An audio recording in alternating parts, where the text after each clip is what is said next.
Zhong Liting spent many years as a devoted admirer, ultimately left with nothing and sacrificing his life to become a mere garment for another.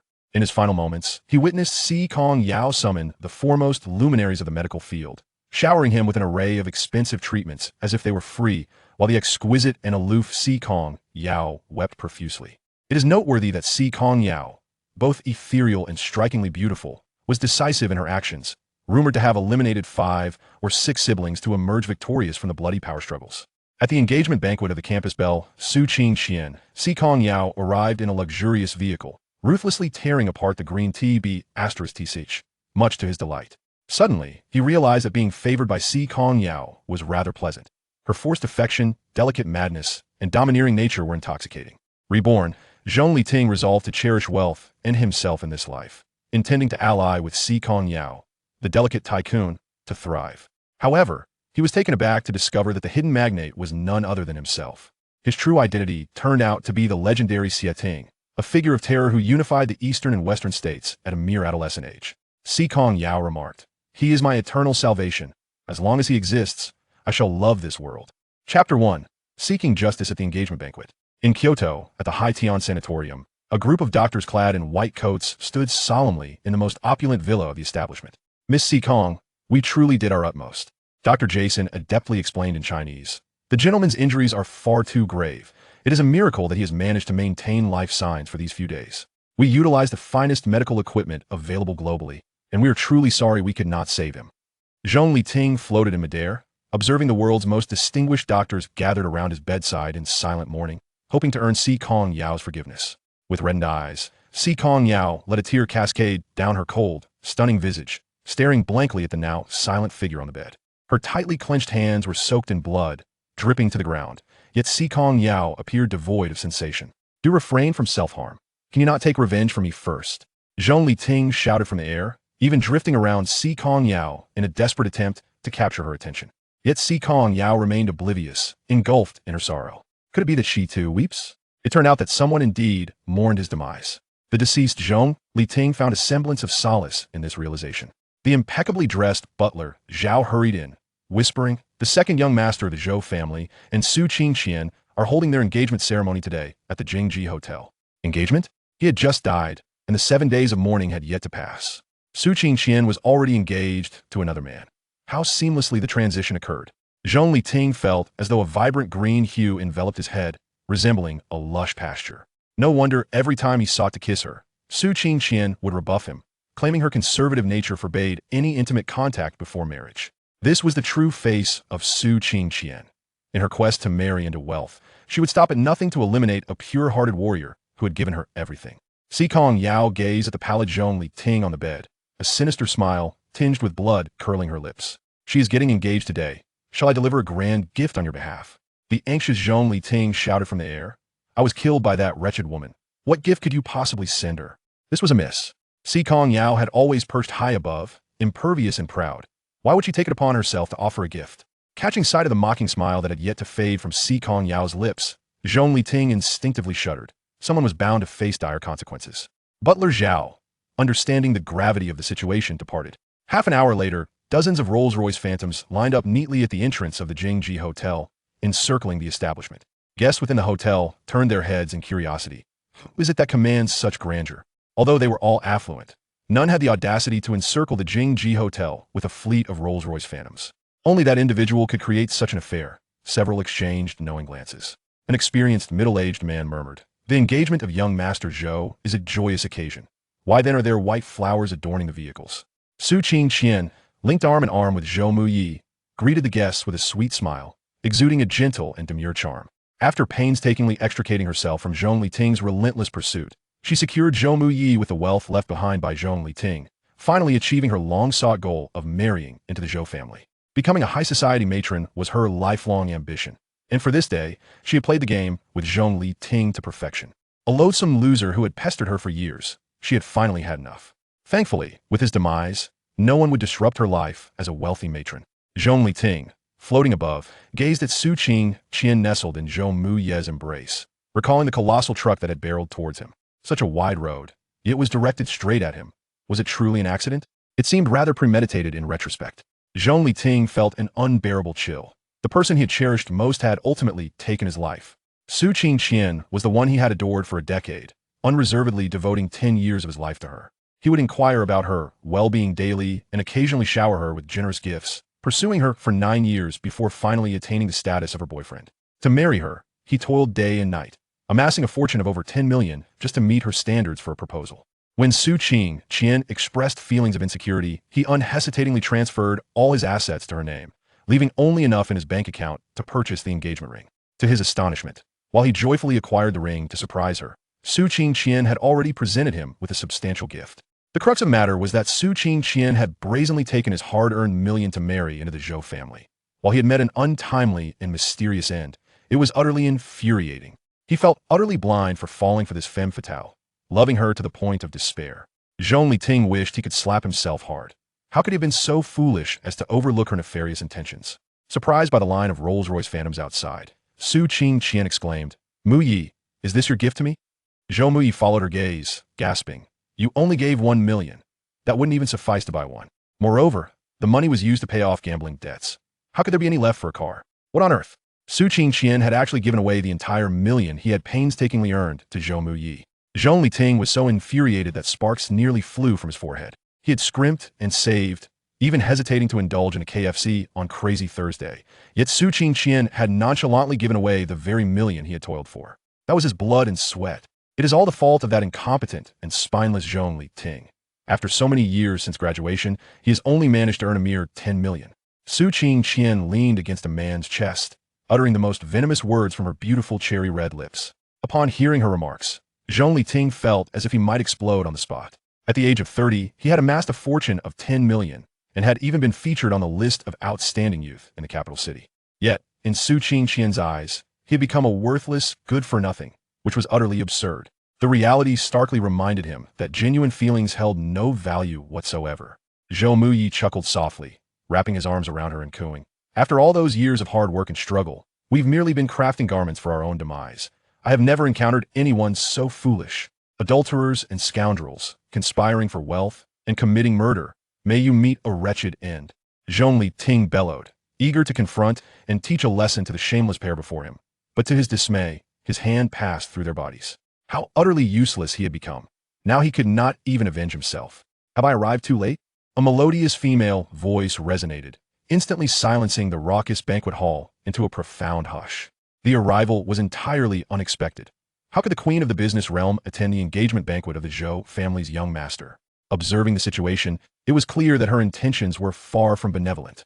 Si Kongyao, adorned in a pair of sky-high heels and a well-tailored black trench coat that accentuated her curvaceous figure, exuded an enchanting allure, complementing her strikingly red lips. What great influence young Master Zhou possesses to have even summoned the business queen, who rarely graces such gatherings, one of Zhou Mu Yi's subordinates flattered. Zhou Mu Yi, however, was utterly bewildered. How could Si Kongyao possibly be here? Chapter 2. Have I wronged you by serving me? His father had repeatedly bowed and scraped, hosting lavish banquets for Si Kongyao. Yet this illustrious queen of the business realm had never deigned to acknowledge him. The moment Su Qingqian laid eyes on Si Kongyao, an ominous intuition struck her. Nevertheless, she forced a smile and greeted her with feigned composure. "Ah, it is President Si Kong. Our failure to deliver an invitation is indeed our oversight. I hope you will forgive our petty mistake. Your presence graces the Zhou family with distinction. However, what brings you here?" Old Master Zhou bowed and smiled obsequiously, casting his gaze towards the individuals trailing behind Si Kongyao. While Si Kongyao was indeed the queen of the business circle, today marked the joyous occasion of his son's celebration. Although it was one thing to arrive in a lavish white flower-adorned vehicle, it was quite another to enter the hall bearing a framed memorial photograph. It felt more like an affront than a congratulation. It was only then that the guests noticed the butler Zhao behind Si Kongyao, holding a black and white frame that depicted a strikingly handsome young man. The overwhelming presence of Si Kongyao had rendered her entourage nearly invisible. As the ethereal Zhong Liting caught sight of the frame, he couldn't help but exclaim, "What an exceptionally handsome man." No wonder he captured Si Kongyao's attention. Despite being merely a simple black and white photo, it did not diminish the striking allure of the youth's features. His chiseled jawline and clear, piercing eyes were captivating. The top button of his white shirt was fastidiously fastened, exuding a subtle aura of aloofness and restraint. "Wait, doesn't he look familiar?" Zhong Liting leaned in for a closer look. suddenly realizing that it was indeed a graduation photo from his university days. He, too, had once been a dashing young man, but in his pursuit of Su Qingqian, he had tortured himself with insecurities, becoming a mere shadow of his former self. Who would have imagined that the cold and heartless Si Kongyao would keep a memento of his university graduation? After all, their relationship had ended in flames, quite literally, as she had burned down the house he resided in, a property valued in the tens of millions, without a shred of remorse. Si Kongyao locked her gaze onto Su Qingqian. Do you remember him? I have no idea what you're babbling about. Su Qingqian shot back, quickly glancing at the photograph, where a flicker of surprise crossed her features, only to vanish just as swiftly. Smack! When Shimo struck her with a resounding slap. Impertinent! Who permitted you such rudeness? The force of the blow sent Su Qingqian sprawling, blood spilling from her mouth as her once delicate cheeks swelled like small hills. The crowd stood frozen in shock, fearful of the ruthlessness displayed by those surrounding Si Kongyao. Her subordinates' actions were truly brutal, perhaps even disfiguring. Zhong Liting observed the scene with unrestrained glee, unable to suppress his applause. Well done. Let's have a few more slaps. Those who dared to speak out of turn deserved to be taught a harsh lesson. Si Kongyao gestured, and a muscular man in a black uniform swiftly replaced the images on the hotel's large screen, swapping the intimate photo with one of Su Qingqian in a compromising position. Would you prefer to confess voluntarily, or shall we continue to enjoy more scandalous footage? Si Kongyao's lips curled into a playful smirk, her demeanor maliciously benevolent. Su Qingqian trembled, nearly collapsing were it not for Zhou Mai's steadying hand. Do not fear. She is merely attempting to intimidate you, Zhou Mai whispered. Your blind eyes should be gouged out and fed to the dogs. Si Kongyao's smile masked her cruelty as she signaled for the footage to continue. Gasps of shock filled the air as the audience watched the video unfold, revealing a young woman being aggressively pinned against the door, her identity unmistakable. Isn't that Su Qingqian? Murmured someone in the crowd. She looks so innocent. She must have just entered university. How eager she is to make money. Zhou Mai's face turned crimson in embarrassment, kicking Su Qingqian viciously as he seethed. You deceitful wretch. How dare you trick me? The crowd gasped, the absurdity of the moment rendering them speechless. Bang! Su Qingqian was flung away by Zhou Mai, landing hard on the floor. You think you're something special? You were the one who instigated the violence. Stop barking like a mad dog. Zhou Mai flustered, aimed a kick towards Su Qingqian's mouth to silence her. His gambling losses weighed heavily on him, and with his brother's company flourishing, he longed to showcase his own achievements before their father. Hence his alliance with Su Qingqian, who had helped him settle a $1 million debt. Do you truly have such a heart of stone? Such a worthless piece of trash will never enter the Zhou family's door. Su Qingqian, stripped of her dignity, lay sprawled on the ground, pointing an accusatory finger at Zhou Mai. You think you're a good man? You are the one who ordered me to kill. Zhou Mai's composure began to falter as he attempted to quell her outburst. Driven to desperation, Su Qingqian revealed their conspiracy against Zhong Liting to the astonished crowd. Before anyone could react, a swarm of police officers surged in, brandishing gleaming silver handcuffs, ready to apprehend the two. Ensure their suffering is prolonged. The depths of despair are the most tormenting, Si Kongyao instructed coldly, as if addressing subordinates. Understood. I will relay your orders, a police officer responded respectfully, indicating they had been on standby for such an eventuality. Zhong Liting observed in disbelief, as Si Kongyao effortlessly commanded even the authorities. Rumors of her influence were evidently true. She played both sides with ease. From this moment forth, the Zhou family would cease to exist in Kyoto. With a disdainful glance, Si Kongyao uttered chillingly, Yin Yuan, the finest cemetery in Kyoto. With a tender touch, Si Kongyao caressed the figure within the diamond coffin, a satisfied smile gracing her lips. I told you, you can only belong to me. Originally intending to eliminate her, she reconsidered, feeling it would be too merciful. How could I allow you to accompany him in death? Regardless of life or death, you shall remain by my side. Zhong Liting, still grappling with the opulence of the diamond coffin, witnessed Si Kongyao close her eyes beside him, her expression peaceful and beautiful. The very person who had once treated him with such disdain now sought to join him in death, lying within the same coffin. Zhong Liting felt as though the world had gone mad, and Si Kongyao was spiraling further into insanity. How could someone so accustomed to power and privilege choose to seek death? Thunder rumbled ominously as dark clouds gathered overhead, lightning flashing violently. A bolt struck, illuminating the coffin where Si Kongyao lay, and without a second thought, Zhong Liting leaped forward, determined to shield her from harm. After all, she adored beauty. The thought of her being scorched by lightning was unbearable, he would surely suffer for it later. Pain surged through him as the electric shock coursed through his body, and his consciousness began to fade, plunging him into darkness. Have I wronged you by serving me? Si Kongyao's elegant fingers gripped the chin of the person on the bed, commanding, "Open your eyes." Zhong Liting struggled several times before finally lifting his heavy eyelids, revealing the mesmerizingly beautiful face of Si Kongyao. "Good, very good." Si Kongyao bestowed a delicate kiss, her long, manicured nails lightly grazing the corner of Zhong Liting's eye. Leaning closer, she whispered sweetly, "You'd better keep your eyes on me, or I shall gouge them out." Chapter 3. Could you please come down? No, don't. It is often said that a wise man does not suffer immediate losses. Zhong Liting, fearful that Si Kongyao might truly gouge out his eyeballs to feed her beloved shark, immediately begged for mercy. "What did you say?" Si Kongyao paused slightly. Her beautiful eyes filled with astonishment. In truth, she had heard him clearly, but she was so shocked that Zhong Liting would actually plead for mercy. For the past 6 months, no matter how she tormented him, Zhong Liting had always maintained a brave and unyielding demeanor, appearing as if he would rather sacrifice himself than submit. On several occasions, he had even preferred to slit his wrists than utter a soft word. Why had he suddenly changed his tune today? Could it be that he had devised another scheme to counter her? Meeting Si Kongyao's probing gaze, Zhong Liting decided to take a gamble. He wagered that Si Kongyao harbored some feelings for him. After all, they had relied on each other for so many years. "Please, let me take my time," he spoke slowly, enunciating each word with clarity, his tone drawn out as if he feared further torment. His head truly throbbed painfully.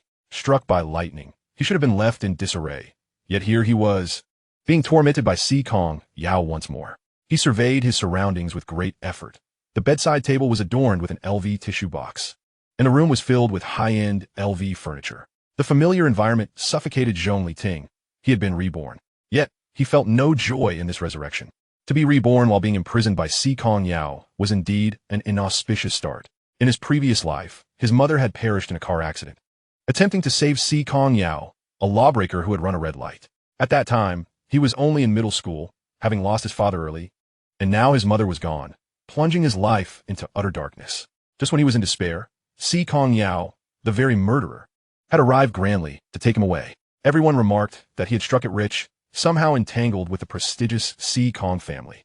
That day, a procession of luxury cars entered the slum where he lived, and neighbors gathered to witness the spectacle. Si Kongyao, clad in a white silk qipao and adorned with diamond-studded silver heels, walked gracefully towards him in the gentle rain, her figure exuding a delicate classical charm. "Come with me."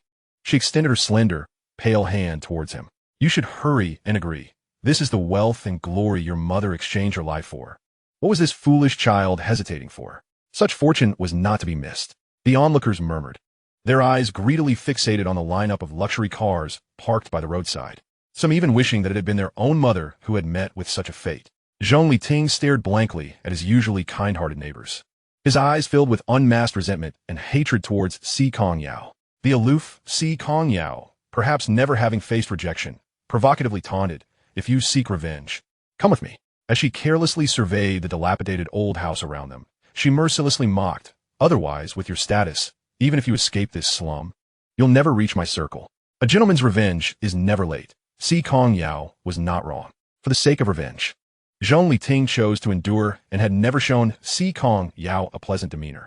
However, as he grew older, he realized not only was he unable to exact revenge, but Si Kongyao's control over him had become increasingly twisted. He felt like a pet dog raised by Si Kongyao. If memory served him correctly, this time he had taken advantage of Si Kongyao's trip abroad to spend a night at a bar with Su Qingqian. And it was this that led to his capture and relentless torment in the castle. What day is it now? Zhong Liting wondered aloud. How long have we been at this? Can't take it anymore, and want to run? Si Kongyao's beautiful fox-like eyes glinted with anger. Zhong Liting had always despised being possessed by her and would never voluntarily utter such irksome words. How desperate must you be to invest so much? Kneeling forcefully, she pressed against Zhong Liting's abdomen, her luscious red lips unyieldingly biting at him. Si Kongyao's alluring fox-like eyes swirled with intense desire, blood mingling with the silver strands at the corners of her mouth. Zhong Liting found himself forced to accept this fervent affection, his chest lightly touched by her smooth, slender hands before they swiftly withdrew. The contact of their skin sent ripples through the atmosphere, creating an intoxicating tension. Si Kongyao's complexion flushed, beads of sweat dampening the strands of hair that fell across her forehead, occasionally brushing against his cheek. With her legs entwined around his waist, Zhong Liting found himself unable to move. After much effort, he managed to free one hand, attempting to push her away. Si Kongyao seized the gauzy drapes hanging from the headboard, binding Zhong Liting's hands together, grasping his lifeline. You truly are a slow learner. Seizing the rare opportunity to speak, Zhong Liting, fearing for his life, quickly countered, I'm not running. Please don't be angry. If you won't run, then be obedient and cooperate. Understand? Si Kongyao tightened her grip, lowering her head to suckle at his neck. No, Zhong Liting pleaded pitifully. I don't want to be childless and lose my happiness forever. Si Kongyao paused, her expression darkening as she gazed deeply at him, silent and contemplative. Then came a tempestuous onslaught, an insatiable demand. The air was thick with desire, their bodies closely entwined like two damp petals releasing an intoxicating fragrance. What was meant to be a plea for mercy had unexpectedly resulted in even more ruthless torment from Si Kongyao. Zhong Liting feared he might become the second Emperor Cheng of Han, dying at the hands of a woman. What a disgraceful end that would be. Hours later, the opulent scent finally began to dissipate, and a satiated Si Kongyao lay atop Zhong Liting. After a moment, she murmured, forcing you to submit. I fear you will only hate me more from now on. Whether in hatred or resentment, she would endure it all. Love or hate was merely a form of distance. True estrangement lay in indifference. I did not hate. Zhong Liting, who had already faced death once, felt a sense of relief. If his mother were to have a spirit in the afterlife, she would surely wish for him not to live in resentment. Si Kongyao had run a red light while being pursued. His mother had willingly sacrificed her life to save a stranger, and he had no right to interfere. The renowned psychologist Adler stated that the roots of interpersonal conflict stem from unwarranted interference in others' life lessons. Zhong Liting's hatred towards Si Kongyao for involving his mother was an attempt to meddle in her life as challenges. The dim light cast a more delicate silhouette of Si Kongyao. With features as beautiful as a painting, ethereal and otherworldly, she lay motionless in his embrace, resembling a shattered piece of exquisite jade, tragic and fragile. This elicited a flicker of compassion within Zhong Liting. Really?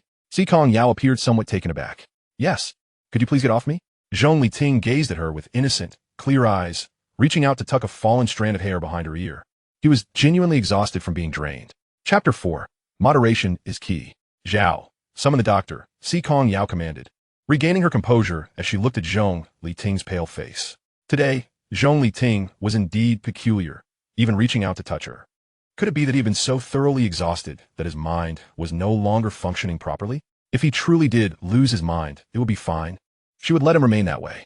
At least he would be obedient, avoiding the fate of a petulant, ungrateful creature. Are you unwell? Zhong Liting inquired, noticing Si Kongyao elegantly seated on the sofa in her black lace nightgown. Si Kongyao leaned in closer, her fox-like eyes slightly raised, her long lashes brushing against his cheek. A fragrant whisper filled his ear. Are you concerned about me? He had seen not only white stains, but also blood on the sheets, the deep plum color stark against the pristine silk. In his previous life, filled with the humiliation of coercion, he had wished to kill Si Kongyao and had not noticed these details. He had heard that girls often feel pain for their first time, but he had no experience. He wondered if he had inadvertently caused her injury, prompting his inquiry. Yet, from Si Kongyao's tone, she seemed quite surprised. After all, in his previous life, he had never given her a pleasant demeanor. Such a sudden shift would indeed be puzzling. In this new life, he certainly cannot tread the same path as before, repeating past mistakes. To alter his fate, he must take a bold stand, starting from Si Kongyao's side. If memory serves, in his previous existence, he escaped only to have his leg brutally broken by Si Kongyao, confining him to a wheelchair for a year before he gradually recovered. This unfortunate incident severely hindered his academic pursuits, leading to considerable hardships after graduation. In this lifetime, he is determined not to be foolish again. Employing sweet deceptions is the way to conquer without battle. As the saying goes, one who leans against a great tree enjoys the shade. With a formidable ally like Si Kongyao, achieving his goals should be effortless. Having contemplated this, Zhong Liting envisioned a bright future ahead, filled with numerous endeavors to undertake. The doorbell chimed, and Si Kongyao, not pressuring him for a response, allowed Jason to enter. Miss Si Kong, are you feeling unwell? Let me take a look. Si Kongyao, engrossed in the reports on his computer, seemed unperturbed. I'm not ill, merely a bit fatigued. Zhong Liting replied. You appear somewhat under the weather. It would be prudent for me to examine you. Jason spoke fluent Mandarin, even adeptly using the term for deficiency in traditional Chinese medicine. Zhong Liting internally scoffed, thinking if you worked nonstop for days on end, you would surely feel deficient too. Half an hour later, with a serious expression, Jason reported, "Miss Si Kong, the gentleman is not gravely ill. He is merely overindulged. Is everything else in order? The gentleman is exceptionally healthy in all other aspects. There are no issues." After a moment of contemplation, Jason added, "The gentleman should exercise moderation to avoid the perils of excess." Zhong Liting could not help but want to retort, "If only you could remind your master to practice moderation." After instructing him to rest well, Si Kongyao received a phone call and, after a brief remark, departed. When Zhong Liting awoke, it was already afternoon. After freshening up, he glanced at his disheveled reflection in the mirror with disdain. In his previous life, in a futile pursuit of the school beauty, Su Qingqian, he had lived frugally, often punishing himself. He hesitated to get a haircut until his hair had grown unruly, and clung to a t-shirt until it was yellowed and frayed, embodying the image of a destitute youth. In stark contrast, Si Kongyao had never mistreated him. He had always prepared everything with meticulous care. Yet, blinded by hatred, he resolutely refused to accept assistance from Si Kongyao, choosing instead to tackle everything on his own. In hindsight, such stubbornness seems foolish. Foregoing a life of privilege, he had insisted on working himself to the bone, vainly proclaiming that he would achieve wealth through hard work. Now, looking back, it appears to be nothing short of farce. After toiling for years, he had amassed a mere 10 million. Likely not enough to afford even the bathroom in Si Kongyao's residence. "What would you like to eat, sir?" A maid poured him a glass of water and presented an iPad showcasing an array of exquisite meals for selection. "Will President Si Kong return tonight?"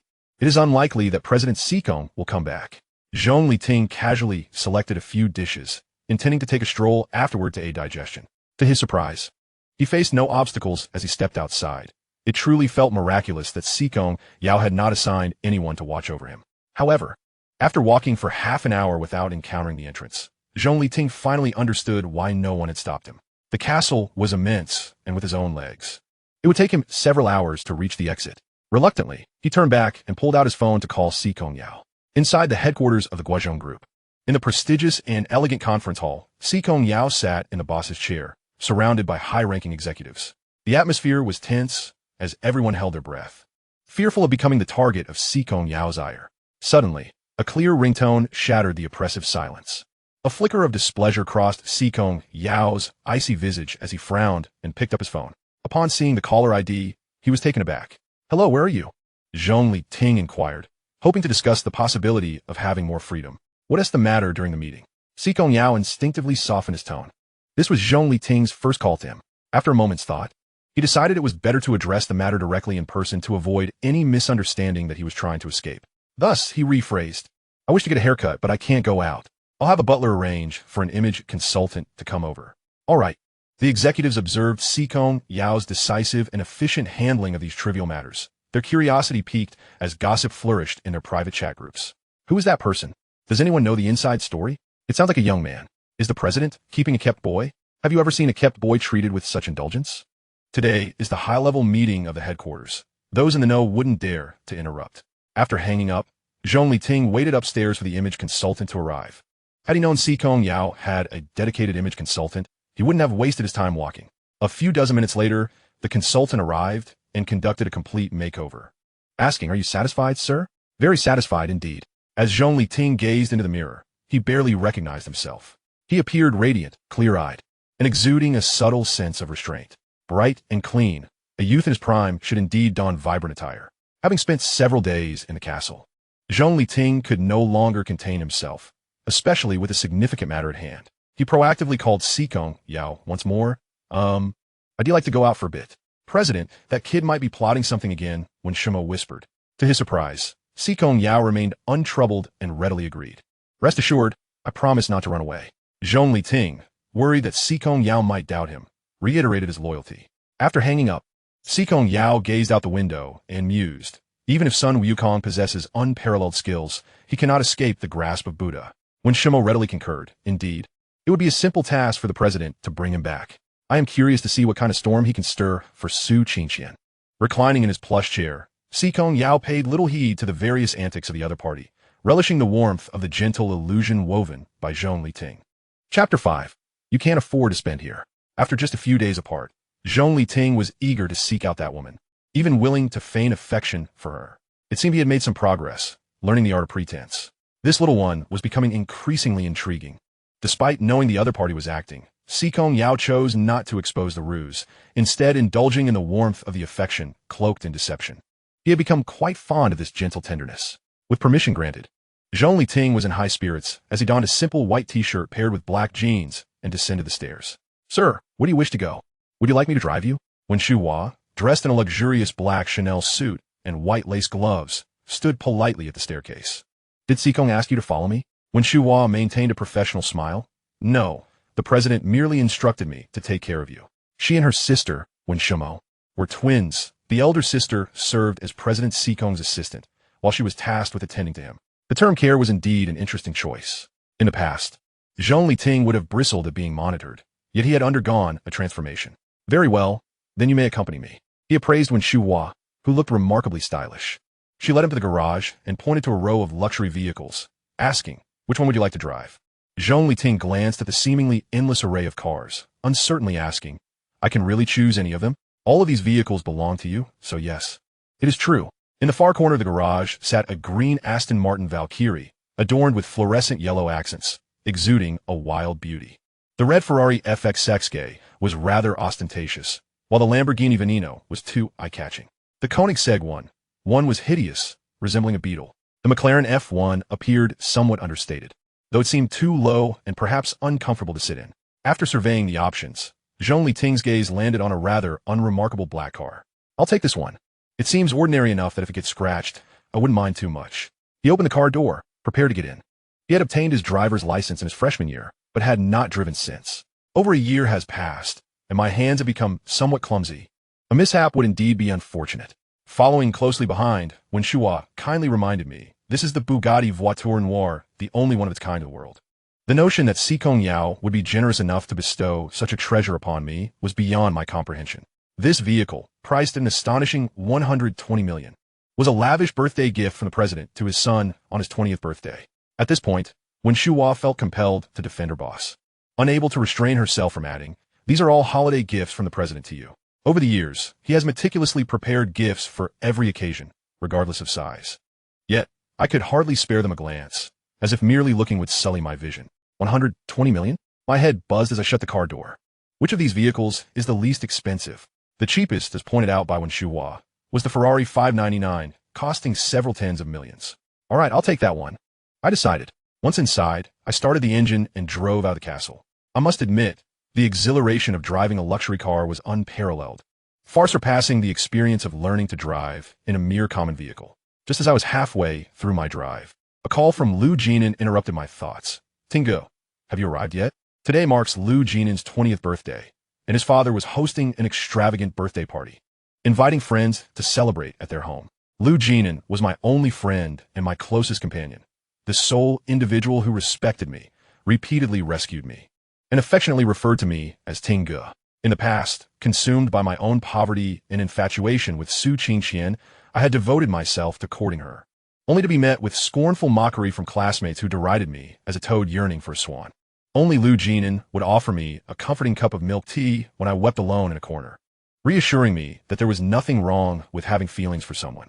On multiple occasions, when I was cornered and beaten in the restroom, it was Lu Jinan who bravely intervened, showing no fear of the imposing figures who sought to harm me. Today, on Lu Jinan's birthday, I simply had to attend. "Is there anything you desire?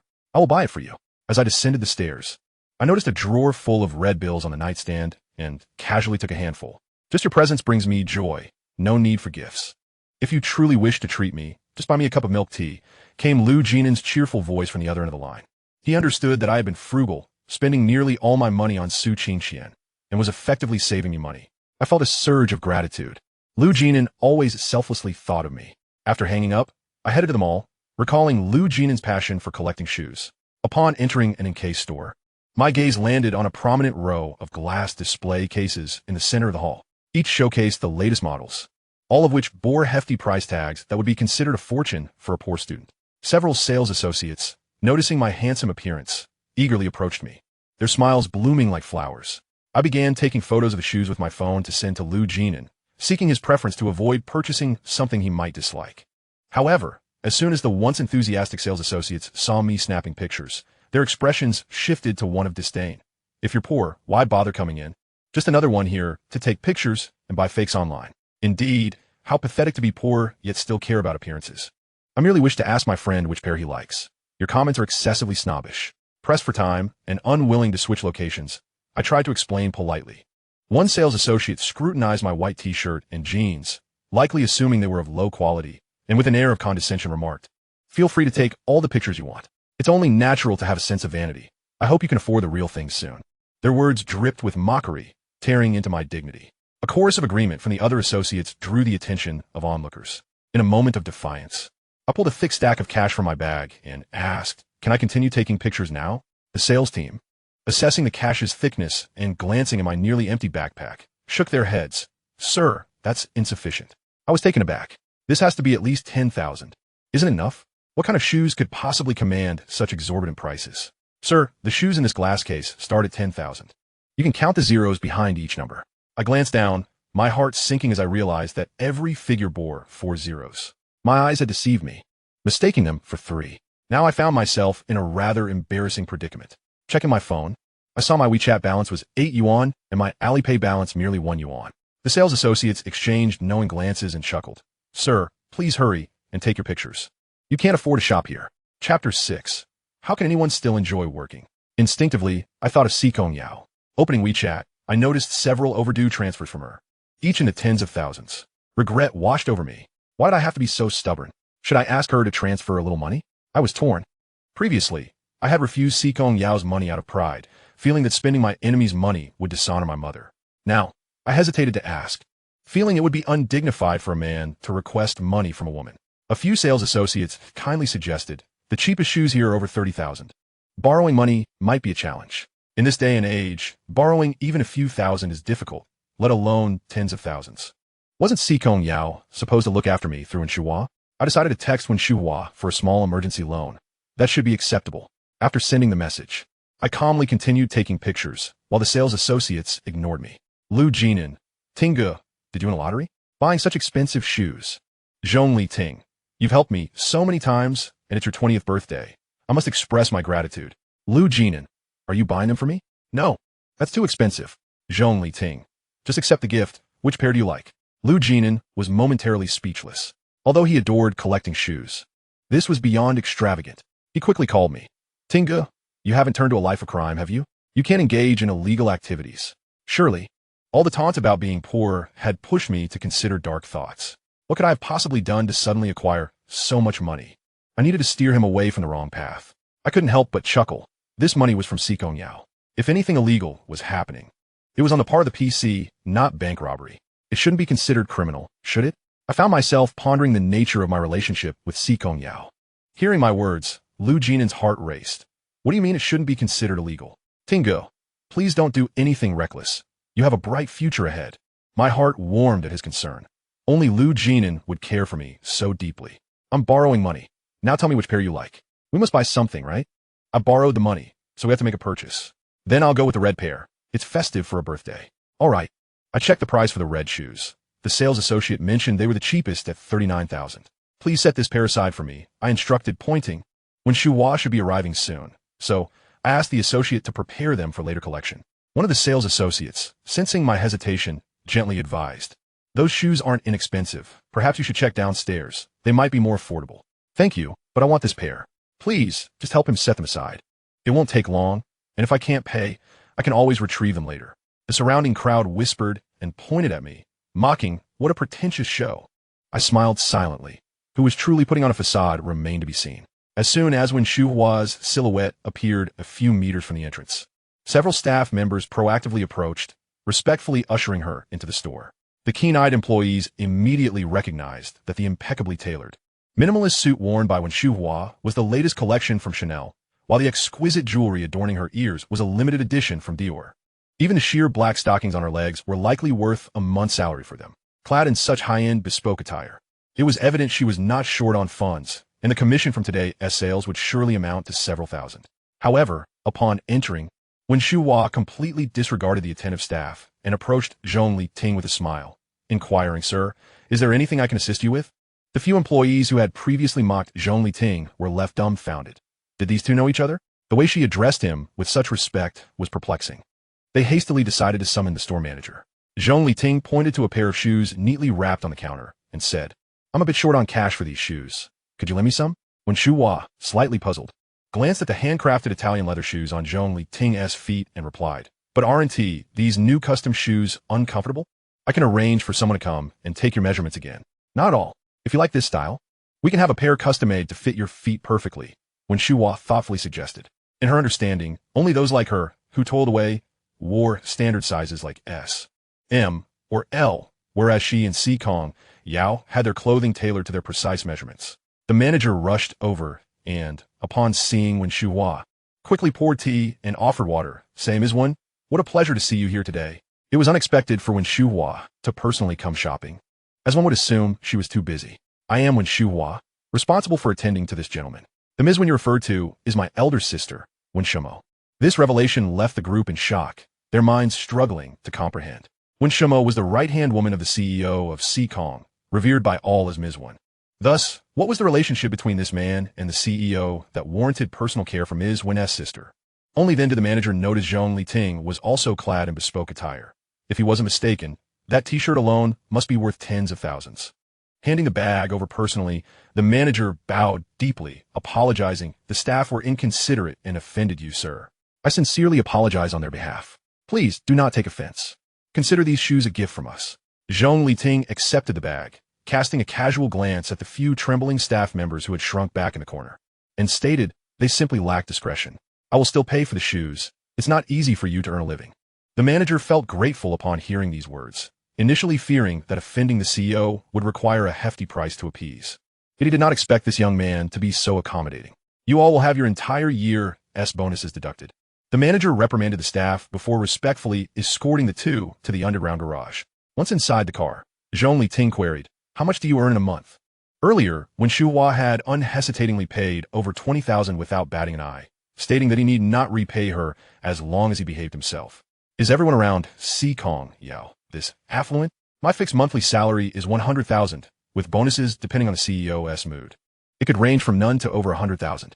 So, by merely accompanying him, when Shu Hua could pocket 100,000 each month? That seemed far too easy. Are your clothing and car also reimbursed by the company?" "Yes. Those who provide personal care for the CEO wear standardized uniforms and use company vehicles. Chanel's high-end custom pieces are referred to as uniforms, while a Porsche sports car is deemed a company vehicle. One could only say that Si Kongyao is extravagantly extravagant." Zhong Liting found himself tempted to join Si Kongyao's employment. "Are you hiring?" he offered. "Perhaps I could drive?" When Shu Hua internally lamented, "How could there still be people who enjoy working?" Chapter 7. Such a remarkable outburst. Today marks the birthday of the sole heir of the Liu family, and old Master Liu has spared no effort, inviting every conceivable guest. He even spent a fortune hiring a popular celebrity to perform, resulting in cars lining the street for dozens of meters outside the villa. Zhong Liting, observing the long line of vehicles, was compelled to exit the car. "Hey, are you there?" came the somewhat anxious voice of Lu Jin, and from the other end, "I'm at the entrance. Are you that eager to see me?" Zhong Liting teased, holding up the carefully selected gift from the passenger seat. Lu Jin hesitated, glancing at Su Qingqian before stammering, "Maybe you shouldn't come today. Let us have a meal together another time." Every time Zhong Liting encountered Su Qingqian, it never ended well. He was truly reluctant for them to meet. "Is something wrong?" "Nothing. I'm just stepping out to get you," Lu Jin replied before hanging up. At the entrance of the villa, Lu Jin looked around anxiously until Zhong Liting waved his hand in front of him, causing him to finally react. "Did you go to South Korea for plastic surgery?" Lu Jin remarked, casting a glance at the figure before him, who seemed to have stepped out of an ink painting. Although he wore a simple t-shirt paired with jeans, Zhong Liting's tall, slender frame and strikingly handsome features, especially his deep black eyes now sparkling like stars, were captivating. He bore no trace of his past despondency or insecurity.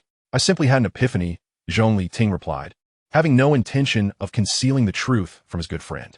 "Could it be your true identity is that of a lost scion from a wealthy family, now returned to reclaim your heritage?" "Not at all. Were you previously just experiencing life, and now you wish to resume your identity as a noble heir?" "Not really. Stop overthinking it. Regardless, you'll never guess."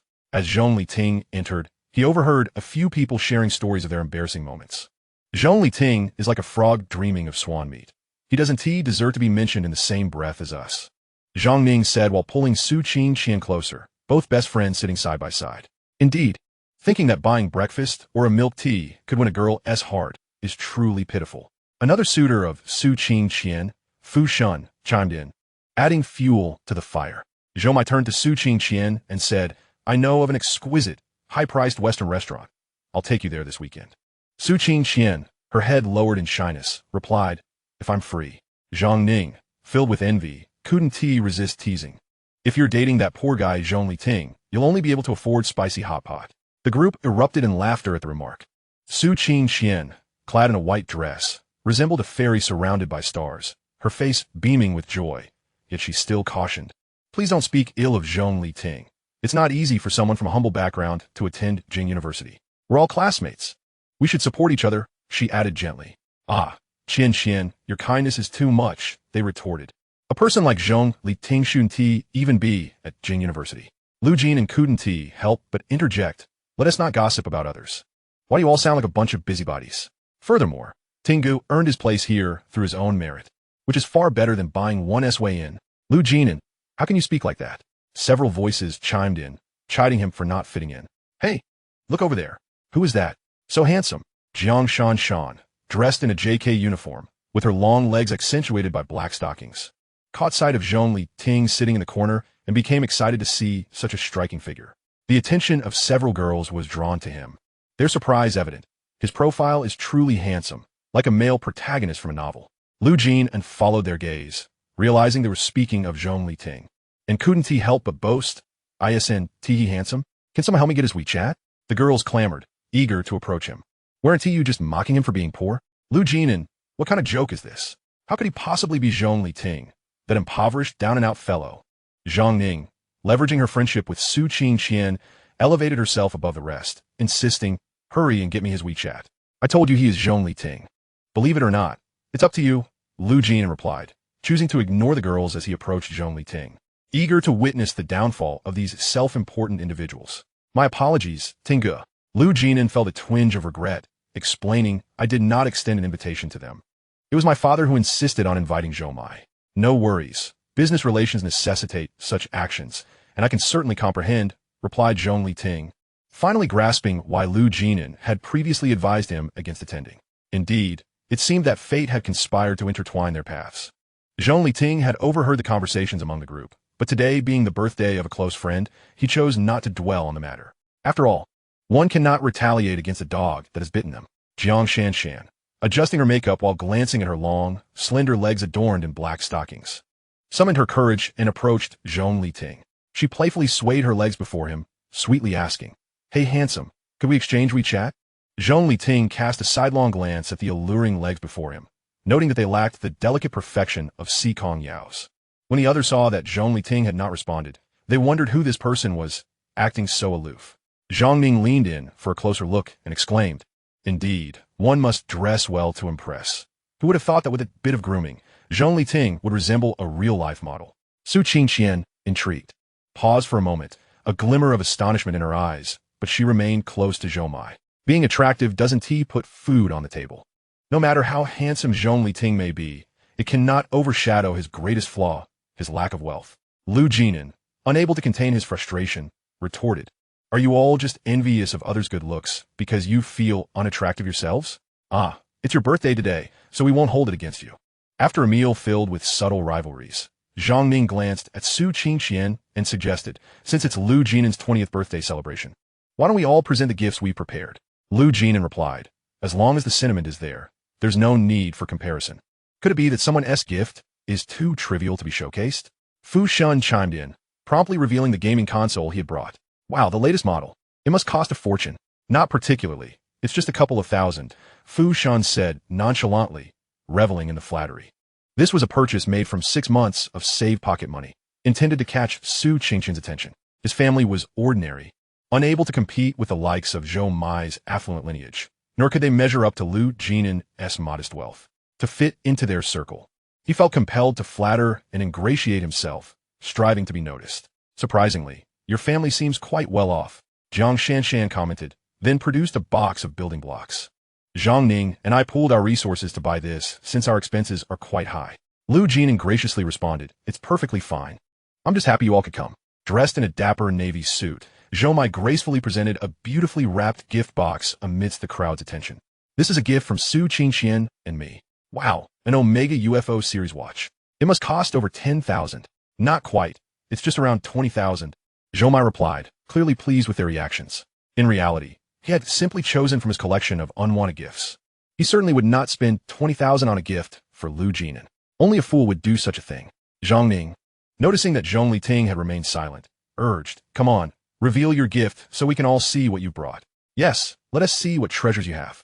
The gathering enjoyed the spectacle. Lu Jinan, unable to tolerate the bullying of Zhong Liting, proudly produced the shoes from his box, declaring, look, the festive edition AJ shoes.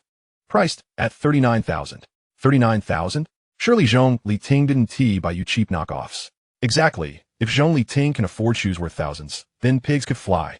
Don't slander him. Brother Ting borrowed the money. He even took a photo at the specialty store. Ah, you're just too naive to realize you've been deceived. Lu Jinan waved the receipt and invoice, insisting, the proof is right here. Don't spout nonsense. Everyone knows that even counterfeit goods can come with receipts that look identical to the real deal. Zhong Liting could no longer restrain himself. Why is it that each one of you seems to have your mouths smeared with nonsense? This is ridiculous. The crowd was taken aback by Zhong Liting's sudden confrontation. After all, they were accustomed to a no-retaliation policy. Chapter 8. The Power of the Fox. Lu Jinan was equally astonished, taken aback by Zhong Liting's sharp tongue, almost tempted to applaud him. Zhong Liting brandished the receipt, pointing to the contact number. If you suspect the authenticity, simply call the store and inquire. There is no need for all this noise. Go ahead and do it, Zhong Ning said, taking out her phone to dial the number from the receipt. She was eager to see how Zhong Liting would respond when confronted publicly. The call connected, and she activated the speakerphone. Hello, is this the NK store at Wansha Mall in Kyoto? Yes, how may I assist you? Is it true that a gentleman named Zhong Liting purchased a pair of festive shoes from your store today? Upon hearing this, the staff immediately transferred the call to the manager, who, sounding anxious, inquired, has there been a quality issue with the festive shoes purchased by Mr. Zhong Liting? I will send someone over with a replacement immediately. No, we were just asking, Zhong Ning replied awkwardly before hanging up, turning to Zhong Liting with a challenge. Who exactly is spouting nonsense? Su Qingqian is still present. I'll call it as I see it. If the shoe fits, wear it, Zhong Liting retorted without hesitation. Are you deaf or just selectively mute, always pointing fingers? Do you want me to make it so that Su Qingqian never speaks to you again? Zhong Ning was infuriated. I'd prefer if she never appeared before me again. Despite being in the same room for quite some time, he had not even acknowledged Su Qingqian. At this, Su Qingqian's lovely eyes narrowed in anger. Zhong Liting, have you lost your mind today? Why are you spewing such filth? Zhong Liting, no longer inclined to tolerate her antics, shot back. What kind of plastic bag are you that you can hold so much? In this new life, he found her green tea persona utterly intolerable. Half of Zhong Ning's provocations were instigated by her. How dare you insult Su Qingqian? Fu Shan interjected, pushing Zhong Liting. Zhong Liting, filled with pent-up frustration, decided he would no longer hold back and retaliated against Fu Shan. The two engaged in a scuffle, with Zhong Liting initially gaining the upper hand. However, the others, having grown accustomed to bullying Zhong Liting, soon overwhelmed him with their combined efforts. Lu Jinan, witnessing the chaotic scene, promptly called his father, summoning security to intervene and separate the fighters. Zhong bore the brunt of the conflict, emerging with a bruised face and a bloodied mouth, a tooth missing. Zhong Liting, though not unscathed himself, felt an overwhelming sense of satisfaction. Finally, he had seized the chance to exact revenge for past grievances. Seeing Zhong bleeding, Lu's father, fearing repercussions, hurried to apologize. Young Master Zhou, please calm down. The doctor will be here shortly. Get him out of here. He is an eyesore. What kind of lowlife have you invited? Zhong couldn't fathom why Zhong Liting was fixated on him. Was it truly because he had captured Su Qingqian's attention? Lu's father felt caught in a dilemma. We're all classmates. Can we not resolve this with an apology? Absolutely not. He must be expelled. Zhong held onto Su Qingqian's hand, declaring, where he goes, I want TB. Zhong Liting, wishing to avoid further complications, was about to leave when several muscular men in black suits entered, escorting Si Kongyao. Why is President Si Kong here? Lu's father asked, clearly anxious as he stepped aside. The previously raucous crowd immediately fell silent, holding their breaths as they observed the imposing figure approaching. The atmosphere thickened, each step echoing with palpable intensity. Who is this woman? The aura she exuded was overwhelming, causing the timid to tremble. Su Qingqian instinctively stepped back. sneaking a glance at Si Kongyao. That fleeting glance made her feel inadequate. How could anyone be so stunning? Si Kongyao, clad in a black sequin mini dress with a white short shawl, perfectly accentuated her exquisite figure.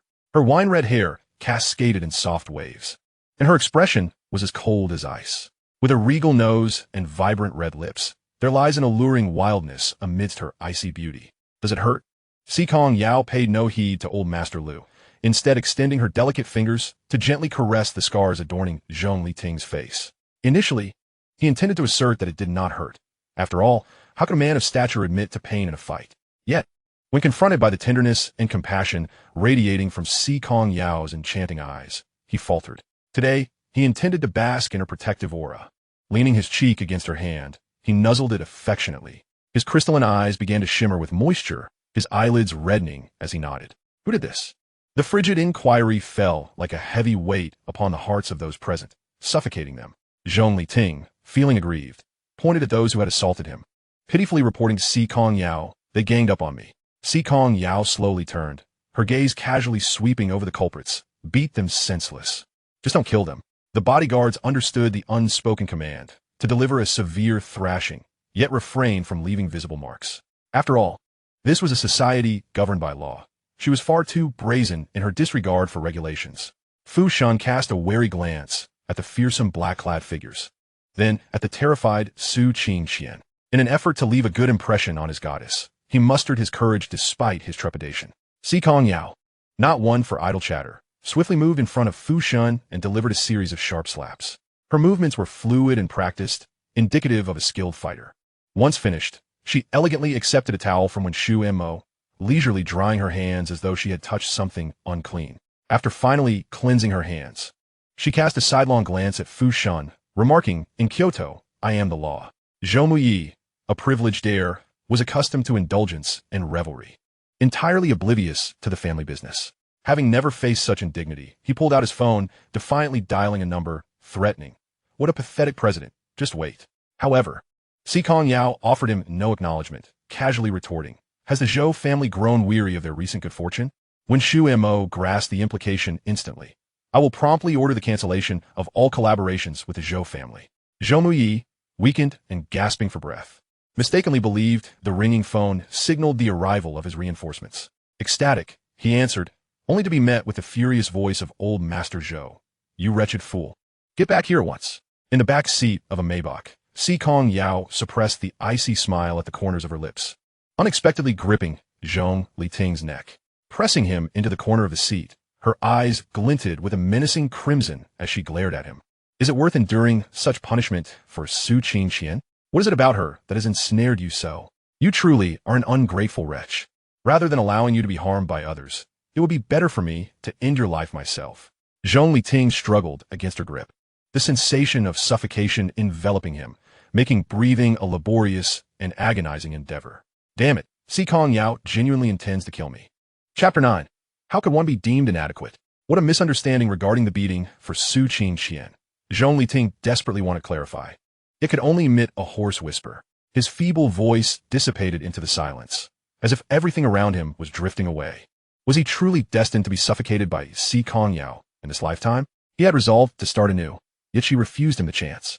The wound on his cheek stung as heated tears welled up, prompting him to flinch. Si Kongyao released her grip, her dark eyes glistening with moisture. Raising his chin, she kissed him forcefully, biting and devouring him. A surge of jealousy and a hint of reproach erupted from the kiss, as she pried open his lips with dominance. Invading him voraciously, with fervent passion, she poured her heated breath into his mouth. In the already confined space of the car, their heavy breaths mingled with a thick, intimate atmosphere. Zhong Liting found himself pinned against the window, his breath turning increasingly heated, his throat dry and parched. Instinctively, he wrapped his arms around Si Kongyao's slender waist, yearning for more. His fervent hands settled on her waist, gradually softening her fierce gaze, allowing a trace of tenderness to permeate. Noticing the shift in Si Kongyao, Zhong Liting focused intently on her. The pressure of his hands around her waist intensified, striving to elicit pleasure from her, silently expressing his stance.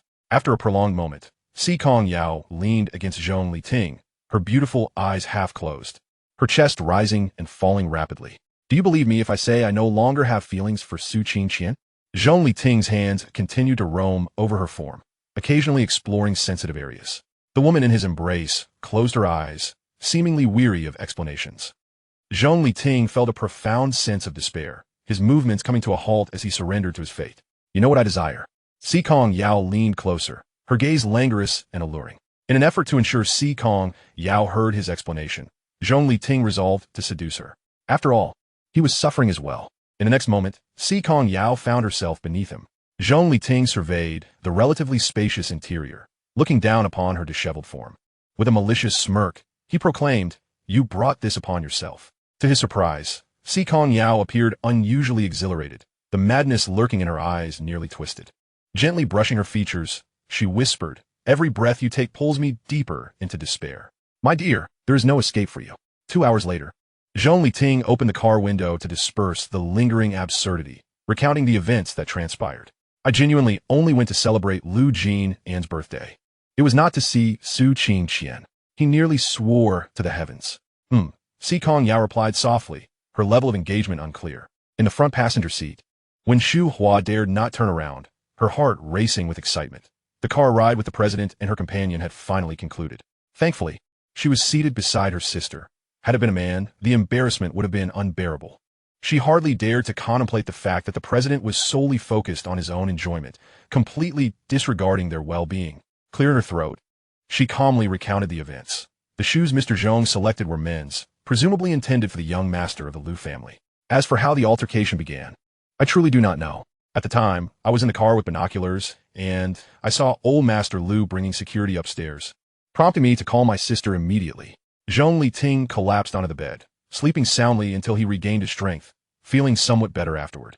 While he was not so weak as to be unable to walk, he was thoroughly exhausted. Indeed, it was not the land that was worn out, but the ox that was overworked. After a refreshing slumber, Zhong Liting descended the stairs to find the servants serving dinner at the table. French foie gras, Australian steak, Chinese abalone with bird's nest. An array of exquisite dishes filled the table. Si Kongyao was sipping bird's nest soup when a servant ladled a bowl of soup for Zhong Liting. This soft-shell turtle soup is quite good. It contains many medicinal ingredients. Would you not care to try some? After finishing the bowl, Zhong Liting felt a lingering desire for more. Having already set her utensils aside, Si Kongyao rested her chin on her hand, her gentle gaze fixed upon him. With a meaningful tone, she remarked, "I specifically ordered this for you. You should nourish yourself well." Zhong Liting looked at the maid in confusion. What does he need to nourish? The maid smiled softly as she explained, "The soft-shell turtle is beneficial for the kidneys, and the medicinal ingredients are all nourishing." With a clatter, the spoon in his hand fell into the bowl. Zhong Liting suddenly found the soup utterly unappetizing, with Si Kongyao implying that he was inadequate, prompting her to suggest he bolster his vitality. After 2 hours, he was still deemed insufficient. As a man, how could he be labeled as such? Feeling his pride wounded, Zhong Liting lost his appetite, the vibrant dishes before him losing their allure as he stormed upstairs. The maid, glancing nervously at the angered figure leaving, turned to Si Kongyao and said, "I'm sorry, I misspoke." Si Kongyao, accustomed to Zhong Liting's foul temper, reassured her, "It's all right. You've done well." The maid, filled with gratitude, tidied up the untouched remnants of the meal laid out on the table, struggling to comprehend how someone as admirable as President Si Kongyao could be so underappreciated by her husband. Meanwhile, Zhong Liting reclined on his bed, searching for advice on how to assess a man's capabilities. After an extensive search, his frustration grew with every passing moment. Just then, a message notification popped up on his phone. "Lu Jinan, have you found an internship company yet?" It suddenly dawned on Zhong Liting that their major required them to secure an internship during the summer of their sophomore year. With more than half of the summer already gone, he had yet to find a suitable company. Zhong Liting, "No, are you interning at your family's company?" "Lu Jinan, I found a fairly decent company. I'd rather not work for my family. There's nothing to learn there." Zhong Liting, "How many positions are available?" "Lu Jinan, over 20. Shall we apply together?" Zhong Liting, "Let us meet at Xing and Plaza tomorrow." At 9 o'clock that evening, Si Kongyao returned to the room punctually. Having just emerged from a shower, her hair still bore traces of moisture, and the air was suffused with the sweet fragrance of body wash. Zhong Liting lay on his bed, captivated by the sight of Si Kongyao in a black lace nightgown that accentuated her exquisite figure. Her long, graceful neck led to a delicate bosom, reminiscent of smooth cream, partially veiled. Her slender waist was so petite that it could barely be encompassed by a single hand, while her curves were strikingly pronounced, captivating the eye. It must be said that without makeup, Si Kongyao appeared even more ethereal and enchanting. Casually, Si Kongyao picked up a book and languidly reclined on the sofa, her long, fair legs resting on a silk cushion. Zhong Liting found himself in a shameful reverie. What does she wish to convey? Si Kongyao turned slightly, her delicate fingers playfully toying with her hair, her beautiful fox-like eyes shimmering with a glint of mischief. I'm thinking of finding a company for an internship tomorrow. Si Kongyao flipped a page of her book. Would you like me to arrange it for you? No. I want to rely on my own efforts. Zhong Liting hastily declined. He merely intended to inform her and seek her approval, not to request her assistance. While leaning on a sturdy tree offers comfort, he yearned for his own growth. Are you going with Su Qingqian? No. Zhong Liting quickly refuted, handing over his phone. It's Lu Jin, and don't believe me? Take a look for yourself. As Si Kongyao glanced at the phone he had presented, a call came in, displayed under the name Qian, accompanied by a heart emoji. Zhong Liting was left utterly dumbfounded. Chapter 10. Si Kongyao is rather impressive. Damn. Why is Su Qingqian calling him so late? Si Kongyao stood up, retrieving a medical kit and placing it on the coffee table, eyeing the incessantly vibrating phone. Why aren't you answering? I don't want to. Zhong Liting replied irritably, hanging up the call. On the other end, Su Qingqian was taken aback by the abrupt disconnection. He hung up on me. Zhong Ning's mouth dropped open in disbelief. What? Zhong Liting actually dared to hang up on your call. Su Qingqian too was bewildered. In the past, regardless of the hour, Zhong Liting would always respond to her calls and messages without fail, dutiful and uncomplaining. Could it be that he is playing some sort of game of hard to get? Zhong Ning speculated. That's unlikely. He is just a simpleton. How would he know such things? Su Qingqian promptly dismissed the idea. Do what you said at the bar that night provoke him? After some contemplation, Su Qingqian shook her head. That night, I merely expressed my disinterest in him and asserted that a relationship between us was impossible. I didn't say anything harsh. In fact, I emphasized that he is a good person and I'd be willing to be friends. Initially, she had planned to meet Zhou Mu Yi, but he had stood her up. When she called, she was met with disdain for being too noisy. Feeling dejected, she went to the bar for a few drinks and invited Zhong Liting along simply to have someone foot the bill, with the prospect of someone else treating her. She indulged freely. By the time Zhong Liting escorted her home, it was already morning, and her mother had insisted on keeping him for breakfast before he departed. This shouldn't be happening. Zhong Ning pulled out her phone. Let me give him a call. Si Kongyao expertly cleaned and disinfected a wound, her peripheral vision catching sight of the incessantly vibrating phone on the table. Oh, another backup? Zhong Liting glanced at the screen. I'm not playing the field. She is Su Qingqian's friend. In his pursuit of Su Qingqian, he had gone out of his way to please Zhong Ning, routinely taking notes and treating her to milk tea. Just as he was about to hang up, Si Kongyao interrupted with a teasing remark. Is there something you wish to conceal from me? Upon accepting the call, Zhong Liting irritably scolded. It's the middle of the night. Why are you disturbing others? Don't you have any sense of public decency? Zhong Ning, taken aback by his reprimand, took a moment to process. Zhong Liting, do you think you can disrespect me? Not at all. Your face is one I'd rather not see. Keep it to yourself. Si Kongyao stifled a laugh, her movements becoming gentler. With a subtle smile, her mood noticeably brightened. On the other end, a woman's soft laughter resonated, and Su Qingqian exclaimed in disbelief. Who is that woman? Zhong Ning, fearing the call might end, quickly pressed on. Why aren't you home this late? Who is that woman beside you? Why do you care? Are you planning to taste the saltiness of every vehicle that passes by your door? Zhong Liting was infuriated. They weren't even in a romantic relationship, yet she was monitoring his whereabouts. It was utterly absurd. Ouch. Take it easy, that hurts.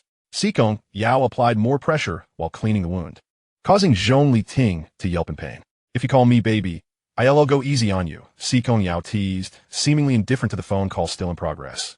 Her tone laced with seduction. Zhong Liting, why are you with a woman in the middle of the night? Zhong Ning shrieked. Are you in a compromising situation? I'm at home. Did you forget to wipe your mouth after using the restroom? Zhong Liting angrily ended the call. As a law-abiding citizen, how could he possibly engage in illicit activities? The mention of being at home seemed to please Si Kongyao, softening her touch as she continued to apply the medicine, even blowing gently on the area. Observing her skillful movements, Zhong Liting could not help but wonder how a wealthy heiress had acquired such abilities. His curiosity compelled him to ask, you seem quite adept. You have the makings of a white-clad angel. Practice makes perfect, Si Kongyao replied nonchalantly, as if discussing something mundane. Practice makes perfect? Zhong Liting was taken aback. Do you often get injured? In his recollection, Si Kongyao was always an authoritative figure, surrounded by admirers. How could she possibly sustain injuries frequently? It's a tale from long ago, best left unspoken. Si Kongyao nestled into the couch, seemingly lost in an unpleasant memory. In a previous life, he had harbored an intense disdain for Si Kongyao, never seeking to understand her past. He had merely heard whispers of her having taken the lives of several siblings to emerge victorious from a bloody power struggle. At that time, he viewed her as cold-hearted and unfeeling, a quintessential femme fatale.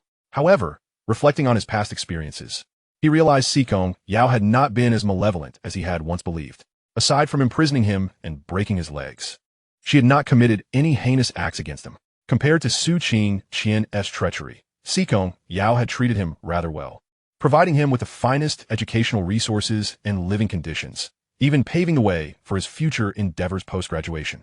Yet, he had been blinded by what he mistook for love, leading to a tragic conclusion. Given the chance to start anew, if he were to cultivate a positive relationship with Si Kongyao, might the outcome be different? Si Kongyao was indeed domineering and stubborn, with a hint of obsession, yet she would stand up for him and tend to his wounds. Notably, in his previous life, she had avenged him, even crafting a stunning diamond-encrusted coffin for him. In hindsight, Si Kongyao did not seem as detestable as he had once thought. On the contrary, he now regarded her as an exceptionally remarkable individual, one who surpassed her peers by leaps and bounds. She possessed beauty, wealth, and power, an embodiment of the quintessential heroine found in novels. The crux of the matter lies in the fact that Si Kongyao treats him well. Just this singular aspect surpasses everyone else. Chapter 11, Su Qingqian. Are you out of your mind? The purpose was to seek an internship. Yet the car sent by Si Kongyao was ostentatious beyond measure. Zhong Liting, unwilling to be perceived as a privileged heir indulging in a mere experiential venture, borrowed 100 yuan from Lu Jinan to take a taxi to Shingen Square. Lu Jinan, having arrived by taxi himself, couldn't suppress his curiosity and asked, "What is your relationship with Si Kongyao?" That night, witnessing his father's trepidation towards Si Kongyao, Lu Jinan couldn't help but inquire. His father had warned him that Si Kongyao was a dangerous individual, advising him to steer clear. As Zhong Liting's good friend, he could not stand idly by while his brother faced peril. "I'm not quite sure what our relationship is," Zhong Liting admitted, scratching his nose. "To call us a couple seems inaccurate. We've never properly declared our feelings." While he had developed an affection for Si Kongyao, a confession ought to be formal and meaningful, rather than reliant on mere words. Furthermore, he had lavishly spent on pursuing the campus beauty, Su Qingqian. Yet now he found himself unwilling to part with a dime for Si Kongyao, which starkly suggested that his intentions were purely physical rather than emotional. Though Si Kongyao lacked for nothing and certainly did not covet his money, he felt compelled to demonstrate his sincerity. First and foremost, he needed to secure a job and earn a respectable income. Seeing that Zhong Liting was reticent, Lu Jinan refrained from pressing further but kindly cautioned him. "My father says Si Kongyao is not to be trifled with. He could turn on his own kin without a second thought, so you must exercise caution." "Yes, I understand," Zhong Liting replied, though inwardly he mused whether Lu Jinan would be shocked to learn that he had shared a bed with Si Kongyao. While it was true that Si Kongyao had initiated their encounters, he had not emerged unscathed. On the contrary, he had reaped certain benefits. It would not be inaccurate to say he had slept with Si Kongyao. For now, he decided against alarming his dear friend, lest the young man be overwhelmed. "Do you still harbor feelings for Su Qingqian?" Lu Jinan, surprised by Zhong Liting's demeanor that evening, had long wished to ask, but had refrained, believing such matters should be discussed face to face. "I despise her. I can hardly stand her," Zhong Liting replied, his distaste evident as if he had encountered something repugnant. "That is splendid news. I have been wanting to dissuade you. I saw how infatuated you appeared, and I feared you might do something foolish, which is why I held my tongue." Lu Jinan patted Zhong Liting on the shoulder. "There are countless beautiful flowers in the world. Brother, you deserve far better. Su Qingqian is not worthy of you." Zhong Liting concurred, his spirits lifted. "We all deserve better." The two walked to Qingyao Corporation, submitted their resumes at the front desk, and proceeded to the lounge to await their interviews. Upon entering the lounge, Zhong Liting spotted Zhang Ning and Su Qingqian, a classic case of enemies drawn together. Lu Jinan, feeling remorseful, said, "I'm sorry, Tinga, I had no idea they were here. Should we find another place?" "Not at all. Let us stick with this one." Qingyao was the preferred internship destination for Peking University students, and it was understandable for Su Qingqian and Zhang Ning to be there as well. Besides, they would be in the same class for several years to come. It would be unwise to let personal grievances interfere with their studies. That would be an egregious loss. Moreover, he had no reason to avoid Su Qingqian. Upon seeing Zhong Liting, Su Qingqian felt a flicker of excitement. The previous night, Zhong Mai called her, reporting a troubling predicament and urging her to investigate the relationship between Zhong Liting and Si Kongyao, which prompted her to call him late into the night. Unfortunately, the call yielded no useful information, and she instead stumbled upon a woman at Zhong Liting's home. The reality of this revelation was hard for her to accept, leading to a sleepless night. Zhong Liting had pursued her for so long. How could he suddenly change his demeanor? Even if she insisted they could only be friends, Zhong Liting should have continued to admire her, devote himself to her, and even grovel before her. How could he simply move on so swiftly? Clearly, he was not a good person. Zhang Ning tugged at Su Qingqian's sleeve. He's interviewing too. Should we go ask him? Su Qingqian pulled out her phone to check her reflection, the dark circles under her eyes unmistakable. Feeling a bit disheartened, she remarked, I didn't sleep a wink last night. I'm in no shape to be seen by him. Will this affect my image? Zhang Ning encouraged her, darling. You are the campus belle. Exude confidence. Men find it hard to resist the allure of a beautiful woman appearing vulnerable and weary. It stirs their protective instincts. After all, how else do you explain the allure of a beautiful yet sickly woman like she's sure? Yet, Su Qingqian remained apprehensive, but his attitude has shifted so dramatically recently. And I fear he must have taken lessons from relationship gurus, playing hard to get. With Zhang Ning's encouragement, Su Qingqian boldly seated herself next to Zhong Liting. Upon noticing her change of seat, Zhong Liting intended to move away, but found there were no available seats left to escape to. You are here for an interview at Qingyao? Su Qingqian inquired softly. Her head bowed. Since I'm already sitting here, what other purpose could I have? Zhang Ning interjected. Who knows, perhaps he is here to get closer to you. Deliberately in turning at Qingyao. You used to orchestrate such chance encounters. Zhong Liting retorted. Did you forget to brush your teeth this morning? Would you like me to treat you to some tofu pudding? Zhang Ning, somewhat smug, replied, What? Are you trying to curry favor with me by offering gifts? Lu Jinan, ever the peacemaker, chimed in. What Tingu means is that you have a foul mouth. Perhaps some tofu pudding will help you think better. Are you feeling particularly bold today? Zhang Ning pointed at him, ready to argue, but held back out of respect for the waiting area. At that critical moment, Su Qingqian restrained Zhang Ning and said to Zhong Liting, I know you like me. Here is your chance to tell me your relationship with Si Kongyao, and I'll join you for lunch. Zhong Liting rolled his eyes at her unexpected confidence. If he were to have lunch with Su Qingqian, he would likely be whisked away by Si Kongyao before the meal even arrived. Why don't you tell me what our relationship is? Especially since I've agreed to lunch with you? Su Qingqian's irritation was palpable, having extended an olive branch. Zhong Liting should have been grateful and eager to share his truth. Wishing to avoid further entanglement, Zhong Liting succinctly replied, She is my guardian. Lu Jinan, rather disappointed not to have gleaned any juicy gossip, inwardly lamented, Tingu, what happened to your aversion to her? Your resolve seems so weak. Is she your relative? Su Qingqian was taken aback, wondering if Zhong Liting was indeed from a wealthy family. She scrutinized his attire, noting the ordinary t-shirt and jeans, which lacked the ostentatious logos of luxury brands like Zhomai. Impossible. I'm not. Zhong Liting replied, his patience wearing thin. It seemed that last night, Si Kongyao had interfered with the Zhou family business, prompting Zhomai to send someone to probe for information, hoping to alleviate their predicament. He would not be foolish enough to provoke Si Kongyao. In fact, he would welcome the Zhou family's downfall. He emphasized, I have no blood relation to Si Kongyao. She would gladly see me dead. Indeed, Si Kongyao had often wished him harm, a sentiment that was entirely justified. Upon hearing this explanation, Su Qingqian exhaled with relief. It meant that Si Kongyao's wealth had no bearing on Zhong Liting. Zhou Mai was the genuine heir, and her choice was indeed sound. Su Qingqian sent the information she had gathered to Zhou Mai, as if bestowing a favor. I'd like to have hot pot at Kwakyo for lunch. Please make a reservation. Su Qingqian, are you out of your mind? Zhong Liting regarded her as if she were a fool. I merely wish to avoid being disturbed. Not to dine with you. Chapter 12. Interview Turmoil. Lu Jinan was ecstatic, calling out to his brother. Tingu has finally stepped up. Oh, this is so exhilarating. You have no idea how long I've awaited this day. Just as he hoped for more drama, the HR representative opened the door. Next, Lu Jinan.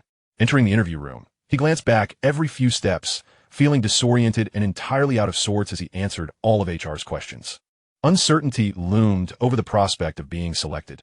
If Sheng Yao were to reject him, he would have no choice but to settle for a modest company to gain some work experience. Outside, Su Qingqian remained in a state of indignation, while Zhang Ning consoled her, saying, He is merely trying to provoke you. Pay him no mind. In due time, he will undoubtedly return, weeping and pleading for your forgiveness. With her emotions finally in check, Su Qingqian entered the interview room. The interviewer, noting her commendable external appearance, casually posed a few straightforward questions before granting her passage. When it was Zhong Liting's turn, the interviewer was somewhat taken aback by the relaxed demeanor of the individual seated before him. It is well known that Si Kongyao is the most prestigious company among all those recruiting interns. Numerous students from Peking University aspire to accumulate internship experience here, hoping to enhance their resumes before venturing into more illustrious enterprises post-graduation. Consequently, those who interview here are invariably eager for employment, exercising utmost caution and humility in front of the interviewer. It was indeed a rarity to encounter someone like Zhong Liting, who maintained an air of composed confidence. Internally, Zhong Liting mused, "If I dare to seduce the queen of the business realm, Si Kongyao, why should I fear a mere interviewer from Qingqiao?" Moreover, he was confident that, armed with the wealth of experience from his previous life in job hunting and entrepreneurship, securing an internship at Qingqiao would be as easy as pie. After deftly addressing the interviewer's challenging inquiries, he discerned the expressions of admiration on their faces, assuring him of his success. That afternoon, when the interview results were announced, Zhong Liting and Lu Jin headed to the mall in search of a meal. Zhong Liting returned the 100 yuan he had borrowed from Lu Jin and led him to an affordable fast food establishment. Several other students who had just completed interviews were also dining there, animatedly discussing the bizarre interview questions they had encountered. One young man, looking disheartened, lamented, "How could there be such twisted questions? A cow weighs 800 kilograms, and a bridge can support only 700 kilograms. How does the cow cross the river?" Several young women joined in, sighing, "I was utterly bewildered during the questioning. My mind was a jumbled mess. What nonsense is this?" Another added, "I overheard the previous candidate say that if you drag the cow to work 996 hours a day without feeding it, it would lose weight to 600 kilograms and could then cross without incurring additional costs." He sincerely offered to be that cow to the interviewer. Upon hearing this, a fellow student exclaimed indignantly, "What kind of person is that? Do they really think they're not being exploited enough by capitalists?" Others chimed in, criticizing, "This group is far too intense. They're exhausting us ordinary folks." Zhang Ning turned to Su Qingqian and asked, "How did you respond?" Su Qingqian replied, "I wasn't asked that question at all." After questioning several others, it turned out they had all faced the same inquiry. Zhang Ning, poking at her bowl with her chopsticks, couldn't help but exclaim, "Indeed, being a campus beauty comes with its privileges. You weren't subjected to such tricky questions." The others cast envious glances at Su Qingqian, lamenting their own lack of her favorable circumstances. Su Qingqian relished the benefits of her appearance, graciously accepting their envy while humbly asserting, "I am not that beautiful. I simply had good fortune." Lu Jin, observing the scene with curiosity, inquired, "Tingu, how did you respond?" Zhong Liting swallowed his mouthful of noodles and retorted, "How did you answer? You look as though your interview did not go well." Lu Jin scratched his head, admitting, "I made a little joke." "Do tell." Zhong Liting encouraged. "I suggested selling the cow and buying a Qingqiao phone. Then, with the phone in hand, I would cross the river and tell the interviewer that the Qingqiao phone is the cow." Zhong Liting nearly spewed his lemon juice in laughter. The others nearby mocked. What a true bootlicker. No wonder Zhong Liting's flattery is so resounding. Zhong Liting had always been somewhat isolated at school, with only Lu Jin willing to accompany him for meals, inevitably drawing the same ridicule. "Tingu, am I finished?" Lu Jin asked, despondent at the jibes thrown his way. "How did you even come up with that answer?" Zhong Liting asked, genuinely surprised and unreservedly admiring. "That was quite clever. I suspect the interviewer never anticipated such a response, and not only solved the problem perfectly, but also cleverly praised Qingqiao." "Huh, you all can keep bragging." Those nearby scoffed, dismissing the notion that one could joke in such a serious interview. Ignoring the laughter of others, Lu Jin impressed, "Tingu, how did you respond?" Zhong Liting took a sip of his lemon tea, aware of the audience around him, and leisurely recounted his own answer. "First, I would contact the cow's manufacturer, the buyer, the bridge's constructor, and the relevant local government authorities. I would convene a meeting with their leaders to facilitate a resolution. Then, I would solicit opinions regarding the significance of the cow crossing the bridge's importance, the consequences of the cow not crossing, the repercussions of bridge damage, and the costs associated with constructing a new bridge. Eventually, the leaders would declare that the cow would assume all responsibility for crossing, and the issue of the cow not crossing would cease to exist." Upon hearing this, Lu Jin was left in awe, exclaiming, "Tingu, are you sure you're a college student and not a seasoned professional?" Zhong Liting, slightly taken aback, earnestly replied, "A bona fide university student." The concept of his reincarnation was too fantastical and he had no desire to share it with anyone just yet. What is there to be proud of? Whether or not I pass is still uncertain. Someone nearby remarked, suggesting that it was premature to celebrate. A few others joined in, criticizing the situation and preparing to leave without finishing their meals. Zhong Liting, unfazed, retorted, "What do you sell? Your mockery is as smooth as oil." Su Qingqian, having listened to Zhong Liting's analysis, felt a flicker of admiration for him, though she knew that talent alone would not yield immediate riches. After all, it remained uncertain when his talents would convert into financial success. Noticing Zhong Liting embroiled in a verbal spat, she stepped in to mediate. "We are all classmates. Let's show some mutual respect and avoid escalating tensions. You know we are merely classmates. If one didn't know better, they might think I'm your father, obliged to yield to your whims." Zhong Liting shot back, as the male student stood up, visibly irate. "Oh, you are aware that you are in the wrong?" The tension between them escalated, but Lu Jin untimely exclaimed, "The interview results are out. I got hired." Everyone hurriedly checked their phones for notifications, and Zhong Liting glanced at his own, revealing no signs of elation. "I told you someone is just pretending to be impressive. They couldn't even pass the interview." Chapter 13. Are you full? This time, Zhong Liting chose to ignore the jibes, as he spotted Si Kongyao approaching their direction. With her commanding presence, flanked by a cadre of imposing bodyguards, she exuded an aura that felt almost predatory. Who is that? Such a grand entrance. Are they filming a drama? Someone wondered aloud, noting the absence of a director or crew. Goodness, she is stunning. Is she a celebrity I have not encountered before? Not a celebrity. I know all the top 100 actresses. The former bravado of the group faded into hushed whispers, fearing they might offend this formidable entourage. Si Kongyao, adorned in a dazzling sapphire gown, featured a daring slit that showcased her long, fair legs. The fabric and exquisite silk that hugged her figure accentuated her alluring curves. The neckline, adorned with sparkling diamonds that resembled morning dew, captivated the attention of all present. If this gown were worn by an ordinary person, it might attract unwelcome attention.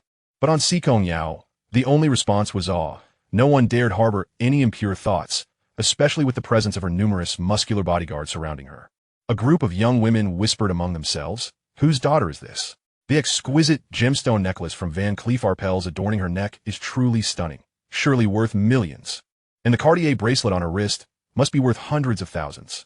One of them remarked, "I have encountered the daughters of affluent families in Kyoto, but none compare to her."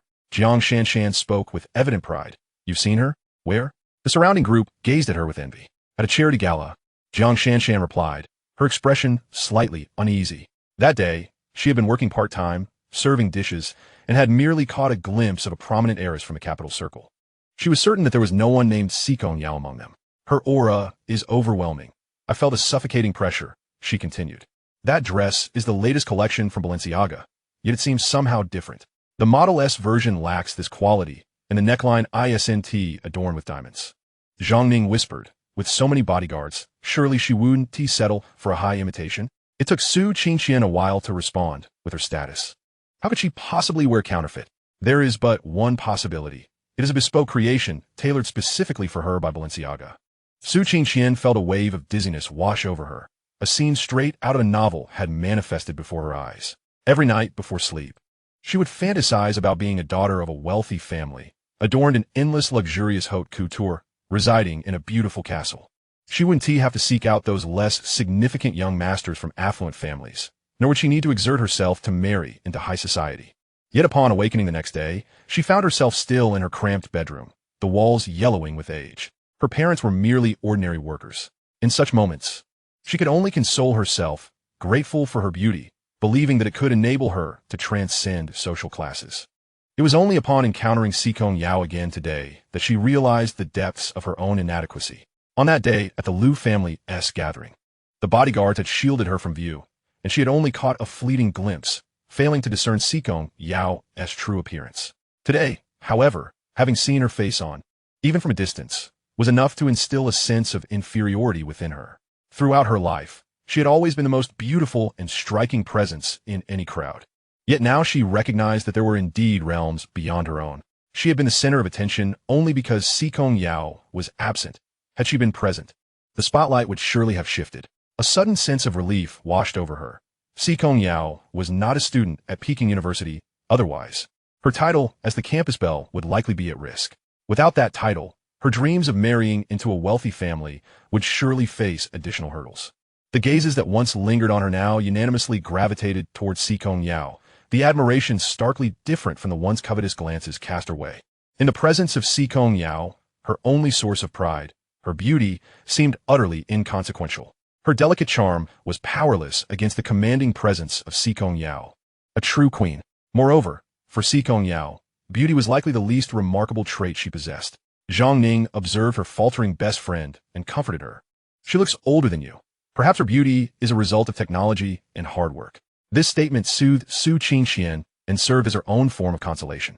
She refused to believe that anyone could be so breathtaking as to induce breathlessness. Hearing this made Su Qingqian feel a bit more at ease. Yes, she was only 20, younger than Si Kongyao, and besides, she hadn't undergone any cosmetic procedures. The wealth of Si Kongyao must have been spent on her appearance. After all, don't the wealthy indulge in cosmetic enhancements? Engaging in a bit of self-reassurance, Su Qingqian managed to mask her unease. Si Kongyao, accustomed to the attention of the crowd, remained entirely unperturbed, exuding elegance and composure. Coincidentally, she was in the vicinity for business negotiations when her associate Wen Shumo received news that Zhong Liting and Su Qingqian were dining together. Thus, she hastened to conclude her meeting and check on the two, curious to see what romantic lunch they were having. She recalled how Zhong Liting had previously lavished money on Su Qingqian while she had scrimped and saved to treat them to trendy dining experiences. Why they opted for fast food today? The funds on her bedside table had always been ample. It was becoming increasingly intriguing. Approaching Zhong Liting, she glanced at the remnants of their meal and inquired, "Is this all you had for lunch?" Zhong Liting glanced at the table. A plate of beef, a plate of vegetables, a serving of ribs, a dessert, along with drinks and rice. Such a lavish lunch. And yet Si Kongyao wore a look of disdain as she questioned him about it. It was worth noting that in his past life, he had subsisted on nothing more than a plain bun and a cup of water to save money. Only when dining with Su Qingqian could he indulge a little. "Let us go," Si Kongyao declared dismissively, turning to leave. Outside the shopping center, a dozen Porsches were parked, and Si Kongyao climbed into the middle of a stretch limousine, with Zhong Liting following suit under the scrutiny of onlookers. Inside the vehicle, Si Kongyao sat by the window, propping her head with one hand, watching as Zhong Liting settled into his seat. "Is this your version of self-reliance?" Si Kongyao raised her gaze slightly, her eyes radiating a chilling intensity that inspired a sense of awe. Zhong Liting, quick-witted, elaborated on the circumstances, emphasizing, "I truly didn't deceive you. It was all for work." Si Kongyao coolly inquired, "Are you full?" Zhong Liting, confused, wondered why the topic had shifted from Su Qingqian to his meal. Si Kongyao was truly unpredictable. Was she trying to trap him? If he answered that he was full, would she retort, "Didn't you claim to dislike Su Qingqian? How could you still eat after seeing her?" Concluding that it would be wise to divert the conversation, Zhong Liting countered, "What about you?" "Very hungry," Si Kongyao replied, her beautiful lips forming the words as she wrapped her arms around Zhong Liting's neck, kissing him passionately, an act that made her abandon her meeting for a moment of longing. Chapter 14. Master, I am yours. Zhong Liting found himself compelled to lean back, enduring Si Kongyao's fervent kiss, which was undeniably assertive, quintessentially her. The unexpected kiss struck him like a storm, leaving him momentarily dazed, the sweetness enveloping his tongue, causing his mind to blank. Si Kongyao, pleased with Zhong Liting's reaction, tightened her embrace, as if to meld him into her very being. Zhong Liting, looking up at the person pressed against him, took in the lush, fan-like lashes and the amber-like depths of her eyes, which were both fragile and fervent. After a prolonged moment of heavy breaths, she asked, "Are you not full? Shall I accompany you for a bite?"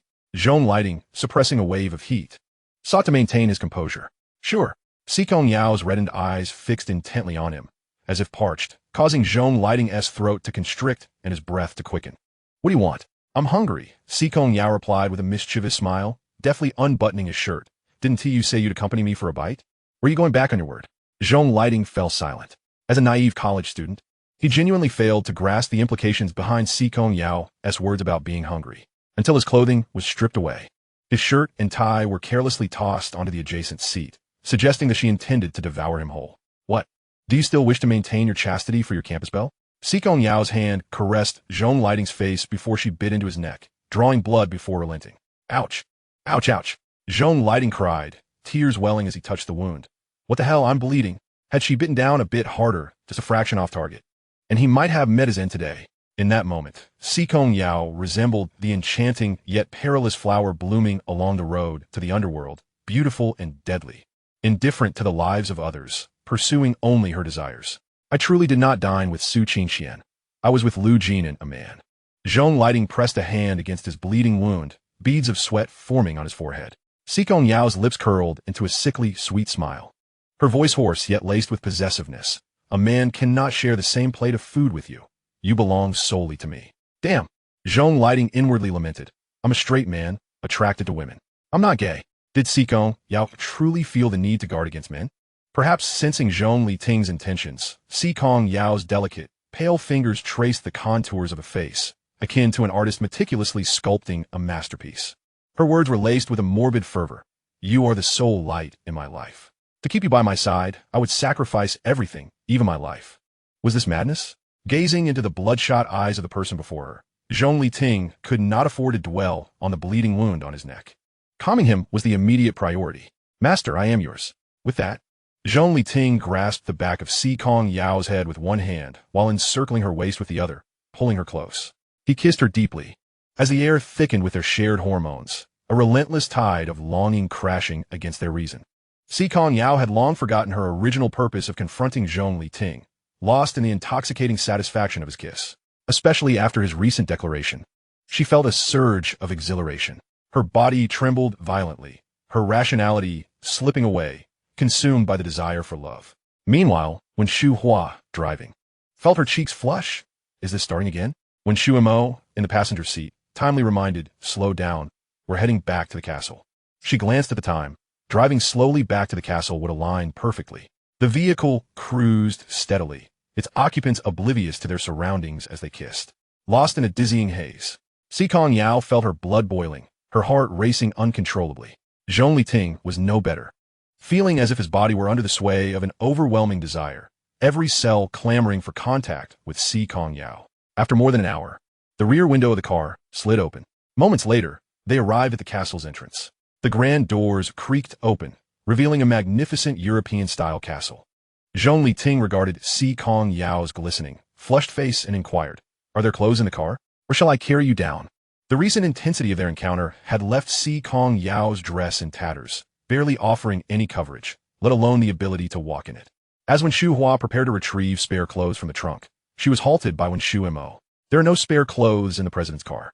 It seems you'll have to manage, sir, he lied nonchalantly, despite his sister's incredulous expression, observing that the president clearly did not wish to move.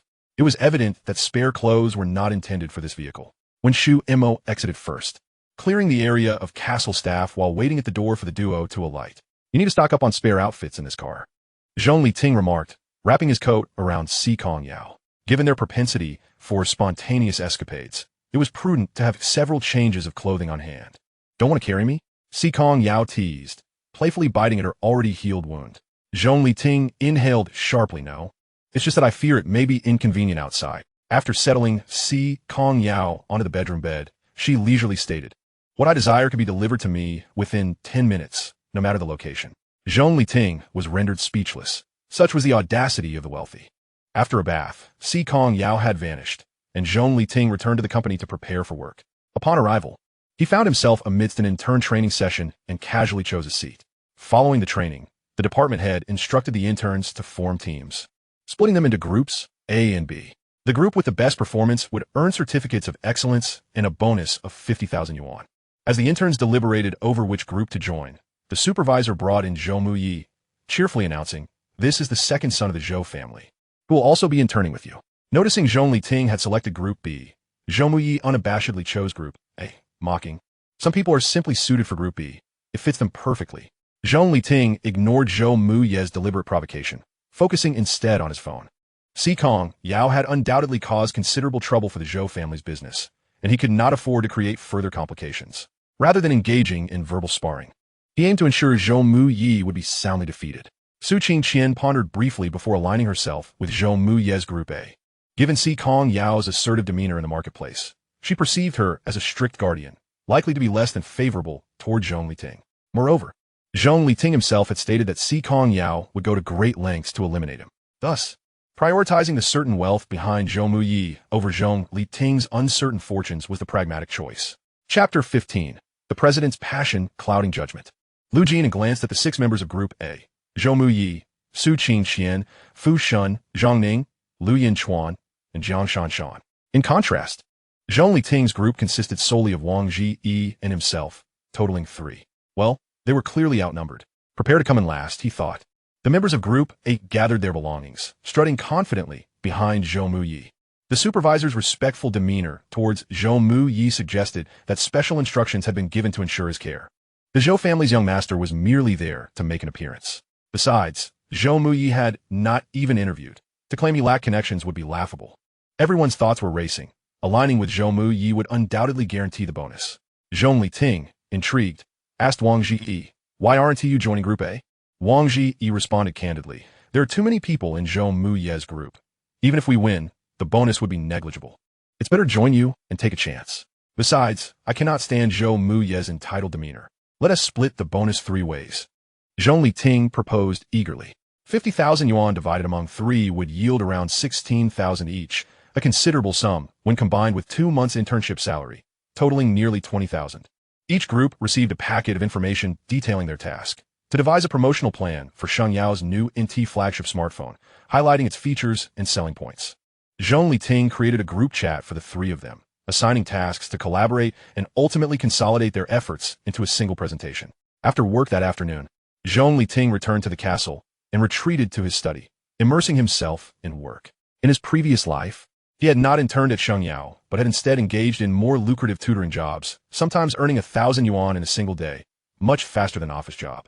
Seizing opportunities, he rapidly ventured into entrepreneurship, founding his own educational company. Riding the wave of the era, he amassed a fortune of millions. However, due to shifting national policies, the prospects for his educational company dwindled, prompting him to sell it and pivot toward the renewable energy and semiconductor industries. Yet, before he could embark on this path, he met a tragic end in a car accident. In this new life, he had altered many predetermined trajectories, his only advantage being a clearer understanding of future developmental trends, allowing him to swiftly seize the opportunities of the times. By leveraging this information gap, he aimed to realize his entrepreneurial dreams. His goal in joining Shengyao was to prepare for an eventual entry into the semiconductor industry. After all, knowledge of oneself and one's adversary ensures victory in every battle. Upon her return to the castle, the servants set the dining table. "The gentleman hasn't come down since he returned this afternoon," one informed Si Kongyao while arranging the dishes. Ascending the stairs, Si Kongyao noticed the study's light was on and pushed the door open. Inside, Zhong Liting donned a light gray leisure suit, his hair slightly longer than a few days prior. As he bowed over his work, the fine strands of hair cast a golden halo in the light, radiating a gentle warmth. Stepping softly closer, she observed a clear pie chart on his computer screen, detailing shopping demands across various age groups. Perhaps too engrossed in his task, Zhong Liting remained unaware of Si Kongyao's presence behind him for quite some time. His fingers danced rapidly across the keyboard, words cascading forth like a waterfall. Ding! The phone beside him chimed, displaying a new message. Zhong Liting cast a glance and saw Su Qingqian swiftly shutting off her phone, placing it face down on the table, as if to render it invisible. At this hour, her visit was likely an attempt to pry into their planning scheme. She still perceived him as the infatuated fool of yore. He would ensure Su Qingqian ended up with naught but her undergarments, since she was so enamored with wealth. He would make certain that she walked away with not a single dime. The thought of Su Qingqian's discomfiture filled Zhong Liting with an invigorating zeal. Si Kongyao had been standing for over half an hour when Zhong Liting's phone vibrated several times on the table. Once he sensed that the other was nearly finished with their task, Si Kongyao leaned in from behind, wrapping her arms around his neck, resting her chin on his head, and inquired, "The maid mentioned you returned from work and went straight to the study to be busy?" "Yes, I'm almost done," Zhong Liting replied, noting her presence since she entered. Initially thinking she would merely grab something and leave, yet she quietly stayed with him for so long. "Have you been occupied solely with work, or have you engaged in anything else?" Si Kongyao asked pointedly, her gaze skimming over the phone lying face down on the table. "What else could I possibly do?" Zhong Liting chuckled, taking her hand and playfully squeezing it. "Isn't Wen Shu Hua supposed to inform you of my every meticulous endeavor? Even if I merely answer a phone call or reply to a message, Wen Shu Mo would relay it to you. Are you implying that you resent me for having Wen Shu Hua monitor you?" The smile on Si Kongyao's face transformed into something more sinister. Sensing the impending trouble, Zhong Liting swiftly stood, and the phone vibrated once more, causing Si Kongyao's expression to darken further. I haven't spoken to her at all. You can see for yourself. Zhong Liting, realizing the gravity of the situation, promptly opened the chat interface with Su Qingqian and handed the phone over. The chat displayed several messages from Su Qingqian. Have you eaten? Shall we have dinner together tonight? I know a good place that serves fish, followed by a restaurant address. Are you busy? The messages were spaced half an hour apart. I certainly did not delete any messages, Zhong Liting assured. If you don't believe me, you can have someone recover the chat history. For someone with Si Kongyao's skills and capabilities, restoring deleted messages would be a trivial task. Casually scrolling through, Si Kongyao noted that the most recent messages were indeed from today. The little one actually had the audacity to delete her chat records with Su Qingqian. What grand conspiracy is she plotting, or has she truly turned over a new leaf? Casting a glance at Su Qingqian's profile picture, which appeared to be a self-portrait of her in a linen dress, imbued with an air of gentle elegance, Si Kongyao couldn't help but smirk with a cryptic smile. Tonight, we shall dine out. Where would you like to go? Zhong Liting was taken aback. At this hour, the maid should already have prepared the meal. Why the sudden desire to eat out? In his recollection, Si Kongyao was exceedingly particular about her food, with no fewer than a dozen Michelin chefs catering to her needs. Even when dining out, it was typically at high-end restaurants, primarily for business banquets that she usually avoided, as she was not particularly fond of such fare. Let us change clothes first. We will decide once we are outside. Si Kongyao opened the wardrobe and selected a casual linen outfit for Zhong Liting, while she picked a matching ensemble for herself. Upon descending the stairs, Wen Shu Mo and Butler Zhao were preparing to follow them, but Zhong Liting interjected, "You two should stay at home for dinner. It would be wasteful to let all this food go uneaten." He preferred not to have a retinue trailing behind him, as it made him feel somewhat constrained. Not an option, Butler Zhao firmly rejected. The identity of the president is unique. You cannot be without company. Let be as you wish. After Si Kongyao spoke, Butler Zhao dared not argue further, merely signaling Wen Shu Mo to persuade Zhong Liting. Wen Shu Mo, under pressure, ventured with the president's attire. It should be challenging to recognize him. Si Kongyao, clad in casual wear and sneakers, her face nearly obscured by a wide-brimmed sun hat, exuded a relaxed and serene aura, a stark contrast to her usual sharp and competent demeanor. Butler Zhao rolled his eyes at Wen Shu Mo. I instructed you to persuade the president, not to engage in this nonsense. Do you ever consider the implications of your words? What if something goes awry? Wen Shu Mo shot back. With the president in such a state of infatuation, do you think she would heed my words? Zhong Liting feared for her life. She would undoubtedly hand him a knife, if asked. The two departed with a semblance of nonchalance, despite the forced smiles on Butler Zhao and Wen Shu Mo's faces. In the garage, Si Kongyao's gaze fell upon a sleek black Bugatti Chiron, and a flicker of sorrow crossed her features as if recalling a poignant memory. What troubles you? Zhong Liting asked. That day was your 20th birthday. I specifically purchased it as a gift for you. Yet, you barely glanced at it and ended up in a quarrel with me. Si Kongyao replied, her delicate features tinged with sadness. A few strands of hair falling over her forehead, imparting an air of solitude and fragility. Chapter 16. I love what you love. Zhong Liting recalled. On the day of his 20th birthday in his past life, Si Kongyao had called him, urging him to return home for the celebration. As everyone was waiting for him, he had been preoccupied with placating Su Qingqian, and in a fit of emotion, he had unleashed all his frustrations from her on Si Kongyao. He had intended to celebrate his birthday with Su Qingqian, only to be stood up. Not only did Su Qingqian neglect to wish him a happy birthday, but she also belittled him for not being able to afford a pair of NK Air Force sneakers. Consequently, he canceled the cake he had ordered, saving that 100 yuan to buy shoes for Su Qingqian instead. Reflecting on it now, he felt utterly blind. Si Kongyao had gone to great lengths to prepare a gift for him, yet he had been oblivious and had ended up in a fierce argument. How foolish he had been. Thankfully, fate had granted him another chance. This time, he vowed not to be blind in heart or vision. I am truly sorry. I assure you it will not happen again. Zhong Liting breathed deeply, offering a sincere apology. I am mad for you, infatuated with you. Yet you have always regarded me as a monster. Despite this, I still wish to bind you closely to me. Si Kongyao seemed genuinely pained, her fox-like eyes reflecting a mix of reluctance and grievance. It will not happen again, I promise you. Zhong Liting could not restrain himself and enveloped her in his embrace, wishing to meld her into his very being, his voice thick with emotion. I am profoundly sorry for my past actions. Henceforth, I shall cherish you dearly. The warmth of his body gradually steadied Si Kongyao's emotions. Her reddened eyes beginning to clear. Zhong Liting, concerned for her feelings, asked, "Would you like to switch to another vehicle?" "No, I want to ride in this one. I shall rise again from where I fell," she declared resolutely as she settled into the passenger seat, exuding a calm and obedient demeanor that surprised Zhong Liting. "Please fasten your seatbelt." Si Kongyao appeared to have not heard him, continuing to fiddle with her phone. Zhong Liting, in good spirits, repeated his request. Seeing her unresponsive, he begrudgingly unbuckled his own seatbelt, leaning over to secure hers. As he leaned in, Si Kongyao playfully nipped at him. "Stop it. We need to eat first." Si Kongyao maintained a strict routine, eating at regular intervals. Coupled with her sensitive stomach, she could not afford to go hungry. If they indulged in distractions, it would likely lead to issues with her stomach 2 hours later. Meanwhile, Su Qingqian stared at her phone, quiet as a chicken, feeling a bit dazed. The previous incessant attention from Zhong Liting had been tiresome, yet now that he was absent, she felt a pang of loss. Just as she was pondering this, a message from Fu Shun arrived. "Qingqian, are you free? Have you eaten?" Su Qingqian quickly replied, "I haven't eaten. I'm feeling down." Fu Shun, upon receiving her prompt response, nearly dropped his phone in excitement, dancing with joy. Su Qingqian astonishingly replied to his message almost instantaneously. A stark contrast to her previous responses, which would typically take several hours, if not days. This exhilarated him immensely, prompting him to swiftly type, "Shall we dine together?" After a moment's reflection, he deleted the message and revised it to, "What's wrong?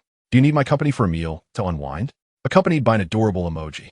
He sent it off, anxiously awaiting a reply. Upon glancing at the message, Su Qingqian wore a knowing smile. With her charms, finding someone to accompany her for a meal was hardly a challenge. There were countless individuals eager to treat her to dinner. What was Zhong Liting in comparison? After a leisurely 15 minutes, she finally replied, "Sure, see you at the restaurant," and sent the location. Reclining on the sofa, Fu Shun incessantly refreshed his phone, passionately kissing the screen before sending a heart emoji in return. He retreated to his room, donned his most dashing attire, and tidied his hair with some gel, admiring his reflection in the mirror with great satisfaction. Remembering his father's recently acquired Benz, he sweet-talked his way into borrowing the car keys and excitedly stepped out. Throughout the journey, Fu Shun held his breath, fearful of damaging his father's brand-new vehicle. Coming from a modest working-class background, his parents managed a small shop.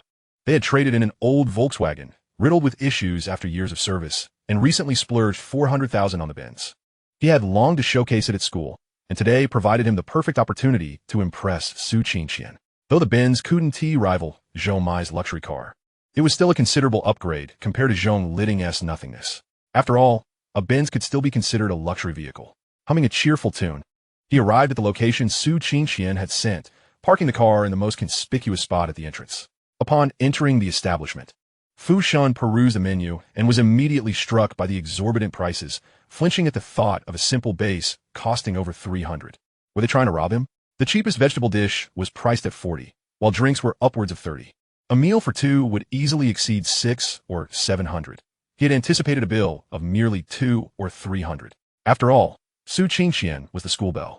It was only natural for her to have a higher spending threshold. Taking a deep breath, he stepped inside to await her arrival.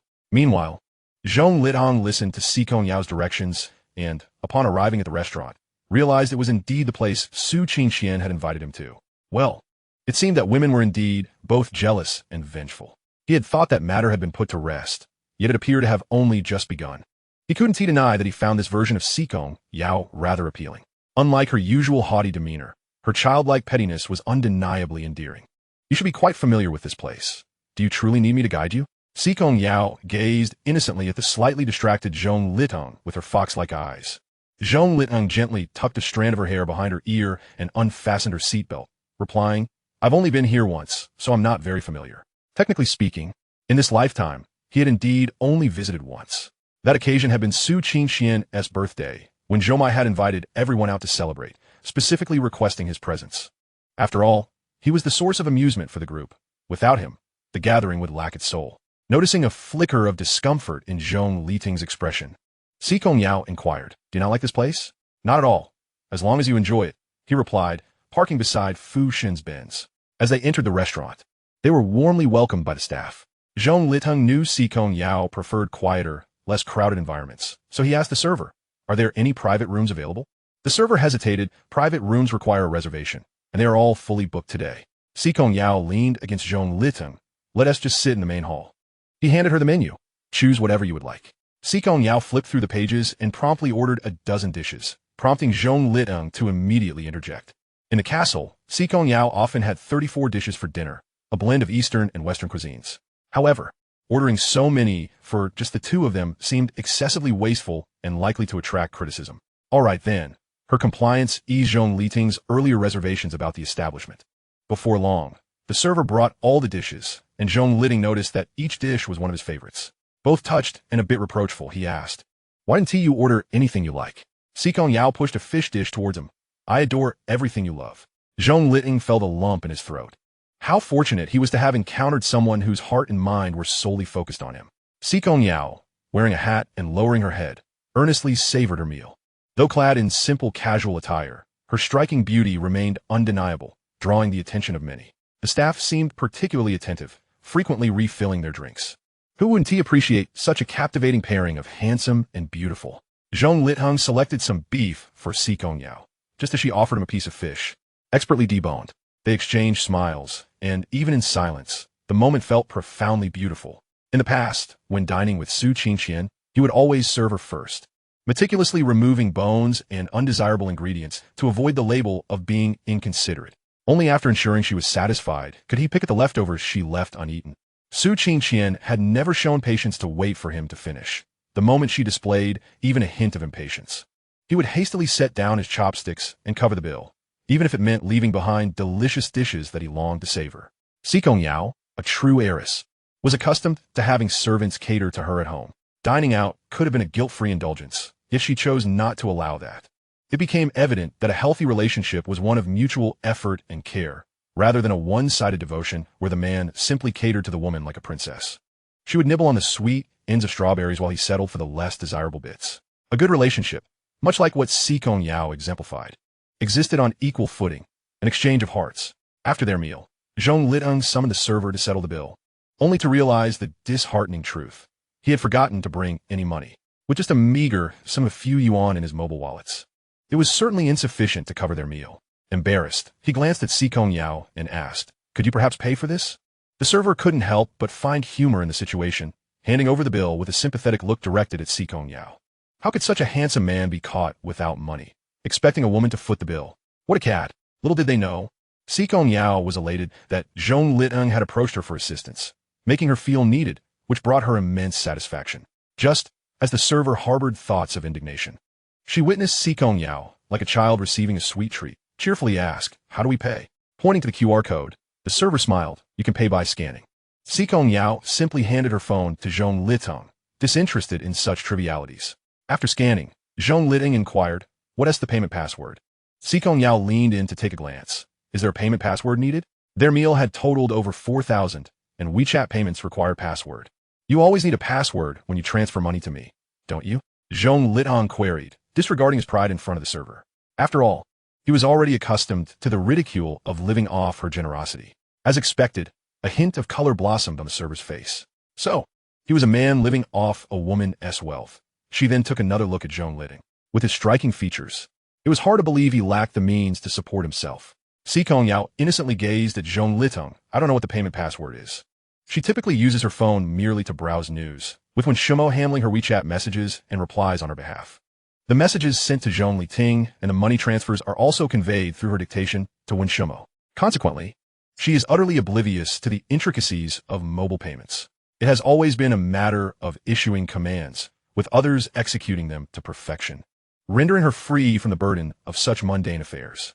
Zhong Liting felt a tinge of helplessness, wishing it were a few years later when facial recognition payments would be available. Their commotion attracted the attention of onlookers, who speculated that the two were unable to settle the bill, whispering among themselves. Fu Shun, naturally, took notice of this, and, after emerging from the private room, begrudgingly paid the 700 yuan. He imparted a heartfelt lesson to the two dining in the hall. If you lack funds, refrain from ostentation. Look at how many dishes you've ordered. Now, how splendid it is that you can't cover the bill. Beside him, Su Qingqian's gaze remained fixed on the elegantly attired Si Kongyao, admiring her gracefulness even in casual wear. It was a pity she couldn't see her face. When did Zhong Liting become acquainted with such a person? Zhong Liting, witnessing the schadenfreude in the crowd, remarked, "Since you are so affluent, why not cover my bill?" Fu Shun, observing the table laden with dishes, retorted, "Why should I pay for your meal? Am I merely a cash cow?" It was indeed exasperating. If you enjoy lecturing others so much, why not pursue a teaching certification? Si Kongyao glanced at Fu Shun, her gaze so piercing that it sent a chill down his spine, almost compelling him to kneel. It reminded him of that dreadful night with the Liu family, where he was beaten to a pulp without any visible severe injuries. "Do you fancy this establishment? If so, I'll purchase it for you," Si Kongyao said, her previous cold demeanor softening as she turned her attention to Zhong Liting. "We shall establish a no dogs allowed policy to ensure a peaceful dining experience." Fu Shun's face turned a myriad of colors as he absorbed Si Kongyao's scolding, eliciting laughter from those around. The nearby waiter stifled a laugh, intrigued by Si Kongyao's audacity to suggest buying the restaurant for someone else. Did the wealthy treat millions as casually as they did a few dozen yuan? Su Qingqian, who had been observing, was taken aback. This restaurant must cost at least several million. She intends to give it away. Does that mean Zhong Liting is now a millionaire? Compared to Zhou Mai, who relies on his father's wealth, Zhong Liting's self-made fortune is far more impressive. Moreover, this establishment is always bustling, likely generating substantial daily revenue. Wouldn't that mean he could simply count money at home? Fu Shun, unable to tolerate the crowd's ridicule, retorted defiantly, "How can one claim to buy a restaurant when they can't even settle their dinner bill? That's just boasting without any merit." The waiter, believing in Si Kongyao's confidence, suggested, "Actually, you could open your payment code, and I can scan it." Zhong Liting opened his WeChat wallet. "Goodness, I can't even count how many digits there are at a glance." It was the first time the waiter had seen a customer's WeChat balance so densely packed with digits, estimating it to be at least a dozen figures. "This could probably buy 10 of our establishments," he mused. "We want to be purchasing the restaurant. Please, let us settle the bill." Zhong Liting was eager to distance himself from someone like Fu Shun. Su Qingqian, hearing this, felt a pang of frustration. You're just going to let a fortune slip away? Though she was irritated, she felt powerless, watching the opportunity fly away. She needed to devise a strategy to forge a closer relationship and not allow such a golden opportunity to evaporate. The waiter, trembling slightly, completed the payment process and respectfully escorted them to the door. Fu Shun, having lost face, attempted to curry favor with Su Qingqian. "I drove here. Let me give you a ride home." Upon reaching his Mercedes, he was about to boast when he noticed a Bugatti Chiron parked nearby. Su Qingqian's gaze was fixated on the Bugatti, her eyes filled with intense envy and longing. "Is that your car?" Su Qingqian's tone suddenly softened, a stark contrast to her previously indifferent demeanor during their meal, her eyes shimmering with interest. Fu Shun was astonished. Could he be a hidden rich kid? Su Qingqian's heart raced wildly. Fu Shun felt a surge of satisfaction. The goddess was finally acknowledging him. He pointed to his Mercedes and said, "This one." Su Qingqian then noticed the Mercedes beside them, her expression dimming as she opened the door and settled into the back seat. After Zhong Liting settled the payment, rain began to pour as they exited the restaurant. Concerned for her getting drenched, he instructed Si Kongyao to wait at the entrance while he fetched the car. Seeing Zhong Liting braving the rain, Fu Shun, recalling his earlier humiliation, rolled down the window, feigning concern. "No car? Would you like a ride?" Just as Zhong Liting was about to respond, he noticed that Si Kongyao had followed him. Was she worried about him being at a disadvantage? Zhong Liting felt a mix of gratitude and guilt, removing his coat to shield her from the rain.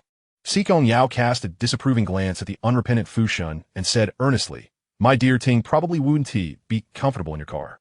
Fu Shun was about to boast that it wasn't a bad car, merely a few $100,000. He was willing to give them a ride. But Si Kongyao coolly replied, "Ting has never driven a car worth less than 40 million. I doubt he would even glance at your little contraption." A car worth a few $100,000 was merely a trinket? Fu Shun felt a surge of anger. Even if it were a trinket, it was better than having no car at all. When he looked up again, he saw Zhong Liting and Si Kongyao getting into the Bugatti Chiron. With a resounding roar, the car disappeared elegantly from his view. Su Qingqian, seated in the back, was equally astonished, her expression one of disbelief. Zhong Liting could afford such an expensive car? Could it be that this woman was Si Kongyao? It seems Si Kongyao truly cared for Zhong Liting. Otherwise, why would she go to such lengths to protect him? How ironic that she had often derided Zhong Liting for being poor, only to find herself outmatched. This realization only deepened her dissatisfaction, prompting her to urge, "Hurry and take me home." She needed to investigate thoroughly, if necessary. She wouldn't shy away from pursuing Zhong Liting herself. After all, who would turn down wealth? Si Kongyao belonged to an elite family. Even a mere strand of hair from her could be a gold mine for Zhong Liting. Fu Shun, sensing Su Qingqian's displeasure, dared not oppose her, and quickly drove her home. He had intended to show off in front of her, but instead, Zhong Liting had stolen the spotlight, which was infuriating. Distracted, he accidentally scraped the car in front of him, prompting him to hastily step out to address the situation. Su Qingqian grew increasingly impatient as she observed Fu Shun. Can you even drive? How did you manage to hit something? Fu Shun had just settled a 500 yuan private deal and, filled with frustration, could only swallow his anger and apologize profusely. I'm sorry. I'll get you home right away. Chapter 18, The Milk Tea Incident. A few days later, in the intern office of the Qingqiao group, members of Team A gathered to discuss the marketing plan they had worked tirelessly on for several nights. Zhou Mai lounged in a chair, perusing the PPT while twirling a pen. Nonchalantly, he announced, I've ordered milk tea for everyone. You've all worked hard these past few days. He had been busy partying and had no time to engage in discussions about the marketing plan. Now that the results were in, he thought to contribute by treating everyone to a cup of milk tea, considering it a small gesture of support. To him, anything that could be resolved with money was trivial. As a figure at the apex of the food chain, he merely needed to spend a little to compel countless individuals to labor for him. Lu Yinchuan, Zhou Mai's sycophantic aide, eagerly massaged his shoulders, saying, It's Zhou Ge who's been working hard. You'll have to put in more effort to prepare the report later.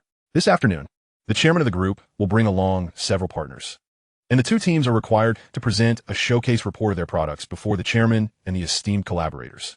The outcome of this presentation will directly influence the final assessment scores of both teams. Zhou Mai, as the second son of the Zhou family, has often been summoned by the elder Zhou to various banquets to make appearances, making him the most suitable candidate for this sharing.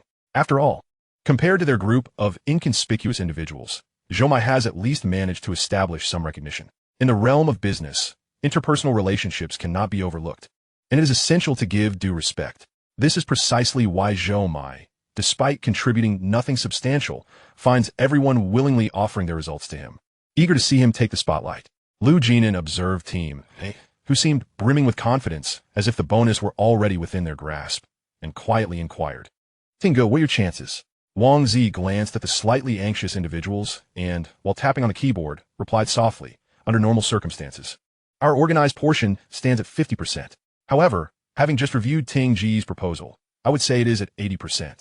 And if Lu Jinan is not normal, that would be a 37% chance, Wang Zi replied, wishing not to expose them directly to the harsh reality, hoping to leave some glimmer of hope.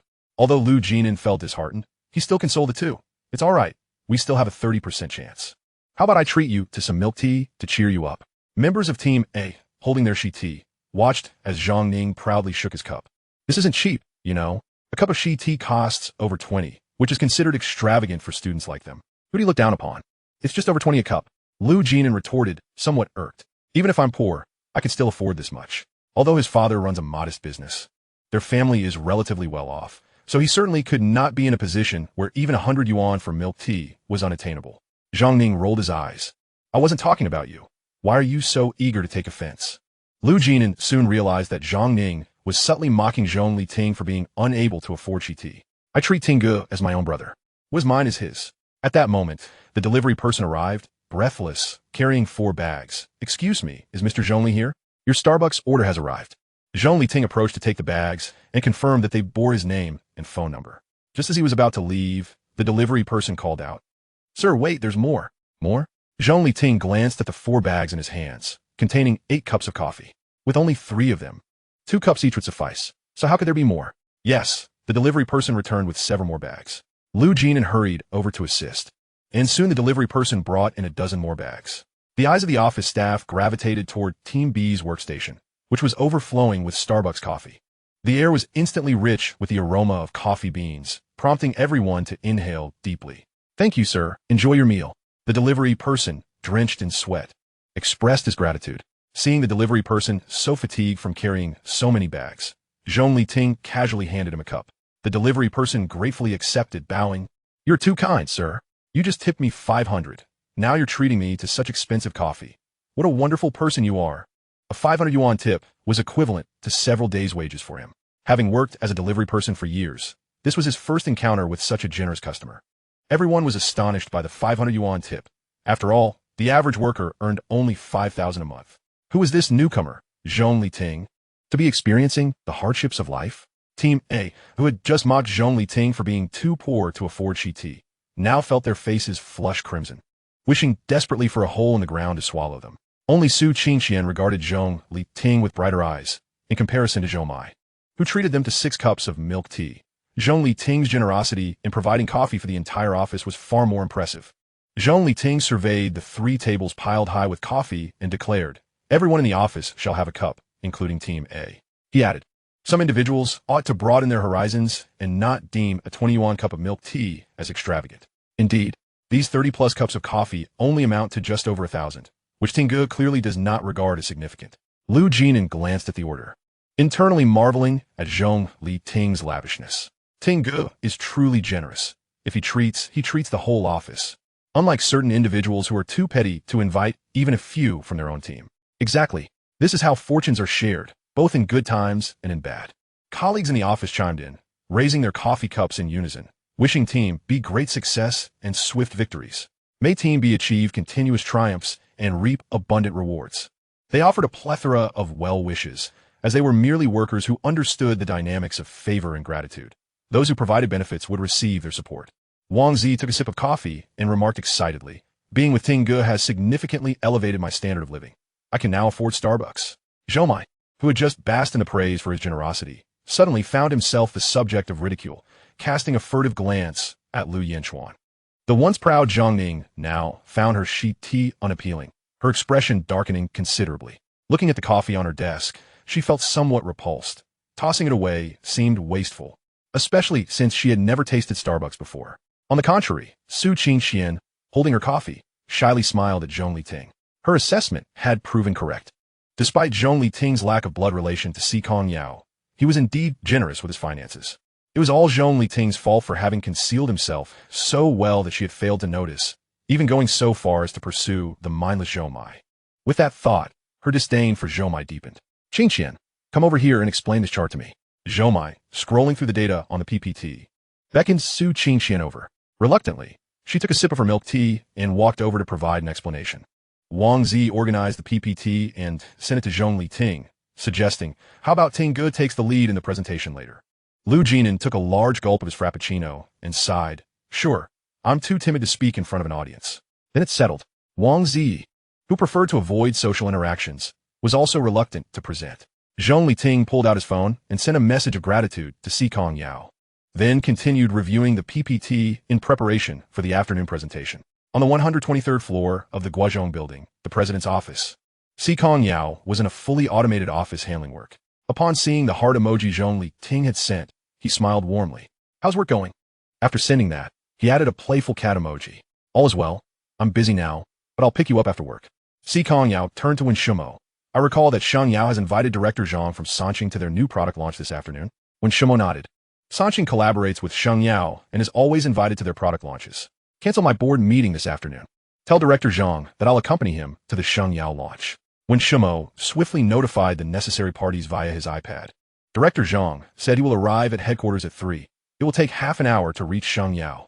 Zhong Liting was engrossed in swiftly reviewing the PPT at his computer, noting that he still had an hour to go over it again. Nearby, Jiang Shanshan and Lu Yanchuan were playfully bickering, their noise escalating. Unintentionally or not, Lu Yanchuan accidentally spilled milk tea onto Zhong Liting's computer. "I'm so sorry. I didn't mean to." Lu Yanchuan scrambled to grab a tissue to clean the computer.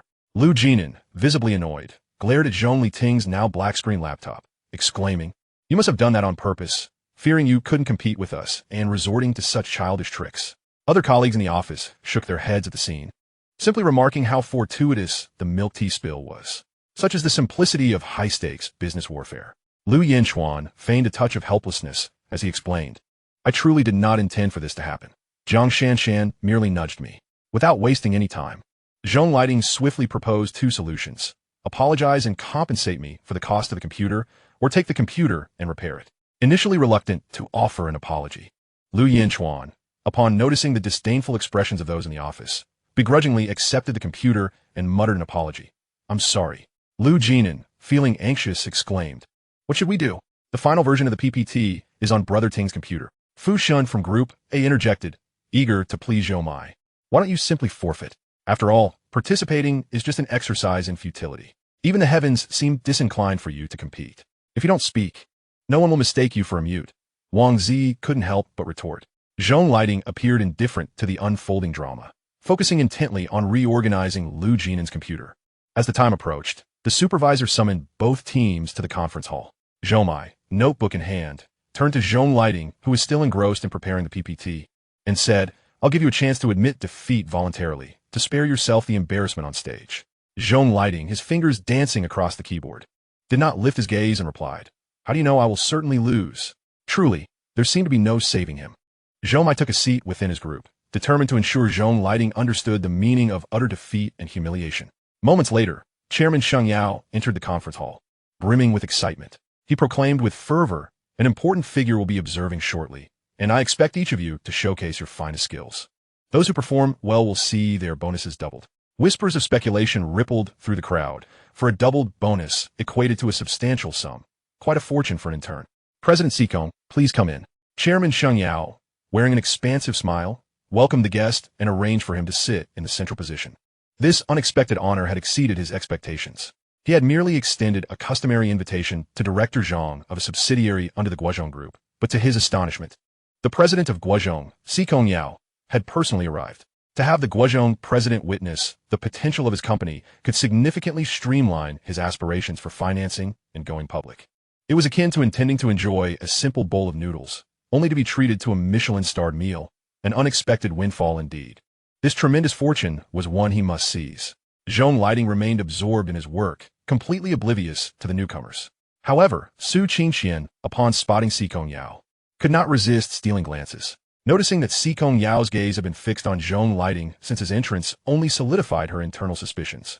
It was evident that this guardian harbored feelings for Zhong Liting. If she could capture Zhong Liting's heart, would Si Kongyao's approval not follow? Chairman Si Kongyao stood on stage to announce the rules. Each group will present, and the judges will score on a scale of 10. The group with the highest average score will emerge victorious. Upon seeing Si Kongyao, Zhou Mai exhibited a clear sense of panic. But upon surveying the panel of judges, most of whom were business associates of his father, he felt reassured. Even if Si Kongyao favored Zhong Liting, he could only award a perfect score of 10. There were still many judges whose scores could not be skewed in one direction. Group A drew the short straw for the first presentation. Zhou Mai, clutching the PPT, recited it fluently, having prepared adequately. The judges exchanged satisfied murmurs, evidently pleased with his performance. Chairman Si Kongyao, equally impressed, complimented Zhou Mai, stating, "The second son of the Zhou family possesses genuine talent. This proposal is quite commendable." The invited judges, seasoned business people, joined in the praise. Meanwhile, Lu Jinan anxiously prayed for a delay. "Please, take your time and chat a bit longer. Let Brother Ting finish the PPT." Wang Zi was also sweating bullets. After laboring tirelessly, he had finally compiled the PPT, and it was indeed a tall order for Zhong Liting to complete it within the hour. Si Kongyao had been keenly observing the situation involving Zhong Liting since entering the conference hall. This young man, utterly absorbed in his task, seemed to be grappling with some issue. It was evident that there must have been a complication with the PPT at this critical juncture. A glance at the expressions of the opposing group confirmed Si Kongyao as suspicions. Flipping through the planning documents in hand, Si Kongyao turned to Zhou Mai and asked, "What do you perceive as the white points of the NT flagship smartphone?" This was a pointed inquiry, essentially probing the phone's unique selling propositions. Customer needs can typically be classified into 4 levels: pain points, urgent problems needing resolution; blemishes, issues that require attention but are not pressing; itch points, aspirations that customers wish to fulfill; and white points, perceived non-issues by customers. Caught off guard by the sudden question, Zhou Mai found himself momentarily flustered. He had not conducted an in-depth analysis of the product, merely presenting the collective efforts of his team. The judges below began to murmur among themselves, growing impatient for a response. Director Zhang soon joined in. "Since Chairman Sheng is eager for investment, we cannot afford to be kept in the dark about any information regarding this product." Indeed, the white points were hardly classified as significant flaws. Chairman Si Kongyao cast a knowing glance at Zhou Mai, urging him to speak. "Go on. We are all family here." Zhou Mai, recalling the contents of the PPT, stammered as he awkwardly articulated a few trivial concerns. Had he known there would be a Q&A segment, he would have crammed for it the night before, thus avoiding the embarrassment of being caught off guard. Si Kongyao was clearly targeting him deliberately. Si Kongyao continued to pose a series of incisive questions, leaving even Director Zhang somewhat bewildered. The president's rare participation in a mere intern's presentation, coupled with his unusual barrage of inquiries, was nothing short of miraculous. Typically, their president maintained a distant demeanor, rarely speaking unless absolutely necessary. To consider him as frugal with words would be an understatement. What could possibly explain his unusual behavior today? Was it genuine interest in Su Qingqian Group, despite having previously advised against significant investment due to its unclear prospects? At last, Zhong Liting managed to type out the concluding thank you, prompting a collective sigh of relief from the three of them. When Shimo leaned in to whisper something to Si Kongyao, who then smiled at Chairman Sheng, saying, "Please." The next group. Chairman Sheng had never anticipated witnessing a smile from Si Kongyao in his lifetime. This assured him that the investment was secure. Overjoyed, he turned to Zhong Liting, "Little Ting, make sure to shine." Dressed in a casual suit, Zhong Liting took to the stage, confidently armed with a laser pointer.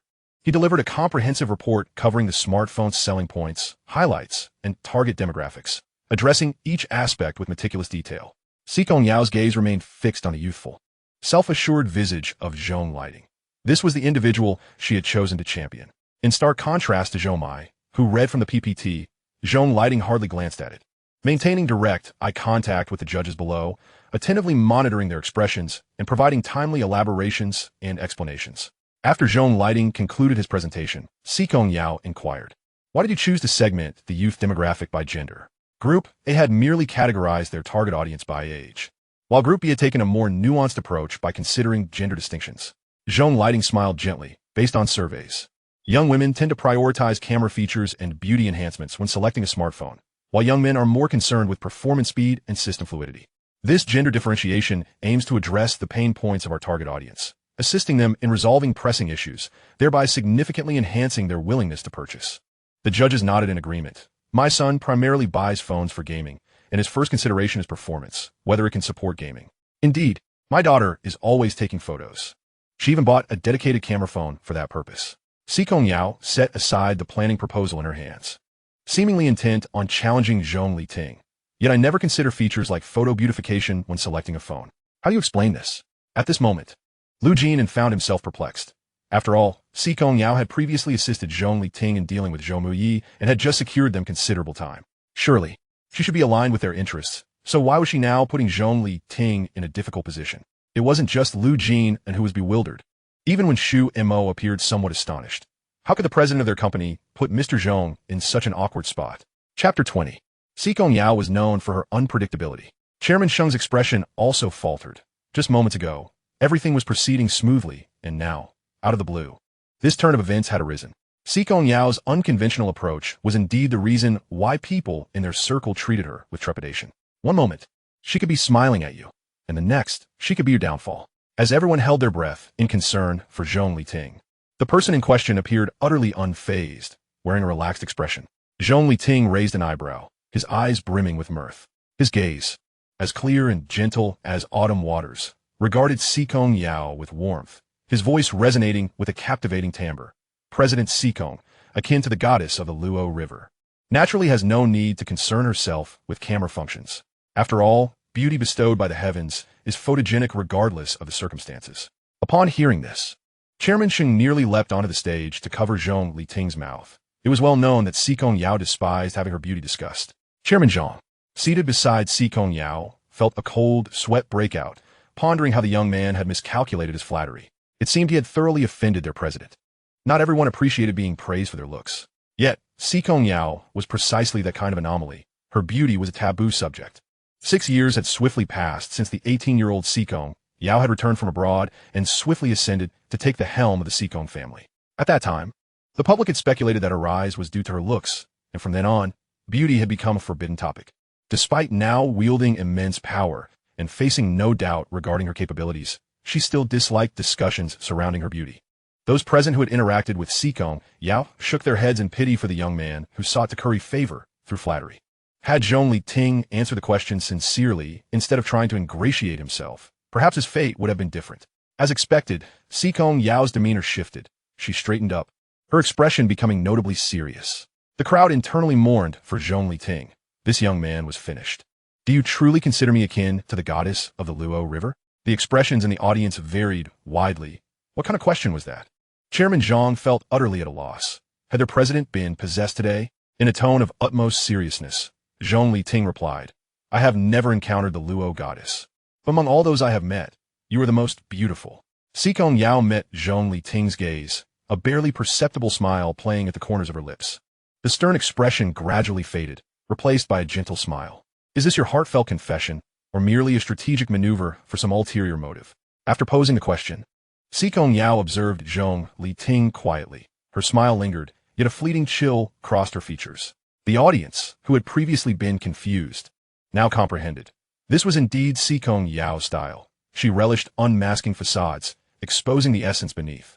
Apart from the two of them, only when Shu Mo understood the true implications of this exchange. She too was curious about the motivations behind Zhong Liting's significant shift in demeanor. Surely, he hadn't suddenly experienced an epiphany. Su Qingqian eagerly anticipated that Zhong Liting's response would be a calculated move, culminating in him uttering her name amidst the crowd's gaze. Zhong Liting's love for her burned fiercely. If he could proclaim her name in such a situation, it would immensely gratify her vanity. Should he do so, she would be willing to explore a relationship with him. Truthfully, without any ulterior motives, Zhong Liting declared resolutely, I firmly believe that a person's best quality is integrity, especially for those in business. Su Qingqian had prepared herself for all eyes to be on her. But Zhong Liting's unpredictable nature left her somewhat disoriented, casting her a look imbued with a hint of resentment. In contrast, Si Kongyao seemed to have become increasingly amused. Arching an eyebrow at Zhong Liting, her captivating fox-like eyes sparkling with allure. Integrity is indeed a rare quality. I hope all present can score with fairness and uphold integrity as a principle. Si Kongyao spoke with clarity and authority, exuding an air of inviolability. Indeed, President Si Kong speaks the truth. We shall remain objective and fair, and will not show favoritism, the crowd promised, hastily revising their scores. They began to admire the young Zhong Liting, recognizing his ability to navigate the situation with finesse. With the value of integrity established, even President Si Kong had been ensnared. Su Qingqian, witnessing the radiant smile on Si Kongyao's face, internally seethed. Zhong Liting must be playing along, not wanting to offend her. After all, she acted as Zhong Liting's guardian and should be of an age nearing 50. What right did a technologically enhanced visage have to compete with her? Si Kongyao paid little heed to Su Qingqian's resentment, her satisfaction evident as she encouraged Zhong Liting. Please continue. Few beauties could rival Si Kongyao. Yet the desire for beauty is universal. Every woman has the right to pursue beauty, and we must see more ordinary women empowered to become their best selves. Her words were flawless, complimenting Si Kongyao's beauty while simultaneously expressing a noble sentiment, highlighting the needs of everyday women. A conscientious enterprise ought to serve the majority of ordinary individuals. Si Kongyao's gaze grew increasingly fervent as she fixed her eyes on the glimmers of light dancing in Zhong Liting's. Their gazes entwined at that moment, infused with passion. Your response has pleased me greatly. Si Kongyao did not conceal her admiration, offering him a gentle smile. Her brilliant starry eyes resembled a sky full of stars, or perhaps the evening glow on the horizon. Enchantingly captivating, she rendered everyone present spellbound. Si Kongyao, smiling so beautifully, opened a new world for all in attendance.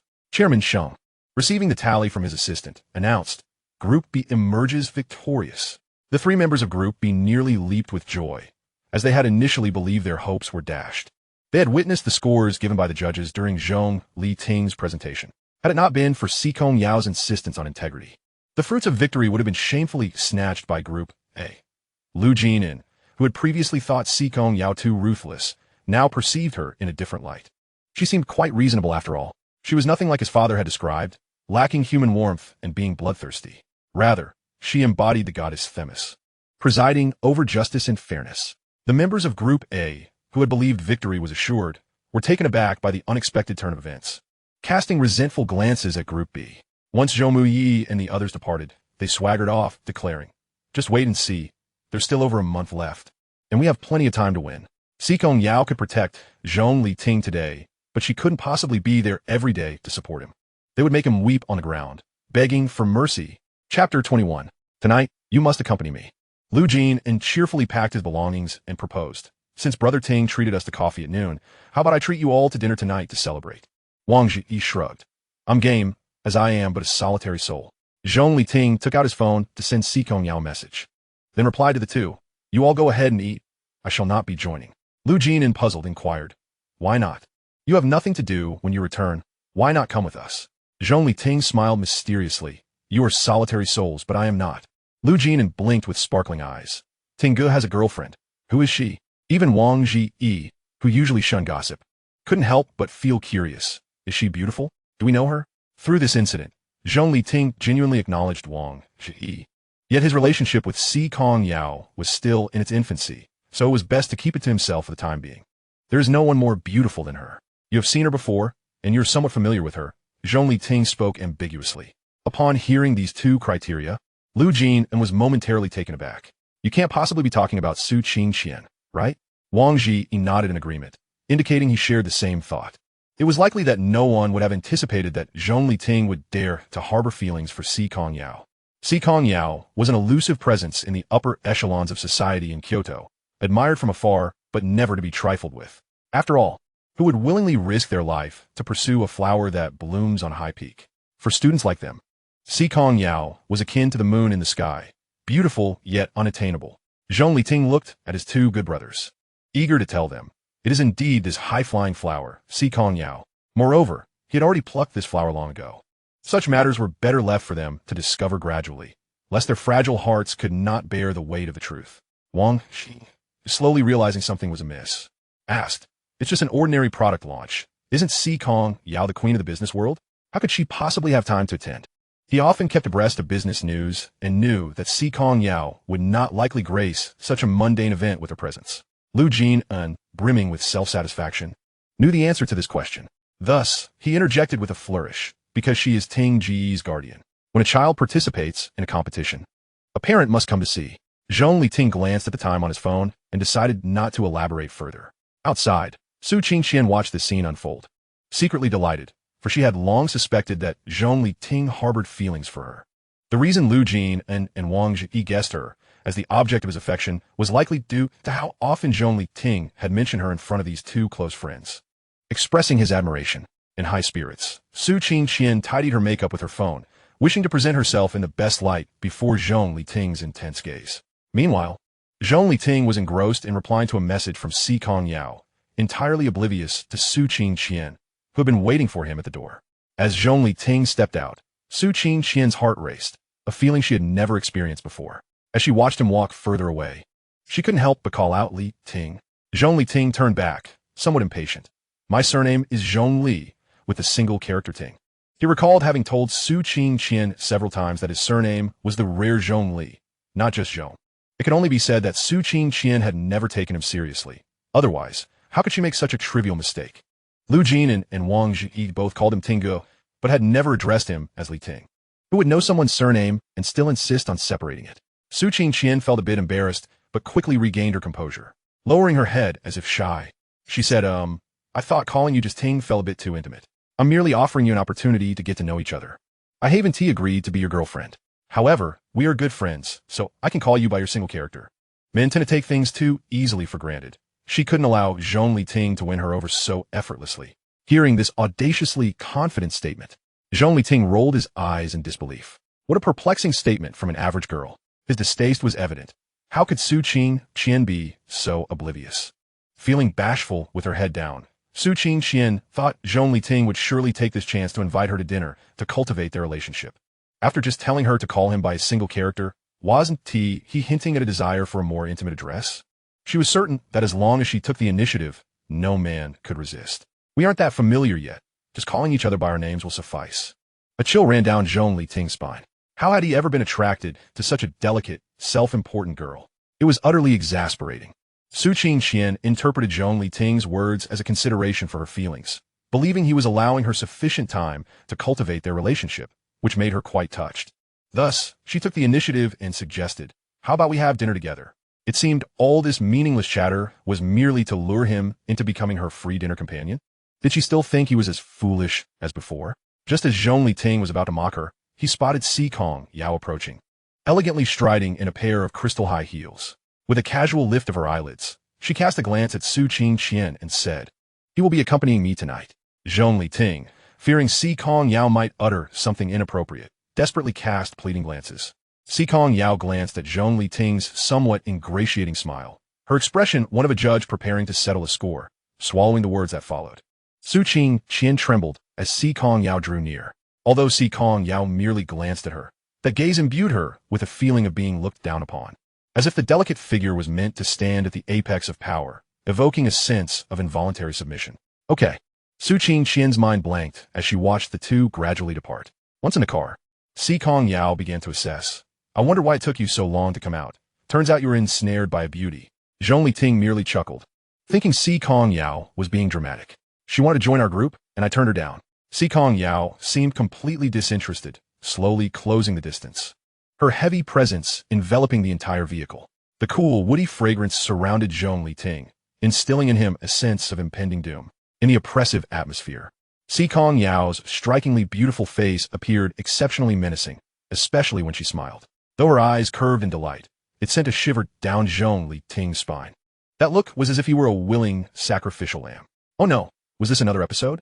Zhong Liting silently lamented. He had known encountering Su Qingqian would not bode well. Sure enough, Si Kongyao's alluring red lips parted slightly, uttering a chilling proposition that nearly sent him into a panic. What do you think about skinning her face and making it into a lantern? Such perfect skin would surely create the most exquisite piece of art. Si Kongyao was lost in her own aesthetic musings, resembling the beautiful yet ruthless queen from Snow White. He had merely exchanged a few words with Su Qingqian, and now Si Kongyao was contemplating murder. Transforming her into a human skin lantern was downright terrifying. All right, while he too felt inclined to have Su Qingqian pay with her life, it certainly wouldn't be through such means. Si Kongyao's hands should not be tainted by Su Qingqian's filthy blood. She deserved to remain above, untouched by the world's chaos. Zhong Liting's expression shifted, and he hurriedly said, No, listen to me. Si Kongyao, ensnared in her own insecurities, was unable to absorb any explanation. A single misspelled character was akin to a sharp, piercing spear, penetrating her sensitive, fragile, and helpless heart. The various actions that Zhong Liting had taken against Su Qingqian in the past replayed in her mind like scenes in a cinema. If we die, we can be together forever, Si Kongyao murmured to herself, contemplating whether to take a life. Memories from a previous life surged suddenly into Zhong Liting's consciousness. He did not want Si Kongyao to accompany him into death. There were still many beautiful days ahead in life. They should live brilliantly. Before Zhong Liting could devise a plan, Si Kongyao's crimson eyes flared with fury as she tightened her grip around his neck, gritting her teeth. Whatever you cherish, I will obliterate it all. You can only have me, and forever just me. Zhong Liting's face flushed with the strain, his veins protruding as he struggled to draw in a breath of fresh air. Unfortunately, despite her seemingly delicate appearance, Si Kongyao's strength resembled that of a seasoned warrior. It was no wonder she had managed to kill 5 or 6 siblings. With her fighting prowess, even dozens of men would likely falter against her. All that remained was despair, and Zhong Liting gritted his teeth. If he could survive this ordeal, he would certainly train his body into a fortress of muscle. At least the next time he encountered Si Kongyao in a fit of rage, he wouldn't succumb without a fight. Zhong Liting's resistance only spurred Si Kongyao's excitement, for she relished in witnessing the struggles of her prey before their demise. The crimson hue in her eyes deepened, and a palpable aura of menace radiated from her, as if she had just returned from a blood-soaked hell. Determined to take a gamble, Zhong Liting surrendered, extending his hands in a gesture of compliance, as if inviting Si Kongyao to end his life. Indeed, her grip eased slightly, indicating that she was not yet willing to let him die. Si Kongyao, caressing Zhong Liting's head as one would a cat, whispered, Be good, obey me, and do not leave me. Seizing a fleeting opportunity to breathe, Zhong Liting fought for his life. Rest assured, even if you were to beat me to death, I would never leave you. A beautiful and charismatic Tycoon, it was foolish of him to even contemplate escape. Really? Words can be the sharpest of weapons when inflicting pain, yet utterly powerless when expressing affection. Zhong Liting gazed at Si Kongyao's scarlet lips and, unexpectedly, leaned in to kiss her. Actions often speak louder than words, and this moment was no exception. Si Kongyao, momentarily taken aback, quickly responded by cupping his face, her overwhelming possessiveness threatening to crush him. Their kiss was long and fervent, as they bit and teased each other's lips until the taste of iron filled their mouths. The intensity of their embrace nearly left Zhong Liting breathless, and just as they were on the brink of losing consciousness, Si Kongyao reluctantly released him. After their kiss, Zhong Liting's meticulously pressed clothes were crumpled, while Si Kongyao's lips appeared more vibrant and luscious than any lipstick could achieve. Is she more beautiful than me? Does she love you more? No, Zhong Liting quickly retorted, his hands, in a desperate bid for survival, gently caressing her delicate skin. Do not deceive me. I swear, Zhong Liting declared, raising his hand to the heavens, intending to assert that anyone who lied would suffer divine retribution. Only to be interrupted by Si Kongyao. Embracing his neck once more, she pressed her lips against his again. Zhong Liting, guided by her hand, grew restless as he slipped beneath her clothing. The heat of his palm elicited a shudder from Si Kongyao, who let out a muffled moan. Tender kisses trailed down his neck, branding him with a blush that quickened his heartbeat. In their confined space, warmth ignited as their garments fell away. Zhong Liting's fingertips, calloused yet deliberate, grazed the delicate skin behind Si Kongyao's ear. It was a scene filled with fervor, as they intertwined like notes on a piano, harmonizing in a melodic ode to love. Waves of passion surged forth, and the concerns that once occupied their minds were cast aside. Following their indulgence, Si Kongyao, unusually, fell into a deep slumber.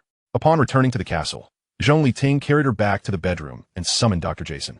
After these two life-or-death encounters, Zhong Liting discerned that Si Kongyao exhibited violent tendencies whenever her emotions were unstable, leading to a loss of control. Dr. Jason, after examining her, prescribed some medication. His demeanor relaxed as though accustomed to such matters. Nothing serious, just a bit of emotional turmoil. A few pills, and she'll be fine in a few days.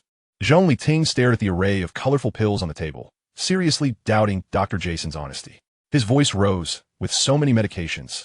You dare claim there's nothing serious? President Si Kong has improved recently. These medications are only half of what she used to take, Dr. Jason remarked, somewhat irked by Zhong Liting's skepticism. With an expression suggesting that Zhong Liting should already know about the extent of her condition, he added, what illness does she have? Can it be cured? Zhong Liting, feeling somewhat embarrassed, rubbed the bridge of his nose. He realized he had indeed neglected Si Kongyao's affairs. You mean you didn't know she was unwell? Dr. Jason looked at him incredulously. Should I have known? Zhong Liting replied, well, I have been living off her. Yeah, I didn't even know she was sick. That is indeed a failing on my part. If you are unaware, please enlighten me, so I can better care for her in the future. Doctor. Jason cast a peculiar glance at Zhong Liting. That is, the patient has privacy. I cannot divulge. However, if she is well taken care of, there is hope for recovery. Zhong Liting was left dumbfounded. Just moments ago, Dr. Jason seemed to think he should know, yet now he claimed it was patient confidentiality? Were foreigners truly so peculiar? Chapter 23. To be strong no matter where you are. Upon learning that Si Kongyao had fallen into a deep slumber, Butler Zhao not only summoned a doctor, but rushed over to assess her condition. After the doctor departed, Butler Zhao knelt firmly before Zhong Liting. Taken aback by the sight of someone older than him bowing, Zhong Liting hastily assisted him to his feet. Yet, Butler Zhao remained resolute, insisting on kneeling. Observing the sleeping figure on the bed, Zhong Liting whispered, let us discuss this outside to avoid disturbing her. Surprised that Zhong Liting would consider Si Kongyao's well-being, Butler Zhao chose to rise and follow Zhong Liting into the outer room to converse. What do you wish to tell me? After inviting Butler Zhao to sit, Zhong Liting took a seat on the sofa, adopting a posture of attentive listening, reminiscent of a student bracing for reprimand. In the past, he had often clashed with Si Kongyao, leading to numerous arguments, which had caused Butler Zhao to harbor ill feelings toward him. Now in his 50s, Butler Zhao was beloved throughout the castle, even earning Si Kongyao's respect. Though referred to as a butler, he was akin to a senior figure. Today, this elder had unexpectedly knelt before him, indicating a situation of great urgency. At my age, I have grown indifferent to fame and fortune. My only wish is for her to live each day joyfully. Zhong Liting, puzzled, inquired, is she not happy now? Si Kongyao's current life was enviable, one that many could only dream of. What could possibly render her unsatisfied? A person who commanded the winds and rains, standing atop the pyramid. What could trouble her? Butler Zhao gazed at Zhong Liting, posing a soul-searching question. Do you truly believe she is happy? If she were, why would she fall ill so frequently? Upon hearing Butler Zhao mention Si Kongyao's illness, Zhong Liting sensed he might be privy to some hidden truths. Thus, he followed up with a question. What ailment does she suffer from? Her recent episodes nearly cost me my life. Butler Zhao regarded Zhong Liting for a long moment before responding. You are, after all, the child she brought back herself. Had it been anyone else, they would have likely perished long ago. Those previous siblings of hers were simply unfortunate to cross paths with her during her episodes, leading to their early demise. After speaking, Butler Zhao let out a disdainful huff, implying that they had brought their fates upon themselves. Zhong Liting did not rush, but rather sat quietly, embodying the role of a competent listener, awaiting the old steward to share his tale. The narrative unfolded over 2 decades ago. Si Kongyao's mother, Yu Fei, was an exceptionally skilled agent who, during a particular operation, encountered Si Kongyao's father, Si Kongming. At that time, Si Kongming was already betrothed, and for commercial gain, the two conspired to deceive Yu Fei. They tricked her into providing them with a wealth of confidential business intelligence, undermining their rivals and allowing the Si Kong family to dominate the commercial arena unhindered. As the saying goes, when the cunning rabbit dies, the hounds are cooked. When the flying birds are gone, the good bows are hidden. When the enemy state falls, the strategists perish. This has been a long-standing truth throughout history. Fortunately, at that time, Yu Fei was already with child, and the Si Kong family, wishing to keep her offspring, refrained from taking her life. Upon reaching this point, the old steward tantalizingly paused, feigning profundity as he inquired, "Care to guess why they chose to spare Yu Fei's child?" Surely, it was not merely to secure an heir for the inheritance. After a moment's contemplation, Zhong Liting replied, "They likely valued Yu Fei's exceptional abilities, desiring her offspring to continue serving the Si Kong family in their pursuits." The old steward's eyes sparkled with appreciation. "You have grown considerably wiser," Zhong Liting remarked. "I did gain admission to the prestigious Jingde University with top grades. You were once a naive youth, unable to discern others. Much like Yu Fei, you were unyielding to counsel." The old steward spoke of this with pride. "Over the years, I have encountered a myriad of individuals. With but a glance, I can discern their innermost thoughts." Zhong Liting thought to himself, this could lead to a revisiting of old grievances. As expected, Steward Zhao solemnly remarked, "That woman harbored impure intentions, her heart fraught with excessive desires." Zhong Liting recognized that Steward Zhao referred to Su Qingqian and wholeheartedly agreed. "In my youth, I was blind to the truth, mistaking false pearls for genuine ones. I humbly ask for your forgiveness for my past folly." Seeing the sincerity in Zhong Liting's demeanor, Steward Zhao chose not to press further and continued the story.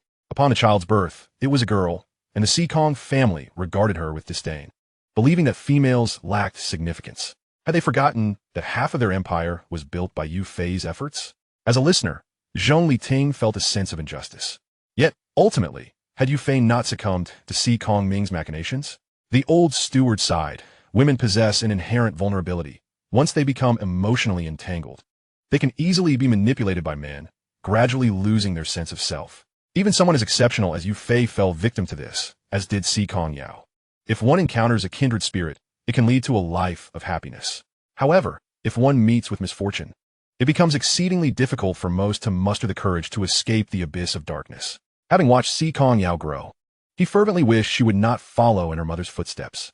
"Initially, I had no intention of forgiving you, but your words have deeply moved me. I hope you will act with integrity in the future and treat her well. No amount of promises can guarantee your trust, but time will reveal all." Zhong Liting then inquired, what transpired next? Yu Fei, ever competitive, could not accept such a devastating defeat. Consequently, after evading multiple assassination attempts from the Si Kong family, she fled to Africa. Given Africa's inherent instability and the turmoil that beset it, coupled with Yu Fei's unique status, Si Kongyao was raised within a base. There, she was among many children gathered from across the globe, raised and trained together like livestock. The relentless law of the jungle, where only the strong survive, accompanied their growth. The base was rife with the sounds of gunfire, and death was a daily occurrence. Among the children, there was no camaraderie, only violence and bloodshed. A normal person might struggle to endure such a high-pressure environment for even a day, yet Si Kongyao exhibited remarkable resilience, reaching adulthood. "So, you eventually escaped from a base?" Zhong Liting observed the old steward's spirited eyes, his tone resolute. "That place is devoid of humanity. Everyone within is mad, capable of anything. You and Yu Fei had to expend tremendous effort over 2 years to escape." Reflecting on those harrowing memories, a glimmer of tears shimmered in the steward's eyes. After a prolonged silence, he continued, "During their escape, Yu Fei was struck by a stray bullet. Her dying wish was for her daughter to return home, to reclaim what was rightfully hers, thereby proving that she had not lost." Zhong Liting felt a pang of admiration. Indeed, she was a formidable woman, unwilling to concede even in death. This trait mirrors Si Kongyao, who remains fiercely determined even in bed. Chapter 24. She is remarkable and has, in a sense, fulfilled her mother's final wish. However, the journey has been fraught with bloodshed and hardship. Upon her return, her blood-related siblings turned upon one another, exacerbating her afflictions. Fortunately, she encountered her mother, who revealed to her the goodness of humanity, encouraging her to attempt living as a normal person. Zhong Liting fell into contemplation. Perhaps this is the cycle of karma and fate. From the moment his mother rescued Si Kongyao, their destinies became irrevocably intertwined. The old steward took a sip of water to clear his throat before continuing. You are aware of what happened next. She raised you, cared for you, and devoted all her love. How could you expect her to calmly accept betrayal? Zhong Liting retorted, I merely acted foolishly, falling for someone else. Is that truly betrayal? When she brought you back, she had already considered you her personal possession. The old steward cruelly laid bare this harsh reality. Much like the shark she keeps in the aquarium, Zhong Liting recalled how Si Kongyao would daily swim around the aquarium, playing with the shark, which had its own caretakers. In fact, that shark lived in greater luxury than he did, with private jets delivering fresh seawater from the Atlantic each day. In comparison, he felt less esteemed than that unattractive shark. He wondered how that unsightly creature had captured Si Kongyao's attention. The old steward was somewhat at a loss for words. How can one compare oneself to a shark so casually? That shark is gentle. It once saved her life in the ocean. Perhaps out of gratitude it is cared for. I understand now. Thank you for sharing this with me. Zhong Liting expressed his gratitude politely, escorting the steward out. In the bedroom, Si Kongyao lay upon the expansive, soft bed, accentuating her devilish figure. Her languid waves of hair framed her face, and a lace nightgown clung to her form. Her bare shoulders and skin, as white as milk, conveyed an aura of tranquility and beauty. Zhong Liting tucked her exposed, delicate feet under the covers, drawing the blanket over her undulating curves. Even in slumber, a cloud of sorrow lingered in her brow. Glancing at the time, he noted it was past 10 o'clock. The two had intended to dine together. Yet their commotion had resulted in the absence of a meal. Zhong Liting descended the stairs, planning to prepare a simple dish for himself, but upon entering the kitchen, he was greeted by two maids who approached him, asking, What would you like to eat, sir? We will prepare it immediately. Feeling somewhat embarrassed for waking them at such a late hour, Zhong Liting replied, It is too late. You should rest. I can manage a quick meal myself. The two young maids, cheerful and somewhat taken aback, insisted, Our duty is to ensure your and the president's meals. This is part of our responsibilities. You work 24 hours a day? Zhong Liting inquired. We operate on a 6-hour shift schedule, rotating in 4 teams. During the day, 8 people are on duty, while 2 handle the night shift. If there are banquets or events, everyone pitches in. However, most of the time, we find ourselves idly waiting with little to do. The two maids exchanged glances, each displaying a look that seemed to say, Don't take my job. It was evident they relished the rare opportunity to be busy. Compared to his own exhausting 9-to-5 routine, Zhong Liting thought that working for Si Kongyao was indeed a more favorable arrangement. With less work and greater remuneration, it was simply delightful. Zhong Liting and the maid diligently prepared the ingredients, firmly declining the assistance of the 2 others. I wish to make some noodles to send up myself, he declared. The maid was taken aback by Zhong Liting's initiative to prepare a dish for their esteemed president, her face radiating a delightful joy akin to that of a parent witnessing their child blossoming into maturity. The president preferred a light flavor, with minimal oil and salt. After imparting the necessary precautions, the maid stood by, observing Zhong Liting as he set to work. It was his first time making noodles since his rebirth. And with 2 top chefs watching, Zhong Liting felt a twinge of nervousness. He had never been this anxious even during his college entrance exams. The sensation was peculiar, reminiscent of the comedic absurdity of performing with a grandsword before the legendary Guan Yu. Fortunately, during his previous life, he had often engaged in self-sufficiency, or he would surely have made a fool of himself. After more than half an hour, Zhong Liting triumphantly presented a pot of perfectly cooked vegetable and shredded meat noodles. He retrieved 2 porcelain bowls, filled them with noodles, drizzled them with the savory broth, and garnished with a sprinkle of scallions. The presentation was quite pleasing. The maid placed the dish onto a plate and handed it to Zhong Liting. He set the noodles on the marble table in the common area, only to discover upon calling for Si Kongyao that she was not in bed. Her phone abandoned on the nightstand. Assuming she might be in the restroom, he waited for over 10 minutes without any sign of her. Zhong Liting knocked on the door, but there was no response, and upon entering, he found the room empty. He searched the study, gym, entertainment room, and music room, but she was nowhere to be found. The villa they resided in was the largest in the entire estate, centrally located, and even the servants had their own independent rooms and lounges.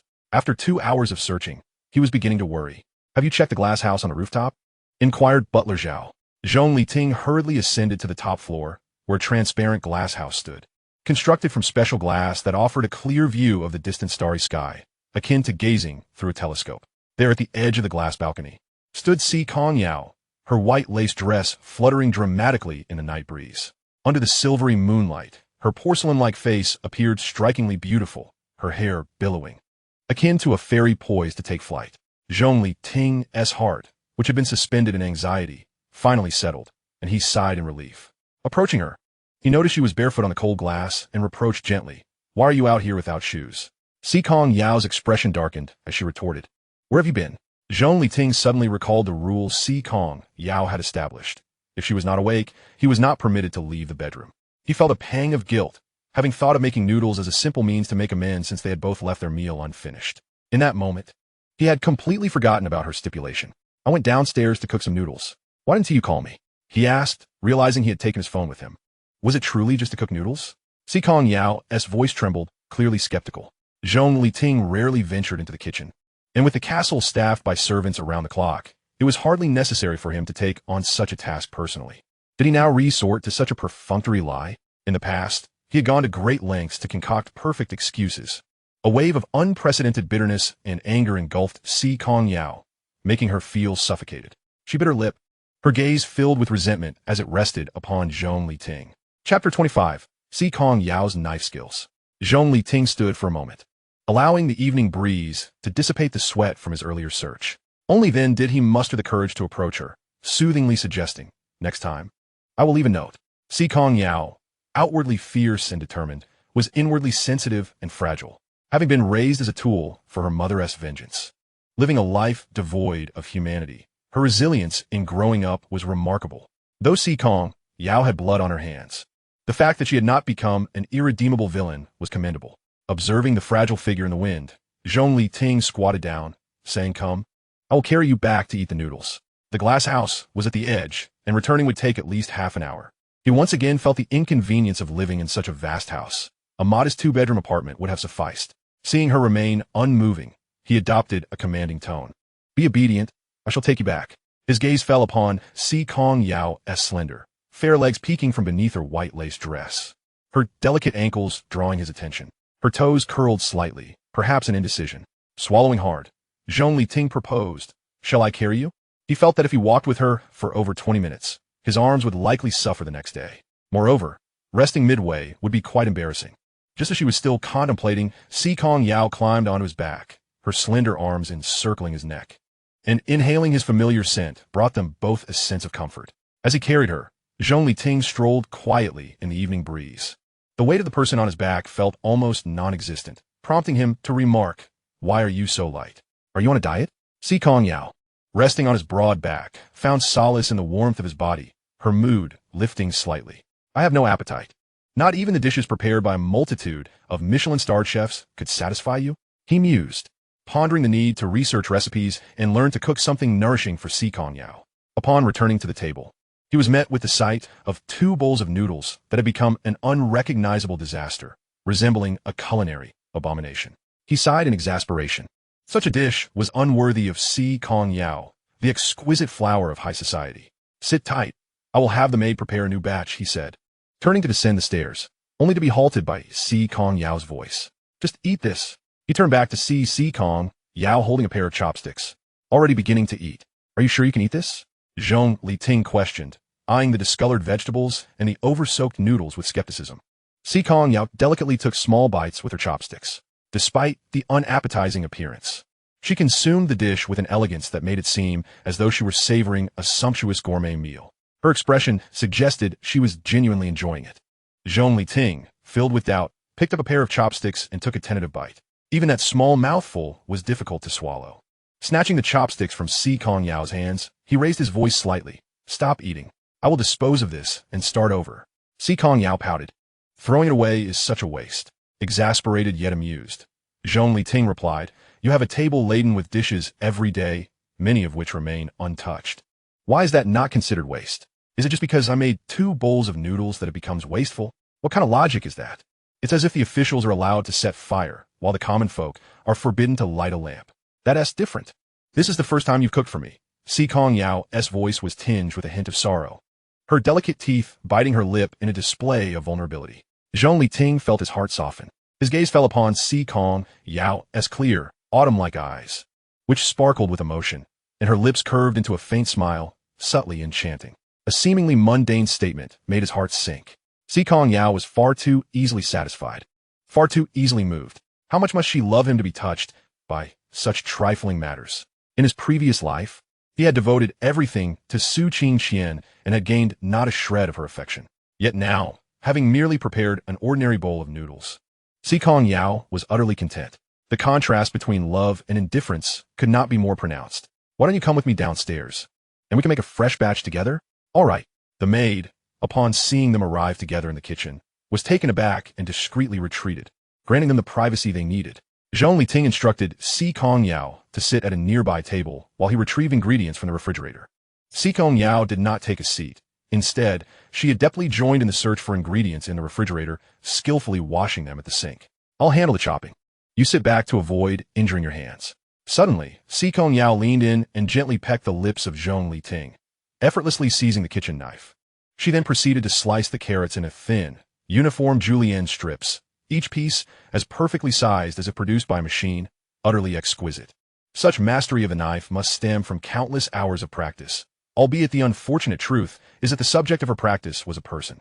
In that moment, Zhong Liting began to understand why Si Kongyao had never been seen in the kitchen before. Every knife in that kitchen served as a reminder of a painful past.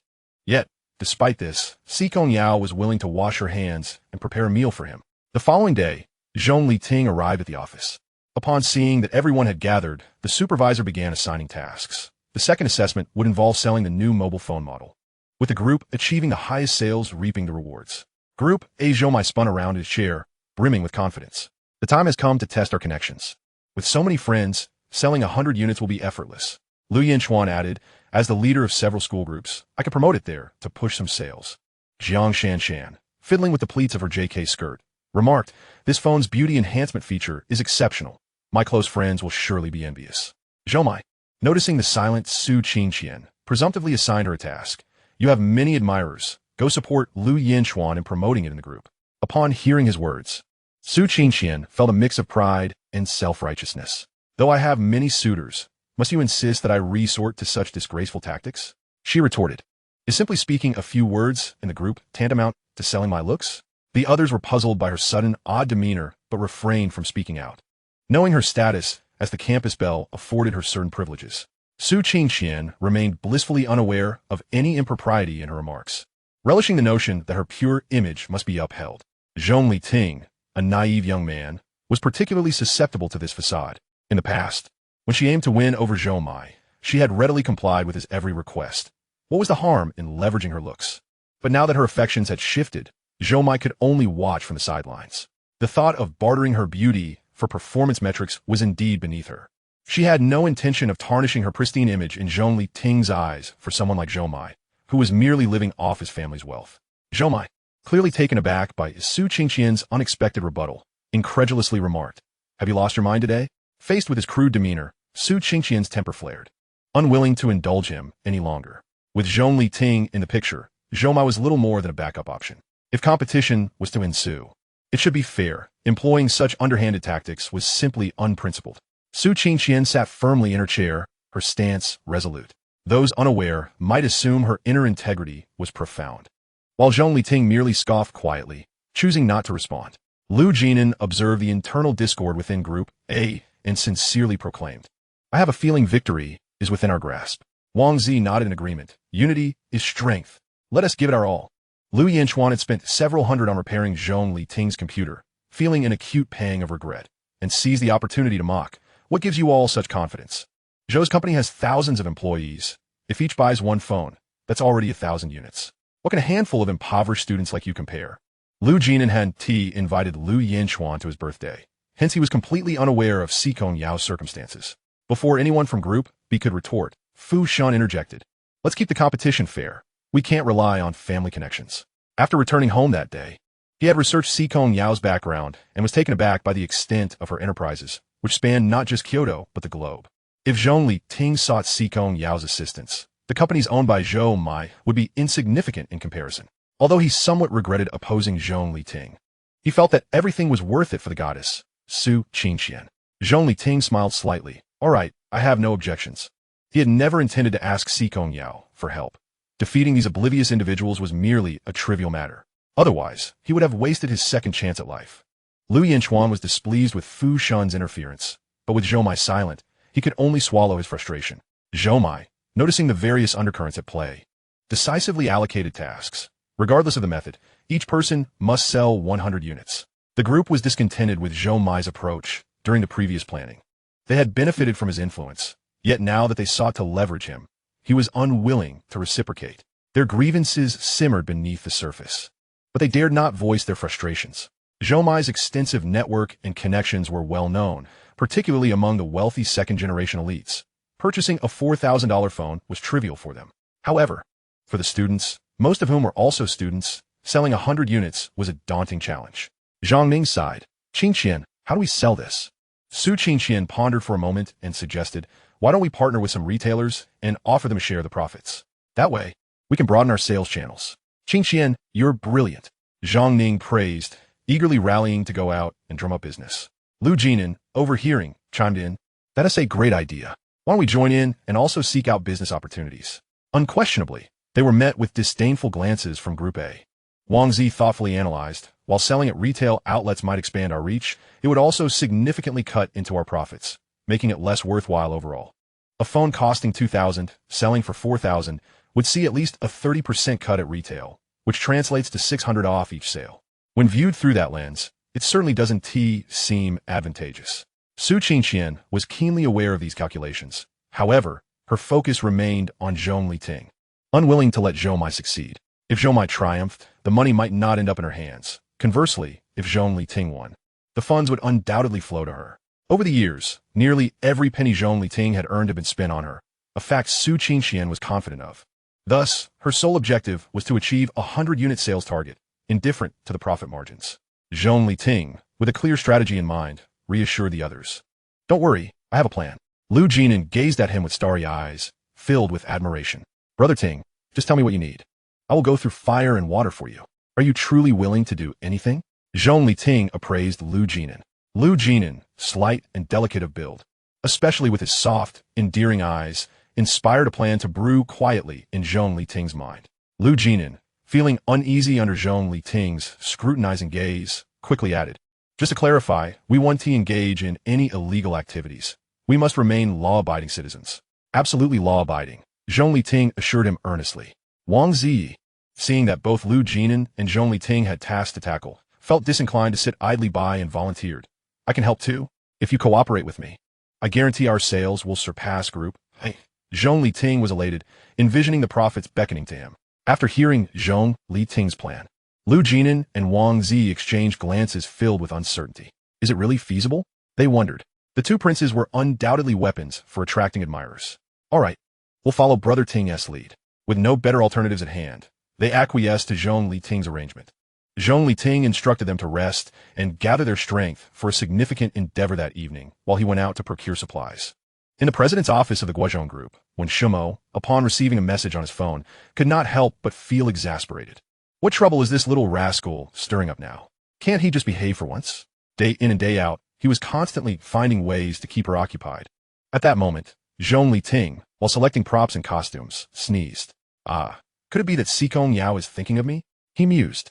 Boss, please package this set of Snow White and Ice Princess costumes along with their accessories. Zhong Liting was in a trendy shop, pointing at two uniquely styled outfits. The gentleman possesses a remarkable eye for detail. Observe how exquisite the texture of these two outfits is. The proprietor, with a beaming smile, proudly showcases his wares. Indeed, Zhong Liting readily completes the transaction. After acquiring the splendid garments, he inquires of Wen Shuhua, may I escort a few individuals from the castle? With an unwavering demeanor, Wen Shuhua responds, of course. Might I borrow that silver Maybach? The president's vehicle is at your disposal. Zhong Liting replies as he drives back to the castle in the sleek silver Maybach belonging to Si Kongyao, accompanied by two stylists on his quest to find Lu Jinan and Wang Zi. After a flurry of preparations, Lu Jinan and Wang Zi gaze into the mirror, lost in contemplation, clad in a gown reminiscent of Snow White. Lu Jinan's delicate features create a striking visual. In contrast, Wang Zi, embodying the icy princess, emanates an aura of cool elegance akin to a rare flower, stirring hearts effortlessly. The results exceed Zhong Liting's expectations, leaving him thoroughly satisfied and grateful to the image designers. However, the two designers, perplexed by Zhong Liting's antics, silently fret for him, fearing the consequences should President Si Kong discover his frivolous escapades. As dusk settles at 6 o'clock, Zhong Liting positions the silver Maybach in a bustling area, placing a simple, hand-painted foam board nearby to highlight the mobile phone's design features. Wang Ji and Lu Jin flank him, the car's hood adorned with an array of mobile devices. Zhong Liting secures a phone on a stand, adjusts the spotlight, and commences a live-streaming sale. The mere presence of a silver Maybach in the square is already a spectacle. With the aloof Ice Princess on the left and the sweet Snow White on the right, it forms a captivating ensemble. Curious onlookers gather, and upon discovering the mobile phones are for sale, one muses, "Are you affluent heirs venturing into the world?" Chapter 27. Who could resist being close to such beauty? Wang Ji, quick on the uptake, exclaims, "These are new product from our family company. We have some free time, so we thought we'd assist with promotion." The crowd, intrigued, begins to inquire about the product's features. Initially, the live stream attracts only a handful of viewers, but as the crowd swells, the atmosphere becomes lively. Zhong Liting addresses questions from online viewers. A gentleman adorned with a gold chain asks, "With such beauty, may I take a photo with you upon my purchase?" Lu Jin, recognizing the potential of gaining his first customer, eagerly nods. "Absolutely, you may stand in the center." After the gentleman confidently completes his purchase, he proudly stands between the two princesses, basking in the envious glances of onlookers. What could be more delightful than this moment? The emotional value of the 4,000 yuan spent is immeasurable. Surrounding spectators watch with envy, and the live stream erupts in excitement, clamoring for their moment with the lovely ladies. Who could turn down such an opportunity? Lu Jin remarks, "We're all gentlemen here. A shoulder embrace is nothing to fret about." Wang Ji adds, "Adults must sometimes lower their pride for the sake of profit." The live stream chat explodes with fervor, messages flying in rapid succession. "Snow White, look at me. So beautiful. She seems so delicate. A kiss, please. We're the lovely ladies selling their wares. I'll come right over. Xingzhou Square is so close, just around the corner. See you soon, beauties. The Ice Princess is stunning. Just look at those legs." In the span of an hour, the audience swells from dozens to thousands, rapidly climbing to tens of thousands. Initially plagued by social anxiety, Lu Jin gains confidence with each sale, becoming increasingly enthusiastic. The adage that no one can resist the allure of money rings true. Moreover, life is but a stage. Who fears whom? This newfound confidence spurs Wang Ji to join in, and the two engage in a delightful dance together. With the first bold purchaser, the gentleman in the gold chain, the crowd begins to follow suit, eagerly buying phones and capturing photos. After all, many were in need of a new device, and this model boasts impressive features at a reasonable price. An excellent choice.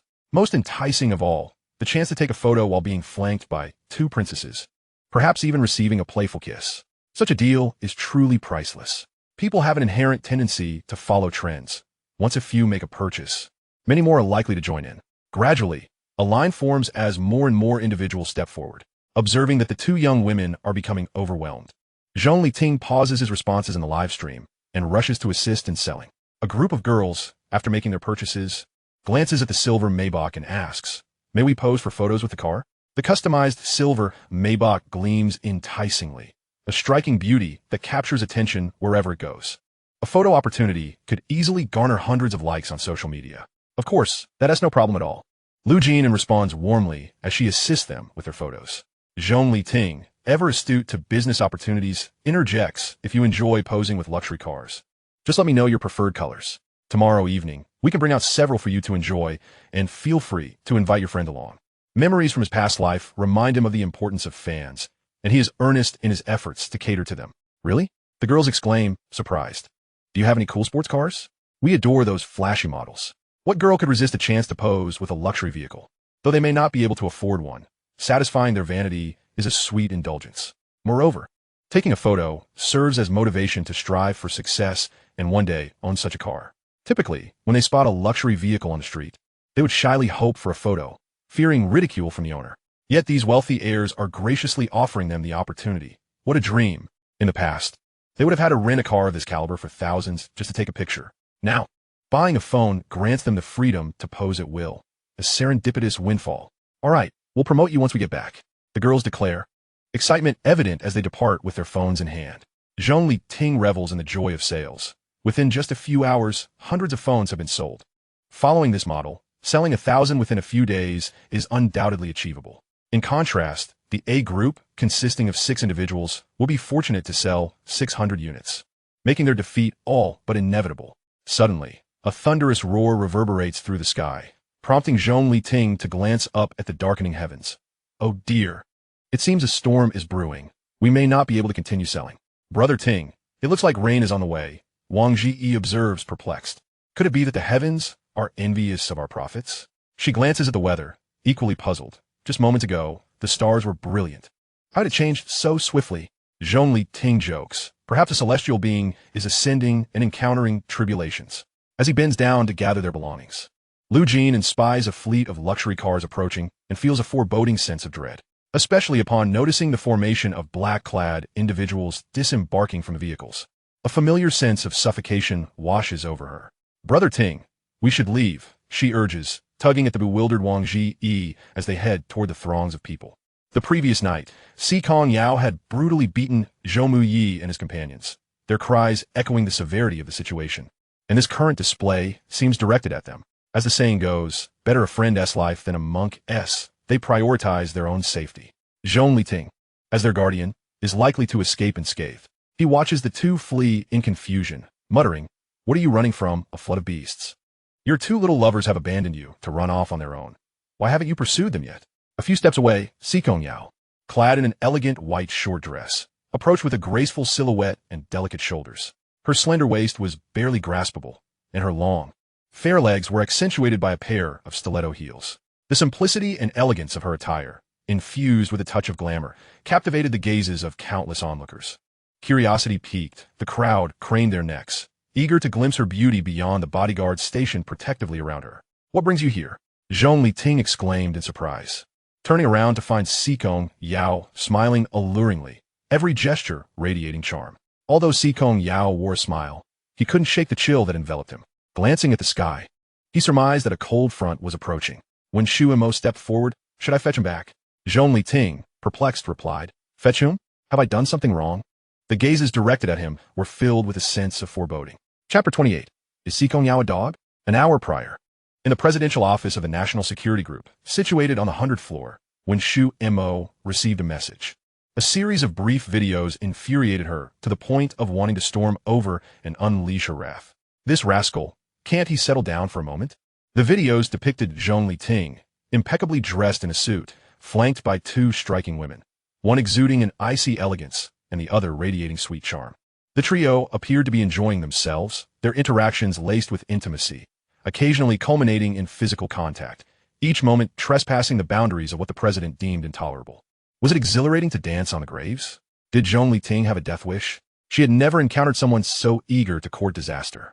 Grinding her teeth in frustration, she felt a strong urge to split open his skull to see what absurdities resided within.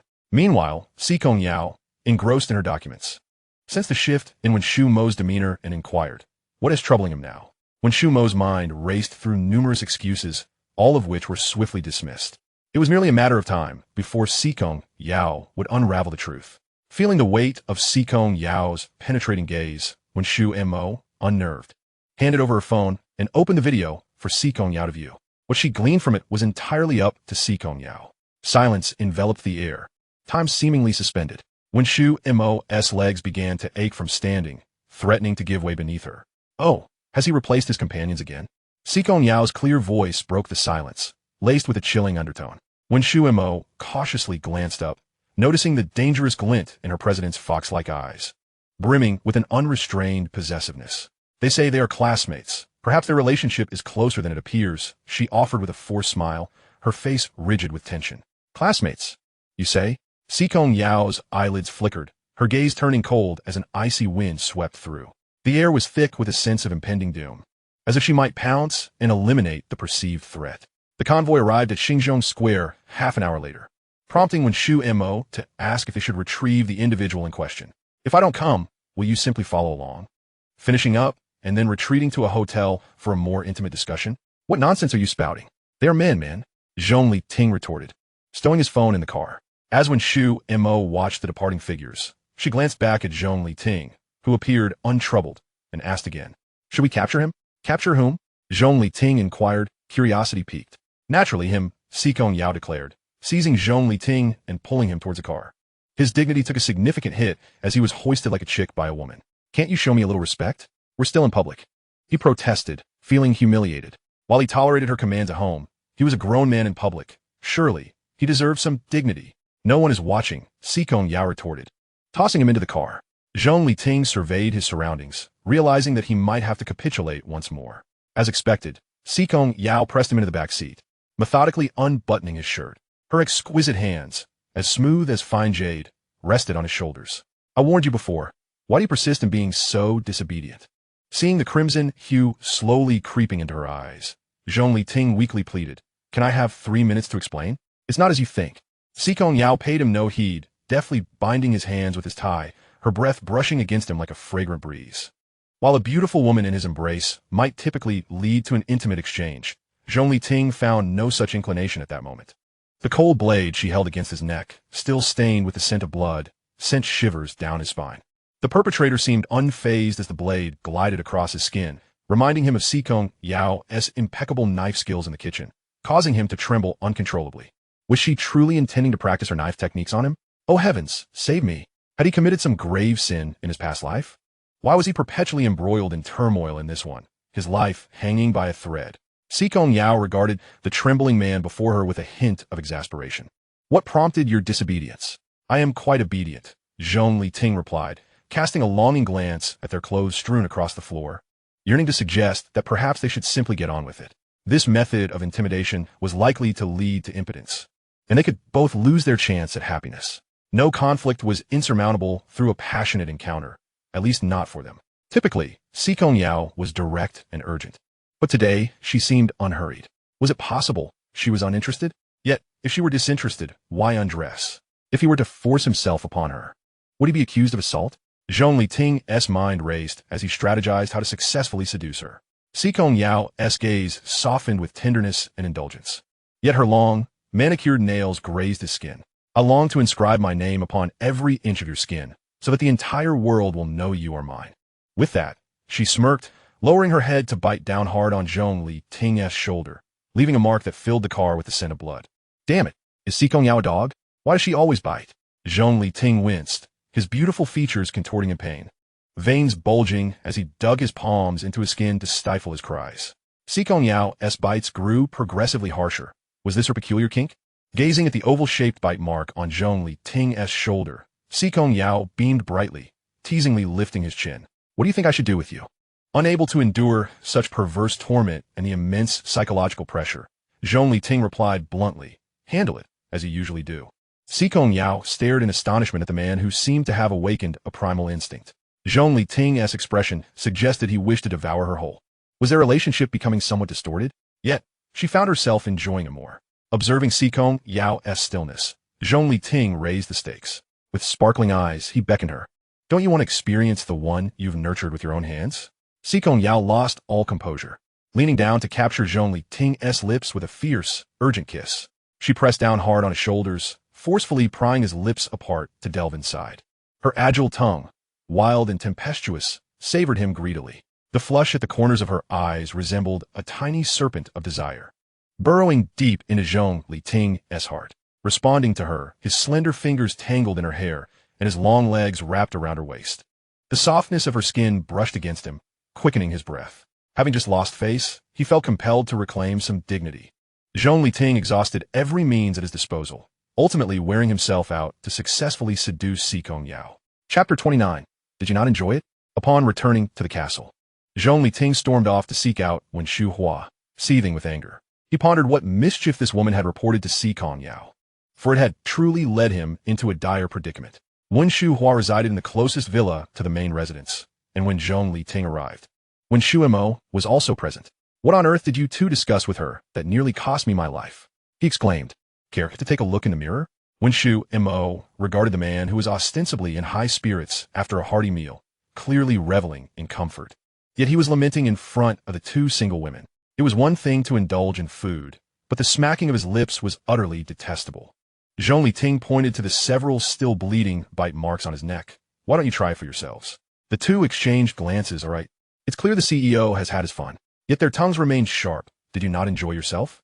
"Well, he did find it rather pleasurable." Wen Shuhua feigned innocence. I merely reported the truth, without embellishment.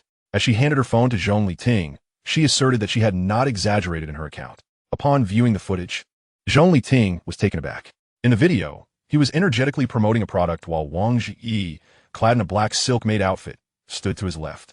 At that moment, he had been addressing someone while Wang Ji leaned in to retrieve his phone, resulting in a shot that appeared as though he were kissing her. He recalled how upon getting into the car, Si Kongyao had vigorously wiped down the seats, nearly scraping off a layer of skin. It seemed the video was the source of his troubles. The subsequent clip depicted him and the bunny girl, Lu Jinin, with their arms slung around each other. Their camaraderie was evident, and two grown men embracing was hardly scandalous. The way they laughed and exchanged glances was practically palpable, a testament to Wen Shuhua's photographic prowess. Could you not capture a more mundane moment? Zhong Liting fumed. What was meant to be a promotional video had, under Wen Shuhua's lens, transformed into something suggestive of an entanglement between the three of them. Wen Shuhua retorted with righteous indignation. My duty is to report any suspicious activities on your part. The intimacy among the three of you raises eyebrows, does it not? Zhong Liting was nearly apoplectic, pointing at her. They are men, men, men. Wen Shuhua had observed him accompanied by two image consultants, and although she was well aware that the two stunning ladies were his close friends, she persisted. I'm not blind. I know they are men. With utmost sincerity, Wen Shuhua continued, it is not impossible for love to blossom between men. There are plenty of homosexual individuals. Thus, I have ground to suspect your loyalty to the CEO. Having witnessed enough of the spectacle, Wen Shu Mo interjected. You come here at night seeking trouble. Don't drag us into it. Si Kongyao, doesn't he even trust you? Zhong Liting paused, realizing something was amiss. If there was distrust, why would Si Kongyao assign Wen Shuhua to look after him? Was he not concerned about any potential sparks flying between them? Wen Shuhua saw through Zhong Liting's thoughts and raised an eyebrow, stating plainly, my monthly salary is 100,000, plus commissions and bonuses averaging at least 300,000. What kind of madness would lead me to jeopardize my livelihood for a man? Wen Shu Mo leisurely sipped his coffee, adding for emphasis, men are plentiful, opportunities to earn are not. With money, who worries about a lack of men? Zhong Liting muttered, such clear-headed sisters in this world. Ultimately, it boiled down to his financial constraints. It seemed he must expedite the expansion of his business. With plans unfulfilled, Zhong Liting resolved to venture into the education sector, hoping to capitalize on the burgeoning trend. Upon returning to his study, he created a group chat with Lu Jin and Wang Ji to discuss his strategy. Wang Ji remarked, the education and training industry is indeed thriving. Every day, I see numerous parents dropping their children off at various tutoring sessions. Lu Jin added, I remember a guy from the adjacent dorm who offers home tutoring for 2 hours at 200 yuan. In his previous life, he had saved some money after graduation and only ventured into the education sector years later when the market had cooled. Nevertheless, he managed to make a modest profit of 10 million, considerably better than his peers who toiled daily for meager salaries. This time around, entering the market early could allow him to create substantial brands akin to Shui RC and Xine Dongfang. Once launched with investment capital in play, a valuation in the billions would not be far-fetched. Zhong Liting declared, tomorrow, I will create an advertisement and enlist professionals for on-ground promotion. You two are tasked with gathering students interested in part-time tutoring into a group where they can receive job offers. Wang Ji responded, several high-achieving students in my dorm are eager for part-time work. This is perfect for them. The trio was in perfect accord, and Zhong Liting commenced with a marketing campaign. A successful business must excel in marketing, so in addition to on-ground promotion, he planned to engage several websites for advertising. By the end of the day, Wang Ji and Lu Jin had already established a group of 30 to 40 individuals seeking tutoring jobs, spanning various disciplines. Zhong Liting's advertising and promotion efforts bore fruit, attracting inquiries from several parents. One parent exhibited considerable eagerness, stating that classes could commence immediately upon a successful trial lesson. Zhong Liting ultimately settled on a price of 600 yuan per session, 100 less than the market rate. I consulted several who have experience in tutoring, and they indicated that sessions typically go for about 200 yuan. Zhong Liting explained, university student tutors are generally more affordable, so we need to enhance their presentation. How we do that?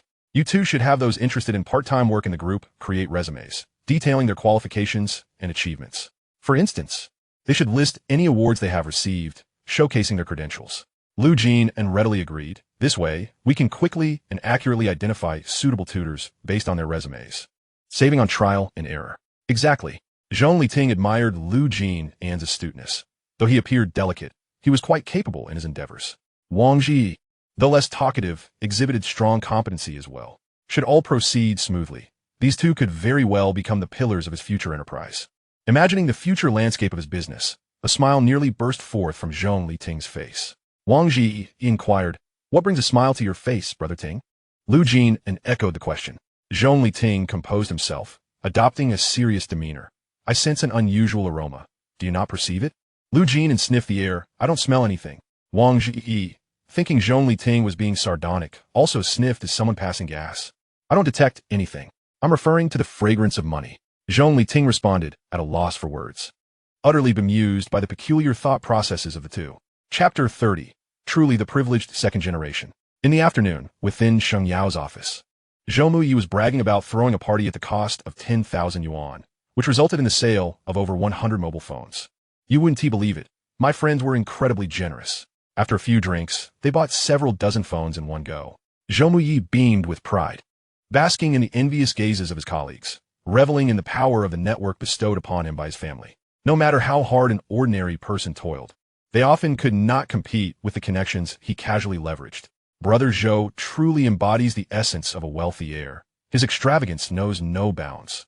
To him, a mere 10,000 yuan was but a pittance akin to the cost of a meal. Zhou Muyi was becoming increasingly cocky as his praises mounted. Lu Yinchuan, sycophantically massaging his shoulders, chimed in, "Brother Zhou is simply remarkable. I post advertisements daily, yet only manage to sell a handful." Zhang Ning remarked, "Shan Qingqian, and I have engaged several potential partners and have sold over 100 devices. However, the three of us must sell 300 to meet our targets." Fu Shun had sold the least. He lacked Lu Yinchuan's knack for flattery and thus had fewer social connections, resulting in only 5 sales. "No worries.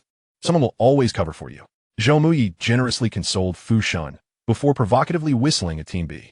Su Qingqian was also quite curious about how well Zhong Liting was selling, and she sent a message but received no reply. Zhang Ning comforted her, suggesting that Zhong Liting was simply too busy to check his phone. However, she had just seen him open WeChat. Following the cue, Zhang Ning approached Zhong Liting, asking in a manner reminiscent of charity, "How are your sales?" Zhong Liting did not respond, but instead asked Lu Jinan, "Does your family lose money in business like this?" He found it expensive to spend 200 on just 2 outfits. The bewildered Lu Jinan shook his head. "Isn't the point of business to make a profit? Only a fool would lose money in business." Zhong Liting and Wang Ji nodded in agreement, very astute. "We share the same sentiment." "Ah, so this is what cleverness looks like." Lu Jinan felt somewhat lost. A certain fool who had lost 10,000 in business heard suppressed laughter echoing from the office, his heart clenching with anger. So he spent his own money to help the company, only to be called a fool? The veteran employees of the office might as well have had the words "big fool" written across their faces. Not only did they not take advantage of the company's resources, but he was also losing money to help the company profit. One could only say that the awareness of a rich second generation is indeed different.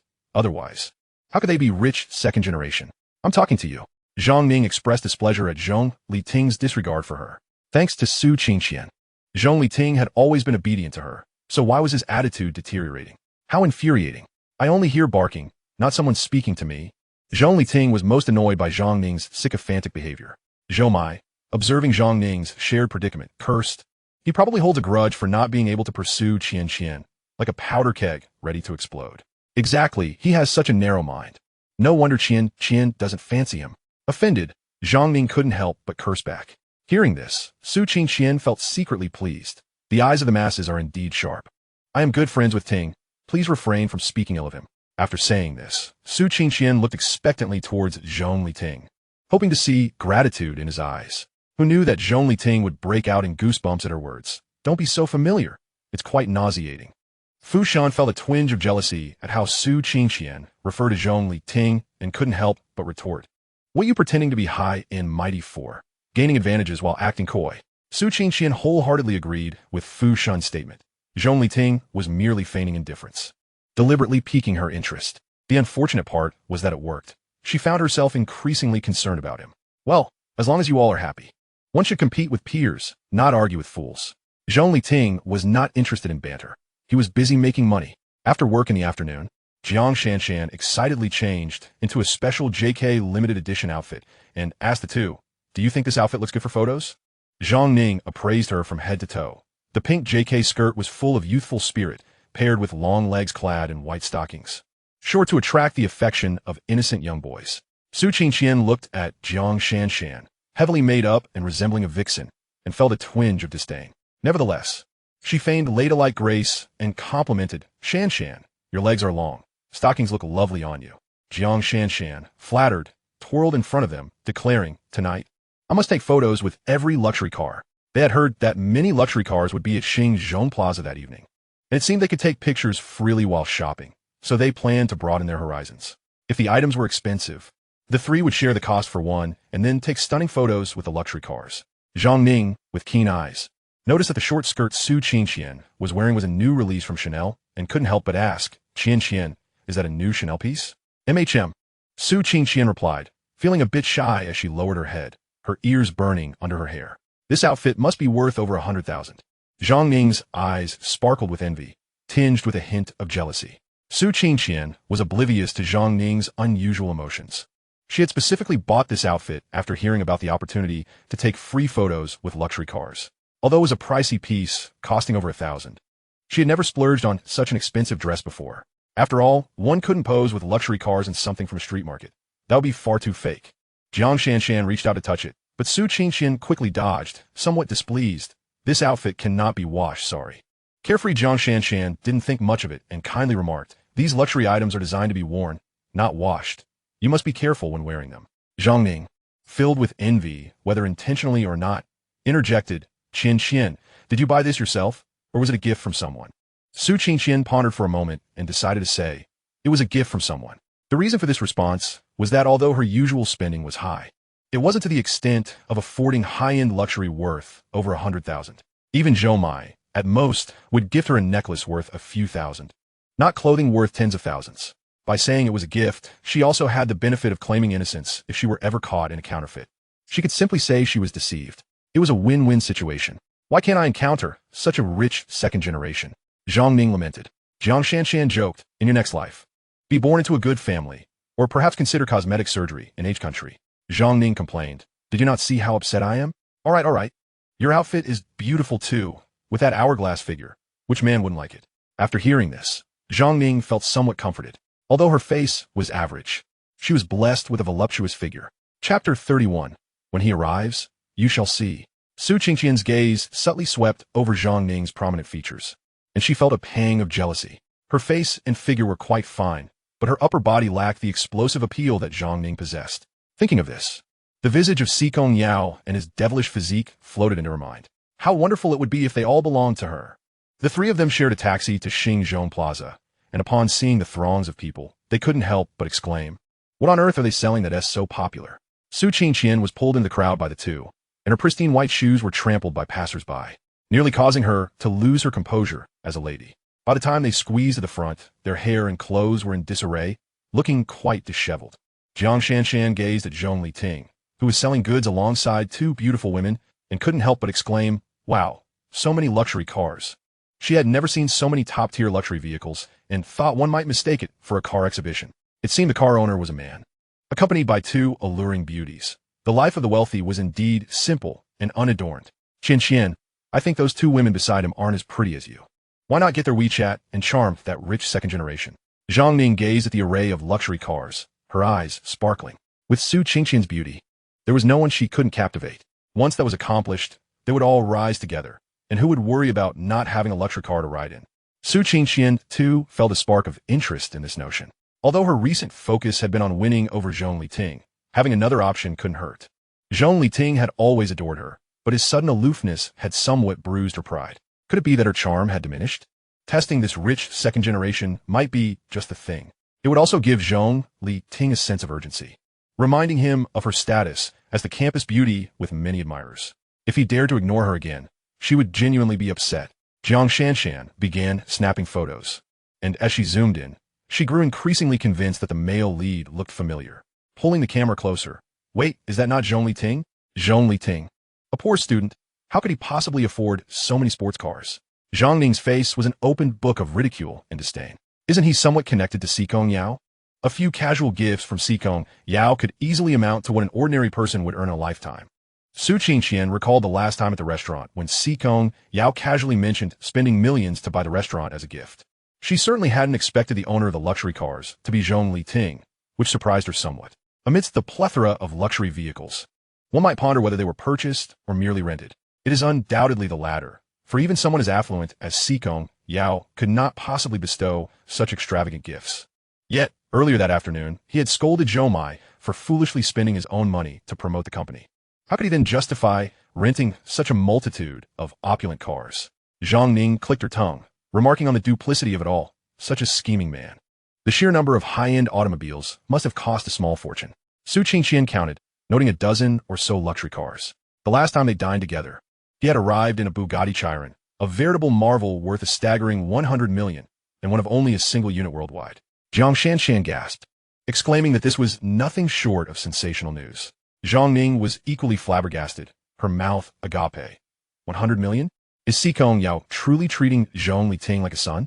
In an effort to soothe her own racing heart, Jiang Shanshan consoled herself with the thought that, ultimately, these luxury vehicles were still purchased by Si Kongyao, and perhaps Zhong Liting merely reveled in the affection shown to him, flaunting it for show. Surprisingly, Su Qingqian felt no anger.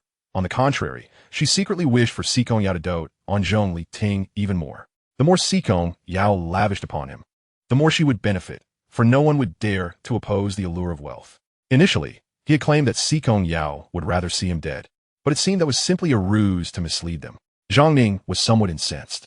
What kind of person would presume that they would demand exorbitant sums simply because they knew Zhong Liting was wealthy?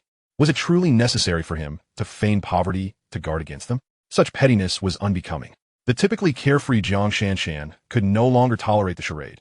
Among classmates, it was customary to showcase wealth. Yet Zhong Liting had chosen an entirely different path by pretending to be impoverished, leaving everyone bewildered. In retrospect, those who had previously mocked Zhong Liting for his supposed lack of means must now feel the sting of their own folly. Si Kongyao was indeed as rich as a nation. So how could he possibly be poor, given his association with such affluence? Though Zhang Ning was irritated, she quickly turned to the others with a bright smile, saying, in that case, we might not even need to spend any money to take photos. Indeed, Qingqian, why don't you ask him to take us for a spin in one of those luxury cars? Su Qingqian gazed at the row of vibrant sports cars, her face beaming with delight. I find that red Ferrari the most appealing. What do you all think? Jiang Shanshan chimed in. The green one is certainly eye-catching, and the yellow one is lovely as well. They're all stunning. Zhang Ning dreamily contemplated the prospect of swapping cars each day, relishing the idea of being seen in such grandeur, basking in the envy of onlookers. The trio made their way to the front row, hand in hand, addressing the busy staff. Qingqian is here. We would like to take photos by that red Ferrari. Wang Zi, ever the pragmatist, remained indifferent to personal relationships, especially when it came to financial matters. He refused to lift his gaze, sternly directing them to the QR code, scan to pay, and with your phone and shopping bag. You may take photos by the luxury cars. Each vehicle was attended by a bodyguard clad in black, ready to assist with photography to ensure satisfaction. Zhong Liting had brought out a staggering 18 luxury vehicles today, fulfilling a promise made to his fans, each in a different color. To facilitate management, he had instructed his bodyguards to oversee one vehicle each, taking photos as needed.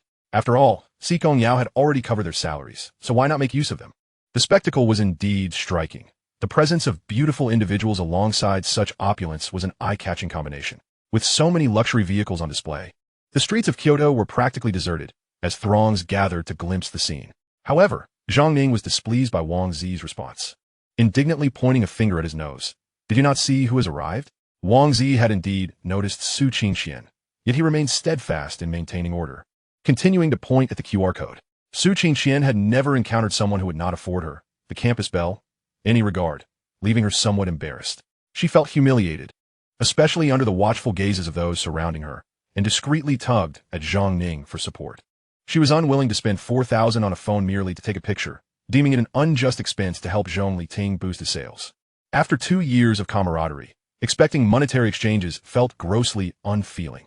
Moreover, given Zhong Liting's perpetual adoration for Su Qingqian, she had certainly benefited from his affections, and there was no way she would allow herself to be at a disadvantage. How can you be so dense? Go over there and summon Zhong Liting. Zhang Ning fumed, having never encountered someone so oblivious. These cars do not belong to you. Who do you think you are? Jiang Shanshan echoed her sentiments, promising that once Zhong Liting arrived, he would put Wang Zi in his place. Chapter 32. The Extravagance of the Elite. The commotion created by the group was difficult for Zhong Liting to overlook. As he approached, Su Qingqian stole a glance, and her heart raced as if it were a fawn caught in a sudden flurry. Was this the sensation of infatuation? It was truly enchanting. It felt as though she had tasted the sweetness of love, reminiscent of effervescent orange soda on a sweltering summer day, refreshing and delightful. Clad in a linen casual outfit, Zhong Liting strode towards her under the warm orange light, his handsome visage accentuated by the play of shadows, lending an air of mystique. Previously, Zhong Liting had always been timid in her presence, scarcely daring to raise his voice, his demeanor fraught with insecurity. Yet recently, he had undergone a remarkable transformation. Radiating a youthful vibrancy, his steps confident and assured, akin to a dashing young heir at the pinnacle of society.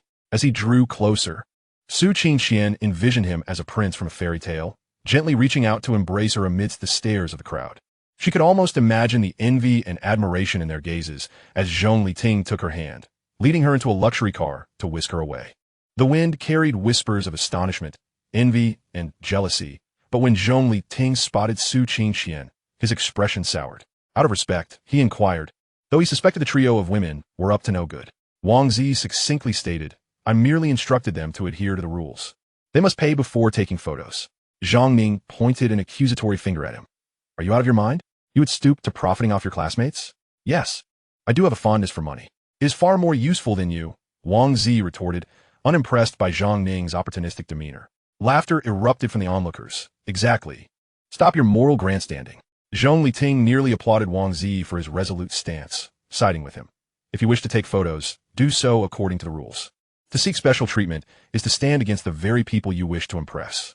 The crowd, stirred by Zhong Liting's words, began to point fingers at Su Qingqian and her companions. The public always detested those who sought to wield privilege.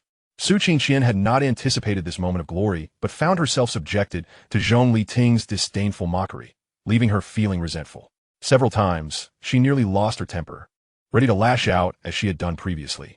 Thankfully, the luxury cars reminded her she must hold on to Zhong Liting, for many girls present were vying for his attention. They were merely sparrows dreaming of soaring high, oblivious to their own limitations in comparison to her.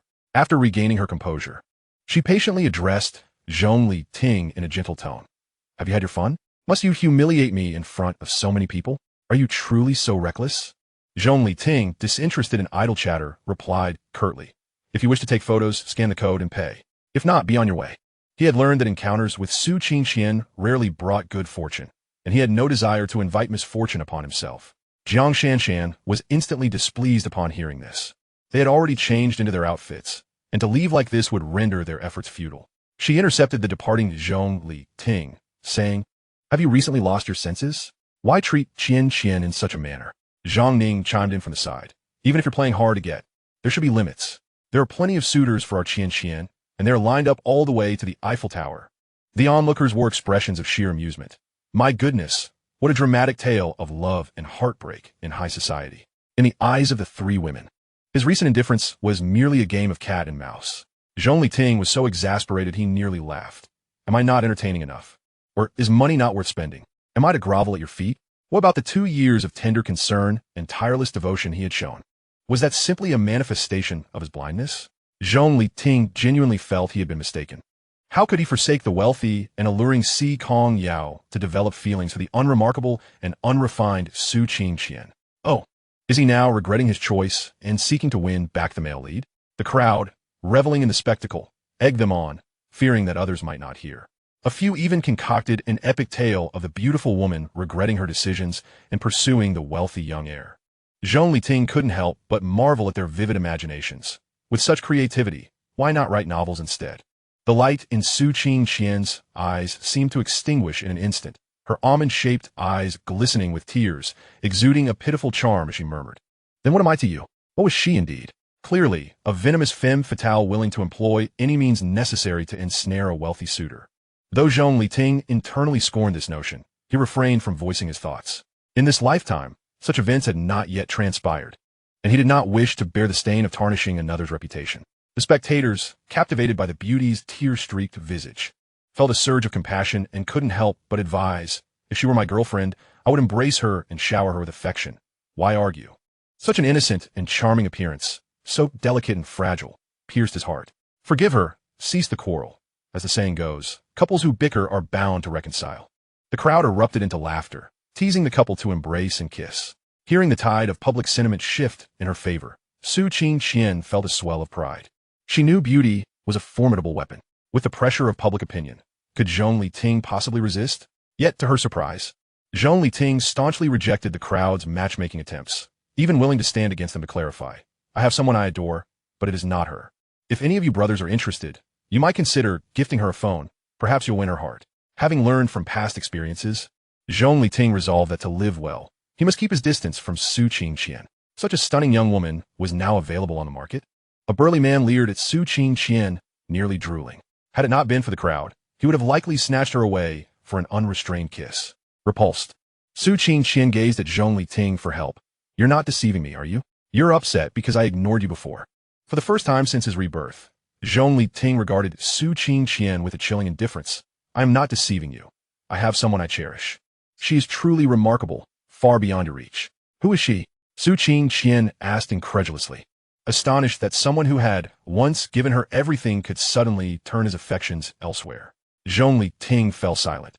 Should he reveal it was Si Kongyao, it would undoubtedly make headlines in every news outlet the following day. He was concerned that if ill-intentioned individuals exploited the information, it might bring trouble to Si Kongyao. Furthermore, he had nothing to offer as proof of his feelings. Zhong Liting's silence emboldened Su Qingqian. Perhaps he was merely searching for an excuse to spare her embarrassment in front of so many. Unbeknownst to them, Zhang Ning blurted out, "It wouldn't happen to be that woman from your room that night, would it?" The crowd erupted in chatter once more. Indeed, this is high society, where love is a game.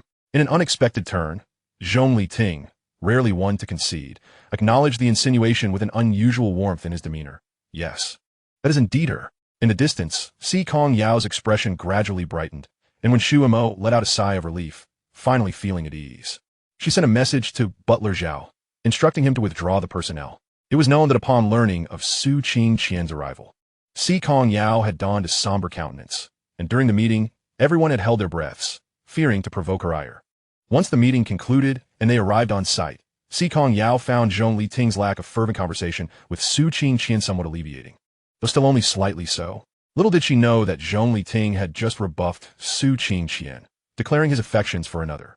This revelation prompted Si Kongyao to command an investigation into which innocent flower Zhong Liting had entangled himself with. The shocking truth? It was herself. When Shu Mo felt as if she were on a roller coaster, astonished yet grateful for her resilient heart. Si Kongyao arched an eyebrow. A subtle smile gracing her lips, her mood evidently lifted. So, Zhong Liting harbored feelings for her as well. When Shu Mo observed the gentle spring breeze dancing across her president's face and murmured, "Shall we go see for ourselves?" "Wait, let us not rush. Let us enjoy the show first." Si Kongyao's gaze swept through the crowd, landing on Zhong Liting's distinguished silhouette. A wave of anger surged within Su Qingqian, feeling as if something that belonged to her was being snatched away. Yet, in a bid to maintain her composure, she feigned grace. Everyone experiences moments of loneliness. I understand. I bear no ill will. Oh my, where can one find such an understanding and compassionate beauty? You, my dear, are truly fortunate.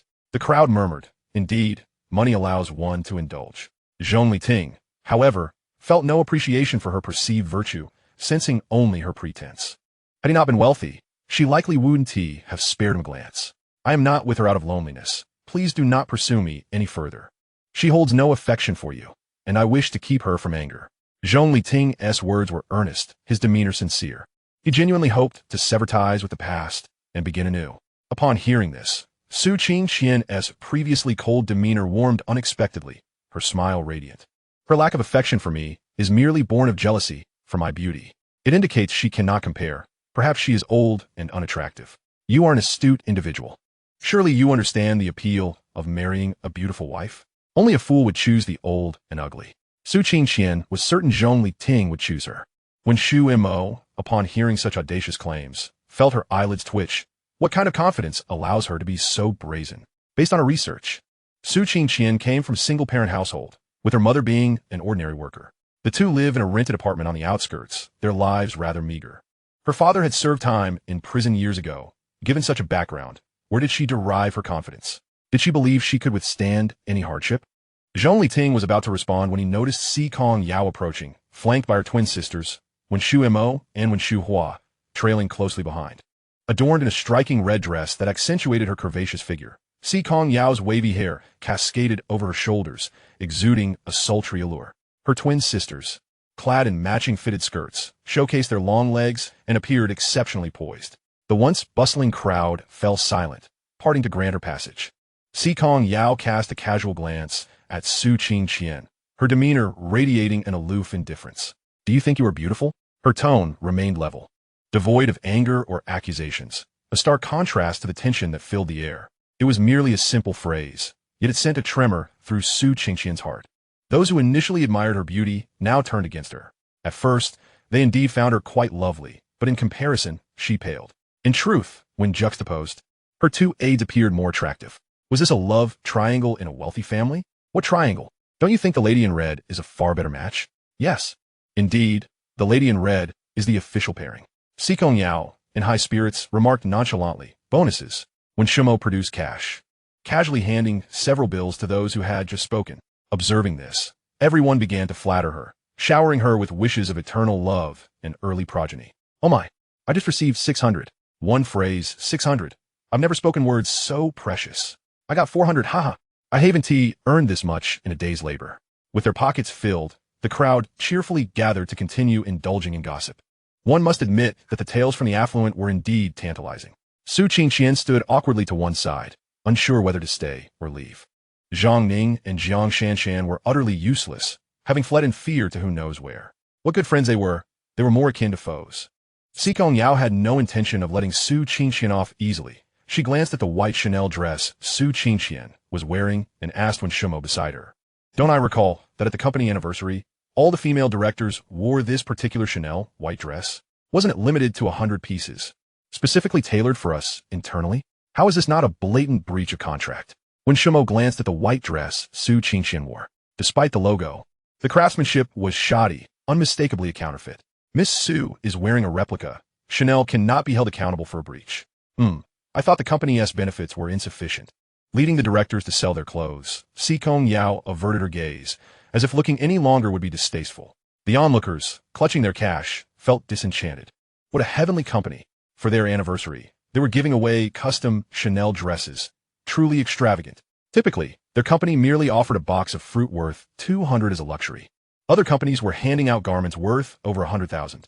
Indeed, there is no harm without comparison. One wonders if they would still seek employment, willing to toil like beasts. Upon having her counterfeit attire unveiled, Su Qingqian's fair complexion flushed crimson, her embarrassment palpable enough to feel like she could dig her toes into the ground. They had thought her a wealthy heiress, only to discover she wore a knockoff. Her demeanor hardly resembled that of a true affluent daughter. A genuine heiress would not need to come here to gawk at luxury cars. Indeed, a wealthy heiress's garage would be brimming with luxury vehicles. Why would she need to come here to show off? The vanity of modern women is indeed quite strong. Zhong Liting completely disregarded Su Qingqian, who desperately sought his help with pleading glances, treating her as though she were invisible. He approached Si Kongyao with concern. "Standing for so long in such high heels, are you not weary?" Si Kongyao adored high heels, particularly those that soared to great heights, at least 10 centimeters. She walked gracefully, undeniably captivating. However, standing for long periods must have been uncomfortable. Judging by Shimo's expression, they had likely been here for quite some time. Si Kongyao extended her long leg, lowering her head. "My heels are a bit sore." Zhong Liting knelt, addressing Si Kongyao. "You hold on to them. Let me see if your feet are blistered." He carefully revealed her delicate foot, noticing that her fair heels were indeed red and swollen from the shoes. "How long have you been here?" When Shu Hua responded honestly, "Exactly 40 minutes. You usually do not walk much. Why have you not sought me out during this time? Wearing such thin, high heels, how could you not have sore feet after standing for so long?" Chapter 34. Treating them as air. Si Kongyao looked at the earnest Wen Shu Hua with a hint of grievance. How could this girl be so rigid, failing to understand the need for adaptability? When Shimo yearned to expose her boss, "Could you stop pretending? Just recently, you were wearing heels over 10 centimeters tall and kicked several people aside. Now, after standing for a mirror while your feet hurt, are you truly so fragile? Can you still walk?" Zhong Liting inquired, glancing at the car a few steps away. Not asking would surely imply she could walk. Asking would lead to the same conclusion. As expected, Si Kongyao shook her head, remaining stationary. Zhong Liting decided to take matters into his own hands, effortlessly lifting her into his arms and heading toward the nearest car. At the moment he picked her up, Si Kongyao wrapped her arms around Zhong Liting's neck, casting a defiant gaze at Su Qingqian, who had been fixated on him. How dare she covet what was his? In the past, when Zhong Liting had been utterly devoted to Su Qingqian, Si Kongyao had often wished to rid the world of such a detestable woman. Yet, whenever she contemplated taking action, she feared Zhong Liting would harbor resentment, pushing him further away, leading her to hold back. Today, after observing for so long, she noted that Zhong Liting's attitude towards Su Qingqian had indeed changed. Even Butler Zhao remarked it did not seem like an act. Those embroiled in emotion are often blind to the truth, yet observers can see clearly. Trapped in her infatuation, she was self-deceiving, but no one could fool Butler Zhao. During this time, she had dispatched many to investigate, effectively combing through Zhong Liting's past few years, yet she had uncovered no reasons. Nevertheless, these details were no longer significant. She would ensure Zhong Liting fell in love with her. Should Su Qingqian dare to stir trouble again, the consequences would not simply end in embarrassment. Su Qingqian gritted her teeth, watching the scene unfold, a fierce flame igniting in her eyes. Her palms marked with deep impressions from her clenching fists. This was all meant to be hers. Why should Si Kongyao snatch it away? Si Kongyao, with wealth beyond measure, could have anything she desired. Why must she covet what belonged to Su Qingqian? Qingqian, are you all right? Zhang Ning and Jiang Shanshan approached only after the crowd dispersed, concerned for their abandoned friend. When Si Kongyao had approached, her commanding presence had been so intimidating that they nearly knelt in fear. To avoid embarrassment, they had fled. Only later realizing Su Qingqian remained behind.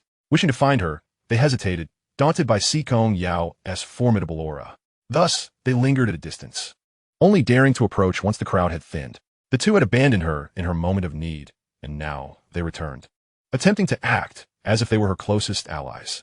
Su Qingqian felt a wave of disdain wash over her. Yet, considering their potential utility, she wiped her tears and forced a smile, saying, "I'm fine, don't worry. Perhaps Zhong Liting is simply trying to provoke you," Jiang Shanshan offered thoughtfully, analyzing the situation. Si Kongyao is the queen of the business realm. She looks down on everyone. How could she possibly be interested in someone as naive as Zhong Liting? Zhang Ning, seeking to console Su Qingqian and make amends for her earlier abandonment, chimed in. They truly do not match. Si Kongyao is so strong-willed and domineering. What man would be attracted to her? Men desire the gentle charm that our Qingqian possesses. No matter how beautiful a fierce woman may be, she cannot evoke a man's protective instincts. Exactly. A woman like Si Kongyao, a powerhouse, should be paired with a business magnate. Zhong Liting is merely a student. With her sugary words, Su Qingqian gradually regained her composure. Zhong Liting held 2 years of affection for her. This was merely a fleeting moment of confusion, and he would inevitably return to her side. As I had said, men do not seek a strong-willed, domineering woman, but rather a gentle, charming partner like herself. Zhong Liting would eventually find his way back to her. Remarkably, Si Kongyao was unusually calm today, remaining quiet after getting into the car, which left Zhong Liting feeling somewhat unsettled. Observing her serious demeanor, he inquired, "If you're unhappy, you can express it." When Shumo, driving in the front, glanced at the night sky, bemused. Does our president seem like someone who would suffer in silence? Unless she has been usurped. Si Kongyao's gaze fell upon Zhong Liting's handsome visage, his brows arched slightly. A glint of mischief flickered in his eyes. "Do you wish for my unhappiness?" "Not all. I sincerely wish for your joy," Zhong Liting promptly denied, his inquiry stemming from a sense of unease regarding Si Kongyao's unusual demeanor today. Observing the flustered individual with keen interest, their eyes met, swirling with unspoken emotions. "Do you truly not need to do something?" The intensity of Zhong Liting's scrutiny made him feel a tingling apprehension. "Now that you've mentioned it, it would be rather embarrassing not to act." Under the dim, golden glow of the car's interior, his fair and delicate skin shimmered enticingly. Each breath laced with affection and longing, the air thick with an ambiguous fragrance. Si Kongyao's slender fingertips traced the solid contours of Zhong Liting's back, leaving behind blazing trails, desire surging like a relentless tide. Recalling a terrifying past experience, Zhong Liting was the first to speak. "Do not wield a knife. That thing is quite frightening." "I apologize. I cannot restrain myself," Si Kongyao murmured, his gaze cast downward in apparent remorse. Zhong Liting was taken aback. Could Si Kongyao actually apologize? A ripple of emotion stirred within his heart as he tenderly kissed every warm inch of the other's neck. "I do not harbor any resentment. I merely worry about being frightened into submission. Nonsense. You are clearly unyielding. The flames in Si Kongyao's eyes ignited, passion raging like an uncontrollable wildfire, crackling and popping like the sparks of a conflagration. When Shuhua had long since muted her hearing, reclining in the passenger seat, her eyes closed in a light slumber, oblivious to how much longer the car would continue its journey. They had circled the castle 3 times, leaving her dizzy and utterly fatigued. Suddenly jolted awake by a violent tremor from the car, when Shuhua rubbed her watery eyes, groggily inquiring, "Where on earth are you driving? Why is it so bumpy?" The cars they typically drove were equipped with excellent shock absorption. The roads could not possibly be so jarring. Had her sister taken the vehicle to some remote, impoverished locale? Was there truly such a pothole-ridden road in Kyoto? When Shumo, who was driving, felt an urge to knock her sister on the head, had sleep addled her brain? Could she not see how wildly the passengers in the back were behaving? She was merely circling the castle at a slow speed, which exaggerated the vehicle's bounciness. Zhong Liting, naturally, overheard the sisters' exchange. Previously, he had felt no discomfort under Si Kongyao's coercion, but now he found himself overwhelmed by a sense of bashfulness. It was best to treat them as if they were invisible. Engrossed in the moment, Si Kongyao was reluctant to halt. Yet he still considered Zhong Liting's feelings and coaxed gently. Zhong Liting gazed at the person beneath him, seemingly caught in a struggle. Should he continue or cease? Drive faster. At this command, when Shumo abruptly accelerated, causing Zhong Liting to stumble and fall onto Si Kongyao. Si Kongyao seized the initiative, commanding the situation with confidence. Zhong Liting, unwilling to remain beneath him, quickly regained control. Si Kongyao issued another directive, speed up. The frightened when Shuhua tightened her seatbelt, her eyes fixed on the rapidly increasing speedometer, inwardly lamenting. Though there are few people near the castle, and at a 4-lane road, isn't this reckless driving? Meanwhile, when Shumo maintained a steady pace, expertly reading the room, for she was adept at gauging the atmosphere. Otherwise, how could she secure her position beside Si Kongyao? Chapter 35, A Battle of Wits. The following day, upon arriving at Shangyao, Zhong Liting was met with the unfriendly gazes of Group A, as if he owed each of them a hefty sum, their expressions brimming with anticipation for a spectacle. What kind of pit had he inadvertently stepped into? Regardless of the trap they had laid, he intended to kick them into it and bury them. For it would be a waste to let such a deep pit go unused, wouldn't it?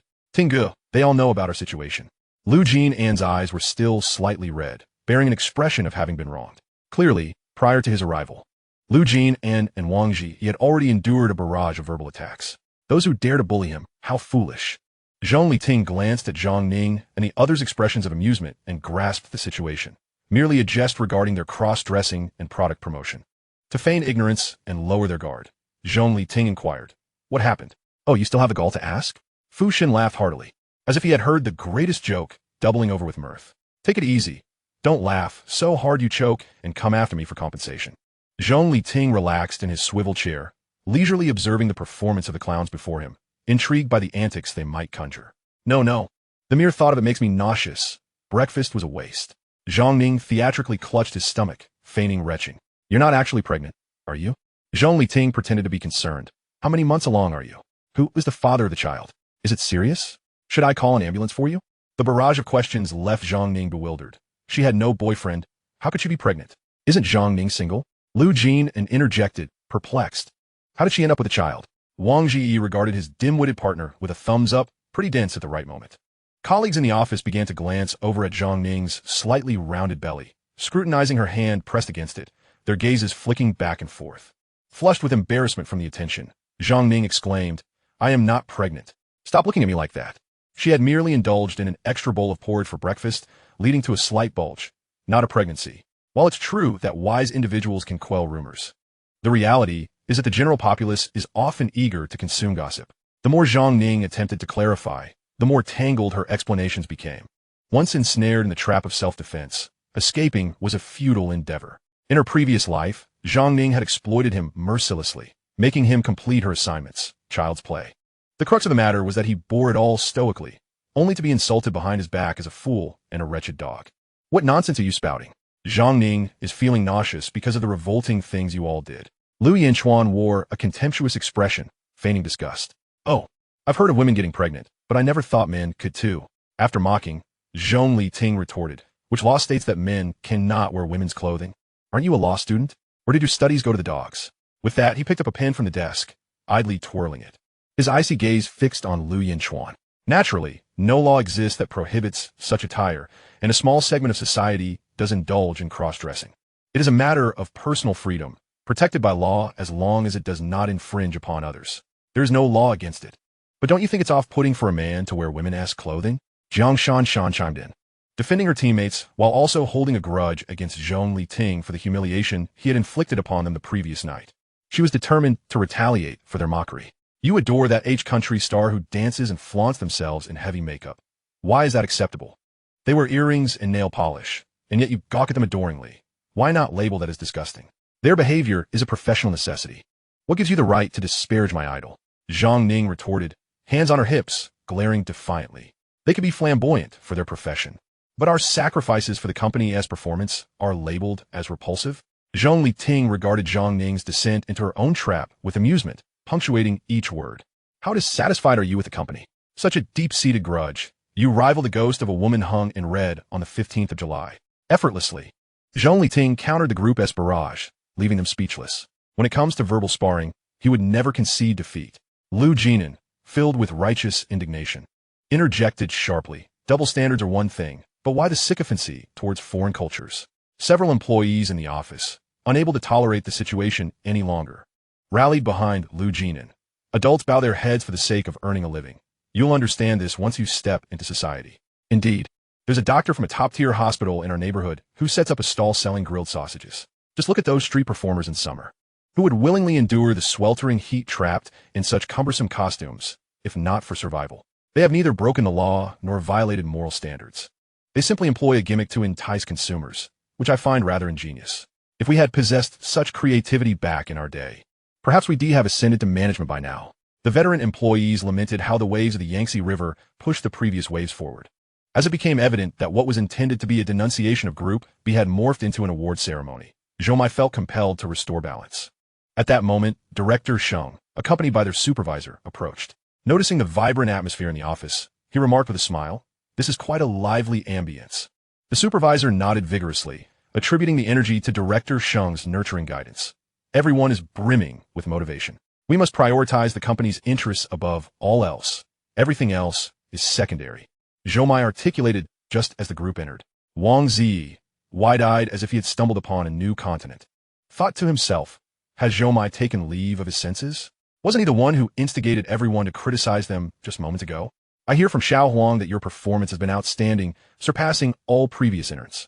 I took the time to come see for myself. Director Sheng greeted the employees with a benevolent demeanor. In the face of Sheng's expectant gaze, Zhomai humbly replied, "It's merely a slight improvement over previous batches." Such humility is commendable. Now, do enlighten us about the sales figures, Director Sheng encouraged, his face alight with approval. As of now, our Group A has sold 600 units, of which I personally sold nearly 300. Zhomai emphasized his individual contribution, having sought guidance from his father to achieve such remarkable results. Indeed, the younger generation is formidable. Zhou Leoi has raised a fine son. Director Sheng's smile widened, surveying the invigorated employees in the office. If Zhomai, a privileged heir, works so diligently, then those of you with families to support must strive even harder. In unison, the supervisor raised his fist and shouted, Sheng Yao, victorious and brilliant. Invincible in the world. The employees, harboring disdain for the avaricious capitalists, vocally joined in the cheer. Aware of Group A's sales, Director Sheng held little hope for Group B and had no intention of inquiring further. It was almost as if he had written the words differential treatment on his forehead. Chapter 36, It is merely jealousy. Without connections, resources, or guidance, it is exceedingly difficult to build a successful business. Regardless of how much he admired Zhong Liting, he merely regarded him as a somewhat clever youth, harboring no grand expectations. Zhomai's access to the Zhou family's extensive networks had enabled him to achieve such impressive sales in just a few days, far exceeding prior interns who typically managed around 100 units. The notion that Zhong Liting, an unremarkable worker, could replicate this success was simply unfathomable. Lu Jinan, unwilling to remain silent, boldly interjected, Director Sheng, why don't you ask us how our sales are faring? Director Sheng regarded the audacious young man with a mixture of amusement and concern, thinking him still too inexperienced to grasp the subtlety of the situation. The lack of inquiry was a deliberate choice to spare Group B from embarrassment in front of their peers, a strategic managerial tactic. Despite Zhong Liting's recent impressive turnaround earning him praise from Si Kongyao, Director Shing still considered him a minor player, likely forgotten by the business tycoon. Maintaining a facade of polite geniality, he turned to the supervisor and remarked, "Ah, my age is catching up with me. My memory fails me. You ought to remind me." The supervisor quickly bent an apology. "Director Sheng, you are correct.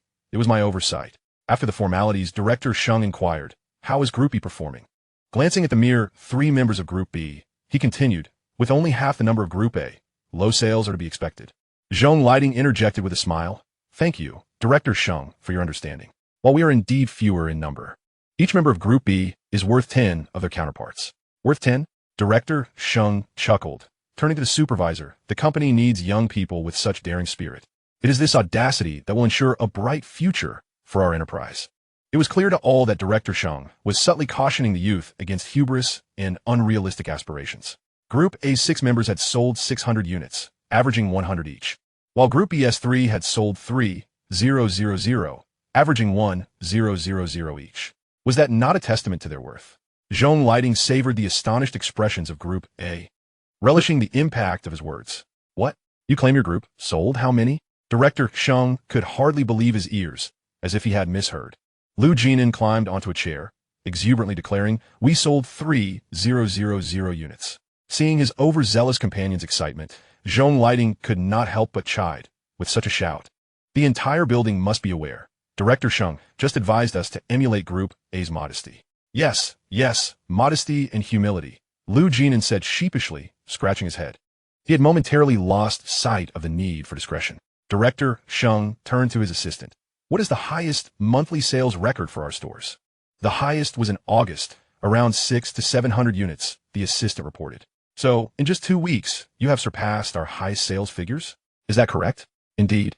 Director Sheng. The previously skeptical Director Sheng now took the initiative to grasp Zhong Liting's hand, humbly requesting, "How did you achieve this? Please share your methods, so we can all learn from one another."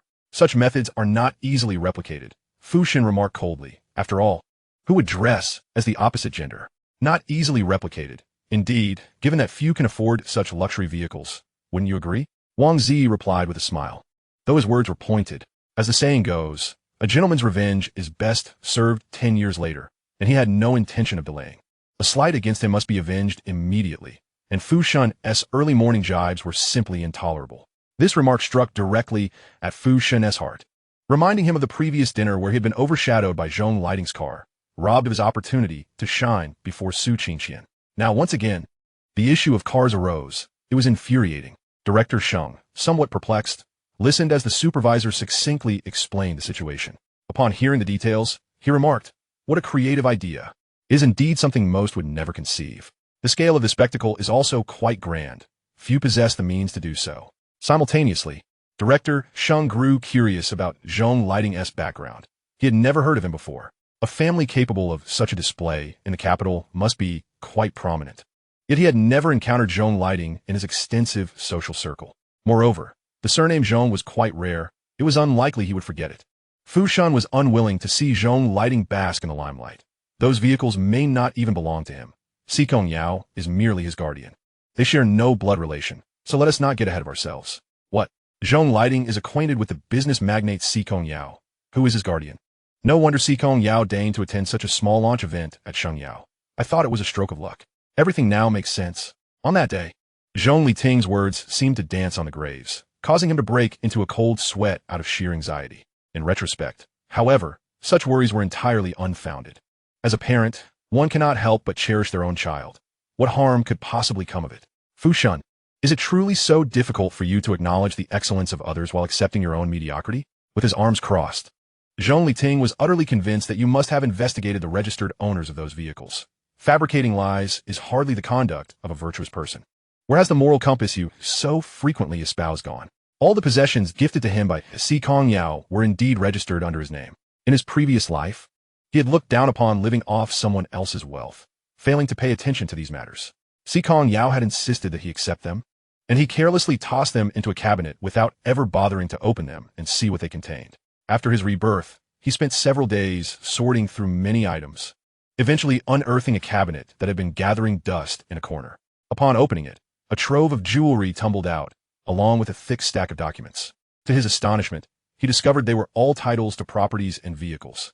A rough estimate led Zhong Liting to conclude that, disregarding any appreciation in property value, they must be worth at least several billion.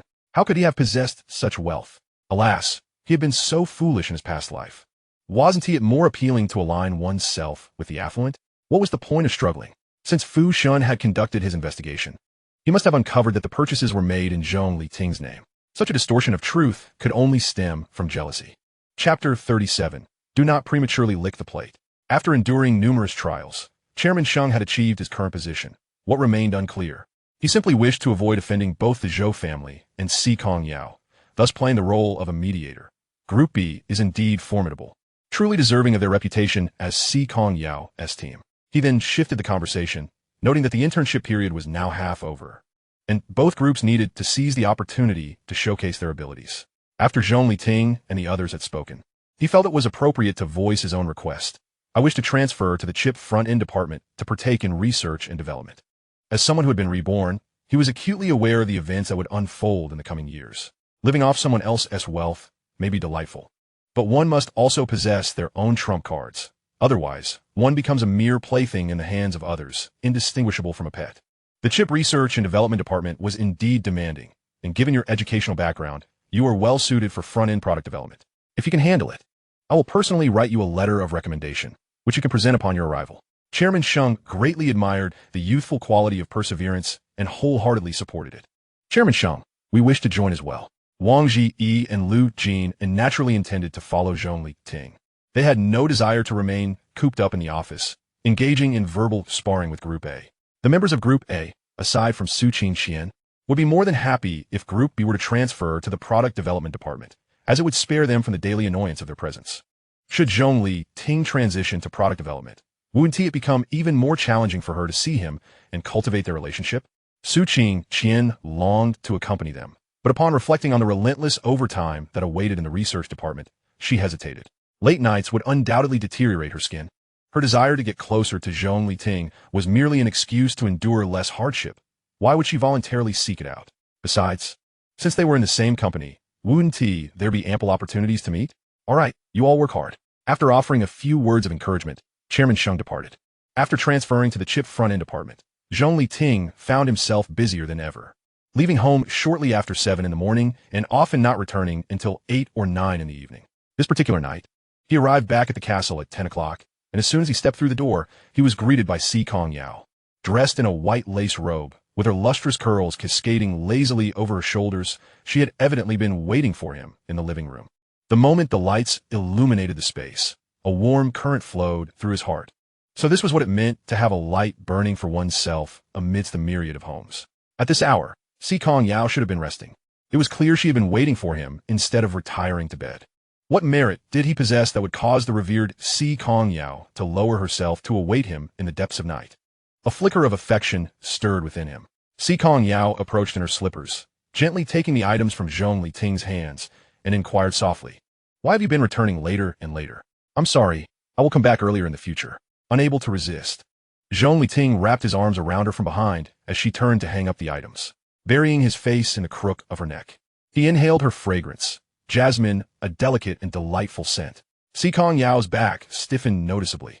Their relationship had indeed softened significantly in recent times, at least no longer characterized by the sharp exchanges that once defined their meetings. Yet, they were not quite as intimate as a couple, with her often taking the initiative while he primarily complied. This was the first time he had taken such a proactive stance, and it rendered Si Kongyao momentarily reluctant to move. Feeling the soft head nestled against his neck, Si Kongyao couldn't help but reach out to stroke it. Speaking gently, "What's wrong? Did you encounter any grievances at work?" "Not much, just wanted to hold you." Zhong Liting released her, asking, "Is that not permissible?"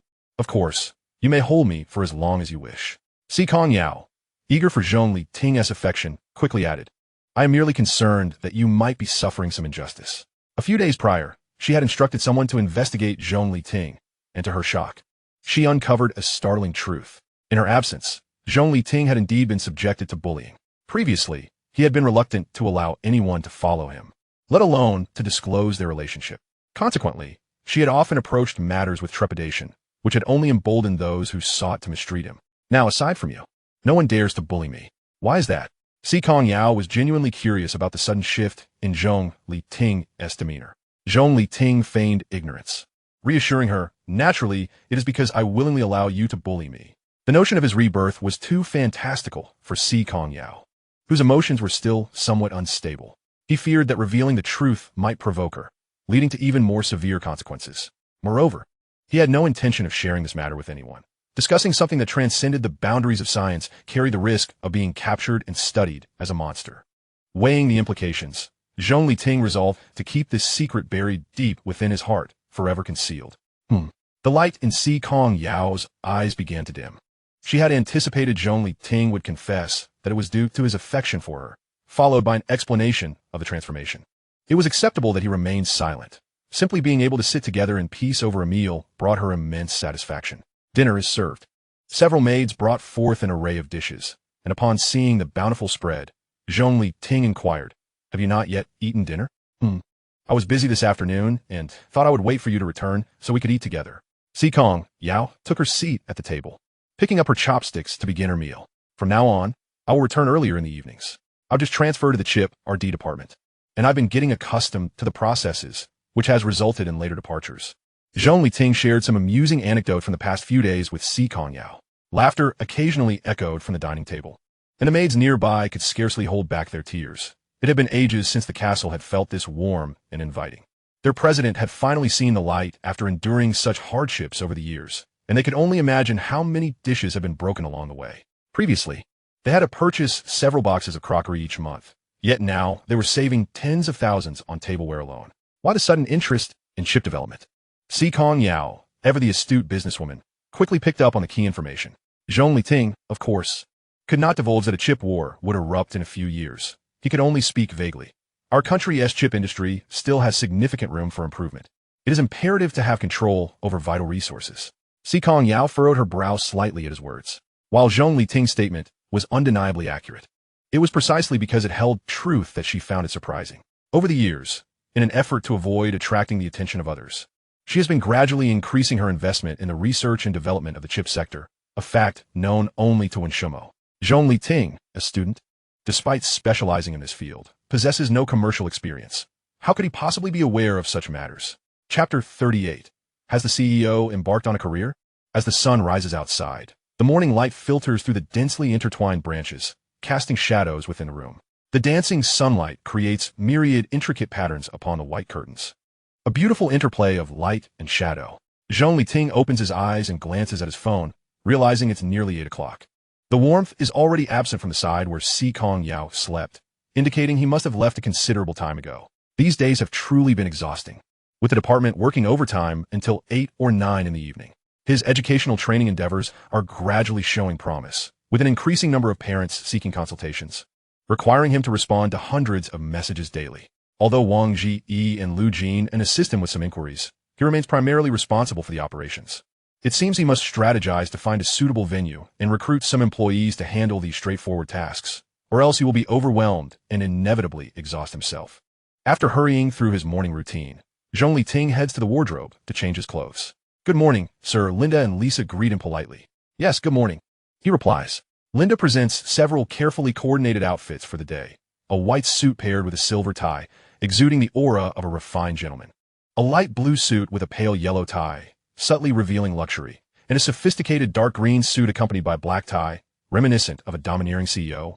In contrast, Zhong Liting leans towards the light blue suit, as he prefers understated attire. Just as he reaches for it, Lisa remarks with a smile, "This morning, the CEO mentioned he has yet to see you in a white suit. It seems today will be no different. Has Si Kongyao already gone to the company?" Zhong Liting calculates the time in his mind. Si Kongyao typically rises at 6, exercises for an hour, eats breakfast at 7:30, and departs for the office by 8. It is now precisely 7:50, suggesting he has just finished his breakfast. The CEO has just concluded his meal and is preparing to leave for the company. Zhong Liting quickly grabs the white suit, hurrying to change before dashing downstairs. "Sir, breakfast is ready for you," he is informed. "Where's Si Kongyao?" he inquires, noticing no one at the table. "The CEO left just a few minutes ago." The maid giggles, covering her mouth.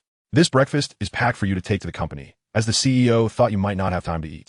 The maid adds a commendatory note about how considerate the CEO is, even amidst his busy schedule, thinking of Zhong Liting's well-being. Unbeknownst to her, Zhong Liting barely registers her words, his mind preoccupied with the fact that Si Kongyao typically wakes him up. Today, however, he had not been called. If it were like any other day, a gentle touch to his face would rouse him, preventing him from oversleeping. Could it be that he has fallen out of favor so quickly? Surely not. Upon seeing the breakfast neatly packed in a thermal container, Zhong Liting dismisses that thought. In the car, Si Kongyao reclines in the back seat, resting his eyes while Wishimo discusses the day's agenda. From now on, working hours can be pushed back by an hour. We will conclude at 7, he states. Understood, CEO Wishimo replies, delighted that his superior has finally developed a sense of ambition. Little does he know that the driver, Steward Zhao, shakes his head, remarking, "You're still too young." Wishimo, perplexed, questions why. Steward Zhao glances at Si Kongyao through the rearview mirror before offering, "What time does the sir usually return to the castle?" "Not before 8 or 9, and sometimes as late as 10, Zhao explains, giving Wishimo a knowing look. It dawns on him that Zhong Liting typically returns home around 8 or 9, meaning he is unlikely to see Si Kongyao if the latter remains busy at work. Wishimo's flickering hope is extinguished once more. Zhong Liting, having not seen Si Kongyao, feels a twinge of disappointment. He had thought that if he hurried, they might cross paths, yet it seems that is not the case. After all, with Si Kongyao's hectic schedule, it is entirely normal not to meet. Were it not for Si Kongyao's desire to see him, it would indeed be difficult to encounter someone who exists primarily in the narratives of others. Carrying the substantial bag of breakfast packed in a thermal pouch, Zhong Liting arrives at the company. Upon entering the chip research and development department, he immediately senses something amiss. Why do the gazes of his colleagues feel so peculiar? He scrutinizes himself, confirming that he has not worn anything incorrectly. With 2 image consultants overseeing his attire, there should be no room for error. What could be the cause? He inquires as he passes Wang Zhiyi's workstation. Just take a look at the items on your desk, and you'll understand, Wang Zhiyi replies, wearing a curious expression. With long strides, Zhong Liting approaches his workstation. There, on the otherwise empty desk, sits a small glass basin containing a vibrant green lotus leaf. A few delicate white flowers bloom nearby, and a golden fish swims freely in the water. Who sent this? He asks. Lu Jin and shakes his head. It was likely from some Tian Luo girl. You should check what's in the bag. Only then does Zhong Liting notice a pink bag placed beside the basin, which has a note affixed. Amidst your busy work, remember to eat on time. This plant is for your eyes. I will change its water daily. The note concludes with a heart emoji. The implication that someone would take such care to ensure contact is all too clear. He need not ponder long to identify the handwriting, so familiar to him. Regrettably, upon seeing it now, he feels nothing but disdain. Take it away and discard it. He commands. Ah, could it be a gift from Su Qingqian? Lu Jin speculates, meeting Zhong Liting's murderous gaze. He promptly takes the plant and breakfast toward the trash can. A few colleagues at the entrance, drawn in by the enticing aroma, query, wasting food is shameful. Why not give it to us? Yes, hand that plant over. They urge, noting that both represent lives worth preserving. Lu Jin, finding their reasoning compelling, relinquishes the items he had intended to discard to the eager colleagues. Had he known that these gifts would cause Zhong Liting such distress, he would never have considered passing them on. Several colleagues who had not eaten breakfast eagerly opened the pink bag to discover 3 sandwiches filled with ham and chicken, along with 2 eggs and cut fruits. Why would he throw away such offerings from such a beautiful female colleague? One wonders. Thank goodness he discarded it. Otherwise, we would have missed out on this feast. Another remarks, that girl is quite pitiable. She's so lovely. Why not finish the meal and deliver the leftovers to her? The group exchanges knowing looks, recognizing the opportunity to deliver the leftovers while catching a glimpse of the attractive woman. Zhong Liting calls Wang Zhiyi and Lu Jin in to share his own breakfast. Foie gras, abalone porridge, shrimp dumplings, avocado soft-boiled eggs, salmon, and caviar. Chapter 39. This world has undoubtedly gone mad. The lavish breakfast leaves Lu Jin dazzled. This is hardly breakfast. It's more opulent than a state banquet. He exclaims, Brother, you truly are my own flesh and blood. Lu Jin gazes at Zhong Liting with teary eyes. I will follow you for life. Please don't abandon me. Zhong Liting feels a chill run down his spine and distances himself slightly. I am not engaging in that. Please act normally. Lu Jin, with misty eyes, feels a draft against his backside, pouting in grievance. I was merely speaking of brotherly affection. Brotherly affection. What are you thinking? Wang Zi observed the 2 individuals bickering. Please, don't frighten the child. The trio playfully finished their breakfast, unaware that several meddlesome colleagues had already returned the lunchboxes. Su Qingqian gazed at the impeccably cleaned lunchboxes, a delicate blush adorning her cheeks. Why have they been washed? I could have done it myself. After such a lavish breakfast, one ought to contribute in some way. You're so stunning. Any man would feel reluctant to let you wash the dishes. The onlookers, captivated by the beauty's bashfulness, couldn't help but utter flattering words to lift her spirits. Enveloped in her own thoughts, Su Qingqian assumed that Zhong Liting had washed the dishes himself and had them sent back to spare her the burden. How had she never realized before how considerate he was? Surely, he was far superior to the arrogant rich heir, Zhou Mai. Clutching the clean lunchbox, Su Qingqian sat at her workstation, lost in contemplation about what she might bring Zhong Liting the next day. Zhang Ning and Jiang Shanshan approached her. So, he ate and even washed the dishes. Jiang Shanshan remarked, I didn't see Zhong Liting come over. He must be shy. That's why he had a colleague return the dishes. Zhang Ning replied without a second thought. Shy? Jiang Shanshan replied incredulously. He was always finding ways to meet with us despite the cold jibes from Qianxian. One couldn't deny that this side of Zhong Liting was indeed more alluring. Zhang Ning sighed wistfully. If I were a bit more attractive, I would pursue him myself. This prompted Jiang Shanshan to gossip. I heard there's a postdoctoral researcher in the chip research department who has an interest in Zhong Liting and is teaching him hands-on. An alarm bell rang in Su Qingqian's mind. When did this happen? Just in the past few days. Her name is Gu Shuaing. How brazen! Zhang Ning exclaimed, Qian. You must teach her a lesson. At noon in the cafeteria on the third floor of Shangyao, Su Qingqian was dining with a few members of Group A. That Gu Shuaing, Jiang Shanshan pointed at a woman in white. Su Qingqian gave her a cursory glance. She was indeed quite attractive. Fu Shun, noticing his goddess's interest in Dr. Gu, immediately ingratiated himself. Dr. Gu is a few years our senior. She just got divorced last year. So, she was the one who was jilted, yet she still dared to compete with Qianxian? Truly a case of a mantis trying to stop a chariot. Zhang Ning selectively chose words that would please Su Qingqian. When Gu Shuaing finally filled her plate and found an empty seat only at Su Qingqian's table, she sat beside her. After a few bites, noticing the others were staring, she reluctantly set down her chopsticks and asked, Is there something you need? Zhang Ning, like a firecracker, exclaimed, It's nothing major. Just a reminder that one should have a sense of self-awareness. If something doesn't belong to you, don't covet it. Gu Shuaing dismissed her with indifference and continued eating. Yet this attitude irked the group. Fu Shun, trying to be the voice of reason, cautioned, Senior, you'd best keep your distance from Zhong Liting. He's not a good person. He contemplated holding his tongue, fearing it would upset Su Qingqian. Although Su Qingqian now favored Zhong Liting, they had yet to become an item, and he still had a chance. He is my intern, unless their essay change. He wants to go far. The front-end development supervisor was responsible for training new recruits, with diligent ones receiving hands-on guidance, while the indifferent merely learned through self-study. Zhong Liting, fully aware of the promising future in the chip industry, was exerting himself in his studies. Gu Shuaing, being scholarly, approached her work meticulously, never half-heartedly. Naturally, the two, one eager to learn and the other to teach, became more acquainted, inevitably attracting gossip. The purpose of such gossip was merely that everyone wished to coast along, and the sudden arrival of two mismatched individuals was glaringly conspicuous. Where there are people, there exists a world of intrigue. Those who stand out are often the subjects of scrutiny. Why are you so stubborn? Zhang Ning protested loudly, unwilling to tolerate such blatant disrespect. You, a divorced woman, should refrain from aspiring to something unattainable. This statement struck a nerve with Gu Shuaing, who, wiping her mouth with a napkin, smiled and retorted, And what of being divorced? Why do you have to be so close to Zhong Liting? Have you considered your standing? By virtue of my doctoral degree, which surpasses yours. By virtue of my position as the front-end supervisor in chip development, which is higher than yours.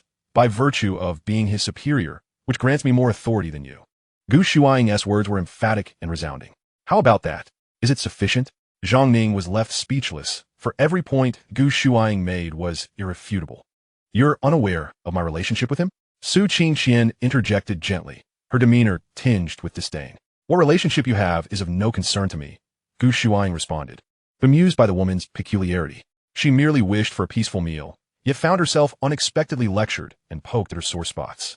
Truly unfortunate. She would have to visit the temple soon.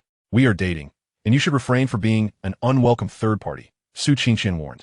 Today, Zhong Liting accepting her breakfast signified a thaw in their relationship. Dating was merely a matter of time. Gu Shuaing regarded Su Qingqian as if she were a fool. You ought to spend more time studying. A degree from Peking University is no easy feat to obtain. Even the most beautiful vase is merely superficial. The admission standards at Peking University had seemingly plummeted, admitting individuals with questionable intellect. Infuriated, Gu Shuang turned to leave, contemplating suggesting improvements to the admissions office. Perhaps Gu Shuang's disdainful expression provoked the others, as Zhong Ning stood up to confront her. How dare you speak like that? Gu Shuang, disinterested in looking back, was caught off guard when Su Qingqian abruptly splashed coffee on her. She had never encountered someone so audacious as to act as a mistress with such brazen confidence. The world had indeed gone mad. At that moment, Zhong Liting remained oblivious to the world war that had erupted between the two most talked-about women in Qingyao over him. Chapter 40. Cannot compete with a garment? Gu Shuang was the most talked-about goddess in Qingyao, boasting a prestigious education, excellent circumstances, and formidable abilities. Even post-divorce, she was not lacking in admirers. Su Qingqian, as an intern, was hailed as a goddess for her pure appearance, but was relegated to the title of Little Goddess due to Gu Shuang's presence. The diminutive title had irked Su Qingqian for quite some time. Today, encountering Gu Shuang again, Su Qingqian could no longer maintain her demure facade and retaliated by splashing a cup of coffee. The coffee drenched Gu Shuang, leaving her thoroughly chilled. Just an intern? What gave her the audacity to be so insolent? Having been insulted repeatedly in front of her, the nerve to publicly douse her with coffee was utterly outrageous. Had she been so patient that even an intern felt entitled to trample over her? Unable to endure any longer, Gu Shuang seized a bowl of seaweed and egg drop soup left on the table by another patron and poured it over Su Qingqian's head. The steaming soup dripped down, with strands of seaweed amusingly clinging to her bangs. The gossip about the two goddesses in the cafeteria pouring soup on each other over a man spread like wildfire throughout Qingyao, drawing an increasing number of onlookers, including those who had come specifically for the spectacle. Soaked in soup, Su Qingqian stared in disbelief at Gu Shuang, while Jiang Shanshan and Zhong Ning hurriedly attempted to assist her. Let me tell you, Qianqian's dress costs hundreds of thousands. Can you afford to pay for it? Zhong Ning scolded as she noticed the soup splatter on the dress. Jiang Shanshan chimed in. How could someone in management be so petty as to squabble with a mere intern? Truly lacking in grace. Given the recent situation with Zhou Mai, even members of management had been courteous to them. They had yet to encounter someone as ungrateful as Gu Shuang. Zhong Liting was working late in his office. Having had a hearty breakfast, he was not particularly hungry and thus did not venture to the canteen when mealtime arrived. Tingu, your girlfriend just got into a fight with someone in the canteen. A colleague shouted breathlessly from the doorway. You should hurry and check it out. She asked, fighting with Director Gu. Without a moment's hesitation, Zhong Liting dashed towards the canteen, neglecting his phone left on the desk. Why hadn't Si Kongyao called him before coming to Qingyao? Was this a surprise attack? How could she end up in a brawl with Gu Shuang? He recalled that he had indeed been in frequent contact with Director Gu over the past few days. It must be that Si Kongyao had heard some gossip and misunderstood the situation. It was entirely his fault for not clarifying things in advance. And now it had escalated into a public spectacle, leaving him feeling embarrassed. Upon reaching the entrance of the canteen, he found it packed with people, making it difficult to enter. The male lead is here. Make way, make way, someone shouted, and immediately the throng parted, allowing Zhong Liting to slip inside. All eyes were riveted on him, eager to see what kind of person could incite such fervor between two prominent female figures, leading them to engage in a brawl. Zhong Liting was clad in a bespoke white suit, adorned with two light gold star-shaped embellishments on his shoulders, exuding an air of elegance. With his tall, statuesque figure and exquisitely chiseled features, he appeared almost sculptural, every detail perfectly balanced. However, upon discerning the two combatants, his brow furrowed slightly, and his gaze turned icy. Upon seeing Zhong Liting, Su Qingqian felt a flicker of joy, but she was also concerned about appearing too disheveled in front of him. So she lowered her head and sobbed quietly. Flanked by her mentor and the object of her affections, she found herself in quite the predicament. The onlookers murmured amongst themselves, speculating on the unfolding drama. Zhong Liting disregarded Su Qingqian entirely and approached Gu Shuang, asking, Is your clothing of utmost importance? I shall compensate you with a new outfit tomorrow. Gu Shuang had indeed devoted herself to mentoring him, and he considered this an appropriate way to express gratitude for her guidance. Zhang Ning, witnessing Zhong Liting's offer of compensation to Gu Shuang, assumed it was for Su Qingqian's sake and, ignoring Su Qingqian's desperate glances, hastily reported, that dress of Qianqian's is worth over 100,000. It's ruined by just one bowl of soup. Su Qingqian's face flushed crimson. After all, Zhong Liting was aware that Si Kongyao had exposed her counterfeit dress that night. Zhang Ning's choice of words felt like a slap in the face. and she wondered what was on their mind. Why was her ruined dress suddenly their concern? Zhong Liting, somewhat irritated, thought to himself that had Su Qingqian not thrown coffee at Gu Shuing, would the latter have retaliated with soup? Zhong Liting, do you even hear what you're saying? Zhang Ning's face turned a shade of anger, incredulous at his lack of understanding. Not only did he refuse to support them, but he also seemed intent on undermining their plight. It was utterly exasperating. You truly are adept at extorting money, daring to demand compensation for a mere imitation piece. Do you not fear being accused of extortion and ending up behind bars for years? His words struck like stones cast upon a placid lake, sending ripples of murmurs through the crowd. Who would have thought she was just a vain girl? I had assumed she was genuinely as innocent as she appeared. The spectators exchanged glances, whispering and passing judgment. Zhong Liting's remark had effectively stripped Su Qingqian of her dignity. Since she liked creating chaos, he decided to stoke the flames, making the situation even more incendiary. Su Qingqian felt utterly humiliated, wishing for a crack in the ground to swallow her whole.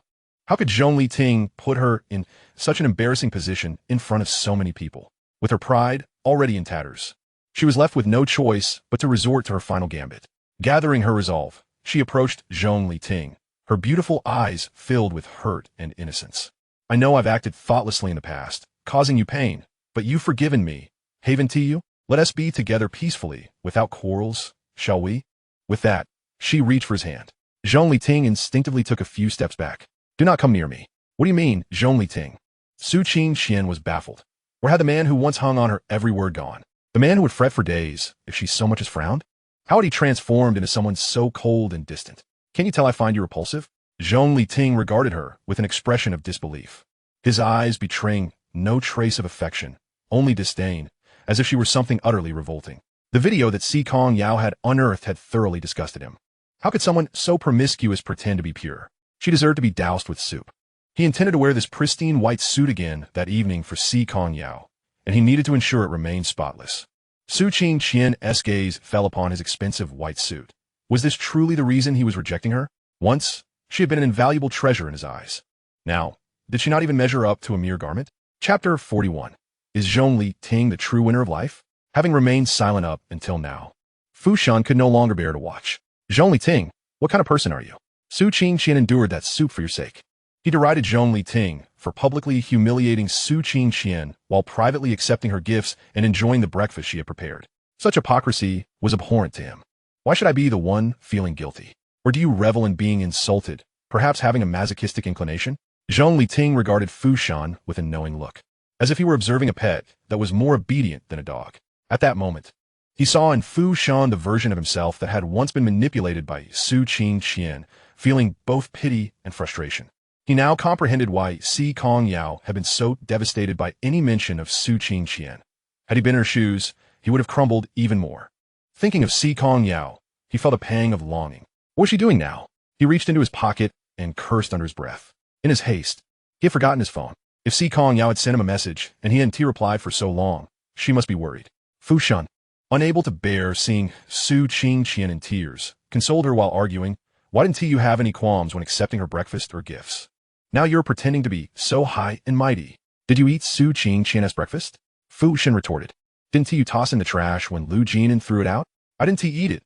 I didn't accept any gifts. They were all thrown away by Lu Jin, and Fu Shan, incensed, pointed an accusatory finger at Zhong Liting. Are you even a man? You do what you want and then deny it. I even cleaned the bowl and had it sent back to Su Qingqian. Today, I had breakfast brought from home. How could I possibly eat something I find disgusting? The crowd murmured. Did he really throw away the breakfast made by the goddess? If it were me, I would have licked the bowl clean. So the goddess doesn't fancy you, but prefers Zhong Liting. That's what they call the allure of the unattainable. While the favored bask in their confidence, Wang Zhi nudged Lu Jin in, prompting him to clarify matters. Lu Jin, with his head lowered, approached Zhong Liting. Apologizing, Tingu, I made a mistake this morning. When you asked me to throw away the breakfast, some colleagues who hadn't eaten asked for it, and I, feeling soft-hearted, gave it to them. He truly hadn't anticipated that this would cause such a significant issue for Zhong Liting. Had he known, he would never have given it away. The colleagues who had consumed the breakfast stepped forward. We did indeed eat the breakfast, and we washed the bowl and sent it back. Su Qingqian, finally relieved, glared at them fiercely. Had they not misled her, she would not have made a fool of herself in such a grand manner. What am I lacking compared to her? Su Qingqian was on the brink of hysteria. After all, she had been divorced. Si Kongyao was one thing. She conceded in terms of wealth and looks, but Gu Shuing, what was she in comparison? Even if you were the last woman on earth, I would never be attracted to you. Zhong Liting's words dripped with icy disdain. I dine and dwell daily with the goddess. I could never be enamored by someone as pedestrian as you. Witnessing the disdain directed at his beloved goddess, Fu Shun's eyes brimmed with tears, his heart shattered into irreparable shards.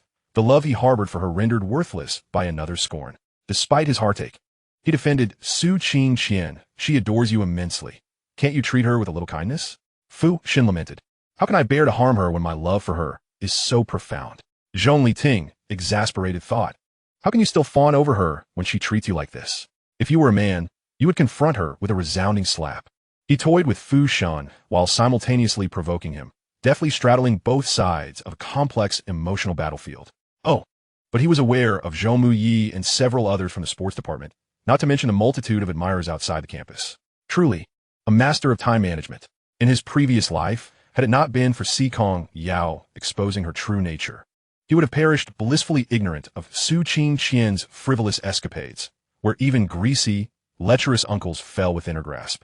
This thought made Zhong Liting feel nauseous. Fortunately, in that life, their encounters had only reached hand-holding. They had never even kissed. A silent gratitude lingered for Su Qingqian's restraint in that regard. Fu Shan's heart ached unbearably as he clutched his chest. All I desire for her is happiness. How could I bring myself to harm her? He knew Zhong Liting was intent on tarnishing his image in Su Qingqian's eyes. Such malice. Zhong Liting retorted. I have poured my sincere heart into a dog-s bowl, and you, a joker, dare to mock me. Fu Shan's words fortified Su Qingqian's resolve. She understood that Zhong Liting harbored feelings for her. Indeed, sincerity was a formidable weapon. She seized the moment, determined to win Zhong Liting over and reclaim her lost dignity, while also delivering a resounding rebuttal to those who had mocked her. You have pursued me for 2 years. You would not wish for our story to end so abruptly, would you? Let us grant each other a chance. I long to share milk tea with you, to watch romantic films together, to stroll home in the evening breeze, and to traverse the rest of our lives side by side. My affection for you is immeasurable, surpassing all else, with you reigning supreme in my heart. What a bewildering turn of events. The onlookers were left speechless. Gu Shuing and Su Qingqian vying for Zhong Liting's attention. Zhong Liting rejecting Su Qingqian, Fu Shan's affections for her, and Su Qingqian publicly confessing her feelings for Zhong Liting. Thus, was Zhong Liting the true victor of this peculiar love triangle? Envy began to ripple through the crowd. Why had such a thrilling narrative of a goddess pursuing her love not befallen them? Some eager souls began to chant, "Get together! Get together!" Fu Shun thought to himself, why has a heartbroken man become a part of this play? And I am straight. I refuse to entertain any notions of a male-male relationship. This world had truly gone mad. As the commotion escalated, an unexpected chill descended, the atmosphere turning eerily silent. What was happening? Was the air conditioning malfunctioning? One person shivered. Why does it feel so frigid at midday? Surely, a ghost isn't about to join in? Zhong Liting sensed impending doom. He was all too familiar with this ominous feeling.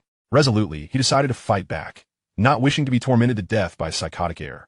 Stop sullying the very notion of love. You are blind to the essence of humanity, only recognizing appearances while feigning depth of feeling. One ought not to behave in such a manner, coming to me only when you are in need of affection. You are but a parasite, and even a dung beetle would gaze upon you with disdain. Chapter 42. An epic showdown? Zhong Liting unleashed a barrage of high-density retorts. Su Qingqian gazed at him incredulously. How can you be so heartless when I love you so deeply? The truth is, I once offered you the opportunity to enter my world. It was not solely your devotion that mattered. And, most importantly, I possess a cleanliness obsession. You are simply too filthy. Her beautiful eyes glistened with unshed tears, evoking pity. I merely love you. What wrong is there in that? The fault lies in your unappealing nature. I acknowledge my past indiscretions. Could you not grant me another chance? No, he retorted, for you are both unappealing and unclean. Zhong Liting's relentless tirade left the crowd once again in shock. The universally acknowledged little goddess was deemed too unappealing and unclean. This man was truly extraordinary. Was he perhaps aiming to woo a celestial goddess? Just as Zhong Liting's words faded, familiar footsteps echoed, slow and rhythmic, heralding the arrival of the psychotic heir. Si Kongyao. Judging by the cadence, Si Kongyao did not seem overly displeased, thus providing Zhong Liting with a flicker of hope. "This cafeteria of yours is quite lively," Si Kongyao remarked, a cryptic smile playing on his lips as he inquired of the flustered director Sheng. "Are you rehearsing a play?" Director Sheng was drenched in sweat. Just half an hour prior, Si Kongyao had arrived at Shengyao, insisting on discussing investment matters personally.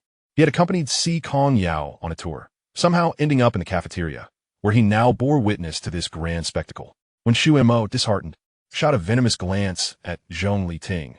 "You wretched boy, how did you attract such a plethora of troublesome admirers?" Moments ago, a multi-million-dollar deal had been casually dismissed by Si Kongyao, who possessed the uncanny ability to create chaos wherever he went. Zhong Liting feigned innocence. "I was but an unwilling participant in this drama." As Si Kongyao approached, a palpable aura of dread enveloped the cafeteria. The crowd instinctively parted, allowing Si Kongyao to stride forth in a pair of black heels, clad in an elegant white ensemble reminiscent of Chanel, exuding grace and opulence. "Wow, she is truly beautiful. A genuine goddess has graced us." The soft glow of the chandelier illuminated Si Kongyao's porcelain visage, casting an ethereal halo around her, as if a celestial being had descended upon the mortal realm. A hushed awe filled the air, the onlookers holding their breath, fearful of disturbing the goddess. Some observant individuals noted that Si Kongyao's attire bore a striking resemblance to Zhong Liting's suit, even sharing the same hue. Was this a couple's outfit? Could it be that she was the true match? What an epic showdown this had become. The queen of the capital, Si Kongyao, had entered the fray, transforming the duel for Zhong Liting into a contest of three women vying for one man. Bets began to be placed, all eyes keenly watching to see who would emerge victorious. I placed my bet on Su Qingqian. She is the goddess of Jing University, and Zhong Liting has fawned over her for 2 years. Such a history could not be disregarded. Bet on Director Gu. A woman devoted to her career holds a unique charm. Who could resist a woman they see every day? Bet on Si Kongyao. Isn't it delightful to have soft-hearted air? The murmurs reached Si Kongyao's ears, igniting the fury that had been temporarily subdued by Zhong Liting's earlier remarks. "You onlookers, fanning the flames, do you not think this commotion is sufficient? Why did you not answer my calls?" Her voice, deceptively gentle, bore an unmistakable weight of pressure, sending Zhong Liting into a state of panic as his mind raced for a means of damage control. The last time, that insidious video angle had been enough to haunt him. What had when Xu Hua reported to Si Kongyao this time? He had rushed out and left his phone on his desk, forgetting to retrieve it. Indeed, he had reason to worry. Two goddesses, embroiled in jealousy, engaged in a fierce confrontation. Surely, one cannot rush such matters? Si Kongyao cast a fleeting glance at Gu Shuiying and Su Qingqian, her gaze ultimately resting upon Zhong Liting. The young man had grown taller, his figure elongated, elegantly accentuated by his attire. Each movement he made exuded grace, complemented by his handsome visage, which undoubtedly captivated many.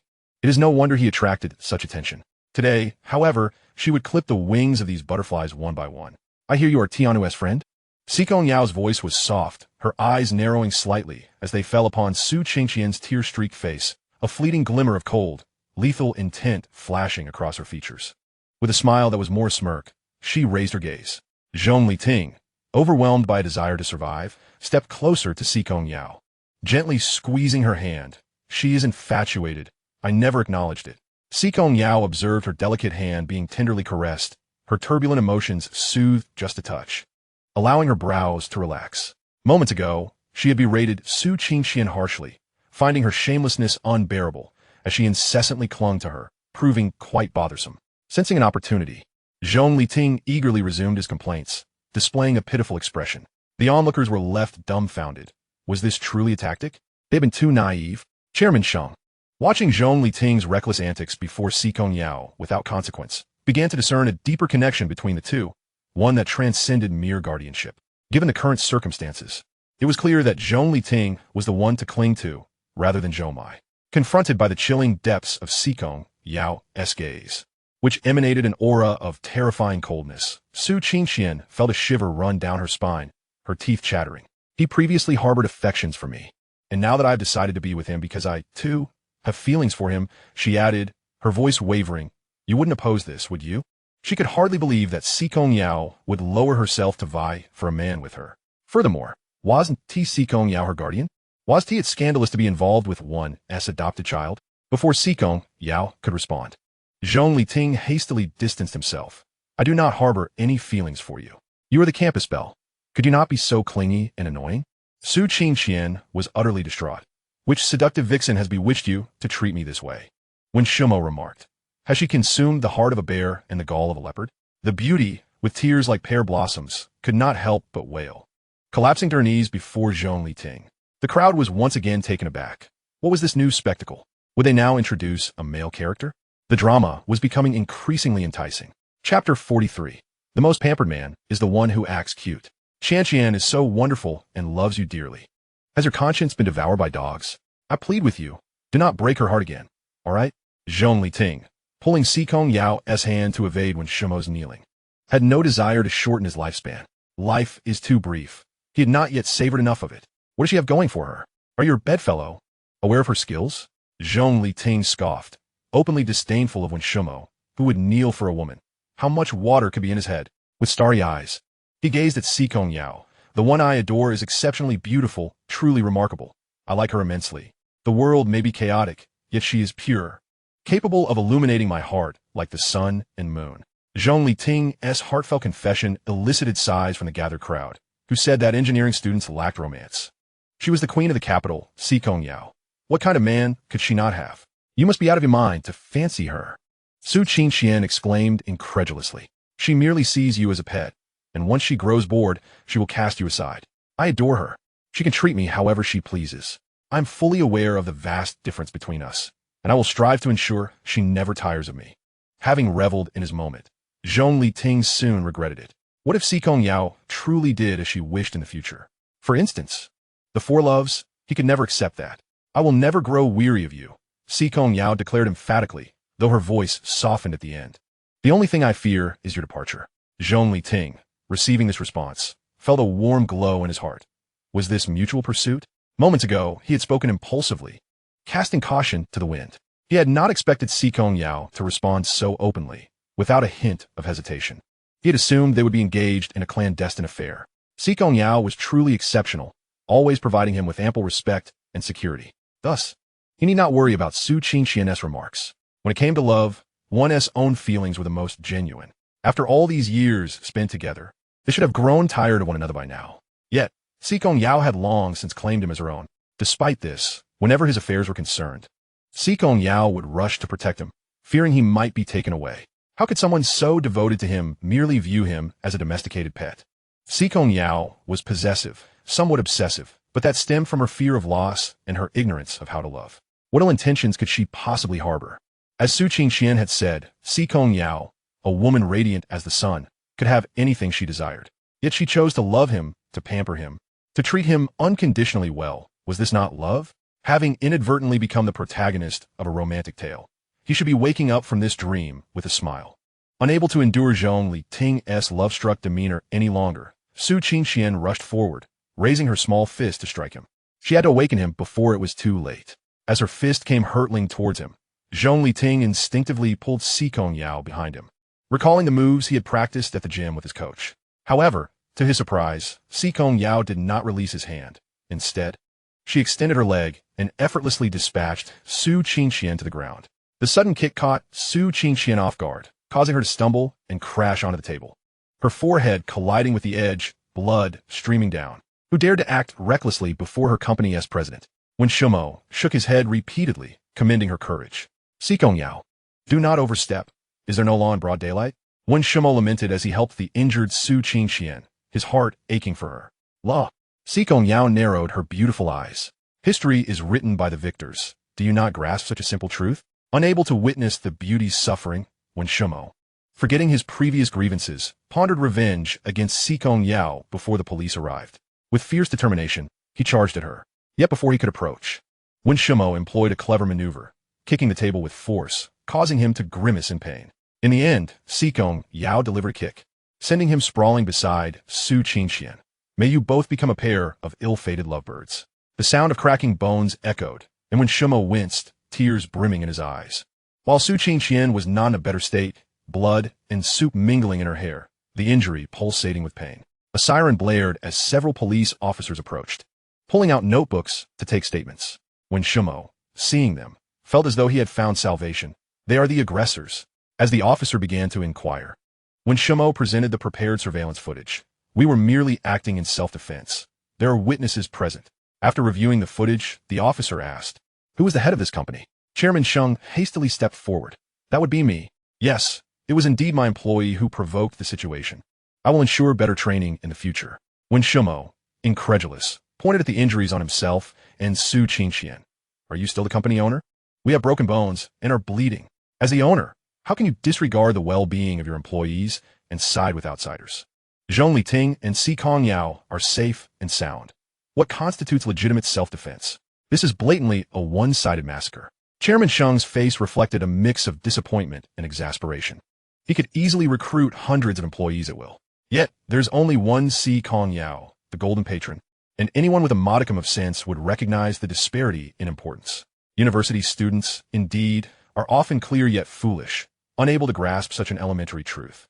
The officer cast a glance at the two individuals on the ground. Fortunate indeed, still alive. "You two, come with us for a moment." "What do you mean?" Fushin was taken aback. Why were they not arresting Si Kongyao, but instead taking them away? Given their injuries, surely this could qualify as intentional harm. Disturbing the peace. "You'll have a brief stay to receive some education," the officer concluded, closing his notebook. If they truly ended up behind bars, it would result in a permanent record, an indelible stain, forever barring them from civil service examinations. Fu Shan was thoroughly frightened and pleaded, "Can I retract my report? Is it something that can be casually undone? Or would that be considered a false report?" Su Qingqian glared at Fu Shan. "What kind of mischief have you been up to? President Si Kong apologizes for the fright you experienced. We will certainly enhance our educational efforts upon your return." Si Kongyao nodded slightly. Gu Shuing, ever astute, declared, "President Si Kong, I assure you, I harbor no ulterior motives." Indeed, she held no such intentions. She merely regarded Zhong Liting as a diligent and earnest young man. If blame were to be assigned, it would lie with the terrifying rumors. Zhong Liting, wishing to shield Gu Shuing from further unwarranted misfortune, playfully said to Si Kongyao, "I'm quite hungry. Would you accompany me for a bite?" The onlookers chuckled. 666. Learn something new. A man who knows how to be endearing is the luckiest. Chapter 44. Hurry up. My hand is getting a bit tired. Si Kongyao met the innocent, wide-eyed gaze of the young man, whose eyes sparkled with starlight, revealing a sense of anticipation. He made small requests while gently shaking her hand in a playful manner. So docile and charming, like a little kitten. Who could possibly resist? All right. When Shu Mo observed the unmistakable warmth on the president's face and felt speechless. What happened to the promise of breaking the butterfly's wings? Rushing over. Su Qingqian was one thing, but Gu Shuing was allowed to get away with it? What happened to the resolve to sever ties and eradicate threats? Chairman Sheng, seeing that the two were about to dine, considered the earlier commotion and thought it prudent to mend any unfavorable impressions over a meal. He proactively suggested, "How about I host you both for a meal?" Si Kongyao's beautiful fox-like eyes darkened slightly as she languidly cast a glance at Chairman Sheng, exuding a lazy and alluring charm. That look sent a chill through Sheng. Had he misspoken? When Shu Mo couldn't help but facepalm. They're on a date, and you, of all people, are trying to play the third wheel? Now, she was juggling two jobs, managing the Group S affairs while safeguarding the president's romantic endeavors, clearing obstacles with diligence. She quickly stepped forward, smiling at Chairman Sheng. "I fear you might not have time for a meal. We should continue discussing the investment matters." Just as Sheng was about to respond, he met when Shu Mo's expressive gaze and obediently swallowed his words. Yes, let's discuss cooperation. We want to intrude on President Si Kong's meal." Zhong Liting took her hand and left. As they passed Gu Shuing, Si Kongyao instructed when Shu Hua. Tinger mentioned wanting to buy a set of clothes for Miss Gu. You accompany her to make a purchase. The mall was just across the street. And I will join Miss Gu in her shopping. When Shu Hua, being professional, followed Gu Shuing out. Zhong Liting returned to the office to grab his phone and headed to the mall with her. After some commotion, it was already 2 in the afternoon, and several eateries in the mall displayed temporarily closed signs. Recently, his tutoring business had seen some progress. Zhong Liting was responsible for recruitment and shared profits equally with the teachers. Currently, he collaborated with over 10 instructors, and, after deducting advertising expenses, he earned a modest sum of 20,000. Si Kongyao, dressed exquisitely, needed to find a restaurant with a more refined atmosphere. "What would you like to eat?" Zhong Liting inquired. After a brief survey, they found a Korean barbecue and several hot pot establishments still in operation. However, both options would leave a lingering scent, and given Si Kongyao's fastidious nature, he surely would not tolerate that. Si Kongyao pointed to a McDonald's they had just passed. "How about we eat here? You want McDonald's?" Zhong Liting was quite surprised. Si Kongyao was notoriously particular about her food, and in his memory, she had never indulged in such unhealthy fast food. What prompted this sudden craving? Was she trying to save money? Thinking of this, he explained, I recently earned a bit from my part-time job. We can afford something nice. When Xu Hua reported every movement of Zhong Liting, and Si Kongyao was naturally aware of his part-time work. He glanced at the sign as we passed. Why don't we try it together? I've never eaten there either, Si Kongyao suggested, pulling him toward McDonald's. In his past life, he had saved diligently to marry Su Qingqian, and despite having amassed millions, he lived quite frugally. McDonald's had been a rare treat for himself, always opting for the cheapest burger combo. He longed for the double Angus thick beef burger layered with meat and sausage, or the bacon double Angus thick beef burger, but they were too pricey, over $40 each, and he could never bring himself to buy them. Upon seeing the vibrant sign for the double Angus thick beef burger, he was involuntarily reminded of those ridiculous days. Now, he had better options and no longer longed for it so desperately. However, just a fleeting glance lingered, and Si Kongyao noticed, mistakenly believing he craved a burger. Zhong Liting's heart, tranquil as a still lake, rippled with the disturbance of a stone cast upon its surface. Not wishing to offend Si Kongyao's goodwill, Zhong Liting followed her into McDonald's to place an order. The sunlight streamed through the glass, casting a gentle glow upon Si Kongyao's fair face. Welcome. What can I get for you two? The staff greeted warmly. Two each of the double Angus thick beef burger and the bacon double Angus thick beef burger. Si Kongyao pointed to the menu, then turned to Zhong Liting. What else would you like? Worried Si Kongyao might not enjoy these foods. Zhong Liting added McNuggets, fries, and a corn cup along with apple slices. He even substituted her Sprite for milk. The server, noticing their slender figures and the considerable amount they ordered, cheerfully suggested, our burgers are quite large. One is usually enough for an adult. You two have ordered quite a bit. Zhong Liting replied, let us keep the order as is. We want to try both flavors. A young server nearby glanced at their hands intertwined and chuckled. We are more than happy to take your order. It just seems a bit wasteful. With such a strong bond, you could easily share. Zhong Liting, adhering to the etiquette of treating a lady, would never consider canceling Si Kongyao's meal. It would seem exceedingly petty. Just as he was about to decline, Si Kongyao spoke up. It is everyone's responsibility to conserve food. Please help us return 2 of the burgers. You are indeed fortunate, sir. Your girlfriend is both beautiful and frugal. The young server couldn't help but compliment. Si Kongyao was indeed beautiful, yet she was hardly frugal. However, her earnest demeanor made it difficult not to believe she truly wished to avoid waste. The server's words held some truth. He was indeed fortunate to receive Si Kongyao's pure affection. Zhong Liting's smile was nearly impossible to suppress. Si Kongyao, charmed by the exchange, unexpectedly thanked him with a smile. As their meal arrived, Zhong Liting carefully opened half of the burger's wrapping, folding it to cover the lower half before offering it to her. Would you like to try? He eagerly anticipated Si Kongyao's reaction to her first burger experience. Si Kongyao received the hamburger but did not consume it herself. Instead, she offered it to Zhong Liting, saying, you try first. Zhong Liting was well aware of Si Kongyao's fastidious nature. Although they had engaged in more intimate acts previously, those moments have been clouded by passion. You eat first. If there's any left, I'll have it, Zhong Liting said as he unwrapped the McNuggets. I prefer to eat what you've already tasted, Si Kongyao insisted. Hurry up. My hand is getting a bit tired. Then let me be your taste tester, Zhong Liting replied, taking a bite. In Chapter 45, boyfriend from other families seemed more tempting. Si Kongyao delicately bit into the spot where Zhong Liting had just bitten, her enchanting fox-like eyes filled with satisfaction. This period felt like a stolen moment for her. She treaded carefully, fearful that they might revert to their former, strained selves. Everything Zhong Liting had done today was something she had never dared to dream of. Her youth had described her as pure, capable of hanging in his heart like the sun and moon. If Zhong Liting were to discover her true nature, would he find her repugnant? The thought sent a wave of fear through Si Kongyao, her eyes reflecting a hint of concern. Noticing her altered demeanor, Zhong Liting inquired, is something wrong with the taste? Si Kongyao shook her head, remaining silent, her eyes slightly reddening. Try this, Zhong Liting said, scooping a small spoonful of corn and offering it to her. A gesture of reciprocity, he thought, as she had fed him the hamburger. Is this delicious? Si Kongyao nodded earnestly, her earlier worries gradually dissipating and calming down. If you don't like hamburgers, then give it to me. You have this instead. Zhong Liting pushed the corn cup and apple slices toward her, puzzled as to why she was crying over a meal. Surely, the hamburger couldn't be so bad as to induce tears. Si Kongyao obediently handed over half of her hamburger to Zhong Liting. Staring at the corn cup and apple slices before her, showing no intention to eat. Did you not just say it was good? Why aren't you eating now? Zhong Liting asked, bewildered. Are you on a diet, hence just eating so little? You must eat more. Being too thin is detrimental to your health, he urged earnestly. Si Kongyao merely nodded in response, still not inclined to eat, unable to bear the sight any longer. Zhong Liting took a few bites of his hamburger and then offered her a slice of apple. Si Kongyao bit into the apple, her eyes brightening with delight. So, you only eat when fed? Zhong Liting mused, surprised at how she resembled a child. It was hard to reconcile this adorable side of her with the formidable heiress he had heard about. Nearby tables were glancing over, and one girl nudged her boyfriend, saying, Look how considerate her boyfriend is. Why can't you learn from that?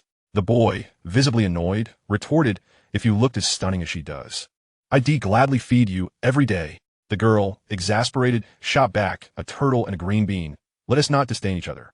Her words were loud enough for those around to hear, and upon noticing Si Kongyao's eager expression, Zhong Liting felt a wave of panic. This fool was truly stirring the pot at the worst time. Even with his thick skin, he couldn't possibly feed Si Kongyao in public without feeling utterly ridiculous. To redirect the conversation, Zhong Liting posed a question to Si Kongyao. Why is it that red beans are associated with longing, while green beans are linked to turtles? Si Kongyao appeared momentarily perplexed and shook her head. Several nearby tables perked up, intrigued by the exchange. Zhong Liting took a sip of Sprite, smiled, and explained in a gentle voice, Red beans are bitter and mildly toxic, while green beans cool and detoxify. Thus, longing is bitter, and turtles are nourishing. He concluded with a playful remark, hence, longing holds no value, whereas turtles are worth their weight. Laughter erupted around them, and Si Kongyao, amused, suggested, I'll ask the cook to prepare turtles tonight for your nourishment, all right? Zhong Liting felt a chill run down his spine, more effective than a gulp of Sprite. He pitifully offered her another slice of apple, saying, eating too much nourishment at dinner isn't good for your health. Meanwhile, a girl at a nearby table felt increasingly envious. Casting a resentful glance at her boyfriend, lamenting, why can't my boyfriend be as tall, handsome, and charming as hers? Meanwhile, Wen Shuhua led Gu Shuaing into a Dior boutique, where a graceful sales assistant approached them with 2 bottles of Evian. Welcome. What can I assist you with today? Gu Shuaing, admiring the opulent decor, quietly suggested, perhaps we should find another store? The clothes here are quite expensive. Although she came from a well-off family and typically wore designer brands, she found Dior's prices exorbitant.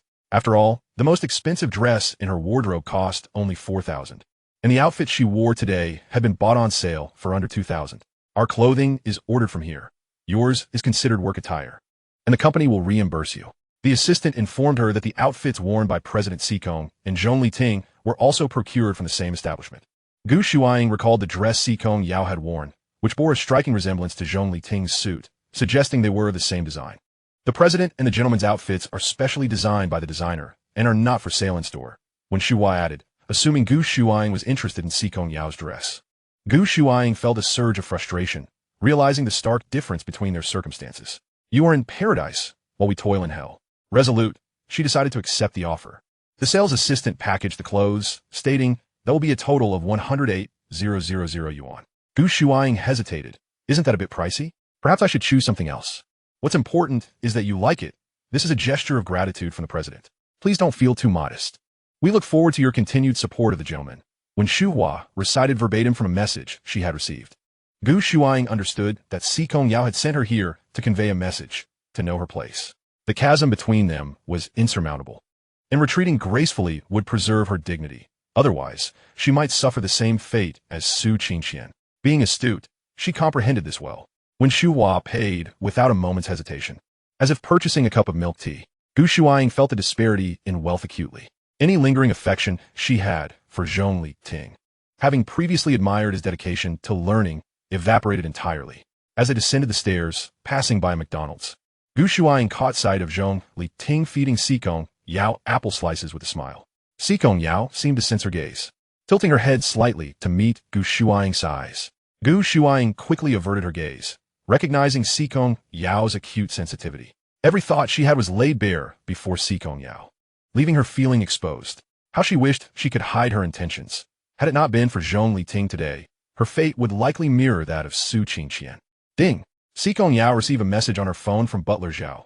We have located the target. In Chapter 46, a worthy death, leaving a whole body. Outside the city of Kyoto, the echoes of anguished wails emanated from a long-abandoned factory, each cry more harrowing than the last. Who sent you to follow him? Si Kongyao, adorned in a white dress, radiated an ethereal beauty, reminiscent of a celestial being untouched by earthly concerns. In stark contrast to the dilapidated, mottled old factory, reeking of decay, the woman before them elicited no admiration for her beauty. Si Kongyao was a lethal specter, embodying the truth of an old adage. The more exquisite the woman, the more venomous her heart. Perhaps growing impatient with the sluggish responses, Si Kongyao casually lifted her wrist, and a glinting dagger sliced through the throat of one unfortunate soul. Blood gushed forth, and before his anguished groans could escape, his body crumpled to the ground. "I'll speak, I will," he gasped. "Please don't kill me." Several others, like eager schoolchildren vying to answer a question, hastily offered their pleas, terrified that they might be next to meet their demise. "If we tell you, will you let us go?" A bolder individual with green hair ventured, summoning courage to negotiate for a sliver of hope. But he was met with Si Kongyao gaze, sharp and cold as a blade, sending a shiver down his spine. Si Kongyao rose and approached them with deliberate slowness. As she knelt before the green-haired man, she gently withdrew the knife embedded in his thigh, momentarily alleviating his dread. Just as he began to exhale in relief, she swiftly plunged the blade into his neck. Blood erupted violently, splattering across her frost-like visage, gradually staining her features. The wicked joy in her fox-like eyes shimmered with a malevolent allure, chilling the very marrow of those who beheld her. "Those who dare negotiate with me shall find no mercy," she declared, her white dress now marred by a streak of warm blood, standing elegantly beside the lifeless body while her delicate fingers toyed with the gleaming dagger. Her pronounced brows arched like crescent moons, and a sardonic smile danced upon her lips. The vast factory was engulfed in a deathly silence, the passage of time seemingly at a standstill. Suddenly, an ethereal melody shattered the eerie stillness. It was a call from her phone. When Shimo picked up the device that Si Kongyao had carelessly set aside and stepped forward. "If you wish to live, be wise," cautioned Butler Zhao, taking hold of the discarded knife, ready to execute any remaining threats. Si Kongyao swiftly grabbed a towel to wipe her hands, seemingly disgusted by the blood that stained them, and did not reach for the phone when Shimo offered. "You hold the phone," she insisted, unwilling to tarnish the device with her bloodied hands, as if it would sully the youthful vigor of the boy on the other end. When Shimo brought the phone to Si Kongyao's ear, thoughtfully activating the speakerphone to ensure clarity. "Are you busy?" came the smooth, soothing voice of Zhong Liting, imbued with warmth and a hint of laughter, as if a gentle evening breeze had dispelled much of Si Kongyao's ire. "Not busy, what is up?" Si Kongyao replied, ignoring Butler Zhao's frantic gestures. Her tone was unhurried, almost languorous, as if she were enjoying a leisurely stroll rather than being embroiled in murder. Butler Zhao mentally sighed, realizing the absurdity of discussing business while blood was still fresh on their hands. The individuals kneeling on the ground exchanged bewildered glances. Were they to be fed a morsel of affection before facing their end? "If you're not busy tonight, could you come pick me up?" Zhong Liting continued eagerly. "I know of a delightful restaurant I wish to try." When Shimo's hand trembled imperceptibly, could she dare to terminate the call? The CEO had just declared that those who negotiated would meet their demise. This was hardly 5 minutes in, and the slap of reality stung painfully. Regret washed over her for having put the call on speaker. Her salary would surely suffer for it. "All right, what time should I pick you up?" 6 o'clock. "I'll leave work early today." Zhong Liting's heart soared at the affirmative response, glancing at the clock, noting that 2.5 hours remained until closing. Why did time suddenly feel so interminable? "Okay, I'll be at your office by 6. The kneeling figures exchanged worried looks. Who was this person? Hadn't they declared that anyone negotiating would end up dead? How could he still be so vivacious, daring to have Si Kongyao come to collect him? Desperate souls grasping at straws cried out for salvation, but before their pleas could fully escape their lips, Butler Zhao swiftly severed their throats with a decisive flourish. As Zhong Liting prepared to end the call, he inquired anxiously, "What happened?" Si Kongyao cast her icy gaze upon the lifeless form on the floor, responding calmly, "Just a cockroach." The kneeling figures dared not contradict her. "Very well, we are indeed cockroaches, faced with imminent death." They were willing to embrace this new identity if it meant postponing their fate, although women typically detest such pests. He could have sworn the voice that cried out had belonged to a man. He recalled that the only male in Si Kongyao's company was Butler Zhao, who was aged and frail, yet the voice that had just called for help was undeniably youthful, not at all fitting for the elderly butler. The tallest building in Kyoto belonged to the Guozhong Group, and Si Kongyao, as the illustrious CEO, ought to possess a private office. So why was there a man inside? One unknown to him? Zhong Liting felt a twinge of annoyance and sarcastically remarked, What kind of grown man screams for help at the sight of a cockroach? How utterly useless. If it were me, I would squash it with a single stomp. If that didn't suffice, I'd de-stomp again. I would never whimper like a coward. Si Kongyao readily agreed. Indeed, they are quite useless. This statement brought some comfort to Zhong Liting, who then suggested, perhaps we should send Wen Shuhua to assist her sister in inspecting her office, to ensure no cockroaches frighten you again. When Shimo interjected, the CEO kills without a flicker of an eye, as if swatting a mere ant.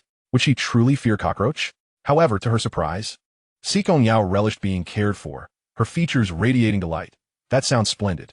Once the call ended, when Shimo recalled Zhong Liting's earlier remarks, realizing belatedly what had transpired, her expression morphed into one of astonishment. So, was Mr. just jealous when he scolded? Indeed, there was an unmistakable scent of jealousy, even from across the phone. Butler Zhao affirmed. Si Kongyao glanced at the corpse on the ground, mercifully declaring, let them die with dignity, allow their bodies to remain whole. The remaining individuals, sensing opportunity, bowed their heads in supplication. Si Kongyao's lips parted slightly. These shall be thrown into the Pacific to feed the sharks. Chapter 47. Is it wrong to love money? Is there no need for further interrogation? They were merely the same old folks from the ancestral home, having basked in comfort for too long. They began to believe themselves formidable and start a stir. Si Kongyao scoffed as she departed the blood-soaked factory. Should we deploy additional personnel on the Mr. S side? When Shimo asked, glancing at the man resting in the back seat through the rearview mirror. Gradually increase the number of personnel, dispatch only the finest, and avoid alarming him. Those who follow the Mr. have always been the most exceptional. Mentioning this made Wen Shimo somewhat indignant. It was clear that the very individuals from the ancestral home who sought to eliminate Si Kongyao were the ones receiving the best bodyguards, which felt like a waste. In truth, the Mr. should remain vigilant. She mustered the courage to say, Wen Shimo, be cautious with your words. Si Kongyao's eyes narrowed, a chilling aura enveloping her, rife with murderous intent. I apologize, when Shimo quickly acquiesced, silenced by the weight of her earlier statement, which had already placed her life in jeopardy. After what felt like an eternity, the person in the back seat continued, he is still young. I assure you I will not repeat past mistakes. Si Kongyao relocated to another villa, immersing herself in a pre-prepared milk rose bath to soothe her body. It had been a considerable time since she last took a life, and her hands had grown somewhat unskilled. Thus, she needed to practice regularly. Otherwise, people might start to believe she had taken a vow of compassion and kindness. The old residents had a penchant for feeding individuals to sharks. She would have Uncle Zhao record a video to send to him for his ample enjoyment. As Si Kongyao rose, she donned her clothing while issuing commands.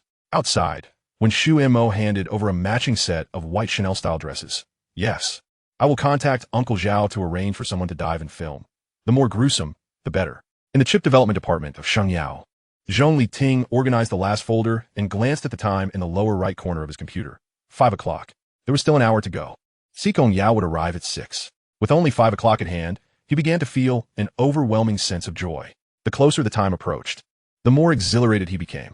Despite his earlier resolve to sever ties with unrequited love, he found himself inexplicably stirred again. His DNA factors were clamoring in delight. Had Si Kongyao truly not bewitched him? Zhong Liting pondered, resting his chin on his hand. To speak candidly, Si Kongyao treated him exceptionally well, almost always acquiescing to his requests. As the president of the Guozhong group, he was expected to be busy with daily affairs. Yet, Si Kongyao managed to return home punctually every day to share meals with him, and her replies to his messages were invariably instantaneous. With both beauty and wealth, she lavished affection upon him. It was only natural for a naive young man to lose his composure. Hence, developing feelings for Si Kongyao was simply human nature. Having come to this realization, he casually scrolled through several articles on his phone.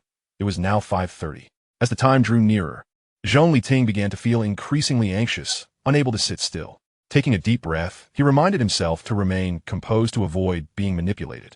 Unlike the previous life, where he was filled with trepidation and helplessness while waiting for Su Qingqian, he now felt anticipation, excitement, and joy. Because he was certain Si Kongyao was equally eager to meet him. Indeed, at 5:50, he received a message from Si Kongyao. I have arrived, don't rush. And be careful. Lu Jin slid over in his chair. Tingu, what are you smiling about? Am I smiling? Zhong Liting replied. Wang Zhi chimed in. You are smiling and it's a bit silly. Zhong Liting promptly shut off his phone, holding the screen up to check. Not silly at all, quite dashing actually. You single dogs wouldn't understand. This is a honeyed smile. Lu Jin, and astonished, remarked, I thought you were just putting on a show to irritate Su Qingqian. You can't possibly have genuinely fallen for Si Kongyao, can you? Ever since his father discovered Zhong Liting's relationship with Si Kongyao, he had repeatedly warned him to maintain distance, stating Si Kongyao was a cold-blooded female demon. Moreover, her two public appearances had consistently left individuals half dead. While they deserved it, the scenes were undoubtedly gruesome for someone as sheltered as him. Daily admonished by his father, he almost let slip the derogatory term female demon out of his mouth. Faced with Zhong Liting's serious demeanor of, if you dare insult Si Kongyao, I will sever ties with you, Lu Jin and swallowed his words. In truth, he didn't find anything particularly wrong with Si Kongyao. Observing Zhong Liting's blissful expression of being in love, he surmised that the two were getting along quite well. This was a far cry from the half-dead state he had been in while pursuing Su Qingqian. So, when we meet, should we call her sister-in-law? Zhong Liting's face flushed slightly with embarrassment. We haven't even established anything yet.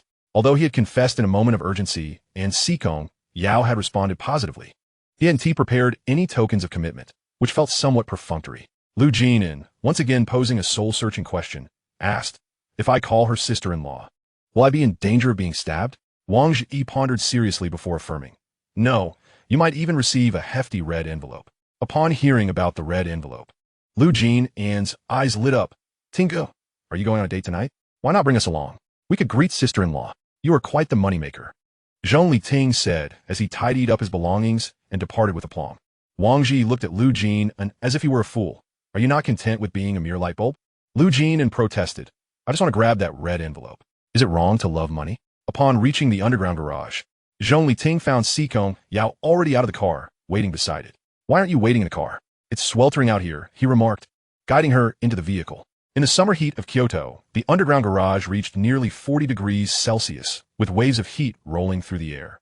Si Kongyao's gaze softened, her lips involuntarily curving upwards. It's worth it to see you a little earlier. I wouldn't run away. Zhong Liting felt a mix of emotions, touched yet slightly pained, and could only smile in concession. I'll come down earlier from now on. Several dozen kilometers away, at the Si Kong family estate, Si Kongming sat in the garden listening to Peking opera, his right eyelid twitching. It had been jumping since early this morning. Was something amiss? Master, we have received news from the princess. The butler trembled as he handed over his phone. The so-called princess was nothing more than a pawn of the Si Kong family. Si Kongming took the phone with an irritable tone. What news could possibly frighten you so? Chapter 48. In front of the public, he refused. The elderly butler silently stepped back. The video depicted several individuals bound and plummeting from a helicopter into a frenzy of sharks. In an instant, they were torn apart, the seawater turning crimson, and one could almost feel their despair before death through the screen. Clap! The phone slipped from his hand, crashing to the ground. Si Kongming's face turned pale with rage, his eyes wide with fury. Unfilial child, unfilial child. A wretched bone cannot produce anything good. The old butler stepped forward to retrieve the phone from the ground, inquiring, should we reply? Tell her to wait and see. Si Kongming seethed as he smashed all the teacups on the table into smithereens. He could not believe that Si Kongyao, this wretched creature, would dare to commit patricide and toss him into the Pacific to feed the sharks. The old butler, glancing at the red exclamation mark that had been sent, quivered as he stammered, Master, you have been blocked and deleted. What? Si Kongming snatched the phone, which displayed a glaring red exclamation mark. An eyesore indeed. This ungrateful child has truly gone too far.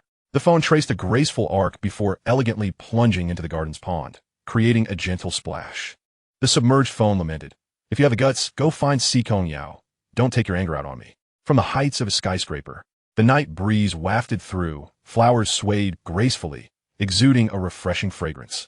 Above, the dark sky was adorned with a crescent moon, while countless stars twinkled like jewels against the vast night. What do you think? ISNT, this place splendid? Zhong Liting awaited Si Kongyao's praise with an air of accomplishment. This was a restaurant worthy of Si Kongyao, one he had meticulously researched on public review platforms. Si Kongyao habitually scanned the surroundings, assuring herself of safety before responding. It feels like a dreamlike paradise. Any girl would adore it. Indeed, she found it delightful. That Zhong Liting had put thought into this was enough to make her happy. Then let us come out more often to dine. Life is meant to be experienced fully, she added, a flicker of disappointment passing through her beautiful eyes. Her voice tinged with a barely perceptible tremor. Is it that the chef at home doesn't suit your taste? Or do you dislike living in the castle? Or perhaps you prefer another country? We could change locations. Had Zhong Liting begun to tire of castle life?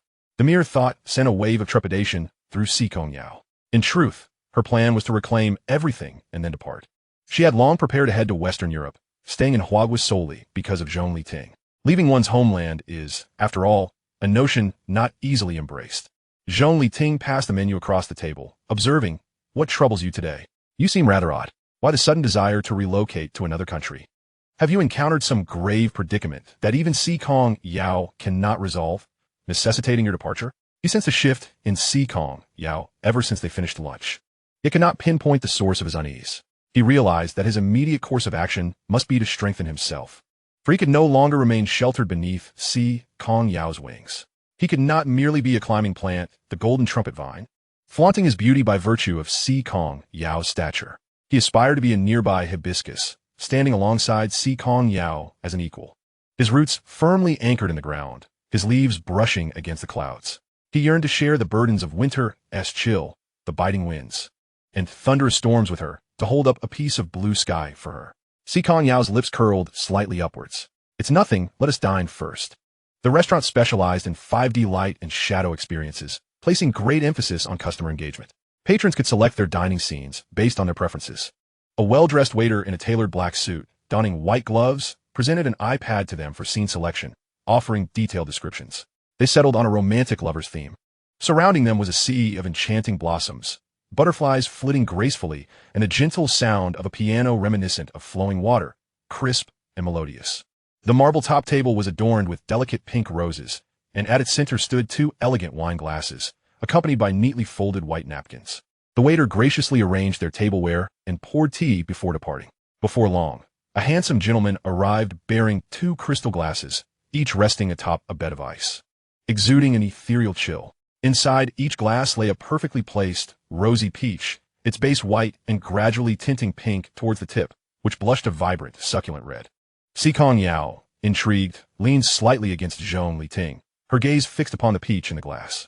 She couldn't help but exclaim, "How beautiful!" When Zhong Liting caught a glimpse of her, his heart skipped a beat, his ears flushed crimson, and his cheeks blazed with an intensity akin to wildfire.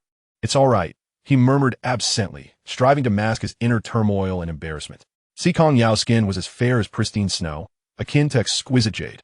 The hint of rosy hue upon her cheeks was particularly striking, resembling cherries nestled in a snowy landscape. When she leaned closer, he inadvertently caught sight of her, a circumstance beyond his control, and he could only attribute it to her undeniable allure. Thankfully, he was the sole witness. "Why is your face so red? Are you feverish?" Zhong Liting dared not disclose the true reason, stammering instead, "Perhaps it's the heat. I feel a tad faint."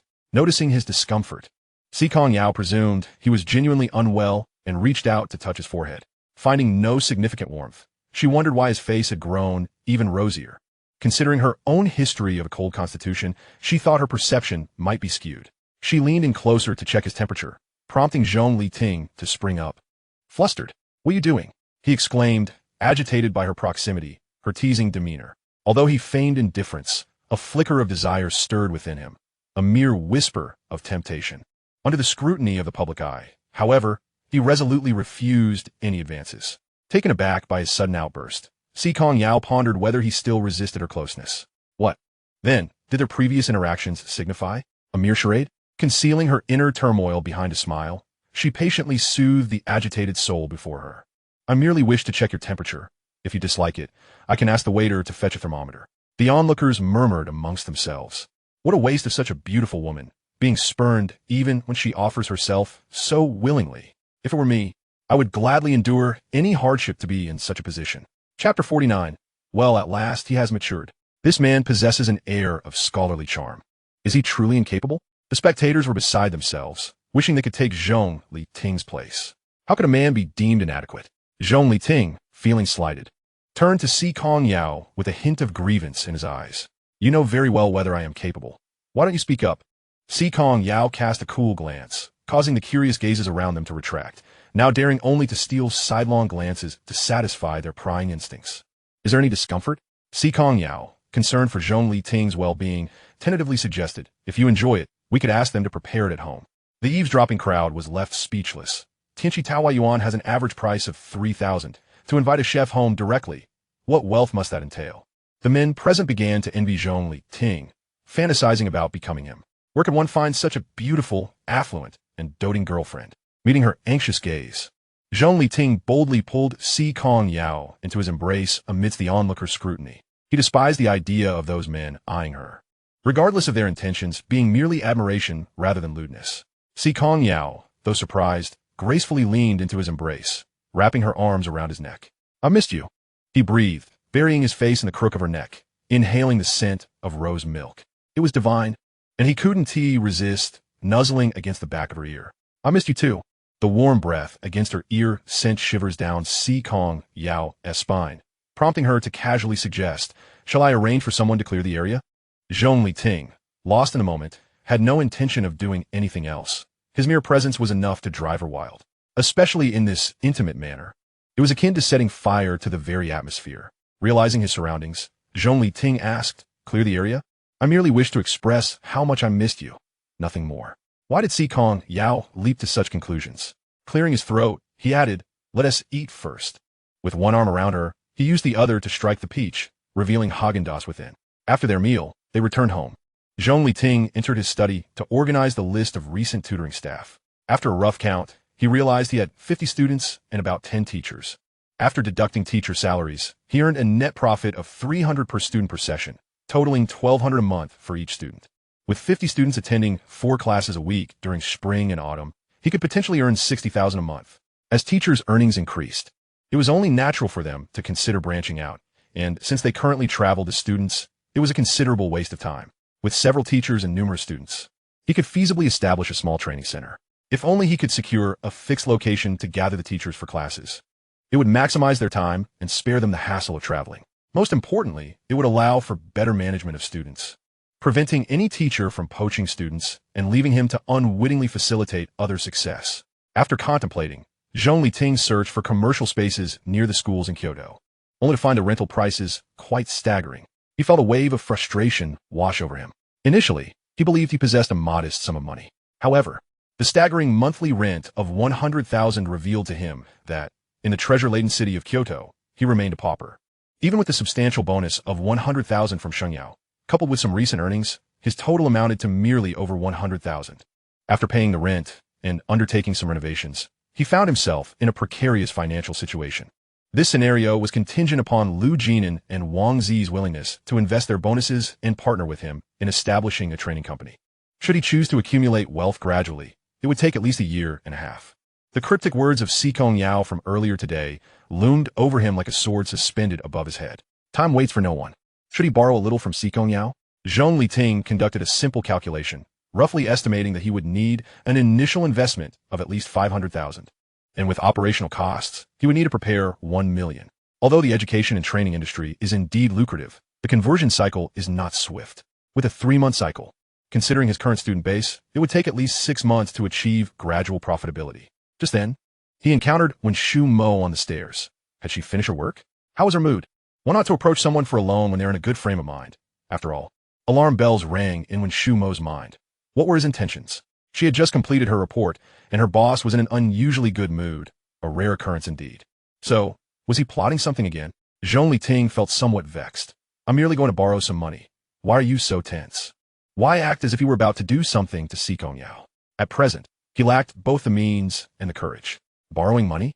Wenshu Mo scrutinized Zhong Liting with suspicion. "What mischief are you planning this time?" Zhong Liting pondered. Is my reputation truly that tarnished in everyone's eyes? Reflecting on his past misdeeds, he understood the skepticism, which was only natural. He possessed a heart large enough to tolerate, choosing not to contend with women. Taking a deep breath, he asserted, "Can I engage in something virtuous?" "Oh, come now. It's late in the evening. The sun isn't rising from the west. Is it? You know I'm involved in education and training, right?" "Yes, I'm aware. I wish to expand my scale. I no longer want to take on sporadic orders. I aspire to establish a small company, implement systematic management, and set things on the right track. That's a commendable ambition. The education and training sector is indeed a burgeoning industry with promising prospects." Wenshu Mo hesitated to directly dissuade him, opting instead for a more diplomatic approach. Operating a company is not an easy endeavor, particularly in the initial phase where numerous challenges will arise. Zhong Liting, emboldened by his justifications, countered, "But isn't Si Kongyao there?" He was well aware of the difficulties in running a company. In his previous life, he had practically lived at the office during the early days. Not only did he have to manage various relationships, but he also had to oversee employees. None of it was effortless. This time, with Si Kongyao as his formidable ally, many issues could be resolved with ease, making it significantly more manageable than in his previous life. Furthermore, he possessed experience in company management from his past, and even if insurmountable challenges arose, Si Kongyao would not abandon him. Worst case, he could resort to charm and playfulness to persuade Si Kongyao to lend a hand. When Shu Mo was momentarily rendered speechless by his words, so he had already arranged for a strong ally to help him clean up the mess? Then why did he still need to start his own company for profit? The president had certainly not been stingy with his finances. The money one earns through one's own efforts cannot be equated with that which is given by others. While relying on others may seem appealing, he yearned to earn money through his own hands, thereby realizing his self-worth. Do you genuinely have no ulterior motives? When Shu Mo remained skeptical, Zhong Liting, in a rare moment of sincerity, gazed earnestly into her eyes and proclaimed, "What ill intentions could I possibly harbor? I merely wish to love and protect you better." If he were entirely dependent on Si Kongyao for sustenance, how could he discuss their future? A love devoid of material foundation is akin to scattered sand, easily swept away by the wind. When Shu Mo glanced up at a figure standing by the railing in the distance, feeling a sense of satisfaction, quite well, he has finally matured. Chapter 50. Is it humiliating to borrow 1 million? A glimmer of emotion welled up in the wise eyes of Butler Zhao, as he realized that their president was finally on the verge of reaping the rewards after enduring hardship. Come here. Si Kongyao, clad in a pristine white loungewear, had the soft fabric gently caressing her skin, resembling a tender veil. Her long hair cascaded down her shoulders like a waterfall, presenting a softer demeanor than her usual sharpness. With a warm smile, she beckoned him over. Zhong Liting approached, wrapping his arms around her slender waist, whispering affectionately in her ear before addressing the matter at hand. "Have you finished your work?" Before he could finish, Si Kongyao succinctly interjected, "How much do you need?" Zhong Liting released her, feeling a twinge of anxiety as he extended a finger. 1 million. Si Kongyao, being a tycoon, surely had no shortage of funds to lend. 100 million? Si Kongyao's exquisite brows furrowed slightly as she contemplated. For urgent needs, let Butler Zhao provide you with several tens of millions from the castle for immediate use. The remainder will likely take a few days to transfer. The procedures for transferring large sums from the bank can be quite tedious, even if she were to handle it personally. It would take several days for the funds to be available. Having just been nervous about the possibility of rejection, Zhong Liting stood there, stunned. He only wanted 1 million, yet Si Kongyao had mentioned 100 million. In the eyes of the wealthy, is the renminbi merely a figure? This was too much of a blow. Before he could utter a word, Butler Zhao kindly reported, "There is approximately 70 million in cash available at the castle, along with 800 gold bars, which could be liquidated for nearly 10 million at today's gold price. Additionally, there are various antiques and artworks amounting to several hundred million, but processing these would require some time. The fastest it could be done is in 2 days. Can you wait?" If Si Kongyao had already dealt him a heavy blow, Butler Zhao had now delivered a combination of strikes that left him utterly disoriented. The two of them had him feeling like a dazed fool. Zhong Liting's fragile spirit lamented helplessly. "All I wanted was 1 million. Just 1 million. Why must you torment me like this? Is this the chasm that separates ordinary people from tycoons?" Thus, had Si Kongyao not chosen him, they might have existed as parallel lines, never to intersect. Zhong Liting felt a profound sadness. His fragile heart had been shattered into fragments, leaving him unable to piece it back together. Why could they not grant this ordinary person a chance to survive? The heavens are so unjust. Zhong Liting felt a surge of indignation. What's wrong? Si Kongyao, noticing the fury reflected in his crystalline eyes, assumed he was lamenting her failure to provide funds promptly. She pondered how to quickly liquidate assets to generate a cash flow of 100 million. "I only need 1 million. Zhong Liting, feeling somewhat frustrated, suddenly found it difficult to voice his request. She had offered 100 million, yet he had to ask for a mere million. It was indeed a bit embarrassing. Just 1 million? Si Kongyao looked at him, bewildered. What expression was that? Was 1 million beneath her notice? Was it shameful to borrow 1 million? Did it make him appear impoverished? Well, he was indeed a destitute wretch. Once again facing a blow to his pride, Zhong Liting straightened his back defiantly, insisting, "I only need 1 million. A gentleman avenges himself. 10 years is not too late." Given a year, he would undoubtedly multiply that 1 million several times over, leaving them in awe. Butler Zhao, equally perplexed, posed the soul-searching question, "Why do you need to borrow just 1 million? To say, just is indeed a clever choice of words. Butler Zhao knew how to articulate. Zhong Liting, feeling utterly exasperated, glared at the two of them. Look closely at me. Do I appear to be someone with 1 million? Is 1 million so insignificant? Is 1 million truly so trivial? Well, after all, those who rely on others for sustenance are often at a disadvantage. Adults do not shy away from lowering their heads for the sake of earning a living. I do not possess 1 million. You may as well state outright whether or not you will lend it. Indeed, it is evident that possessing wealth is of utmost importance. Zhong Liting has become even more resolute in his aspiration to be self-sufficient. Sir, the president's black card currently holds a balance of 80 million. With the allowance to overdraw several million daily, Steward Zhao remarked, a hint of exasperation in his tone. So why the need to borrow a mere million? I was almost prepared to sell off antiques and paintings from the castle, and yet it all boils down to just 100,000. It's utterly absurd. Could it be that this was some sort of new amusement for the two of them, with him becoming a part of the play? Zhong Liting was taken aback. He possessed a black card? He seemed to recall spotting it tucked away in the corner of his study drawer a few days prior while tidying up. That card had been a gift from Si Kongyao when he commenced university. To think that this card, which he had forsaken, contained such a fortune. Thus, the fool, in the end, turned out to be himself. Seeking out Si Kongyao for a mere million, while clutching a black card capable of transactions worth tens of millions. No wonder they regarded him as a simpleton. Fine. He deserved it. Do you require assistance in finding a venue or recruiting personnel to operate the company, sir? Steward Zhao inquired. Without a moment's hesitation, Zhong Liting declined. No, I wish to learn to manage it myself. If I encounter insurmountable troubles in the future, I shall seek your counsel. Running a company is quite laborious. You may merely provide strategic insights without needing to involve yourself in every detail. If you pour all your heart into your career, how will you find time to nurture your romance with the president? Steward Zhao earnestly urged him to reconsider. Zhong Liting was well aware of the implications behind Steward Zhao's words and responded with confidence. Many believe that one cannot have both fish and bear's paw. Yet I am determined to claim both. I desire love and a flourishing career. These two pursuits need not be mutually exclusive. It is often said that one cannot desire both at once. If one expects their partner to be successful in their endeavors, they must accept the accompanying busyness, neglect of home life, and lack of constant companionship. Conversely, should one yearn for a partner who is attentive and ever-present, they must be prepared to accept mediocrity and a frugal existence. Yet this notion is flawed. Achieving success in one's career is precisely to carve out more time for personal pursuits. If the more accomplished one becomes, the busier they are, then Si Kongyao should scarcely be seen at all. Yet, the reality is that he is present every day.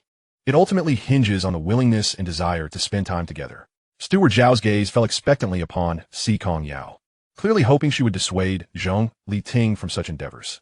Is it not said that men, once endowed with wealth and power, often become heady with their own importance, particularly when their wings are still unformed? Unexpectedly, Si Kongyao voiced her support. It is as it should be.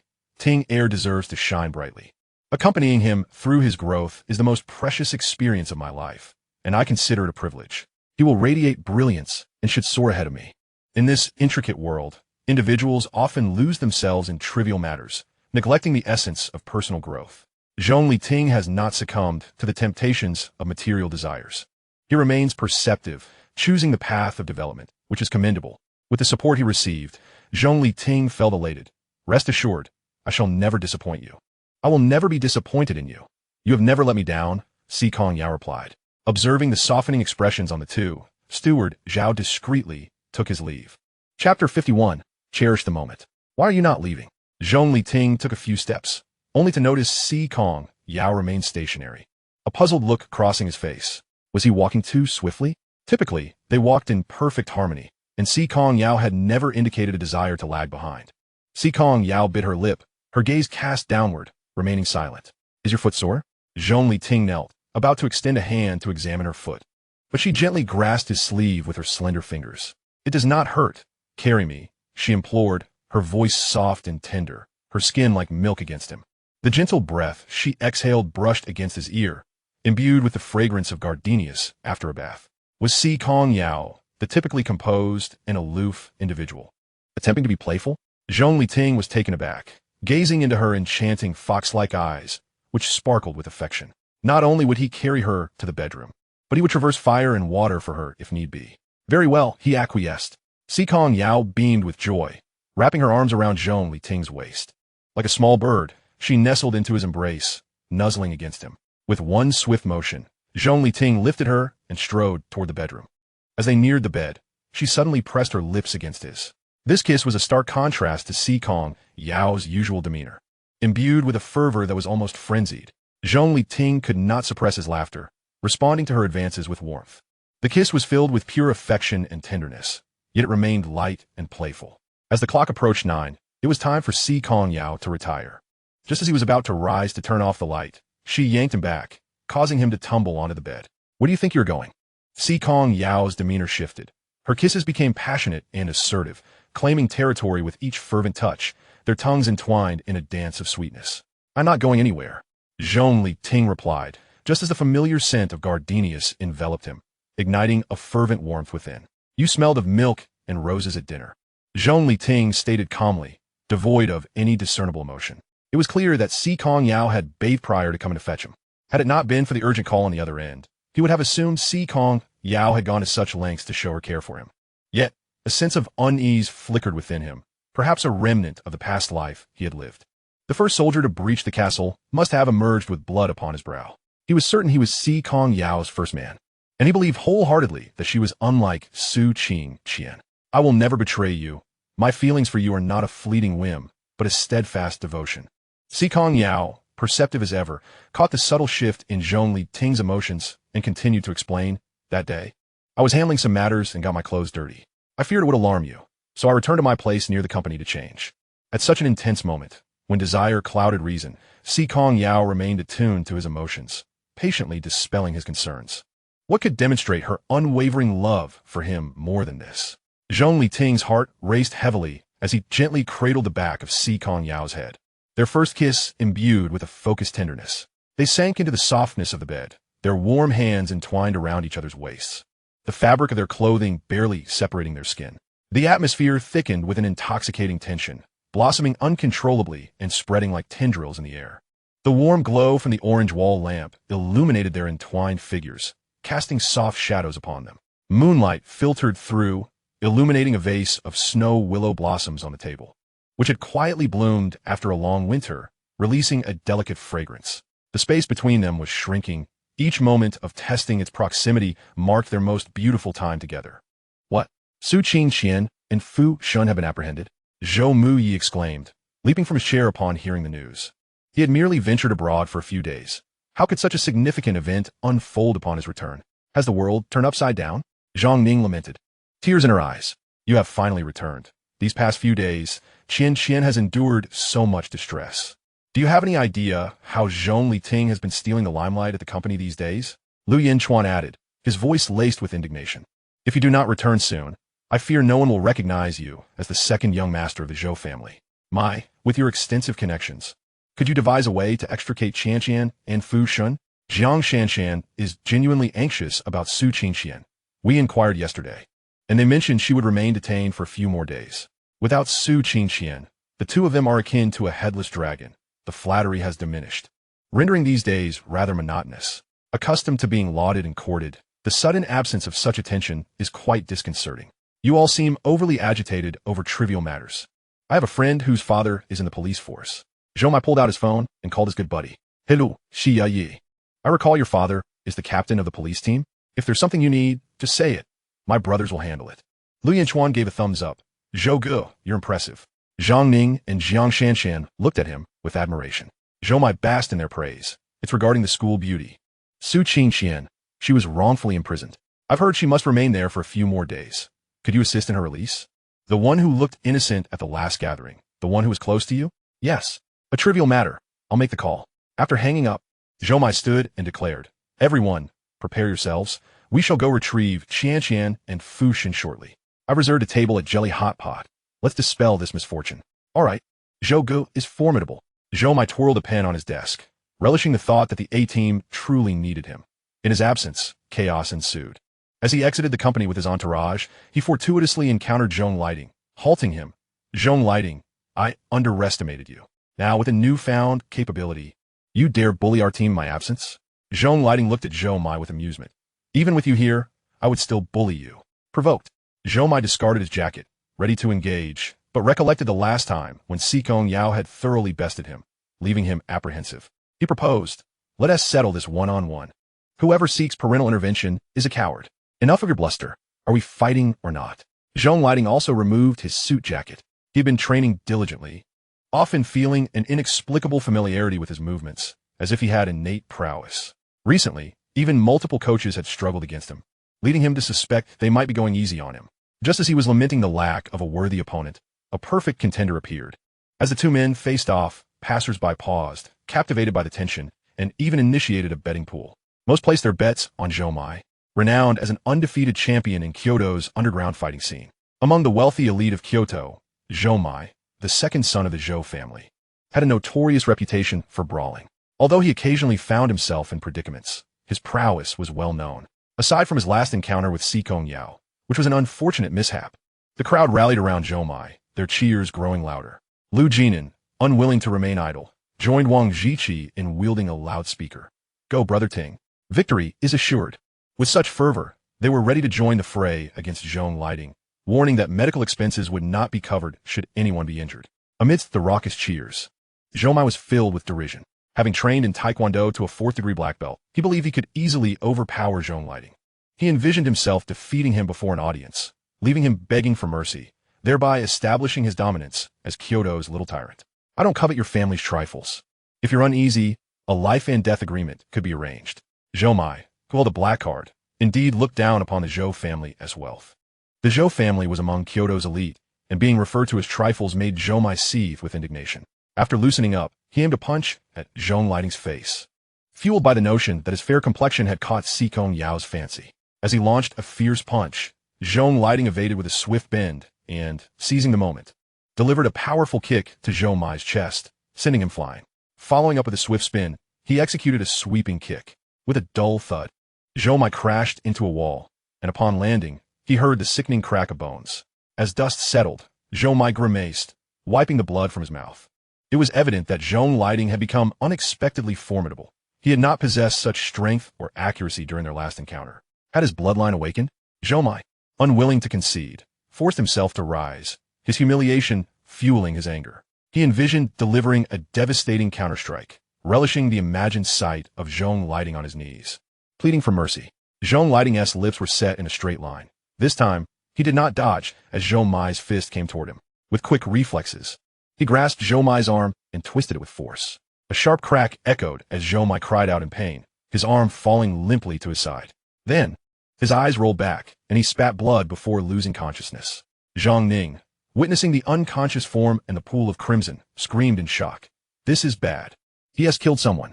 Zhong Liting, don't you dare leave. This was merely a friendly spar. Now you've caused a casualty. How will you explain this? Lu Yinchuan accused, rummaging through Zhou Mai's pockets for his phone to call for help. On the other end, Zhou's father, upon learning that his beloved son had nearly been killed, ordered that Zhong Liting be detained without delay. The Zhou family had always walked a path of dominance in Kyoto. For many years, no one dared to challenge them. Today, however, his precious son had been harmed, and that was intolerable. Rest assured, sir, I have already called for an ambulance, and I will ensure he is kept under surveillance. Lu Yinchuan hung up, grinning at Zhong Liting. Just wait. When Zhou's father arrives, you'll be in deep trouble. You've nearly beaten him to death. You'll surely face jail time. The fact that Su Qingqian was imprisoned due to his actions was a poetic twist of fate, a fitting retribution. Zhong Liting remained impassive, gazing at the motionless figure on the ground, his disheveled hair obscuring his expression. Tingu, don't be afraid. It was Zhou Mai who provoked this first. He struck first, and we are all witnesses. Lu Jinan spoke up, attempting to reassure him, though he too felt a surge of fear. Zhong Liting's sudden ferocity resembled that of a gang leader. He had never displayed such prowess before. In the conference room on the top floor of the Guozhong group, the spacious, well-lit room housed a large, white oval table where executives sat attentively, focusing on the individual at the head of the table. Si Kongyao, clad in a classically tailored suit, exuded an air of refinement and elegance. Beneath the suit, a silk linen shirt added a touch of opulence. Every step she took radiated confidence and determination. Despite facing a crowd of individuals much older than herself, Si Kongyao remained composed, issuing directives with clarity. Her impeccable logic and efficiency commanded respect, so much so that her youthful beauty was often overlooked. As Si Kongyao reached a critical point in her presentation, she caught a glimpse of Wen Shimo's hesitance and paused. What is the matter? Wen Shimo had initially thought that if nothing was amiss, it would suffice, Moreover, this meeting was at a crucial juncture. However, Si Kongyao had emphasized that every detail regarding Zhong Liting's situation must be reported. The president herself had inquired, and even if nothing had transpired, it was imperative to inform her of the developments. A scuffle broke out on Mr. C's side, resulting in someone collapsing unconscious, who has just been rushed to the hospital. It is surprising that Mr. C, who appears gentle and harmless, can be so ferocious when provoked. This fierce demeanor truly resembles that of a CEO. It seems that indeed, one does not stray far from their family.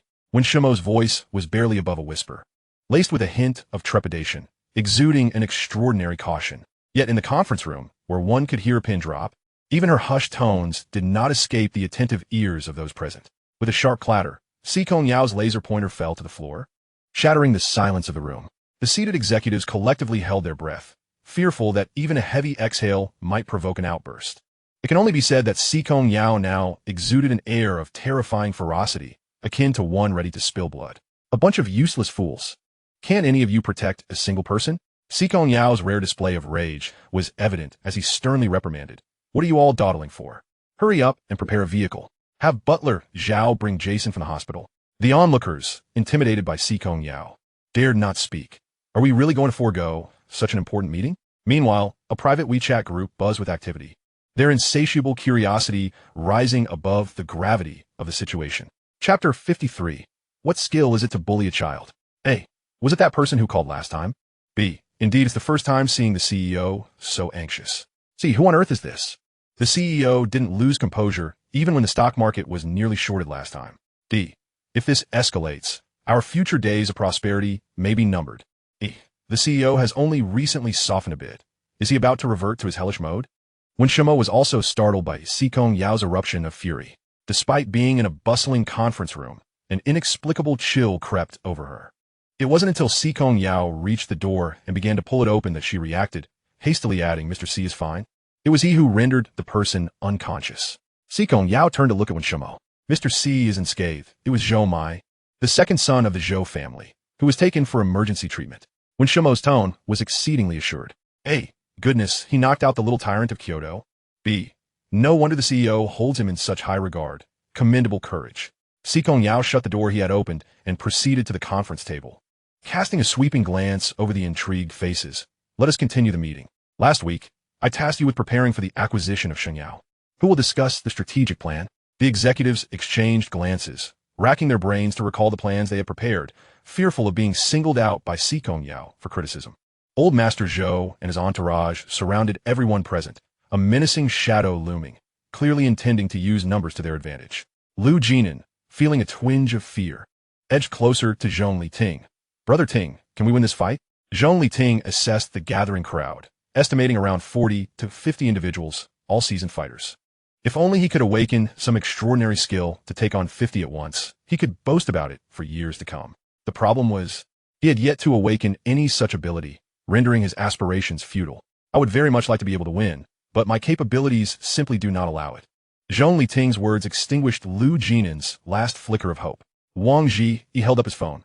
Shall we call the police? Old Master Zhou approached the group slowly, his dominance radiating, his sharp gaze fixated on several individuals. Even if the Emperor himself were to come today, he could not save you.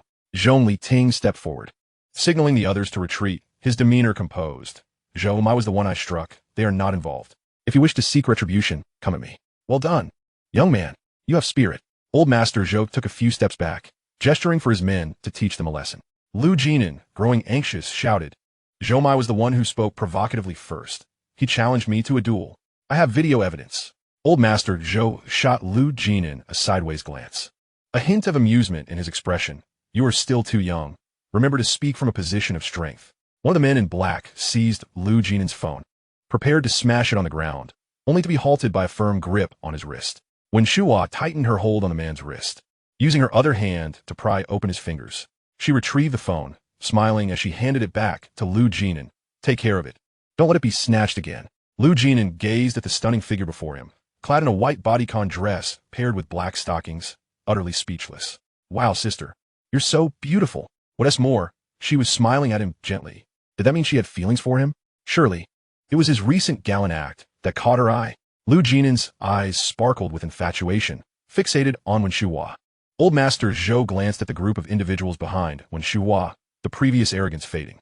His voice, though still commanding, now bore an edge of curiosity. What does this mean? When Shuhua, wiping the smile from her face, adopted a serious expression, as the saying goes.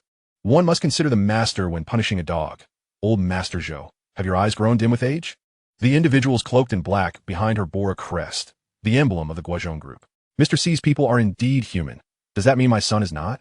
Old Master Zhou recalled how his son had been nearly beaten to a pulp by Mr. C last time and now had suffered another beating from Zhong Liting.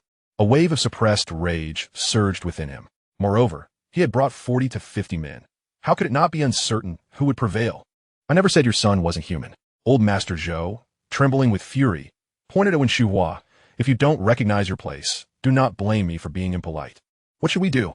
The beautiful sister is about to be attacked. Lu Jinan fretted, rolling up his sleeves, ready to fight. What else can we do? Zhong Liting downed one assailant and turned to Lu Jinan and Wang Zhi. Let us fight. Brother Ting, they have the numbers. Shouldn't we run with the beautiful sister? Lu Jinan, seeing the obvious advantage of the opposing side, began scoping out an escape route, adhering to the principle of retreating when outmatched. Help will arrive, don't panic. Zhong Liting defended against several attackers, attempting to reassure Lu Jinan at the same time. Wow, you have reinforcements. Lu Jinan abandoned his escape plan, focusing entirely on the fight. At that moment, a convoy of business vehicles sped into view, and a throng of individuals poured out. The fierce battle was momentarily halted, the crowd parting to clear a path. Si Kongyao, her face partially obscured by sunglasses, revealed only her vibrant red lips. Her long hair, usually cascading down her back, was pulled into a high ponytail, and black knee-high boots accentuated her sharp and fierce appearance. She truly looked prepared for a confrontation. But was she injured? Ignoring the gazes of the crowd, Si Kongyao approached Zhong Liting, meticulously inspecting him from head to toe. My hand hurts. Zhong Liting, feeling a bit aggrieved, rubbed his sore wrist, beginning to complain they were using numbers against us. So, it wasn't that he was weak. Although he did have some shortcomings, how could he admit that in front of Si Kongyao? Si Kongyao grasped Zhong Liting's hand, her gaze lingering on his reddened wrist. Her lips parting slightly. You certainly deserve it. A more potent aura of intimidation radiated from her, causing the crowd to involuntarily step back. Old Master Zhou, equally rattled, cleared his throat, summoning his courage. My son lies in the hospital, his life uncertain. Yet, Zhong Liting stands here, unharmed and full of vigor. So, who truly deserves punishment? Zhou Mai had willingly engaged in a duel. It was he who could not complain about seeking parental intervention. Otherwise, I would have informed you long ago. I wouldn't have fought him.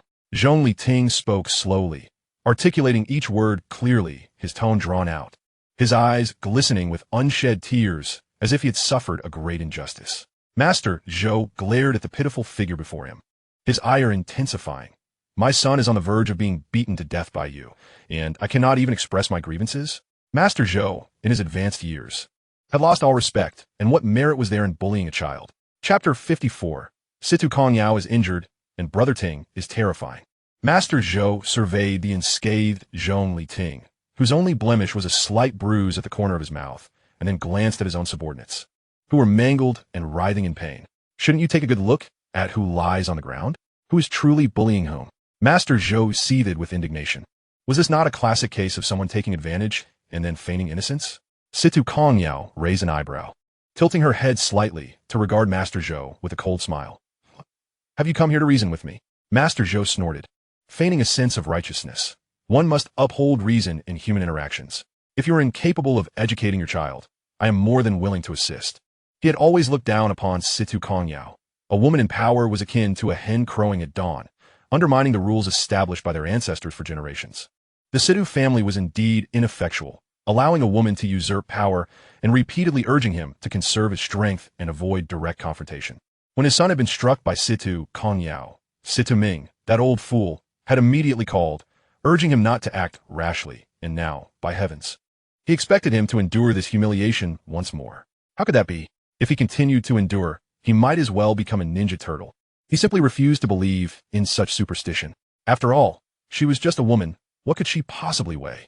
The Si family was characterized by a predominance of females, with so many men unable to contend with a single woman. It was utterly absurd to bolster others' ambitions while diminishing one's own prestige. Today, he would make sure Si Ming witnessed what it meant to educate a child properly. Where was the child that could rise above their father defecating upon his head. Truly laughable in the extreme. With a swift motion, Si Kongyao delivered a resounding slap, unapologetically declaring, "I came here with great fanfare to support him, not to listen to your tirades." The sound of her palms striking flesh was crisp and resonant, leaving the crowd in stunned silence. Zhong Liting, too, was taken aback, never expecting Si Kongyao to strike Master Zhou on his behalf. After all, he was the patriarch of the Zhou family.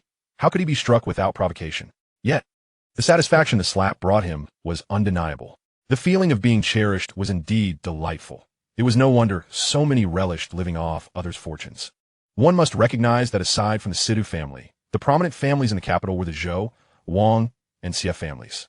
Among these four, the Sidu family held the greatest strength, followed closely by the Zhou family. Unlike the Situ family's meteoric rise, the Zhou family was an old aristocracy, having been established over generations. In daily commerce, one often had to curry favor with the Zhou family to share in the profits.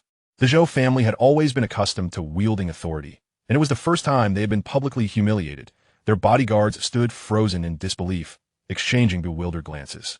They were not unwilling to intervene, but Si Kongyao was simply too formidable. Even Master Zhou dared to slap him. If they were to step in, who knew if they would see the light of another day? Master Zhou was left reeling from the slap, his ears ringing, his mind nearly muddled. How could a man of his age, nearing 50, be struck down by a mere youth, especially by a woman he held in disdain? Or could he hide his face? Such behavior was a true testament to a lack of upbringing and decorum, spitting out the blood that had pooled in his mouth. Master Zhou was on the verge of fainting from rage. Besides Si Kongyao, Butler Zhao's expression shifted dramatically as he cast a fierce glare at Master Zhou. To insult someone for lacking parental guidance was a deeply venomous remark, especially when directed at Si Kongyao, who had been abandoned by her father and cast away by her mother to endure inhumane treatment from a young age. It struck at her very core. Feeling the piercing words stab at her, Si Kongyao was enveloped by a chill more frigid than the winter wind. Observing her discomfort, Zhong Liting stepped forward, gently grasping her swollen, trembling hand. "Did it hurt? Let me blow on it. It will feel better." The warmth radiating from his hand provided a modicum of solace to Si Kongyao, whose frozen fingers had begun to thaw. The onlookers were left speechless. Were they not supposed to be fighting? Why did it seem to have turned into a display of affection? Master Zhou could hardly bear to witness the intimate exchange between the two, and with palpable malice, he retorted, "What good can come from someone who has never taught proper etiquette? A man who only knows how to live off a woman's kindness. Doesn't that invite ridicule?" The words lacking parental guidance sank deeply into Si Kongyao's already battered heart, causing her body to tremble uncontrollably. This was the first time she had displayed such uncontrolled vulnerability in front of others. Zhong Liting firmly held her hand and gently patted her downturned head. "Do not be afraid. I am here." Then, releasing her hand, he slowly turned, his eyes now bloodshot, radiating an unnerving ferocity. He enunciated each word with chilling clarity. "Say that again." Lu Jinan and Wang Zi were equally taken aback by the transformation in Zhong Liting. He was no longer the gentle soul they knew, but rather a figure reminiscent of death itself, capable of taking a life at the slightest provocation. They were unaware that the former Zhong Liting had indeed been a reaper of lives when angered. "Brother Ting, why have you suddenly?" Lu Jinan began.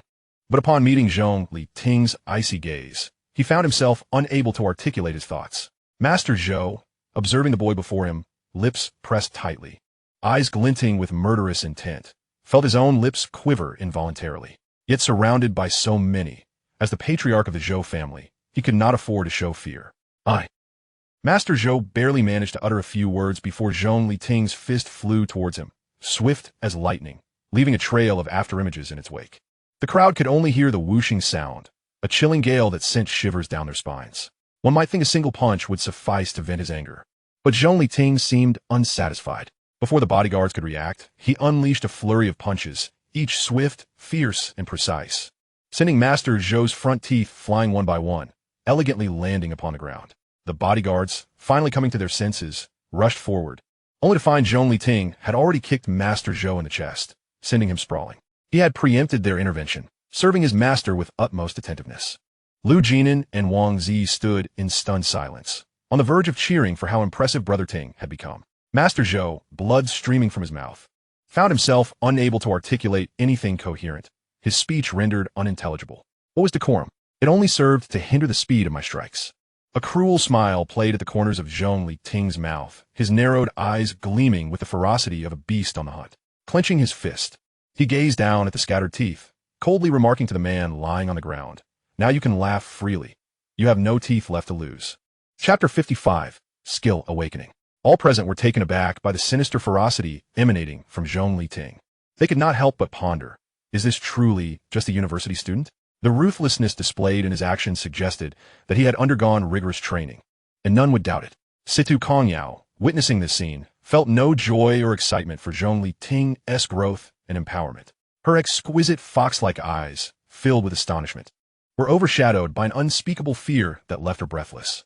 She sensed that everything was beginning to spiral out of control, veering towards an increasingly unmanageable direction.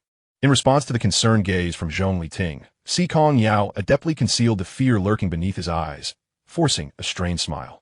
Steward Zhao observed Zhong Liting as he swept his gaze across the crowd, his expression a complex mixture of joy and deeper worry. His lips poised to speak, yet faltering.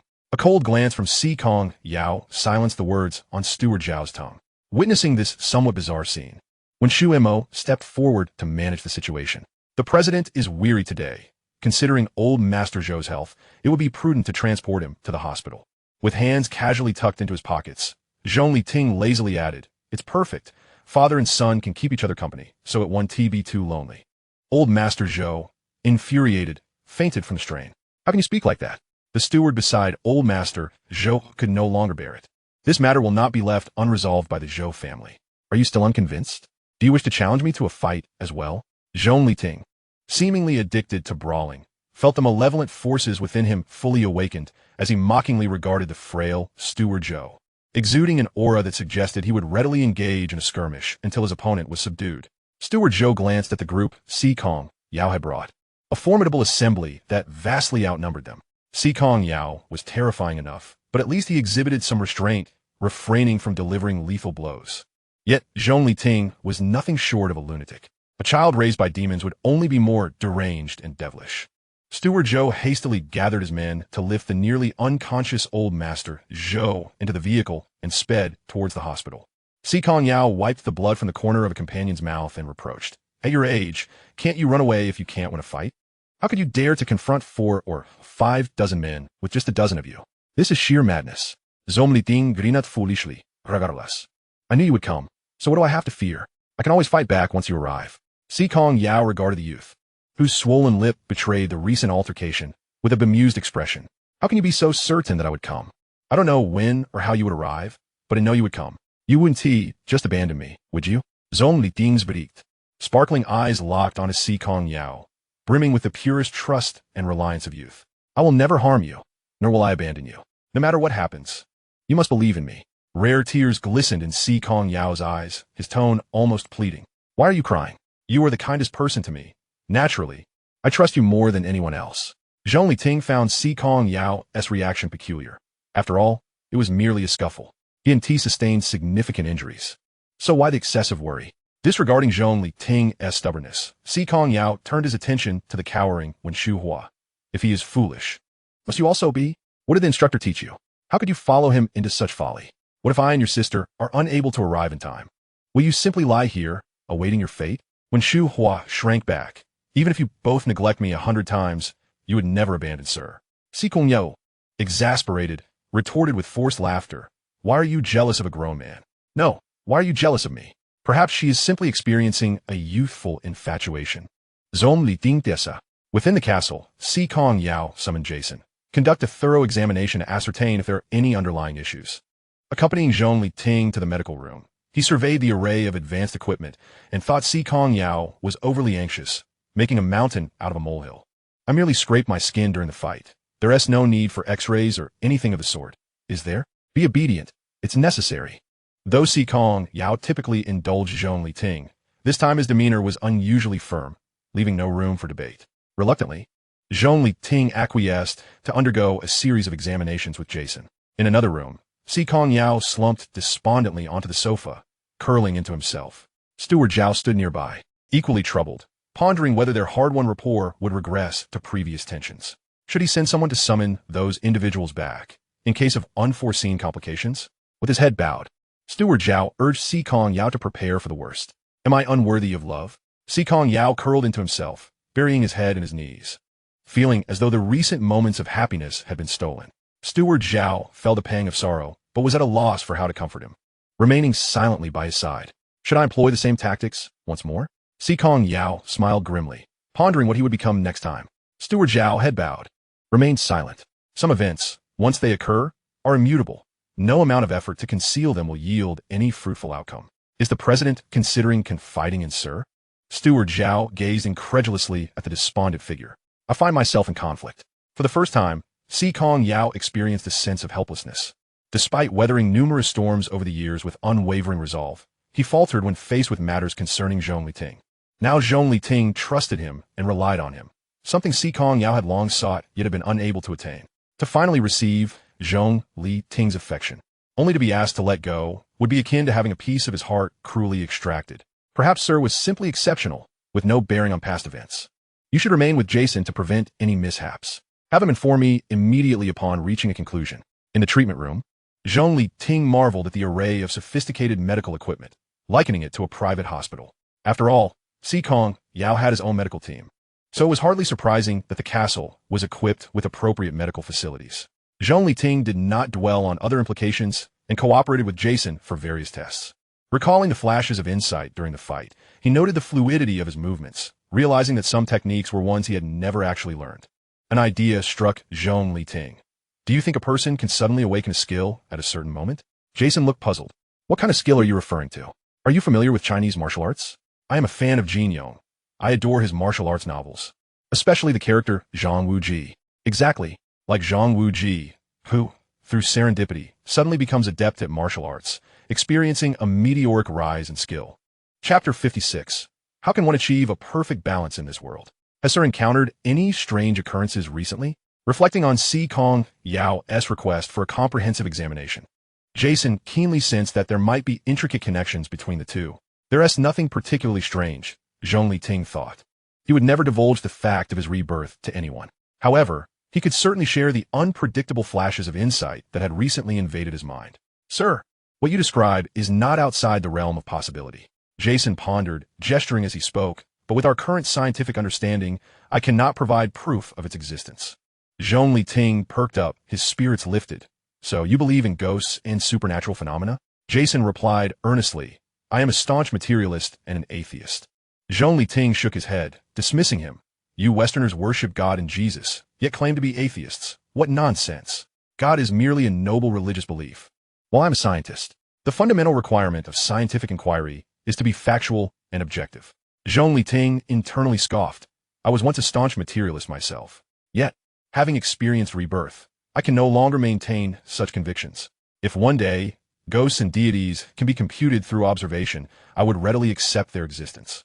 For I believe in science, which never offers standardized answers. Perhaps noticing Zhong Liting's turmoil, Jason earnestly articulated his viewpoint. Science also never provides standardized answers.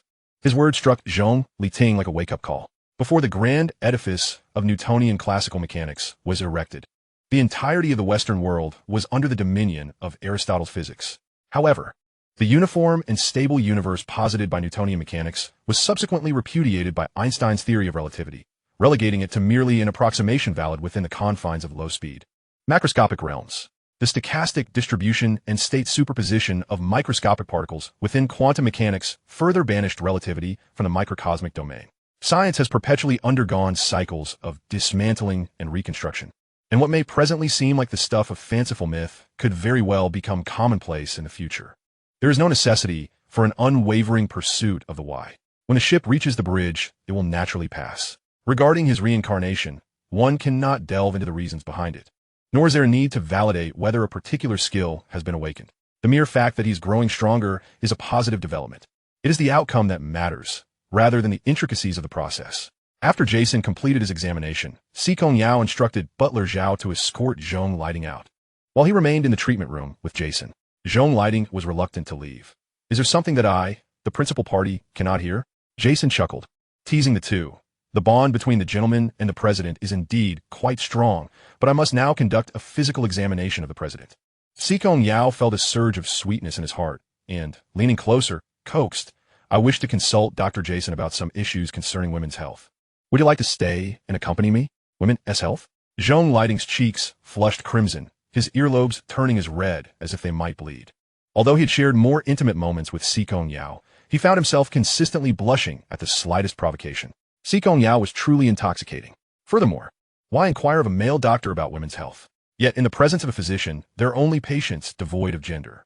As a man of the 21st century, he could not afford to be overly rigid and must adapt his thinking to contemporary trends. Zhong Liting quickly reassured himself and followed Butler Zhao out. How is he? As soon as Zhong Liting departed, Si Kongyao eagerly inquired about the examination results. Physically, there are no significant issues. However, there are some irregularities in the electromagnetic waves of the brain, possibly due to certain stimuli, Jason replied, adding reassuringly, but I have not communicated this to the gentleman. Si Kongyao straightened, feeling quite anxious. Are you suggesting that there's a problem with his brain? Observing the tremor in Si Kongyao, Jason poured a glass of water and handed it to him before beginning his explanation. These irregular wave patterns are particularly active, clearly indicating the influence of some stimulus, which is forcibly awakening a portion of the brain that has been dormant for quite some time. Jason pointed to the irregular red and green waveforms on the paper, patiently elucidating the potential scenarios. Clatter. The cup Si Kongyao held shattered on the floor, splintering into pieces. Scalding water splashed onto his fair skin, causing small blisters to form. Miss Si Kong, are you all right? Jason exclaimed, hurriedly searching for a first aid kit to tend to the burn. Do not mind me. Is there any way to prevent this situation? You mean to halt the awakening of the dormant part of the brain? Jason was somewhat perplexed by Si Kongyao's insistence. If Zhong Liting were to awaken that dormant segment of his brain, it would be entirely beneficial. The more the brain is developed, the more intelligent and capable a person becomes, with their potential being infinitely unleashed. He is perfectly fine as he is. I merely wish for him to remain in this state. She did not require Zhong Liting to be the formidable force he once was, feared by many. All she desired was for him to be by her side, stable and unperturbed, reigning in serenity, untouched by the tempests of life, living as he does now, pure and carefree. Jason looked at Si Kongyao with a hint of difficulty. I could prescribe some sedatives to stabilize the unusually active parts of his brain. If stimulated, the dormant brain is highly susceptible to awakening. You must be psychologically prepared. Are these medications harmful? Jason paused in his writing, responding gravely. The harm caused by Western medications to the human body is irreversible and can easily lead to organ dysfunction. Mr. Zhong is in good health. However, it is imperative to monitor various indicators while on medication and to cease immediately if any issues arise. Si Kongyao fell silent for a moment. Do not prescribe anything for now. I will consider it further. After glancing at Jason, he added, You have done well with this matter. I shall ensure you receive monetary compensation shortly. After bathing, Zhong Liting returned to his study to attend to matters concerning the training company. The venue and personnel had been secured, and upon completion of renovations, a professional company would be called in for inspection, after which it could be put into operation. In the realm of chip development, he was recently experimenting with a new technology in collaboration with Gu Shuang, meaning that the patent would also bear both their names. He wondered whether Si Kongyao would mind this arrangement. If she did, it would be a pity to relinquish the patent rights for love. This technology had been developed collaboratively, and depriving Gu Shuang of her patent rights would be rather unethical. If he were to take the patent with him, Gu Shuang, being a prominent figure, would likely not be aligned with his interests. He pondered whether establishing his own company and poaching Gu Shuang would be feasible. What if Si Kongyao misconstrued his intentions and thought he had feelings for Gu Shuang? Zhong Liting found himself in a quandary, caught in a deadlock. Alas, how can one achieve a perfect resolution without deceiving the divine or betraying love? It is indeed challenging. Little did he know that even more difficult trials lay ahead. Chapter 57. Truly, the gentleman is remarkable. This is indeed possible. While Zhong Liting was still contemplating strategies, Butler Zhao hurriedly approached him. Sir, have you seen the president? Wasn't she with you? A sudden foreboding gripped Zhong Liting. Where'd she typically go? They had searched all her usual haunts. Butler Zhao, panting heavily, beads of sweat glistening on her forehead, recalled the ocean room. Zhong Liting followed a group of people to the ocean room, marking his first foray into Si Kongyao's private domain. The ocean room was a forbidden area, accessible only to designated personnel. Others were strictly prohibited from entering. Before him lay a vast aquarium, resembling a miniature ocean, home to Si Kongyao's most cherished shark and various marine flora and fauna. Look, the president is inside. Butler Zhao pointed to Si Kongyao, who floated on the water surface, surrounded by a shark and several giant fish. Come with me to rescue her. Zhong Liting removed his jacket, preparing to plunge into the water, but was seized by Butler Zhao. Sir, you cannot go in. The bull shark is exceptionally ferocious. You could very well lose your life. Let go. Are you just going to watch her die? Zhong Liting screamed in desperation, a familiar terror beginning to engulf him. Sir, you cannot enter the water. Butler Zhao desperately held him back and instructed the accompanying individuals. Why are you not jumping in to save her? The group of black-clad individuals hesitated. This is a forbidden area. Those who intrude will perish. If the president awakens. Zhong Liting was forcibly restrained by Butler Zhao. Immobilized as he observed the others hesitating to jump in, nearly moved to tears. Hurry and save her. I will bear the consequences if Si Kongyao is displeased. Go now. A few individuals exchanged glances, recognizing that the president had indeed been exceptionally fond of Zhong Liting, and thus leaped into the water to rescue her. The bull shark, which had previously exhibited no aggression, now revealed its sharp teeth in response to the unfamiliar intruders. Soon, the water was awash with crimson. Zhong Liting's eyes turned red as he forcefully pushed Butler Zhao aside, sending her sprawling to the ground, and dove into the water, swimming towards Si Kongyao. The black-clad bodyguards were entangled with the bull shark, its primal instincts awakened by the overwhelming scent of blood, leading it to indiscriminately attack every intruder. After sustaining several bites, Zhong Liting finally reached Si Kongyao. Yet no matter how he shook her, she remained peacefully asleep with her eyes tightly shut. She can't be gone? Ignoring the blood streaming from his wounded arm, Zhong Liting began administering mouth-to-mouth resuscitation. A few minutes later, Si Kongyao coughed several times, choking on the seawater. As he opened his eyes, he beheld Zhong Liting's radiant smile. Goodness, how can you still smile when your life is hanging by a thread? I am truly astonished. Zhong Liting, despite his anger, was resolute in saving him, for who would bear the heartache of loss? Just as he was dragging him away, Si Kongyao unexpectedly broke free. Zhong Liting was bewildered. Are you not running for your life? Are you waiting to become shark bait? What was even more alarming was that Si Kongyao had the audacity to say to him, You love the sea, so let us remain here forever, shall we? Zhong Liting was taken aback. Sleep here to become shark fodder, to be buried in the depths of the ocean? When a whale falls, myriad life springs forth. Yet he did not wish to meet his demise, nor did he possess such noble self-sacrificial spirit. He firmly rejected the notion. Beside them, when Shu Mo was pacing anxiously, what do we do? Has he relapsed? Wasn't he better recently? Why is it suddenly so severe? Butler Zhao dared not speak excessively, only urgently stating, Hurry and dispatch more personnel. Every time he relapses, it takes days to recover with grievous losses. This time, it appears to be even more serious. And the castle's current manpower is woefully inadequate for the turmoil. What is wrong with you? Let me take you upstairs, all right? Submerged in seawater, Zhong Liting held onto Si Kongyao's hand, enduring the excruciating pain while striving to comfort him with patience. Si Kongyao's complexion was pale, his speech increasingly labored. Yet there was a peculiar calmness about him. His eyes burned with fervor and resolution, his smile tinged with bitterness and obsession. I may be going too far, but this is the best course of action. I have done nothing wrong. All right, you are not at fault. I am the one at fault. Si Kongyao, the sovereign of the business realm, could never be wrong. If there was blame, it lay with others. While Zhong Liting gently combed through his hair, he attempted to coax him upwards, but Si Kongyao was inexplicably uncooperative. It was as though he had resolved to embrace death, insisting Zhong Liting accompany him. How perilous! He had only just been reborn. He had not yet fully lived. Zhou Muyi and Su Qingqian were thriving. The great vendetta had yet to be avenged. How could he possibly die? He had plans to elevate the two and then cast them down with great force. To die like this would be far too lenient for that wretched pair. Shall we ascend first? Consider it a plea for me. Zhong Liting gazed at the increasingly crimson waters. If they continued to delay, they would surely meet their end here. Have you been deceiving me all along?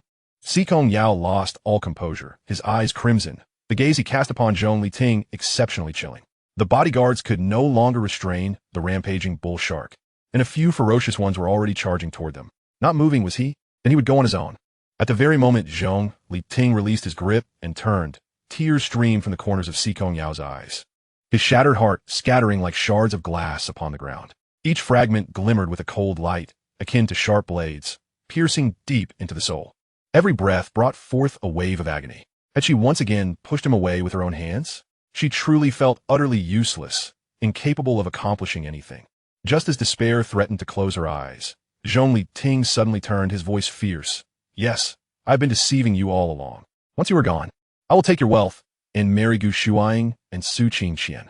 To embrace them both, that is the life a man ought to lead. Outside, Butler Zhao trembled in fear, stumbling yet again in his old age. Could such words be uttered? Was he not afraid of being met with the wrath of the ailing CEO? Each time the CEO fell ill, they trembled in fear, dreading the consequences. This was akin to dancing atop a grave. Every word tread upon the CEO's landmines. Indeed, Si Kongyao suddenly opened his eyes wide, flashes of fury igniting within, as if he intended to incinerate everything. His beautiful brows furrowed tightly, his lips quivered slightly, and in the blink of an eye, he hoisted the weary Zhong Liting from the water. Relieved that he did not have to swim himself, Zhong Liting willingly complied, even wrapping his arms around Si Kongyao's slender waist. Once they emerged from the sea, he let out a sigh of relief before pointing at the ghastly wound on his arm, feigning misery. Yao, it hurts so much, pain. It hurts like hell. Seeing that Si Kongyao did not respond, he continued to act cute. Yao, please blow on it for me. Zhong Liting put forth a valiant performance, his bright eyes managing to squeeze out a few tears, nearly rolling on the ground. The onlookers were left speechless. Truly, he is a master of his craft. Such skill. Chapter 58. Our relationship is indeed thriving. The pivotal point being that their CEO was quite taken by this approach. Just moments ago, he had seemed a fearsome harbinger of death, yet now, the beautiful fox-like eyes were filled with tenderness, enveloped in a veil of mist. Si Kongyao gazed compassionately at the wound on Zhong Liting's arm, which had turned pale from exposure to seawater, even drawing closer to gently blow on it. Does it still hurt? Si Kongyao's face was a mask of annoyance and self-reproach. He needed to contact the medical team immediately. When Xu Hua replied, I will have the medical team dispatched right away. Zhong Liting observed Si Kongyao's guilt-ridden expression, pondering whether he had overacted. However, Si Kongyao was genuinely so tender. He was even blowing on him. Wait, why did this scene feel so inexplicably familiar? A vivid image suddenly flashed through Zhong Liting's mind. Dark, damp, and reeking of decay. A basement filled with the sounds of scurrying rats as they brazenly traversed over the corpses strewn across the floor. A small child, filthy and barely clothed, huddled in a corner, trembling as he watched his bloodied hands being gnawed by the rodents. His delicate hands, unrecognizable, were covered in gravel, causing him to whimper incessantly. Be quiet, you are too loud. A seemingly frail child approached with a stern expression, drawing a dagger from his waist, and in a flash, the whimpering child collapsed. What is wrong with you? Si Kongyao, observing the silent and motionless Zhong Liting, waved his hand before his eyes, pleading, please do not scare me. I cannot live without you. Where are the doctors? Why haven't they arrived yet? I'm fine. Zhong Liting was jolted back to reality by Si Kongyao's furious shout. Although he was curious if that child had been murdered, he brushed aside the chaotic images that had suddenly intruded upon his mind. His gaze fell upon Si Kongyao's tear-streaked face. Why was he crying so profusely? Just as he reached out to wipe away the tears, he found himself tightly embraced by Si Kongyao. The force was so great it nearly left Zhong Liting breathless. Yao, you're going to strangle me. Zhong Liting's face turned crimson, his breathing rapid. Si Kongyao finally loosened his grip slightly, but still refused to release him. CEO, the doctors have arrived. When Xu Hua ushered them into the treatment room, watching the stream of doctors entering, Zhong Liting was utterly dumbfounded. He was still alive and well, wasn't he? How had so many esteemed figures from the medical field arrived so suddenly? These individuals seemed to be the same ones who had been summoned by Si Kongyao with great financial incentive and coercion after his car accident in his previous life to prolong his life. The doctors exchanged incredulous glances as they beheld the two of them entwined together. They had been a rendezvous with death when suddenly they were yanked from their beds, unable to even don their garments properly. They had assumed they were racing against the Grim Reaper, only to find themselves serving as a spectacle of affection. Had they considered the fragility of their own hearts? Yao, the doctors had been waiting for quite some time. Zhong Liting could no longer ignore the numerous pairs of eyes fixated upon him, gently pushing the person he held. Si Kongyao still showed no intention of letting go, greedily burrowing into his embrace, desperately seeking warmth. One doctor, unable to bear it any longer, boldly threatened, most fish in the ocean carry bacteria. If the wound becomes infected, it may lead to amputation. Upon hearing this, Si Kongyao immediately released Zhong Liting. Quickly, have him examined. Lying on the examination table, Zhong Liting was encircled by 7 or 8 doctors, each taking turns attending to various medical equipment and instruments. After over an hour of commotion, Jason brought forth the examination report and handed it to Si Kongyao. Rest assured, it is merely a superficial injury. The wound has become somewhat infected, and, as a precaution, I have administered antibiotics. Zhong Liting is well aware that he is unscathed. Having been reborn once, he is undoubtedly resilient. Jason, could you please check on Yao Yao? She seems to be in a rather peculiar state today. Zhong Liting expressed his deep concern for Si Kongyao's mental well-being. It is quite alarming for someone to suddenly drag another into death. Who can withstand such a shock? You should treat the president with a bit more kindness. Your approach to medication is far more effective than ours. Jason, with his hands casually tucked into his pockets, exuded an air of cool nonchalance. We haven't quarreled recently. Our relationship is extraordinarily harmonious, to the point of frequent intimacy. Everything is in perfect sync. Zhong Liting regarded Jason with a knowing expression. This is only one aspect. The president has certain stress responses to specific matters, so do keep a closer eye. I find Jason's perspective quite insightful when Shu Hua concurred. Typically, it takes several days of turmoil to reach this calm. I'm almost unaccustomed to it. Butler Zhao cleared his throat, stating, "Let us maintain a proper discourse. As long as the president is well, we are all well. This is greatly thanks to Mr. Zhong, who can handle 10 at once," when Shu Mo added, giving a thumbs up. Feeling somewhat bashful from the praise, Zhong Liting assured them, "I will be more vigilant and take good care of Yao Yao from now on." The familiarity with the name Yao Yao was becoming increasingly effortless. The group departed, leaving space for the two of them. "Why did you suddenly call me Yao Yao?" Si Kongyao looked at Zhong Liting, her expression not reflecting the joy she had anticipated, but rather an unease. "Is it inappropriate for it to sound so intimate?" Zhong Liting observed her discomfort and continued, "Do you dislike being called Yao Yao?" Had Jason's comment about paying attention to Si Kongyao's emotions also applied to this term? "And shall I call you a Yao?" Zhong Liting frowned, visibly troubled. "Yet, I feel that a Yao or Yao air is not as melodious as Yao Yao." Si Kongyao gazed intently at the person lying on the bed, her eyes glistening with unshed tears, her thoughts drifting far away. In an exquisite villa in Iceland, the moonlight bathed a man in a finely tailored suit, rendering him particularly handsome. His features were sharply defined, with exquisite contours. His brows were like swords, and his lips curled into a faint smile. "My dear sister, I feel as though I have encountered you before." The woman clad in a black trench coat raised her gun, pulling the trigger with fluid grace. Her cold voice pierced the night air. "Those who have seen me are now in hell. Except for me," the man chuckled, gently pushing the gun away from her grasp. Beneath the moonlight, the scars on his wrist were conspicuously visible, as if deliberately displayed to reveal their grotesque nature. "Having crossed paths so many times, we might as well be friends." The woman's gaze flickered over the scar, but quickly returned to its icy demeanor. "Our paths do not align between us.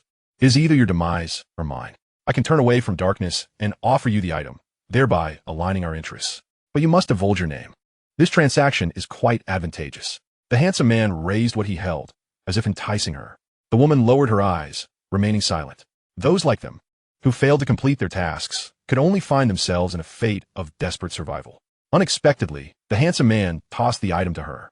"What say you?" "I assure you, I am sincere."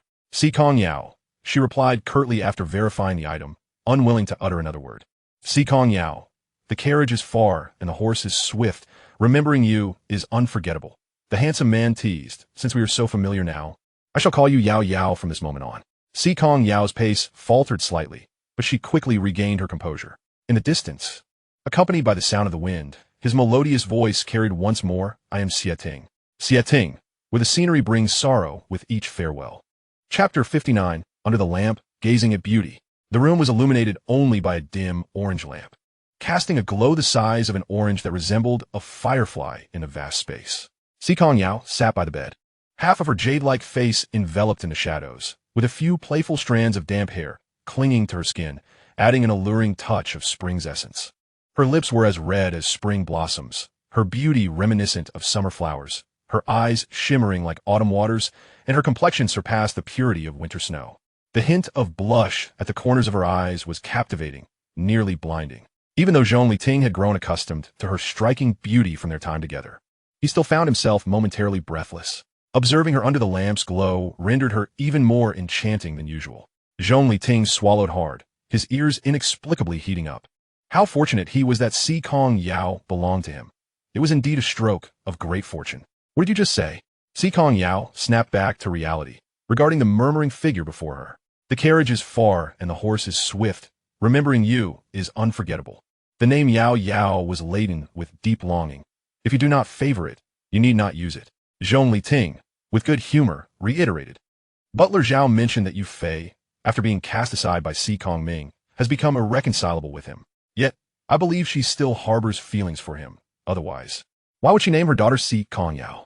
Perhaps within that name lies the bitterness of distance and the unspoken yearning. Could it be that Si Kongyao's aversion to this name stemmed from her mother's tragic love story, instilling in her a fear of repeating such a fate? Before Si Kongyao could respond, Zhong Liting, convinced he had grasped the crux of the matter, sat up. Perhaps we should refrain from calling you Yao Yao, then. Do you have a childhood name? Si Kongyao gazed quietly into the youthful brilliance of his clear eyes, internally battling her thoughts. Ultimately, she resolved to speak slowly. I do not have a childhood name. Observing his parched lips, Si Kongyao poured a glass of water and handed it to him. Without hesitation, she recounted her past. People used to call me 17. You were the 17th in the Si Kong family? Zhong Liting remarked in astonishment. Si Kongming must have been quite prolific. No. It was merely a designation for the children at the base. I was number 17. No, we cannot call you 17. Zhong Liting immediately objected. That would be a constant reminder of your nightmares. Absolutely not. He continued. Where is the sense in naming a living person with a number? Then let us stick with Yao Yao. Whatever you like, I will too. Indeed, Yao Yao sounds delightful. 17 is such a cold, lifeless designation. Just as Zhong Liting was about to speak, a vivid memory surged through his mind like a shooting star. In a secluded cave, two children stood facing each other. 17, this is for you. One child produced a shriveled fruit from his pocket, its luster long gone, clearly having been hidden for several days. Yet, he offered it with the care of a precious treasure. With pleading eyes, he gazed at the fruit, his throat working as he clearly wished to partake as well. It's riddled with bite marks. Disgusting, 17 scoffed, casting a disdainful glance before turning away. The other child burst into tears, lamenting the fruit he had withheld for days. His small pride shattered. Zhong Liting watched this scene, his heart clenching painfully as if gripped by an invisible hand. Feeling that profound sense of loss resonate deeply within him. Even his breathing turned labored, that weight gradually enveloping him entirely, as though he were plunging into an endless abyss. An indescribable ache emanated from his heart, a persistent and tangible pang that compelled him to clutch his chest in an attempt to alleviate the torment, but to no avail. What's the matter with you? In a moment of panic, Si Kongyao accidentally knocked over a cup, her hands cradling Zhong Liting's face. What's wrong? I'll fetch a doctor. No need. Zhong Liting looked into Si Kongyao's eyes and asked, have we known each other since we were very young? What you recalling? Si Kongyao masked her inner turmoil and quietly awaited Zhong Liting's response. The memories were too chaotic. Zhong Liting found it difficult to extract any useful information from the fragmented recollections. Inquiring Si Kongyao was undoubtedly the quickest way. But would she reveal the truth to him? He did not doubt Si Kongyao's affection for him. He merely feared that her subjective sense of care might lead her to conceal certain truths, potentially resulting in misunderstandings between them. No matter what happens, we shall weather the storm together, with unwavering trust. Si Kongyao hesitated, almost pleading, please tell me, all right? I can explain. Whatever you wish to hear, I can share it. I beg you. She did not want to push him away again, as she had in the past, for the sake of her meager pride and ridiculous sense of self-respect. The cost of losing Zhong Liting was far too great for her to bear. I saw a child whose hand was gnawed by a rat, while another child brandished a dagger, intending to kill him. No. Si Kongyao anxiously grasped Zhong Liting's hand. The rotten flesh bitten by the rat must be excised, or the entire arm will be lost. Then why draw the dagger and adopt such a menacing demeanor? Can we just talk it out? You frightened him to death. Excising the flesh will be painful. If he faints, he won't feel the agony. So, was Si Kongyao afraid of his pain? Just say it. The person you care for must possess both beauty and kindness. At that moment, the shattered remnants at the bottom of the Pacific Ocean cried out, do you want to come down and see us? I saved fruits for days, reluctant to consume them. Yet you scoff at the bite marks and saliva on them. Upon mentioning this, Zhong Liting looked even more sorrowful, his head drooping in a pitiful manner. I know you long to eat them. Would you have eaten them if I hadn't mentioned it? Zhong Liting lifted his head. It seems that is indeed the case. Damn, you had always been a romantic fool since childhood. I have never looked down upon you, Si Kongyao declared, leaning in to press her lips against Zhong Liting's, gently coaxing him as her tongue entered, softly caressing. What should I do? I feel so hot. He needed to cool down. Chapter 60. Do not move, Chinese Kung Fu. Do you have any more questions? Si Kongyao released him. Perhaps about your past? Zhong Liting shook his head. Many things are perhaps better left forgotten.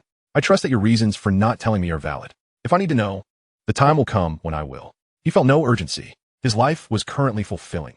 He was surrounded by love and true friends, flourishing in every aspect. In contrast, those fragmented memories were mostly not very pleasant. Rather than dwell on the past, it was better to live in the present. The past held little significance. Si Kongyao gazed blankly at the person before her, a single tear tracing down her cheek. Her Ting was always so wonderful. Why are you crying again? After wiping her tears, Zhong Liting said, but please, do not harm yourself any further, especially not if it means dragging me down with you. He had begun to understand why netizens advised cherishing life and avoiding the Yandere type. When a Yandere goes mad, it can truly cost you your life. Yet, he did not wish to part from Si Kongyao. I was wrong. Si Kongyao bowed her head, like a student awaiting reprimand from a teacher. I despise this world. I only love you. For you, I am willing to embrace the entire world. Was Si Kongyao apologizing to him? The once lofty and imperious Si Kongyao was now acknowledging her mistakes, lowering her noble head. Zhong Liting felt a bittersweet sensation in his heart, as if a warm current flowed through his body, warming every cell within him. Si Kongyao's declaration of love for him made him feel that his existence held value. He was not merely a man living off someone else. Fool, I never blamed you. Si Kongyao's delicate face bore traces of tears. I love you deeply and passionately. If one day you desire my life, I will surrender without resistance. Why would I want your life? Zhong Liting found it somewhat amusing, lightly flicking her smooth forehead with his finger. I'm not a Yandere, always seeking lives. I have made many mistakes in the past, but they were never my true intentions. I wish to be truthful and loyal to you, yet many things cannot be reconciled. I truly tried my best. I understand. Zhong Liting embraced the broken individual, offering comfort. In life, there are seldom perfect solutions. A brief century teaches one the art of choosing. Every person must make choices. Si Kongyao chose what she deemed important and discarded him. That was her decision. If he were to harbor resentment for not being chosen, would that not render the world filled with unforgivable grievances? After all, no one is obligated to prioritize him. His willingness to treat Si Kongyao with such affection stemmed from his love for her. If he could receive the same love in return, it would be delightful. If not, there would be no regrets. The character ring consists of two strokes. One represents the first half of life, and the other the second half. The first half is marked by obsession, while the second is marked by release. Si Kongyao clung to him tightly, desperately absorbing his warmth as though grasping a lifeline. Ting, I want to be your woman. Zhong Liting momentarily gasped. What did Si Kongyao mean? Hadn't she already been? Will you have me? Si Kongyao trembled. I miss you. He was no longer a paragon of restraint. With such an active woman, to hesitate would be to forsake his manhood. Zhong Liting cupped her face with one hand, kissing her with varying intensity, while his other hand firmly embraced her waist, drawing her closer. Perhaps it was the first time, and Si Kongyao struggled. She had always held absolute control. Don't be afraid. Just trust me. Zhong Liting's lips were warm, as if charged with electricity, enveloping Si Kongyao's lips. The kisses were hesitant yet fervent, a desire that could not be contained. Si Kongyao's face flushed, her body growing weak, sweat dampening the strands of hair on her forehead. She raised her hand to loop around Zhong Liting's neck. I adore your reckless side. Zhong Liting looked up at the woman lying before him, their gazes intertwining in a silken thread. When they kissed again, it was not the tender embrace of before. It was as if they had been starved for too long. Forcefully prying open Si Kongyao's mouth, delving deep within, the delicate, pale figure yielded. In the tranquil night, two young, ardent hearts pulsed in rhythm. Like a mountain stream rushing in the dark, the sound of water flowing pure and clear, a silence that spoke volumes. The next day, the servants, as per custom, filled the dining table with breakfast and pulled out the chairs where the two usually sat. In the past, they had dined face to face across a large rectangular table. Even after their relationship had eased, they had not sat side by side. Today, however, Si Kongyao did not take her usual place, but instead pulled the chair next to Zhong Liting and sat beside him. Regarding Si Kongyao's clinginess, Zhong Liting had no objections. On the contrary, he found it quite endearing. Who wouldn't want a beautiful and affectionate girlfriend? Your hand is injured. I'll sit closer to take care of you. Si Kongyao calmly fabricated a reasonable excuse while serving him food. The two maids standing by the dining table exchanged glances. Should they leave? Watching Si Kongyao earnestly concocting excuses, Zhong Liting chuckled and inched his chair closer. Holding up his hand, wrapped in white bandages, he offered her a ladder. Why not feed me? Of course. Si Kongyao carefully scooped a spoonful of porridge with a spoon, blowing gently before bringing it to the lips of another. The servant beside her wore a maternal smile, commenting on the excessive sweetness of the day. There was no greater joy than witnessing her playful antics while he smiled in response. It seemed the castle was becoming increasingly vibrant. After the couple finished their delightful meal, Dr. Jiang, who arrived to change the dressing, looked at the gaping wound in shock, visibly taken aback. "Sir, what on earth did you do last night?" "Doctor." Jiang's mouth hung agape, as if he could fit an egg inside. Had he been practicing Chinese martial arts? How could he have torn apart a wound that Jason had stitched? This would undoubtedly become the greatest blunder of his career. Upon returning, he would certainly have to tease Jason, who always boasted about his superior stitching skills. Here was a rebellious patient, and the key was that there was nothing he could do about it. Just imagining the other's disgruntled expression brought him immense satisfaction. After restitching the wound, Dr. Jiang kindly advised, "Please rest quietly in the coming days, and try to refrain from any martial arts."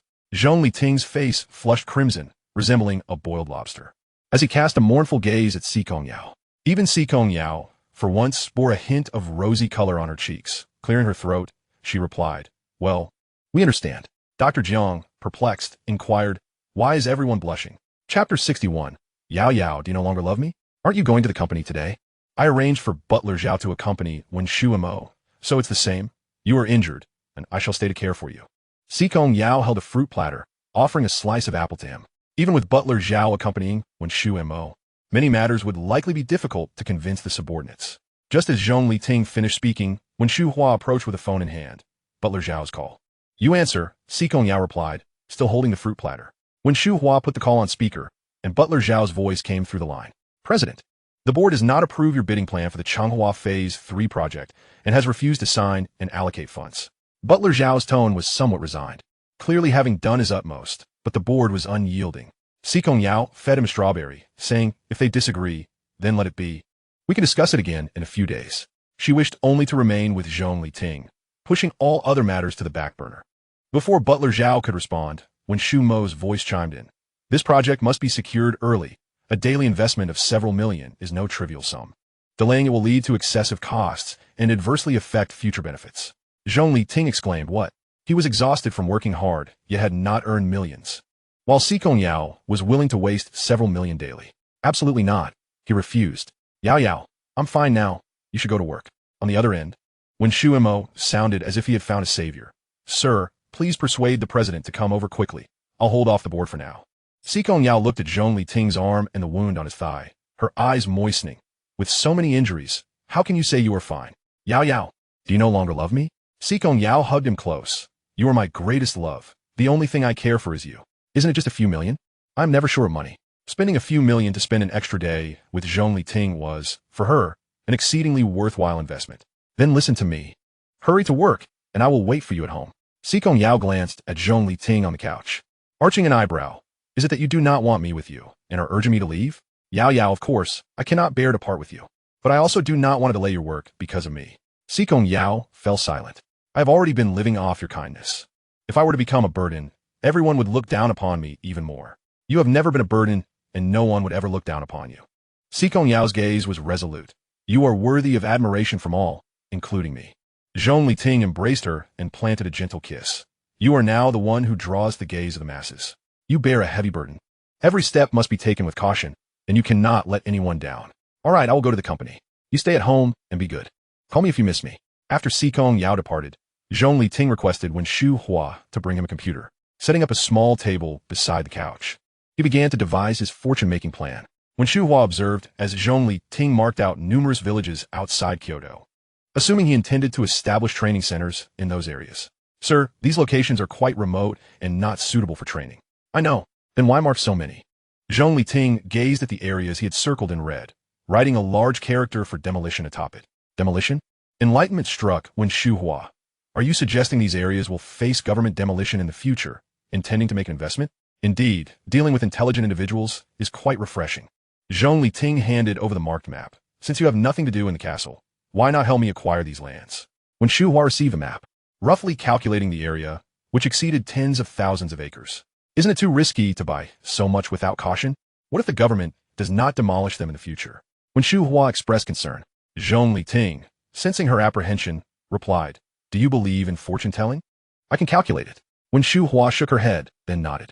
Initially, she had little faith in Zhong Liting, but recently, His training business had earned him hundreds of thousands, a remarkable feat for a university student.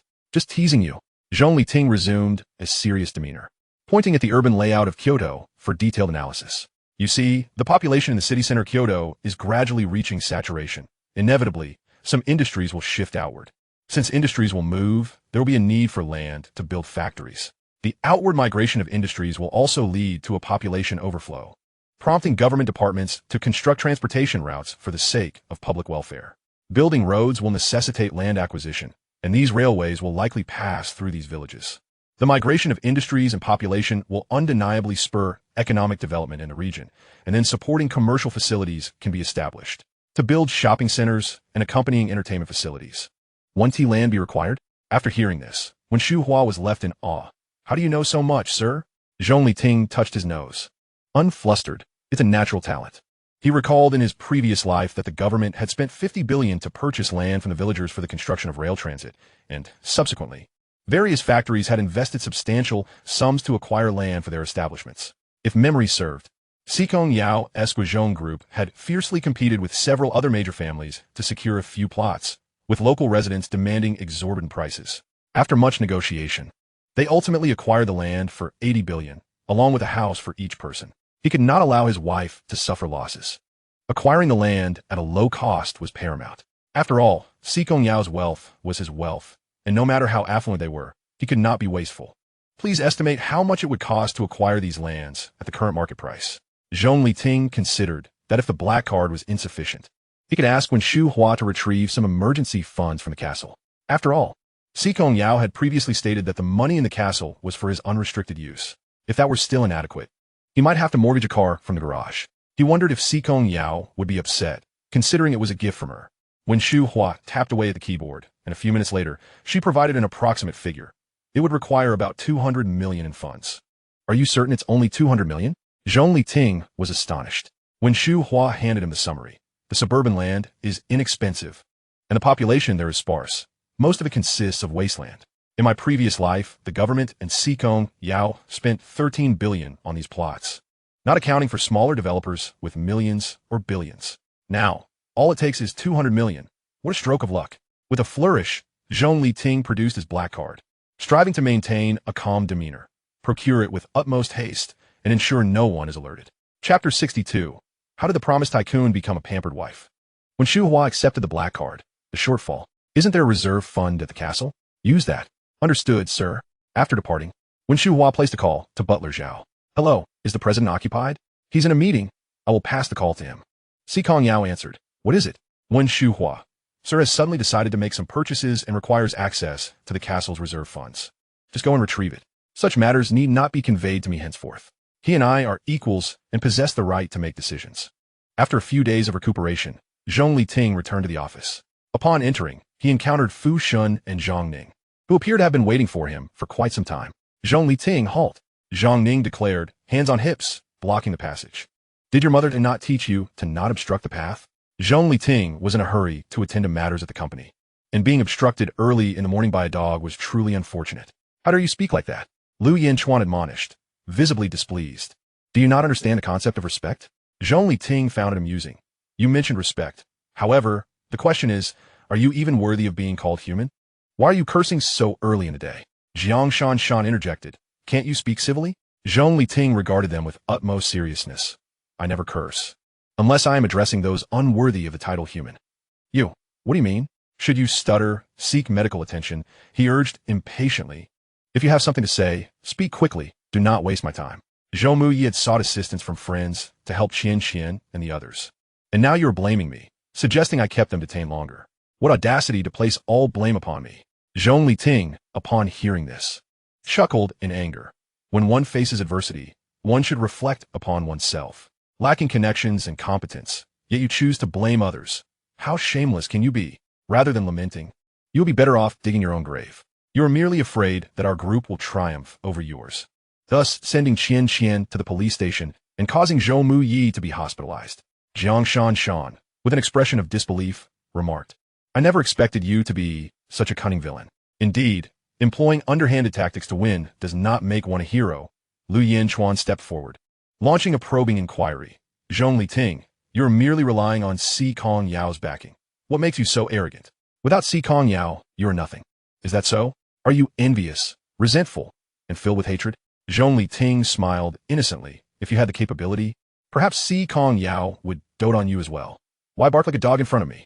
Lu Yinchuan, infuriated, pointed at him. Zhong Liting, are you even a man? Is this your way of proving your masculinity by becoming submissive for love? Apologies, but your looks do not appeal to me. Become submissive for love? What nonsense! Lu Yinchuan's face turned purple with anger. I am a straight man. Who would become submissive for love? Being oppressed by a woman like Si Kongyao, and yet feeling proud of it, is truly embarrassing for you, Jiang Shanshan remarked. Zhang Ning chimed in, scrutinizing Zhong Liting with a peculiar gaze. In a world where men work outside and women manage the home, you have flipped the script. With a formidable partner like Si Kongyao, are you truly the supportive spouse? If she is formidable, what harm is there in me being supportive? As for you, the Qing dynasty has been gone for centuries. Your incompetence has led you to find pride in being a kept man? Jiang Shanshan struggled to comprehend what the powerful Si Kongyao found appealing in Zhong Liting. Zhong Liting, unfazed by their remarks, regarded Jiang Shanshan with a pitying look. Only those lacking ability would seek to elevate themselves by belittling their spouse. A truly capable person does not require the diminishment of their partner to validate their own worth. I only hope my woman achieves her desires. If she seeks to conquer the world, I shall charge in a battle by her side. If she desires a tranquil life, I will accompany her on leisurely boat rides across the lakes. Moreover, to love someone is never to confine them within gilded cages. True love is about unwavering support, enabling them to pursue their aspirations freely. Applause erupted from the gathered crowd, some even abandoning their breakfast of soy milk and fried dough to join in the cheer. Red beans flourish in the southern lands. Brother Ting is a male model. Lu Jin and clapped until his hands turned red. Onlookers praised, particularly the women, who exclaimed, a boyfriend like Zhong Liting is worth a dozen. Indeed, exceptional men are often already taken. If you do not step aside, do you believe this cunning villain will have you arrested to keep Su Qingqian company? Zhong Liting crossed his arms, his expression earnest, devoid of jest. The trio exchanged glances, their resolve wavering. They sought to vent their frustrations on Zhong Liting, but were reluctant to jeopardize their futures. After all, a police record could tarnish their prospects. While they could join in on berating Zhong Liting, incurring a price for it was unacceptable. As the saying goes, a true gentleman knows when to yield. Lu Yinchuan, cunning as ever, proposed, between classmates, let us not ruin our camaraderie over trivial matters. You need not report to work anymore. From a distance, Si Kongyao glanced at them, akin to observing ants. What? Zhang Ning and the others were stunned. President Si Kong has just acquired Qingyao. The contract has been signed. What about our internship reports? Internship reports deemed unsatisfactory will result in permanent blacklisting. Individuals of poor moral character are detrimental to corporate growth and should not be allowed to harm society. With a mere phrase, Si Kongyao determined the futures of the trio. Behind her stood Wen Shu Mo, holding documents. The crowd regarded Si Kongyao with reverence. The beautiful president adorned in high fashion, her stiletto heels elevating her stature, lips painted a striking red, both beautiful and dangerous. Yet, why did she carry a thermal bag? It seemed somewhat out of place. The servant informed me you missed breakfast, so I brought it for you. Si Kongyao suppressed her frosty demeanor. Gazing tenderly at the figure basked in sunlight, a gentle smile gracing her features. Zhong Liting took the breakfast from Si Kongyao's hands. Who told you to let me sleep in? I overslept and missed breakfast because of you. It matters not if one errs. First, calm down and contemplate how to shift the blame onto others. In response to Zhong Liting's barrage of complaints, Si Kongyao remained unperturbed, instead bestowing him with ample face saving. She took his arm, soothingly saying, all right, my fault. I should not have let you sleep longer. I will wake you up in the future. The onlookers, including Lu Yinchuan, were left dumbfounded. Is this the feared Tycoon Si Kongyao? She appears to be merely a pampered wife. What happened to the promised domination over Zhong Liting? Chapter 63. I pamper my man Zhang Ning was most visibly affronted. In her perception, a tycoon like Si Kongyao should be aloof and disdainful, looking down upon the world. Zhong Liting ought to be crushed beneath her heel. A mere servant to her whims. How could it be that he now dared to complain about not being woken up? Previously, she could command Zhong Liting with ease. No, she needed to teach Si Kongyao the art of managing her man. Perhaps Si Kongyao would find wisdom in her counsel and in her good graces. Grant her that internship report? Zhang Ning blocked their path. President Si Kong, I have something to discuss with you. Si Kongyao did not even spare Zhang Ning a glance, gesturing for Wen Shu Mo to escort her away. Unwilling to concede, Zhong Ning shouted. Zhong Liting is merely a sycophant. Are you not a tycoon? How could one allow a man to ride atop oneself? My man, whom I cherish, can only reign over me. Si Kongyao entwined her arm with his, resting her entire head upon Zhong Liting's shoulder, her delicate brows knitting in irritation as she flung him away, deeming him too noisy. In response, Steward Zhao gently gestured, prompting a brawny bodyguard to hoist the individual and stride towards the exit. Zhong Liting, will you merely stand by and watch as she casts me out? Zhong Ning exclaimed, her face paling in fright as she struggled. I am a girl. Can't you spare me some dignity? Zhong Liting retorted. When God bestowed wisdom upon the world, how is it that he alone granted you an umbrella? Showing consideration to other girls outside only serves to slap your girlfriend in the face. Moreover, Si Kongyao is standing up for him. He is not a fool. With a resounding thud, a heavy object hit the ground. The onlookers exchanged glances, astonished that the threat to throw had indeed been executed. Liu Yanchuan, sensing the gravity of the situation, immediately pleaded, President Si Kong, please overlook our minor transgressions and do not hold it against us. Si Kongyao narrowed her beautiful eyes slightly. I am not holding a grudge. I am merely teaching you how to conduct yourselves. When Shimo interjected, blocking Liu Yanchuan and Jiang Shanshan, please, you too, gather your belongings. Otherwise, I shall have the bodyguards throw you out as well. To avoid a fate akin to Zhong Ning's, the two scurried about like mice crossing a street, hastily packing their things. Wang Zi observed the A group as they packed, inquiring of Mr. Sheng, does our previous bonus still stand? Mr. Sheng, visibly embarrassed, replied, the company as president has changed. I no longer possess the authority to decide. He had sold the company, and yet he would dig into his pockets for bonuses worth hundreds of thousands? He wasn't a fool. Liu Jinan was displeased. So all our hard work selling goods was for naught? The individuals packing their belongings exchanged glances of schadenfreude, now that the company belongs to him. It is time to see how much your brotherly bond is truly worth. Liu Jinan looked at Zhong Liting with a pitiful expression, Brother Ting. If there are no bonuses, could you ask sister-in-law to enhance our internship reports?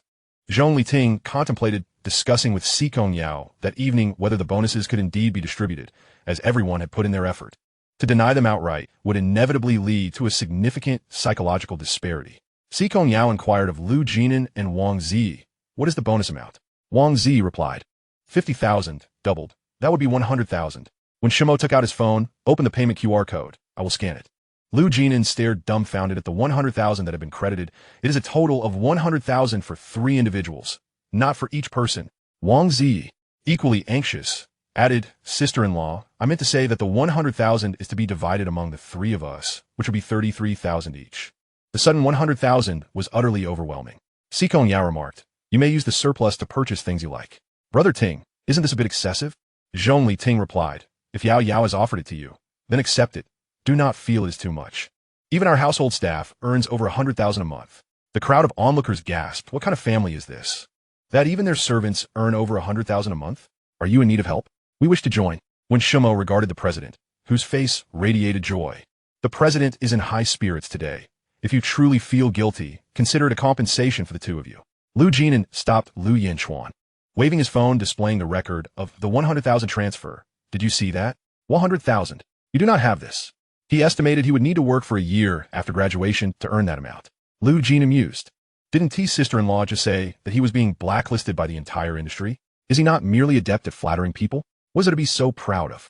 Liu Yanchuan gritted his teeth, itching to confront someone, yet refrained from doing so given the imposing bodyguard standing nearby. If you could give me 100,000, I would gladly flatter you too. Adults are not ashamed to earn money. After all, he had worn women as clothing. What brings you here? Zhong Liting led him into the office, placing breakfast on the table. Care to join me for a bite? Si Kongyao shook her head. I have already eaten. I came to sign a contract and thought you might not have had breakfast, so I brought this for you. When Shimo interjected, sir, it is not as it appears. Si Kongyao shot a mildly angry glance at Wen Shimo, as if to say, who is your master here?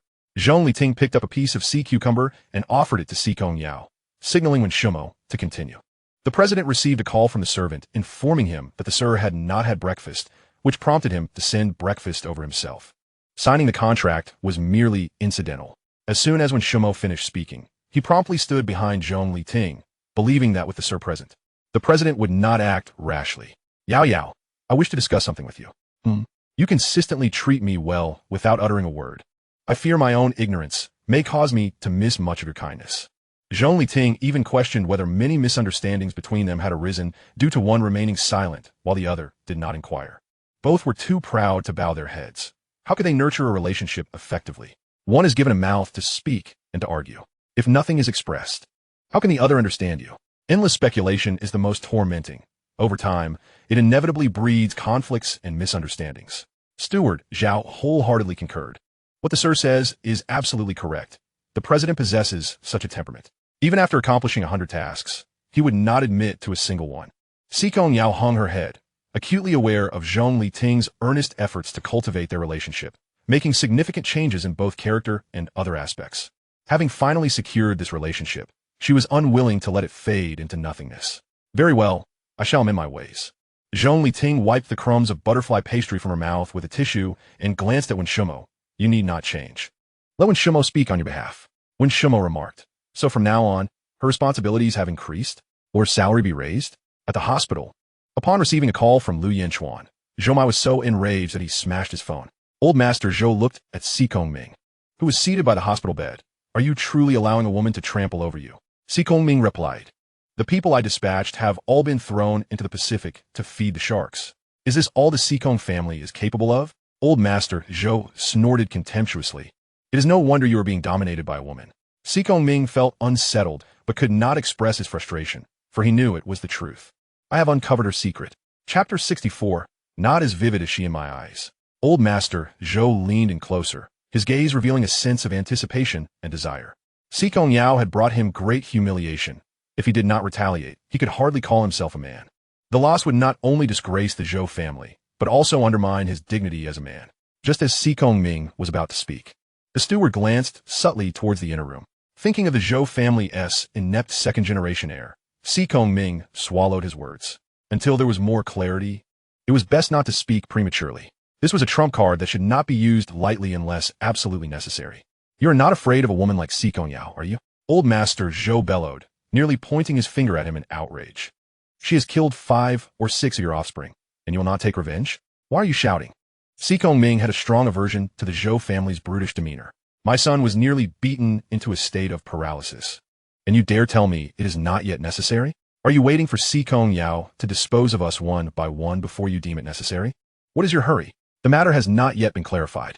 Many traces of past events have been erased. It had taken him considerable effort and resources to unearth these clues, and he must use them judiciously. Money must be spent wisely. It was not worth it for the Zhou family. Old Master Zhou had no recourse and simply lay back on the bed. Then what do you propose we do? I do have some information to share with you. Si Kongming gestured to the steward following him, handing a document to Old Master Zhou. Old Master Zhou took it, quickly scanning through the many pages. What are you planning? The document in his hand was an internal investment report from the Guozhong Group. Old Master Zhou was somewhat puzzled about why Si Kongming was showing him this. The news from aboard indicates that Si Kongyao has invested a substantial sum in the 3rd phase of the Changhua project. Should this funding falter, her position within the board will be precariously threatened. A financial breakdown would necessitate cost-cutting measures, inevitably leading to layoffs and relocations to reduce expenses. Relocating would require the construction of new facilities, and various supplies would demand further capital. This creates a vicious cycle. Without a robust cash flow, she risks exhausting her resources entirely. Elder Zhou glanced at Si Kongming. You hold shares in the Guozhong Group. Are you truly willing to employ such a self-destructive strategy that harms both sides? Without the courage to sever ties decisively and excise the poison, how can one reclaim the power of the Si Kong family? When the time for layoffs arrives, manipulating public opinion will undoubtedly cause her pain, while simultaneously allowing us to garner support. Elder Zhou raised his thumb in approval. A brilliant strategy, Si Kong. Should you require our assistance, we shall wholeheartedly comply. Cooperation breeds mutual success. Just keep an eye on your precious son and ensure he does not create chaos. Mu Yi is but a child. What chaos could he possibly create? If he does not provoke Zhong Liting, how could he end up severely injured? Elder Zhou was momentarily speechless, refraining from further comment. And in pursuit of a bright future, he politely sent the guest away. A gentle rain suddenly arrived, pattering softly against the window sill. The golden rays of the setting sun spread evenly across the window frame, casting the shadows of the sycamore leaves outside into the room. A light rain gradually extinguished the sweltering heat of summer, while a refreshing autumn breeze flowed into the space. You start school the day after tomorrow. I shall escort you. Si Kongyao entered the study, resting her head on Zhong Liting's shoulder, who sat at the desk. He glanced at the desktop computer, noting that it was early September. And indeed, school was just around the corner. Time passes swiftly. In the blink of an eye, 2 months of summer vacation had slipped away. Had it not been for Si Kongyao's reminder, he might have forgotten all about the impending school term. He had been preoccupied with expanding the training institution and the land acquisition on the outskirts of Kyoto, leaving him no time to pause before preparing for school once again. Are you not busy with work?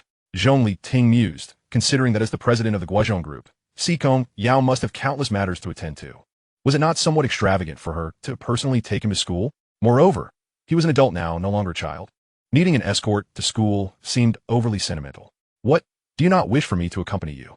Si Kongyao leaned against the desk, her long eyelashes casting shadows over her eyes, concealing a fleeting melancholy.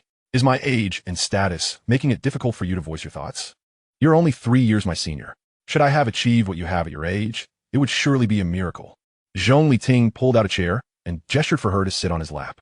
Si Kongyao perched herself on Zhong Liting's thighs. Leaning against his chest, the Chinese and foreign language departments at Jing University are renowned for their beautiful women. There must be countless who are younger and more attractive than I. I, with my looks, wealth, and power, should be the object of affection for those lovely sisters. Yet I find you inexplicably drawn to others. Surely that is a sign of folly. Did you previously favor Su Qingqian out of foolishness then? Zhong Liting fell silent, his hand, which had been resting on her waist, coming to a halt. He too found it perplexing why he had developed feelings for Su Qingqian. Was it merely her beauty as the school belle? He did not consider himself a superficial person.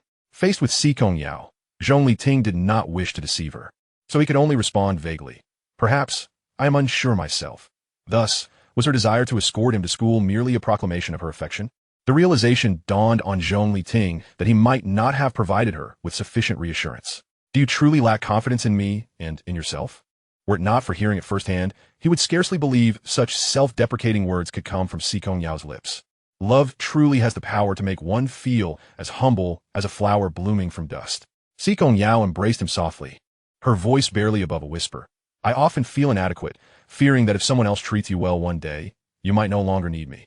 How could that be? Do you truly believe I am like currency, adored by everyone?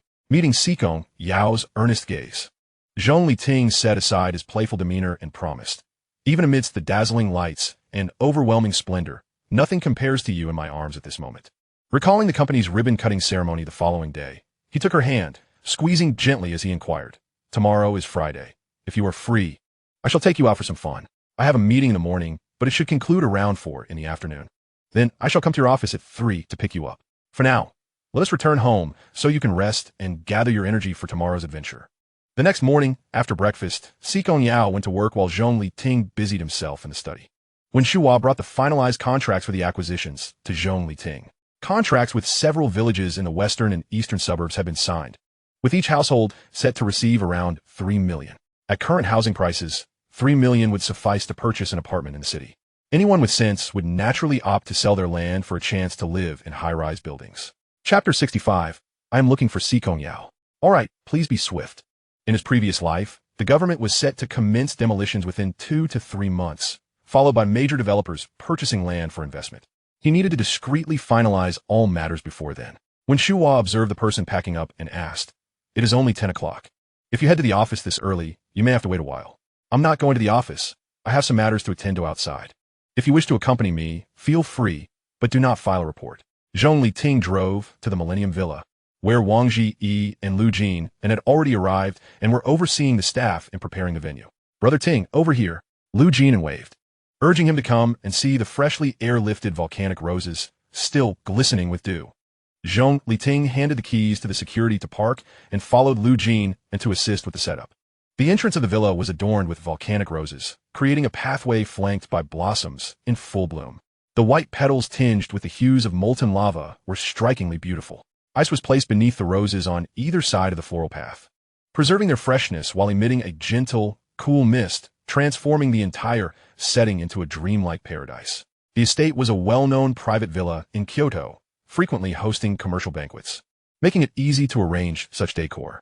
The interior was adorned with crystal chandeliers. Soon, the entire hall would be filled with pink roses, allowing guests to dine amidst a sea of flowers. How extraordinarily enchanting.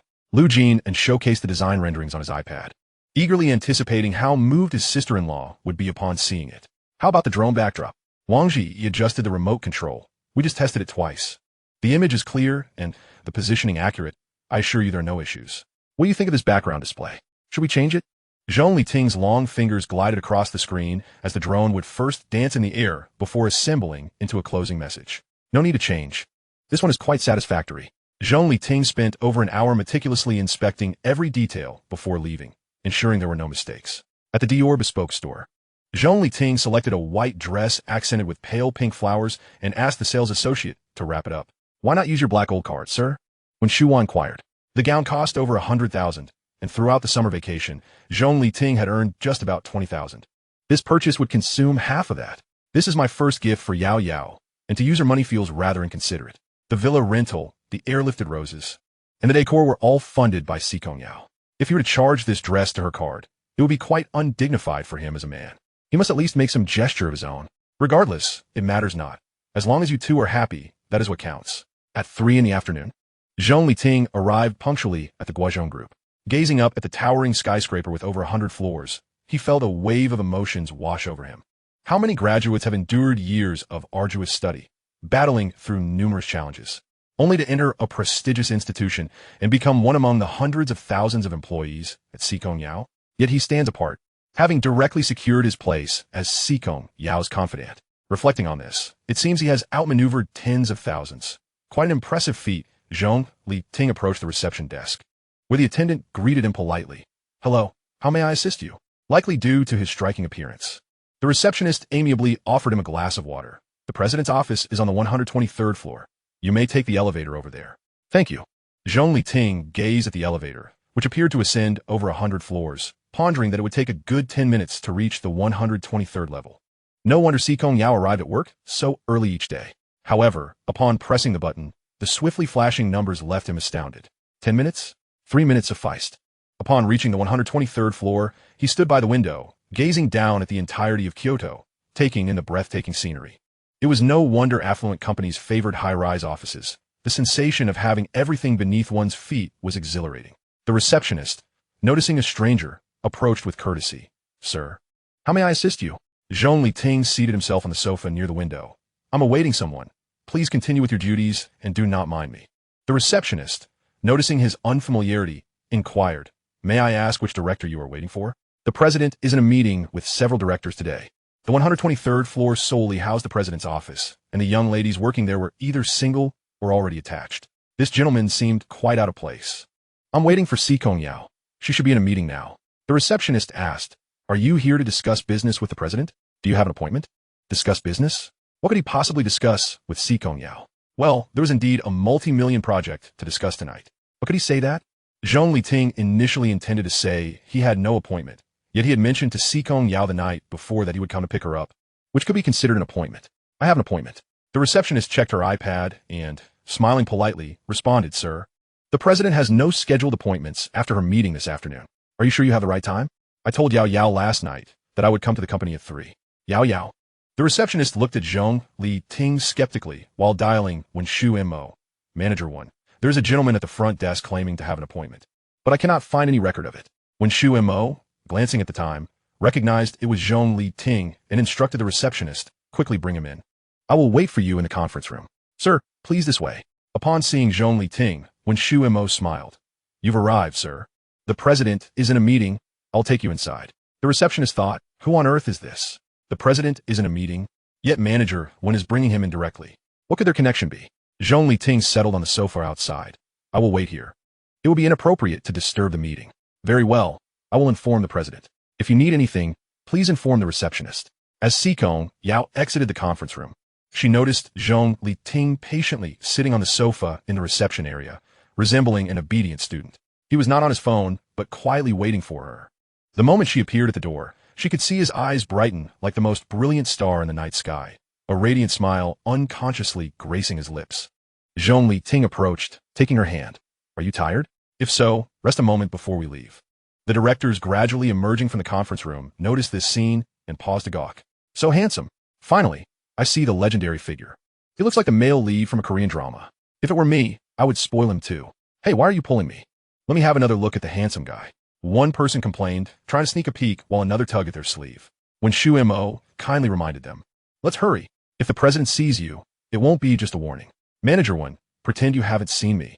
The group quickly turned and departed, not daring to delay, as the president's authority was well known. If she caught them staring at her partner, the consequences would be dire.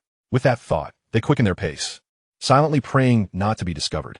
In the president's office, Si Kongyao guided everyone into the adjacent lounge. The lounge was spacious, resembling a business-style bedroom, with a bouquet of fresh flowers on the table, infusing the room with a subtle fragrance. Si Kongyao reclined on the soft, comfortable bed. Zhong Liting gently placed his hands on her shoulders, beginning to knead them slowly, asking tenderly, is this pressure acceptable? Si Kongyao contentedly closed her eyes, murmuring in response. After a short while, Zhong Liting retrieved a box set aside. Please change into this outfit. I will take you out for dinner shortly. Seeing the large door gift box, Si Kongyao was taken aback. Why did you suddenly buy me a dress? It's not anyone's birthday today. It looks beautiful, and I thought you would look even more stunning in it.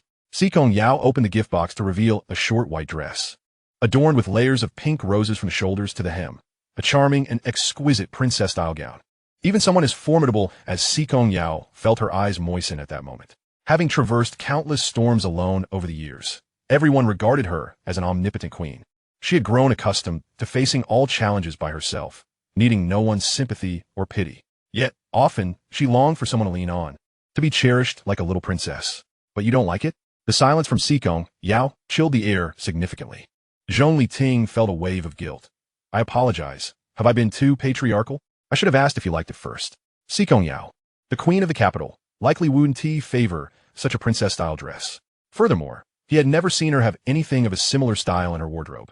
However, upon seeing the dress, he felt it was perfect for her, believing only she could truly showcase its beauty. He never expected that the dress he impulsively purchased would bring her sorrow. This was something he desperately wished to avoid. Si Kongyao leaned in, slightly rising on her toes, gently touching Zhong Liting's nose with hers, slowly bringing her lips close to his prominent nose, planting a soft kiss. Her eyes sparkled with happiness and satisfaction, her lips curling into a gentle smile. This is the first time I've received such a beautiful dress. It makes me very happy. Zhong Liting tenderly brushed her soft hair, his gaze filled with affection. That's wonderful. Go try it on. Si Kongyao took the gift box and headed to the dressing room. The figure in the mirror appeared as though she had stepped out of a fairy tale. The exquisite pink gown resembled a blossoming flower, accentuating her presence like a finely crafted doll. The high-quality fabric was light and soft, while the dress's clever cuts gracefully showcased Si Kongyao's enchanting curves, with a neckline perfectly framing her swan-like neck. Particularly striking were her long, fair legs, which, under the gown's shimmering allure, captured one's gaze with remarkable intensity. The lines flowed smoothly and naturally, reminiscent of a beautifully sculpted jade, rendering one unable to suppress a swallow of admiration. Come in for a moment, called Si Kongyao from the changing room. Assuming she was ready, Zhong Liting boldly stepped inside, only to be taken aback by the sight before him. Si Kongyao was adjusting her dress in front of the mirror, her delicate curves nearly spilling out in an alarming manner.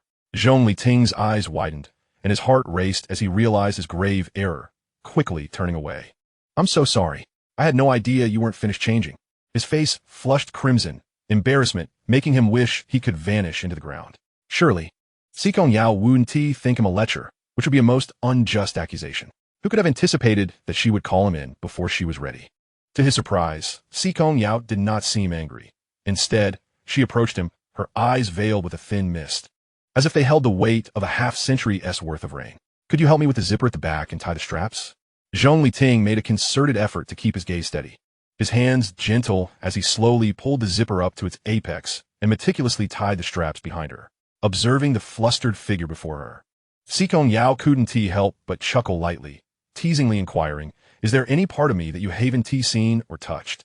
Zhong Liting replied, what on earth are you implying? Things are different at home and at work.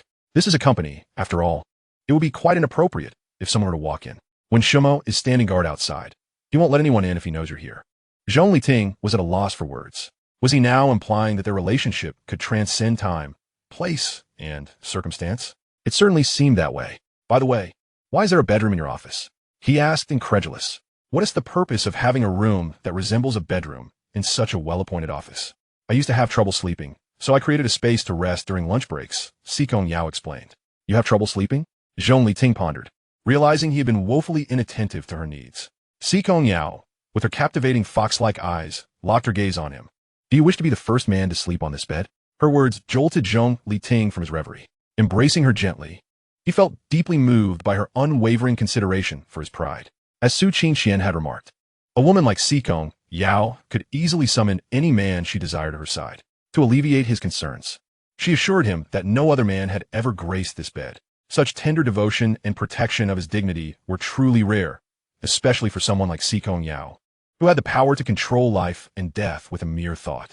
I mean no harm. I merely lament my lack of attentiveness to you, he confessed. The gown is stunning. I adore it. Si Kongyao's eyes shimmered like rippling water. Only you would perceive me as a woman in need of protection. While being a queen is splendid, even queens tire. I shall strive to be your refuge when weariness befalls you. Chapter 67. The confession you desired. By the time they arrived at the manor, it was already 5 in the afternoon. Zhong Liting took Si Kongyao's hand as they disembarked. At their feet lay rose petals, fresh and glistening, their silky layers overlapping like a delicate tapestry. Between the petals, faint wisps of ethereal mist floated, reminiscent of morning fog, light and graceful. Si Kongyao gazed in awe at the dreamlike path lined with roses, her eyes wide with surprise. Although she had frequented luxurious locales, she had never encountered a scene so enchanting. Do you like it? Let's go inside and take a look. Upon entering the estate, they were greeted by Lu Jinan and Wang Zhiqi, accompanied by neatly arranged rows of people who bowed. Hello, sister-in-law. Si Kongyao looked at the 2 lines of people in astonishment. What is this? I mentioned establishing a company last time, didn't I? It's called Fuyao Education. We just held the grand opening today and invited everyone for dinner tonight. Will it be awkward for me to join your company's gathering? She inquired. Not at all. We adore beautiful sisters. With a sister-in-law as stunning as you, I was worried that Ting Gu wouldn't dare bring you out. This group had worked alongside Zhong Liting for an entire summer, making them veterans of the company. He had offered them a 50-50 profit share, allowing students to earn substantial sums over a summer break, which was truly remarkable. Consequently, they held Zhong Liting in high esteem, recognizing him as the man favored by the wealthy. Si Kongyao beamed at the repeated address of sister-in-law, and generously instructed Wenshumo to give everyone 10,000 each. Sister-in-law is so kind. This is my gift to you all. Lu Jinan presented a beautifully wrapped gift box labeled dance attire. Zhong Liting took it on Si Kongyao's behalf, bemused by his brother's choice of gift. This is a rather thoughtless present. Yao doesn't perform dance. So why gift her dance attire? Given Si Kongyao's status, she would only be invited as a guest to appreciate the performances, never to take part. Si Kongyao glanced at the somewhat alluring packaging and then noticed the small text below. This gift truly resonates with me. Lu Jinan flashed a knowing expression, in my opinion. Sister-in-law has excellent taste. Wang Zhiqi then presented his own gift, casting a sly glance at Zhong Liting. Zhong Liting felt a chill run down his spine, wondering what peculiarities his brothers were exhibiting today. Could it be that they were developing feelings for him? Was there about to unfold a scenario where he viewed them as brothers, while they harbored deeper intentions? With this thought, Zhong Liting instinctively moved closer to Si Kongyao, deliberately engaging in a passionate kiss before their audience, affirming his love for her. Wow, Tingu is impressive. After the fervent kiss, Zhong Liting discreetly observed his brother's reactions. They appeared perfectly normal and were not jealous at all. He examined the box again, muttering, You're even more absurd than Lu Jinan. My family can afford to pay the electricity bill, so why send a candle? Laughter erupted from the crowd. Si Kongyao took the gift from Zhong Liting, instructing Wenshumo to collect it. With a smile, she addressed the 2 men. Tinger is still young and may not fully appreciate your thoughtful intentions. I'm an adult now, Zhong Liting protested. As more gifts were presented, the atmosphere grew lively, and soon everyone felt at ease. Zhong Liting and Si Kongyao occupied the central table, while others gathered at adjacent tables to chat. If you find them too noisy, we can leave after dinner, Zhong Liting offered. Today is your moment to shine, and I am honored to witness it. They are quite entertaining. When the dishes arrived, Lu Jinan raised his glass. Let us toast to Tingu and sister-in-law. May we all prosper together. Everyone stood to raise their glasses. Zhong Liting held Si Kongyao's hand. The success of this company is entirely due to Yao's support. May it soar to great heights, and may we all prosper. After a lively dinner, they strolled on the lawn outside the manor to digest. Sit here and enjoy the stars. I'll fetch something. Si Kongyao settled onto a white bench, gazing at the vast starry sky. The The night has descended, and myriad iridescent lights dance from afar. First, they perform a classical ballet in the air, followed by a myriad of phantoms coalescing into a dragon and phoenix, with an art exhibition at their center. Inscribed upon it are the words, Zhong Liting, Si Kongyao. Yao Yao, I love you and wish to be with you. Zhong Liting cradles a lavish bouquet of volcanic roses, the vibrant blossoms accentuating the youthfulness of his face. I cannot fathom why I love you. Yet I am acutely aware that you are the reason I cannot love another. Si Kongyao stands frozen, taken aback. She had never anticipated that Zhong Liting would orchestrate such a grand confession for her. The last impulsive utterance had felt extravagant enough for her. Her beautiful eyes shimmer with exquisite brilliance. You are the one existence in my life that I dare not covet. Once, I believed the heavens were unjust, treating me with undue harshness and bestowing upon me a plethora of misfortunes. If all the adversities were but a prelude to meeting you, I would willingly reconcile with my past and savor it as sweetly as nectar. Tinga, go for it, exclaimed Lu Jinan, who stood nearby, growing anxious. If not now, when would they share a passionate kiss? When Shu Hua cast a sidelong glance at the overly eager Lu Jin and dryly remarked, truly, it is the emperor who is not anxious, yet the eunuch is. You are the eunuch. Your entire family are eunuchs. Lu Jin retorted angrily, about to turn and unleash a tirade, only to be met with when Shu Hua's clear, bright eyes. Wasn't she the beautiful sister who had saved his phone last time? How delightful to see her again. That beautiful sister. I am not a little eunuch, Lu Jin stammered, scratching his head in embarrassment, determined to avoid any misunderstanding. Oh, what does that have to do with me? Replied Lu Jin hee, it has nothing to do with you now. When Shu Hua tilted her head. What do you mean? Hee, just the literal meaning. Shu Hua, are you two acquainted? When Shu Mo observed the gathering and scrutinized Lu Jin, recognizing him from a few encounters. Hello, sister, we are friends. When Shu Hua had once lent him a helping hand, so perhaps it could be deemed a friendship. Not familiar, just a passing acquaintance, when Shu Hua interjected. Is she merely becoming another cog in the play? Lu Jin's heart raced as he stood beside when Shu Hua, watching the two protagonists share a fervent kiss. The ring fit so perfectly, not a bit off. Could it be that the eyes of you engineering types are calibrated to serve as measuring tools? Si Kongyao slightly curled her fingers. The ring upon her hand was neither too tight nor too loose, but just right. The gown fit her as well. Could it be that Zhong Liting had inquired about her measurements? My eyes only measure your size. Zhong Liting pointed to a less crowded area. Let's stroll over there. Later that evening, Zhong Liting selected a few photographs and posted them on social media. Within mere minutes, a barrage of mockery ensued. The class group chat was inundated with malicious speculation. Oh, is this Zhong Liting? Has he undergone plastic surgery in H country? A girl, holding her phone, opened the photo repeatedly, astonished as she inquired of Zhong Ning and others.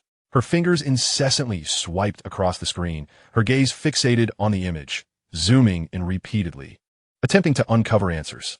How had she never noticed how remarkably handsome Zhong Liting was? She had seen him waiting for Su Qingqian a few times beneath their dormitory, and it was a shame to have overlooked such a striking figure.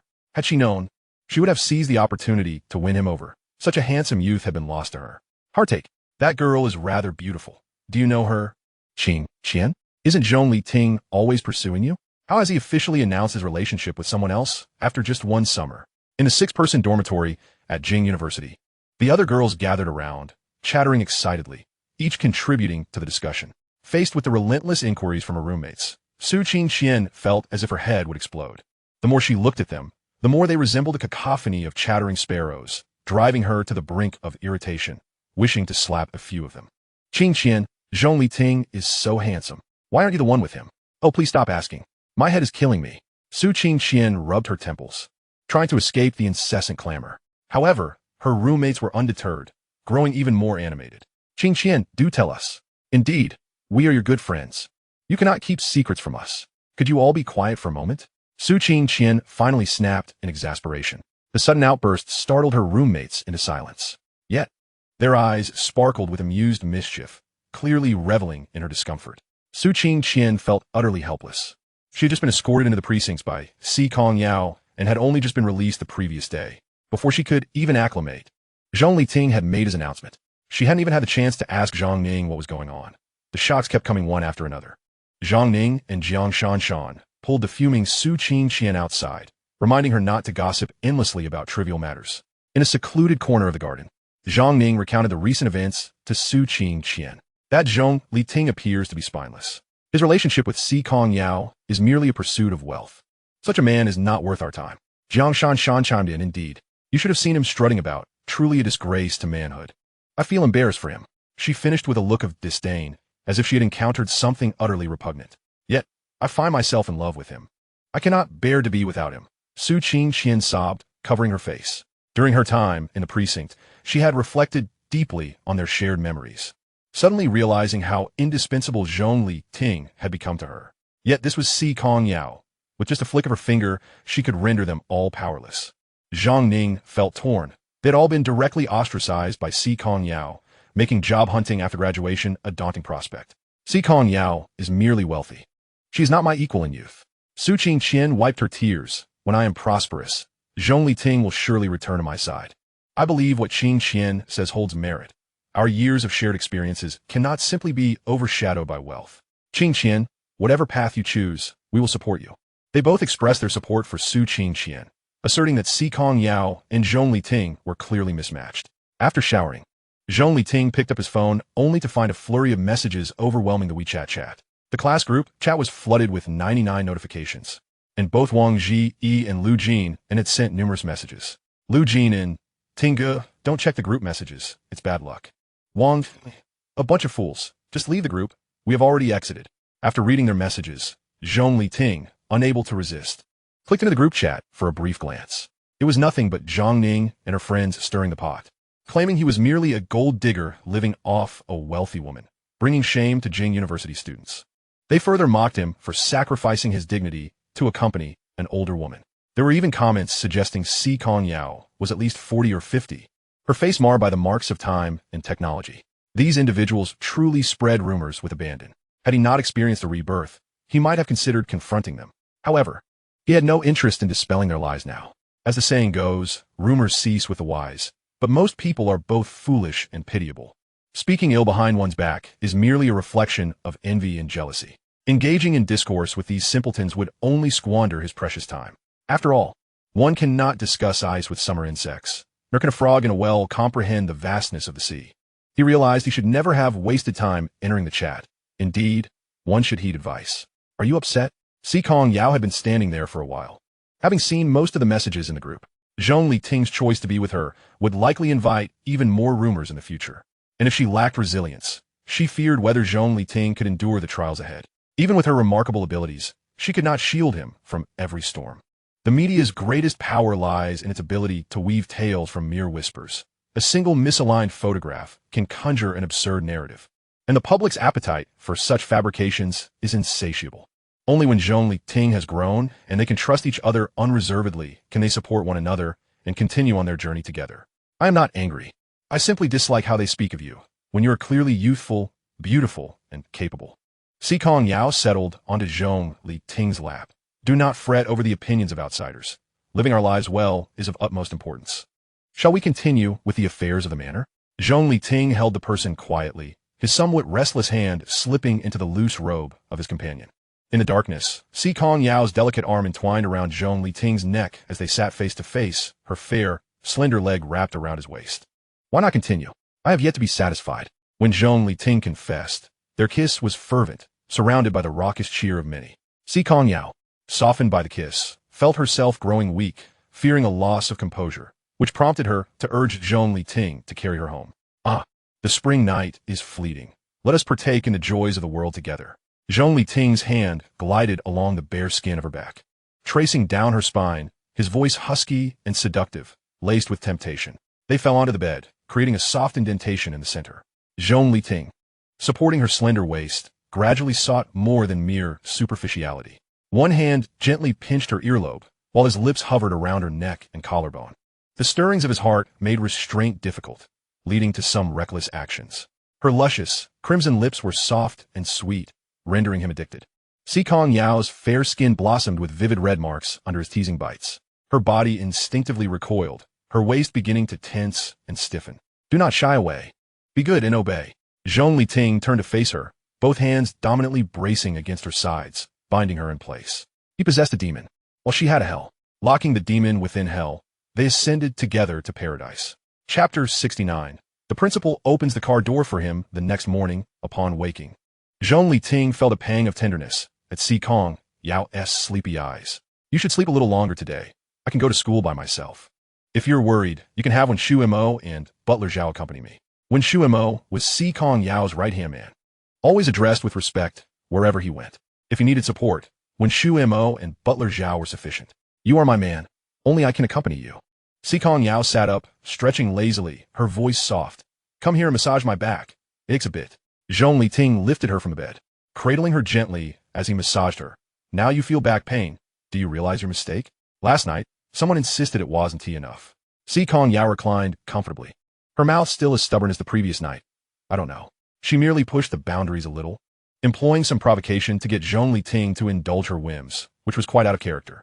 Then, I shall cultivate my self-restraint, striving to remain unperturbed. Zhong Liting found himself at a loss, taking her to wash up instead. Good morning, Sir President. As they descended the stairs, the maid had already prepared breakfast and greeted them with a smile. Zhong Liting nodded slightly, guiding Si Kongyao to sit at the table. Most of the dishes laid out were his favorites. Caramelized bread and soy milk were among them. Si Kongyao had always instructed the maid to cater to his preferences. Once they finished eating, Butler Zhao approached. President, the cars have been brought out. Zhong Liting stared blankly at the lineup of over 20 sports cars. Is Si Kongyao really not going to a car show? He remembered that Si Kongyao did not particularly enjoy sports cars, preferring the spaciousness of a Rolls-Royce instead. Was this not a bit too ostentatious? Si Kongyao had indeed brought out all the sports cars from the garage. A riot of colors, they were as flashy as could be. If they hit the road, they would likely go viral, becoming the brightest spectacle on the streets. I only fear it isn't flashy enough. Let us go. Zhong Liting headed for the driver's seat, only to be halted by Si Kongyao. Today, you are the main character. Go sit obediently in the passenger seat. Was Si Kongyao deigning to be a chauffeur? It wasn't until he settled into the passenger seat that Zhong Liting regained his senses. As Si Kongyao fastened his seatbelt for him. Today marked the opening of Peking University. Those attending were either wealthy or exceptionally gifted. The school gate was filled with luxury cars, making even Otis and Benzes seem unimpressive. Zhou Muyi had pestered his father for quite some time before Zhou Leioi finally sent him to school in Qian. As expected, he was met with numerous admiring glances from his classmates as soon as he alighted. The act was quite well executed. Before he could fully relish the attention, he noticed everyone turning to look behind him. What on earth? Who is hosting a car show? Oh my goodness, is that the legendary Bugatti Chiron? When did Peking University acquire such a wealthy patron? How come I didn't know? The crowd surged past Zhou Muyi, gravitating toward the lineup of sports cars. The principal, along with a group of professors, had been waiting at the school gate for some time, frequently checking their watches as if waiting for someone. Principal, President Si Kong has arrived. It should be this convoy. The director of the academic affairs office, glancing at his phone, quickly jogged toward the car convoy. The principal, with his beer belly, gazed at the row of colorful sports cars. Quick, see which one President Si Kong is in. I'll go open the door. The director of academic affairs pointed at the leading vehicle. Students say the first one, the Bugatti Chiron, is the most expensive. It should be in that one. The principal, along with his entourage, approached the vehicle, waiting for it to come to a halt, then promptly opened the passenger door. Leaning in with a smile, we are truly honored to have President Si Kong visit our school. Zhong Liting, who had already stepped out partially, felt somewhat awkward. Why was the principal personally opening the car door for him? Si Kongyao hadn't even mentioned it. The director of academic affairs, seeing Zhong Liting half exiting, wore a bewildered expression. Isn't President Si Kong a woman? Why is a man getting out? This discrepancy in information was quite substantial. A professor following behind recognized Zhong Liting. Isn't that the student from class 2, Zhong Liting? The principal was thoroughly flummoxed, caught in a dilemma of whether to let go of the car door or not. Fortunately, Butler Zhao stepped forward to open the driver's side door, bowing, President. After Si Kongyao exited the vehicle, he politely nodded to everyone. This is my boyfriend. I brought him here for school today. The principal's grand gesture is quite overwhelming. Zhong Liting got out and found it amusing to see Si Kongyao, who showed no signs of trepidation, suppressing laughter. The surrounding students were utterly dumbfounded. Who is this guy that the principal personally opened the door for him? He looks somewhat familiar. Isn't he the one pursuing the campus beauty, Su Qingqian? But wasn't that beauty just telling the principal that Zhong Liting was her boyfriend? With two beauties like this, if it were you, who would you choose? No doubt, I'd choose the wealthy heiress. Su Qingqian pales in comparison. I wouldn't accept her even if offered. Keep dreaming. Do you really think a wealthy heiress would be interested in you? The onlookers gossiped. completely disregarding the two main characters present. It is no wonder that college students are often seen as naive and foolish. The head of the Chinese department was the first to react. We are truly honored that student Zhong Liting has caught the attention of President Si Kongyao. Indeed, we are very honored. The principal promptly invited Si Kongyao into his office, while Zhong Liting proceeded to the auditorium to prepare for the upcoming opening ceremony. It is a blessing for our faculty and students that President Si Kongyao could take time out of her busy schedule to visit our school. Later, we hope you can deliver a speech to encourage our Peking University students to contribute to the nation's development. As an exemplary figure like President Si Kongyao, you must impart some wisdom to our students. Si Kongyao replied, her expression neither warm nor cold, hinting at a lack of enthusiasm. When Shu Mo, understanding the situation, thought, with our sir absent, the warmth of the president has dropped significantly. How about the principal accompany us to tour your esteemed school? When Shu Mo suggested with a smile, attempting to lighten the atmosphere. Strolling through the campus might just lead to an encounter with the esteemed gentleman. Upon hearing this, Si Kongyao's expression softened slightly, her brows arching in a subtle gesture for the guide to lead the way. The group, after a tour, arrived at the garden fountain, where several girls were chattering animatedly. If President Si Kongyao wishes to have a look, I can clear the area immediately, someone offered. There is no need for special treatment. Si Kongyao interjected, halting the moral education director who was about to disperse the crowd. When Shumo, overwhelmed, quipped, it truly is a case of enemies converging. Zhang Ning, holding a cup of milk tea, gently consoled her, Qian, please don't cry. It's not worth it over Zhong Liting. You approached him first and even offered him milk tea, yet he told you to leave. How infuriating.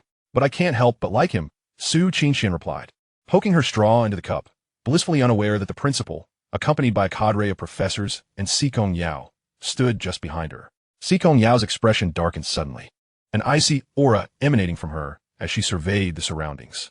Chapter 70, Heartache for the Radiant Her. The principal's heart sank, wishing he could kick Su Qingqian into the artificial lake to jolt her back to reality. It was one thing to covet another's man, but to openly undermine him in front of so many was utterly foolish. With such intellect, how did she gain admission to Peking University? She was tarnishing the institution's reputation. Which department is she from? The principal's face turned a shade of green with anger as he inquired of the directors behind him. After all, Si Kongyao had recently donated millions to the school and invested in several research projects. Not only was she an honorary trustee of Peking University, but she was also a formidable tycoon. Yet here she was, undermining her benefactor. Such audacity was simply outrageous. President Si Kongyao, the time is nearing. Shall we proceed to the auditorium? The department heads, uncertain of how to address the situation, decided it best to escort her away. The quality of Peking University students leaves much to be desired. I happened to stumble upon some discordant messages in your class groups yesterday. Yes, I shall instruct the moral education director to conduct a thorough investigation. Those found wanting will be dismissed immediately. The auditorium was already filled with students when the principal, flanked by the department heads, finally led Si Kongyao inside. Is it the Tycoon Si Kongyao? She is truly stunning, even more so than on television. Indeed, seeing her in person is a revelation. Is there truly such a beautiful person? All eyes in the auditorium were riveted upon Si Kongyao, struck dumb by her beauty. Today, she donned a delicate pale yellow ensemble in a new Chinese style, with a double-breasted collar adorned with exquisite pearl buttons. Her trousers billowed gracefully to her ankles, cinched at the waist with a matching belt that accentuated her slender figure. Her hair was elegantly pinned up with a wooden hairpin, revealing her fair neck and rounded ears, exuding an air of sophistication. Her makeup was understated, with only a nude lipstick enhancing her fresh and natural aura. Reminiscent of a royal princess from a bygone era, intelligent and graceful, she was a sight to behold. Unlike her usual sharp and striking demeanor, today Si Kongyao appeared notably gentler and more approachable. Zhong Liting, witnessing her in this attire for the first time, speculated it was a deliberate choice for her school speech. He couldn't help but think that she looked good in anything. Standing on the podium, Si Kongyao scanned the sea of thousands of students until her gaze met Zhong Liting's, and she offered a soft smile. Zhong Liting raised an eyebrow, a bright smile gracing his lips. Despite the nearly 20,000 students seated below, Si Kongyao effortlessly located his position after taking the stage. Her perceptiveness was truly unparalleled. She smiled at me. Students around Zhong Liting exclaimed. Another pointed out, her boyfriend is right there. Are you sure she was smiling at you? The scene where Si Kongyao introduced Zhong Liting as her boyfriend to the principal had been captured on video by an eager onlooker. circulating through the student circles of Peking University. It garnered over 100,000 likes on Weibo, becoming a sensation. My apologies, one student sheepishly said to Zhong Liting. He merely smiled and nodded, not taking offense. Hey, how did you manage to win over someone like Si Kongyao? Share some tips. Another boldly inquired. Yes, don't keep it to yourself. We want to learn. The surrounding students leaned in, listening intently, more earnestly than during a professor's key points before finals. Flowers and luxury brands? Surely someone like Si Kongyao has no need for those. Zhong Liting felt a bit embarrassed, but answered honestly, I didn't really pursue her, so I have no experience to share. No pursuit? The group was incredulous.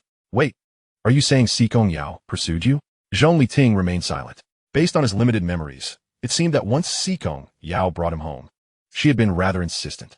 Thus, claiming she had pursued him didn't seem far-fetched. The truth was, he hadn't actively pursued anyone. Their relationship had simply evolved naturally. Just let it be. My goodness, are you trying to be modest? The principal at the podium raised his voice. Quiet, quiet. I know you're all curious about President Si Kongyao, so I've invited her to share with you. He continued, at just 24. President Si Kongyao stands tall in the business world, a figure of great renown. Let her be an example for you all. After his address, he called now. Let us welcome our honorary trustee, President Si Kongyao, for her presentation. A warm round of applause. Oh my, didn't someone say she was in her 40s or 50s? Look at her skin, so taut and smooth, like that of a baby. There are no signs of aging. How could she possibly be that old? At 24, she commands the business world, while I, at 24, am still a naive newcomer just stepping into society. She stands there, doing nothing, and yet she seems to radiate brilliance. Hearing the murmurs around him, Zhong Liting finally comprehended why Si Kongyao insisted on accompanying him to school. The most effective way to counter rumors is often not through clarification, but by stepping forward and confronting them directly. By bravely standing up, one finds scholars to argue on their behalf, dispelling the rumors effortlessly. Si Kongyao must have anticipated this, arranging her donations to Peking University in advance, thus earning the honorary principal title. Agreeing to speak at Peking University was also for him. She understood that the principal would come to welcome her, deliberately placing him in the passenger seat while she drove. This was a declaration to the principal and the directors that, in her eyes, Zhong Liting held greater importance. With the principal and department head support, he would have nothing but smooth sailing at school in the future. Any attempts to fabricate rumors about him would require careful consideration of the consequences, especially concerning his diploma. Si Kongyao must have been strategizing these matters even before the semester began. Unfortunately, he remained blissfully unaware. It made sense why she could face the malicious comments in their class group chat with such composure. She had likely encountered worse before. Reflecting on this, Zhong Liting felt a pang of empathy for the radiant figure standing on the podium. Behind her unyielding facade, how much effort had she expended? And how many wounds had she sustained to achieve this level of poise and grace at such a young age? She was merely 24. Most of her peers were still sheltered in the ivory tower, beginning to face the harsh realities of life under their parents' protective wings. Chapter 71. Trust me, will you? The thunderous applause from the audience jolted Zhong Liting from his reverie, their gazes locking once more, an unspoken connection bridging the distance between them. At that moment, Su Qingqian suddenly dashed onto the podium, snatching the microphone from the teacher's grasp. This unexpected action sparked a minor commotion among the students below, who began to whisper among themselves. Is that not Su Qingqian, the school belle? I recall Zhong Liting pursuing her for 2 years. Yet, what does it matter after 2 years? She has now nestled into the arms of a wealthy magnate, soaring high, while Su Qingqian is but a mere afterthought. Despite being regarded as a cherished memory, her influence should not be underestimated. It seems plausible that every man harbors affection for at least 2 women. Marrying a red rose eventually turns into a mere smudge of mosquito blood on the wall, while the white rose remains the moonlight before the bed. The students below chattered incessantly, their eyes fixed on the unfolding drama on stage. Si Kongyao, with her brows gently arched and a faint smile gracing her lips, appeared tender and elegant. Yet, upon seeing Su Qingqian, a flicker of undisguised derision and indifference crossed her gaze. Although she maintained a smile, it did not reach her eyes, which instead bore a chilling intent. Slightly lifting her chin, she regarded Su Qingqian from a position of superiority, as if mocking her ignorance and naivety. What could this student possibly wish to convey? The moment Su Qingqian ascended the stage, regret washed over her. Her hand trembled uncontrollably around the microphone, the palm dampened by sweat, nearly slipping from her grasp. The pressure emanating from Si Kongyao was overwhelming, causing Su Qingqian to collapse to her knees before her. To mask her discomposure, she wept pitifully, her delicate shoulders quaking. "I kneel before you, begging you to return Zhong Liting to me." The murmurs from the audience grew more fervent, prompting several department heads to intervene and restore order. Zhong Liting is impressive. The battle between the school belle and the magnate over a single man could rival any novel. Si Kongyao regarded the kneeling figure before her, her lips parting slightly. "Well, why do you have to kneel before me? Were it not for Zhong Liting, she would have never set foot in the prestigious Jing University. Unless Su Qingqian could marry into the highest echelons of society, transcending social classes, she would forever remain beyond Si Kongyao's reach. A vast chasm already separated them. The principal, incensed, contemplated rushing onto the stage to physically remove her. It was a first to encounter someone so willingly courting their own demise. Su Qingqian, unwilling to surrender, continued to plead, "With your status, acquiring any man must be effortless. Why must you persist in opposing me?" This question resonated with many in the audience, as they wondered what merit Zhong Liting possessed to attract the attention of the affluent Si Kongyao. Though Zhong Liting could surmise that he and Si Kongyao shared some undisclosed history, he too was curious as to why he had been chosen so steadfastly. Having reached the edge of the podium, Zhong Liting halted, quietly observing Si Kongyao. Si Kongyao retracted her imposing aura, for the first time meeting Su Qingqian's gaze on equal footing. "For when the heavens collapsed and stars fell from the sky, in my state of utter desolation, he shone brilliantly, guiding me. Light dispels darkness, and the divine graced the earth.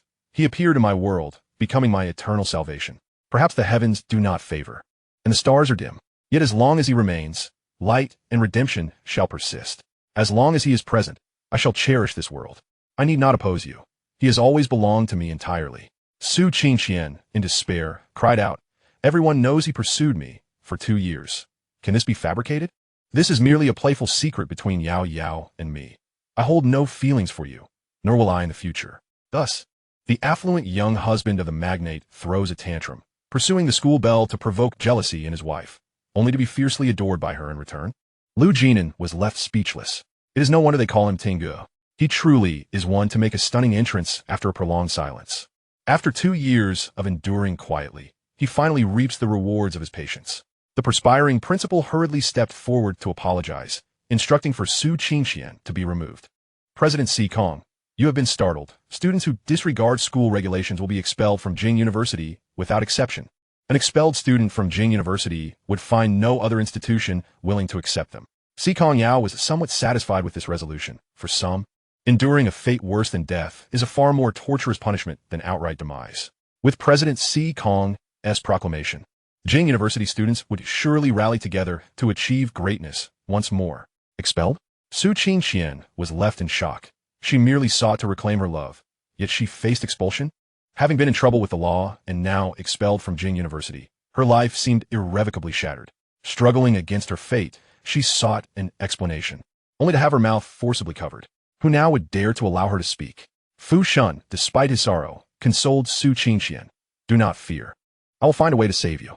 If all else fails, I shall kneel in the principal's office for days on end." Zhong Liting observed as Su Qingqian was led away, remaining silent. In her past life, Su Qingqian had transferred to the Department of Political Science and Law in her junior year, eventually becoming a renowned lawyer.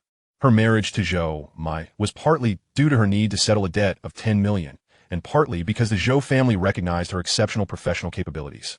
It was this very reason that allowed her and Zhou Mai to erase all evidence of her murder, and in this life, her once promising future would now cease to progress. Zhong Liting strolled through the campus with his companions, resembling an ordinary couple. "Was what you said earlier true?" Si Kongyao paused. "Partly true and partly false." Zhong Liting teased. "I have always found my affection for Su Qingqian rather inexplicable, but I recall certain events vaguely. We have known each other for quite some time. You are so beautiful and kind, so I must surely be fond of you. As for Su Qingqian, there must be some misunderstanding." Si Kongyao stood silently, her head slightly bowed, her eyes dull and lifeless as if drained of all vitality. Could their past truly be summarized as a mere misunderstanding? The echoes of their shared history, the wounds they inflicted upon each other, and the misunderstandings had long since etched themselves into their hearts. Each argument, each Cold War, only served to widen the rift between them, until all that remained was an abyss of indifference and estrangement. Zhong Liting grasped her icy hand. Yao Yao. Do not fear. No matter what transpired in the past, it will not alter my feelings for you. We have already missed our chance once in our previous life. In this life, I shall not err again. If necessary, he would become a humble craftsman, mending the fractures between them. Trust me, will you? Chapter 72. Helicopter Deliveries?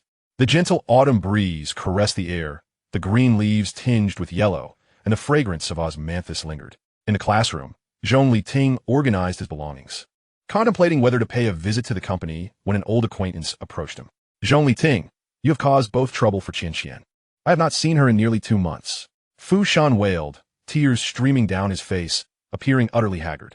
It must be said, he is indeed a remarkably persistent individual. Even after countless rejections, he remains unwilling to abandon his pursuit of Su Qingqian. Truly pitiable yet infuriating. It was my fault. I apologize, Fu Shan lamented. Zhong Liting earnestly advised him, no matter how much you plead, the sun will never rise from the west. Though Fu Shan is not a bad person, he is simply single-mindedly infatuated with Su Qingqian, while her gaze is solely fixed upon wealth. I am already a wealthy second-generation heir with millions to my name, Fu Shan declared with conviction. Qingqian will surely come to like me. Zhong Liting replied with exasperation. Very well, a dog is indeed a loyal friend to humanity. Surrounding classmates gathered, their eyes filled with envy and curiosity, chattering excitedly. Fu Shan, have you found a lucrative venture? Fu Shan, pray tell us, what are the lucrative methods of earning money? Wang Ji scoffed. All quick money-making schemes are inscribed within the criminal code. You're simply envious. Fu Shan cast an eye over the assembly, exuding pride as he proclaimed. I sold a parcel of land in the northern suburbs and netted 3 million. Ah, a beneficiary of urban redevelopment. The surrounding classmates began to extol Fu Shan's fortune. How come such good fortune did not befall us? Zhong Liting, with a sound of acknowledgement, gathered his belongings and departed. He had discerned Fu Shan's intentions and regretted his prior inclination to offer counsel. Genuine concern had ultimately been squandered in vain. Fu Shan, witnessing the retreating figure, felt a surge of frustration. Is it not worth your admiration that at such a tender age I possess a fortune of several million? He has amassed billions at a young age. Has he become boastful? He simply keeps his accomplishments discreet, for adults quietly toil and accrue wealth. Fu Shan, at best, was a fool. What merit was there in a mere 3 million? Unbeknownst to him, he would soon sell it for 10 times that amount.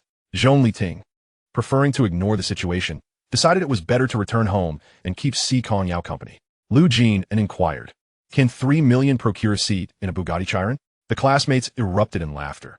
He is indeed a distinguished owner of a Bugatti Chiron. Those who can afford cars worth over 100 million would hardly covet a mere few million. At 6:40 in the evening, Zhong Liting descended the stairs to find the dining table in the living room barren. Has Yao Yao yet to return? The bodyguard at the entrance glanced at the surveillance. Sir, the president has yet to arrive home today. Typically, Si Kongyao concluded her workday at 6 and returned promptly by 6:30. What could be amiss? In the offices of the Guizhong Group, when Shu Mo examined the financial statements that had been delivered, feeling overwhelmed by the staggering deficits. President, the Changhua Phase 3 project is still incurring massive expenditures. I fear we are running short on funds. Si Kongyao shifted her gaze from the computer screen to the documents at hand, exhaling a gentle sigh. Her slender, fair fingers rubbed her temples as her previously relaxed brow furrowed in concern. Though accustomed to navigating complex situations, this document instilled a sense of fatigue and powerlessness within her. Several tens of billions is no trifling sum. A single misstep could lead to total ruin. The Changhua Phase 3 project remains in its initial investment stage. Withdrawing funds would render prior investments futile, inevitably resulting in total loss. The subsidiaries under Si Kongming's control are predominantly in a state of loss, each deficit more severe than the last. This is a veiled attempt to siphon her resources to cover his own losses. His calculations are indeed astute. You intend to relocate those expansive factories with low-cost labor to the more affordable outskirts to minimize expenses? Si Kongyao set her pen down. Let us refrain from layoffs for now. Is the president concerned that layoffs might provoke Si Kongming to manipulate public opinion? Not all. Si Kongyao took a sip of tea from the table, setting the cup down before stating, most of them are long-term employees, with families depending on them. A cornered rabbit will bite. Those who have nothing to lose will not hesitate to expose the company's dark secrets. Si Kongming's companies surely harbor plenty of scandals. Should they surface, the entire group would be impacted. Let us all work diligently tonight and resolve these matters swiftly. Just as Si Kongyao finished speaking, Zhong Liting's call came through. When Shumo smiled knowingly, whether I am alone or working overtime matters little. I fear it is you who may be anxious. Yao Yao, why are you so late in leaving work today? Zhong Liting waited until 7, yet still saw no sign of her return. The dishes on the dining table had been reheated twice. Si Kongyao glanced at the time on her computer. It was already 7. I have some matters to attend to here. You may dine first without waiting for me. Are you at the office? I could bring takeout over to dine with you. At 7, traffic will be severe. By the time you package your meal and arrive, it will likely be 8 before you can eat. And I fear you'll be left hungry. I am not a child. A little hunger is no issue, and I shall eat more later. Zhong Liting insisted. Wait for me. I will arrive shortly. When Shu Mo patted her own flat stomach, those without boyfriends must endure hunger. Si Kongyao's fingers danced swiftly across the keyboard. You shall not be forgotten. Hurry and attend to your work. She added, please inform the front desk not to hinder anyone. When Shu Mo, clutching a folder, flashed a bright smile at Si Kongyao, rest assured, when he arrives at the company, access will be unimpeded. Zhong Liting, alongside the servants, continued to pack the meals, even requesting Wen Shuhua to prepare a portion for her sister. Sir, at this hour, traffic could easily take over an hour. These dishes cannot be left out for too long. Zhong Liting persisted in packing. Yao Yao loves these dishes. Who says I must drive? Is the sir utilizing a helicopter to deliver the meals? Wen Shuhua quickly left the half-packed food for the servants. I shall retrieve the car and take the sir to the helipad at once. In a matter of minutes, Zhong Liting and Wen Shuhua arrived at the helipad, each carrying a thermal box. 5 minutes later, the helicopter landed on the roof of the Guozhong building. As Zhong Liting appeared at the door of the president's office, Wen Shumo had just concluded a phone call, instructing the front desk to remain vigilant. Looking down at her watch, she remarked, did you fly here? You arrived in under 20 minutes. When Shu Hua handed her thermal box to Wen Shumo, it was not an actual flight. What, you truly flew here? Is that a problem? Zhong Liting replied earnestly, the dishes Yao Yao enjoys cannot be left unrefrigerated. Very well, whatever the sir decides is acceptable. When Shumo smiled awkwardly yet politely. Internally musing, what a divine operation. A helicopter delivering meals. How astute of the sir. This wave of affection is truly unexpected. She couldn't help but marvel at the profound love shared between the sir and the president. Even a simple meal delivery could be so romantic. At that moment, she felt somewhat superfluous, shaking her head in resignation. Oh dear, is there no room left for dining?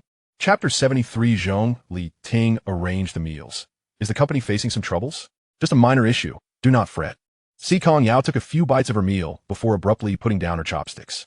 If one day I were to find myself destitute and homeless, would you still care for me? Zhong Liting also set down his chopsticks, pouring her a glass of water. You will never experience such a day.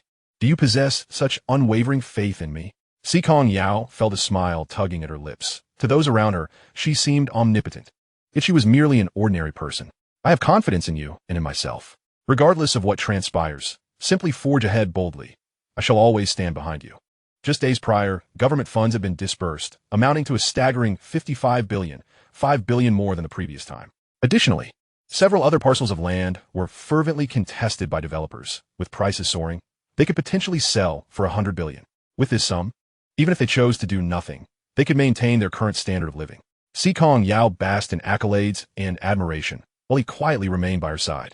Should she ever fall from grace, he would be there to catch her, ensuring her safety for a lifetime. Si Kongyao pressed further. You are evading my question. Zhong Liting decisively pulled her onto his lap. To me, you are the one who shines under the spotlight. Yet you are also the one who could fall into poverty. I cherish every facet of you, not merely this one. Is that an acceptable answer? Si Kongyao sat quietly, her eyes swirling with emotion, her lips slightly parted. Zhong Liting gradually leaned closer. His gaze locked on Si Kongyao as he gently pressed his lips against her forehead, bestowing a tender and earnest kiss. Like a devoted acolyte before a deity, he proclaimed, you shall forever be my priceless treasure. Eat well, the food will grow cold if we delay. As the autumn winds intertwine with the chill of impending winter, leaves cascade from the trees, and the lake's surface undulates gently. Master, it's a call from Lord Zhou. The land in the outskirts of Beijing has skyrocketed in price. Yet there seems to be no progress with Si Kongyao. Is your plan truly viable? On the other end of the line, Lord Zhou's voice was fraught with exasperation. They were clamoring to purchase, and prices were soaring. What are you worried about? Even if you buy, you won't incur losses. It's merely a question of profit margins. Si Kongming's voice resonated with authority, infused with the strategic foresight of a leader. If you have time to question me, you might as well reach out to the seller. Lord Zhou replied, I've already purchased a few plots, but I've yet to meet anyone in person. Si Kongyao has set her sights on a piece of land in the western suburbs. Devise a way to secure it. After hanging up, Si Kongyao turned to the steward and inquired, "How many have we acquired?" "We bought 4 plots, totaling an expenditure of 8 billion, slightly over budget. As long as we can outlast Si Kongyao, what do we have to fear regarding finances? Once we acquire Guozhong Group, the returns will far exceed a mere few hundred billion. This conglomerate spans energy, finance, real estate, and film culture, boasting annual revenues in the hundreds of billions of dollars. To gain control over such a giant would enable us to leverage various means for immense profit. With a mere cough from me, the whole of Kyoto would tremble." The steward nodded. "Indeed, master. Contact the behind-the-scenes seller and inquire about the price for the western plot." In the executive office of Guozhong Group, the western land had already reached a staggering price of 5 billion. What on earth are they thinking, inflating prices to such absurd heights? When Shumo was nearly driven to despair, feeling increasingly stifled. What assets can we mobilize? Si Kongyao remained composed, her expression betraying no hint of emotion. As though accustomed to their self-destructive tactics, there was nothing she wouldn't do to bring them down. When Shumo estimated roughly, if we liquidate some assets, we might optimistically secure around 10 billion. Over the years, the president had generously gifted the gentleman properties and vehicles. If those could be sold, they could weather the current crisis. However, Si Kongyao immediately dismissed the idea. "What I have given him belongs to him. We cannot touch it under any circumstances. We shall merely liquidate temporarily to navigate this crisis, and once we overcome it, we can repurchase even better assets." I believe the gentleman would understand. Absolutely not. Si Kongyao glanced at the documents on her computer. It was not imperative to acquire the western land. After all, the eastern plot had superior terrain. When Shumo suddenly realized the strategy, the president had intentionally leaked the intention to purchase the western land as a feint. Once Si Kongyao and the others invested heavily in the west, they would lack sufficient cash flow to pursue the eastern land. Truly impressive, President. I will proceed to bid for the western plot. Have we contacted the sellers behind these plots? Si Kongyao expressed a newfound curiosity about this shadowy figure, who had managed to inflate land prices several-fold in a matter of months, a talent worth acknowledging. "We haven't reached them yet. We only have a phone number, and it's not registered under a real name. Should I send someone to investigate? No need to squander resources. Let us first focus on overcoming this crisis." Si Kongyao sensed something amiss, yet was too overwhelmed to delve deeper into an investigation. Zhong Liting had just finished his meal when he received a call from Wen Shuhua, informing him that Lord Zhou and Si Kongyao were inquiring about the western plot, and that Si Kongyao was also interested in purchasing it. He recalled that in the previous life, Si Kongyao had favored the eastern land. Why had her choice changed this time? How about we arrange an online auction, and the highest bidder wins? After connecting with the parties involved, Zhong Liting altered his voice to ensure anonymity before speaking. "We are all old acquaintances. I will offer 4 billion for the western plot." Zhong Liting immediately countered, "My starting bid is 8 billion. 8 billion? Why don't you go rob a bank?" Lord Zhou exploded with indignation, nearly jumping out of his seat to curse. "Isn't this blatant extortion? Such ludicrous pricing is unacceptable." It appeared that Lord Zhou could not bear such costs, rendering his participation unnecessary. "Our Zhou family, a century-old aristocracy, can certainly afford 8 billion. However, this land is not worth such a price. Whether it is worth that amount is not for you to decide. What you deem worthless may be a priceless treasure to another." As Zhong Liting mentioned priceless treasure, he paused slightly, as if recalling something, his tone rising. Chapter 74. Don't accept my wife's money. Si Kongyao, initially engrossed in her planning, lifted her gaze to the dark background on the computer screen, her eyes seemingly piercing through to the other side. After a brief hesitation, she offered a faint smile, her voice cool and composed. "Guozhong Group is willing to bid 10 billion. When Shumo, standing nearby, was rendered speechless, her eyes wide with disbelief as she stared at her president. She wished fervently for the audacity to cover the president's mouth, urging her to refrain from further proclamations. What kind of sense does it make to rush to give them money? That's 20 billion, not pocket change. On the other end, Zhong Liting's lips curled into a smile. The president of Guozhong has truly captured my admiration. When Shumo observed the light-hearted smile on her president's face, her mind momentarily blank. Such flirtatious banter. Did her president not feel offended? Surely, the appropriate response would be to slam the laptop shut and send her to drag the person out for a beating? Nonetheless, she feigned calmness, striving to maintain her composure and professionalism, though internally she was a tempest of anxiety. What if Lord Zhou and Si Kongyao deemed the price too steep to bid? Would Guozhong end up spending 100 billion, incurring a loss of 20 billion? What was this strategy? It was incomprehensible to her. Even if there was a vendetta against Lord Zhou, there was no need to wage war against wealth. Lord Zhou turned to Si Kongyao, seated beside him, seeking his opinion. It seemed Si Kongyao was indeed keen on acquiring this land. Should they not seize the opportunity? Si Kongyao, head bowed and cigar in hand, took a deep drag. Zhong Liting. The highest bidder wins. This plot will be sold to Guozhong Group. I will arrange for the contract to be signed shortly. Slow down. Si Kongyang's voice was deep and resonant. I'll add another 10 million. Zhong Liting pondered, appreciating Si Kongyang's caution, and asked, have you made up your mind? If you regret this decision now, the losses won't be too substantial. Si Kongyao glanced at Si Kongyao on the screen, whose eyes mirrored her mother Yu's, filled with disdain and determination. The offspring of that wretched woman will not outbid me. Confirmed, Si Kongyao gritted his teeth. Si Kongyao chuckled lightly, extending a gracious remark. Congratulations. Si Kongyao nearly choked on his breath, feeling a sense of betrayal. Just then, the steward approached.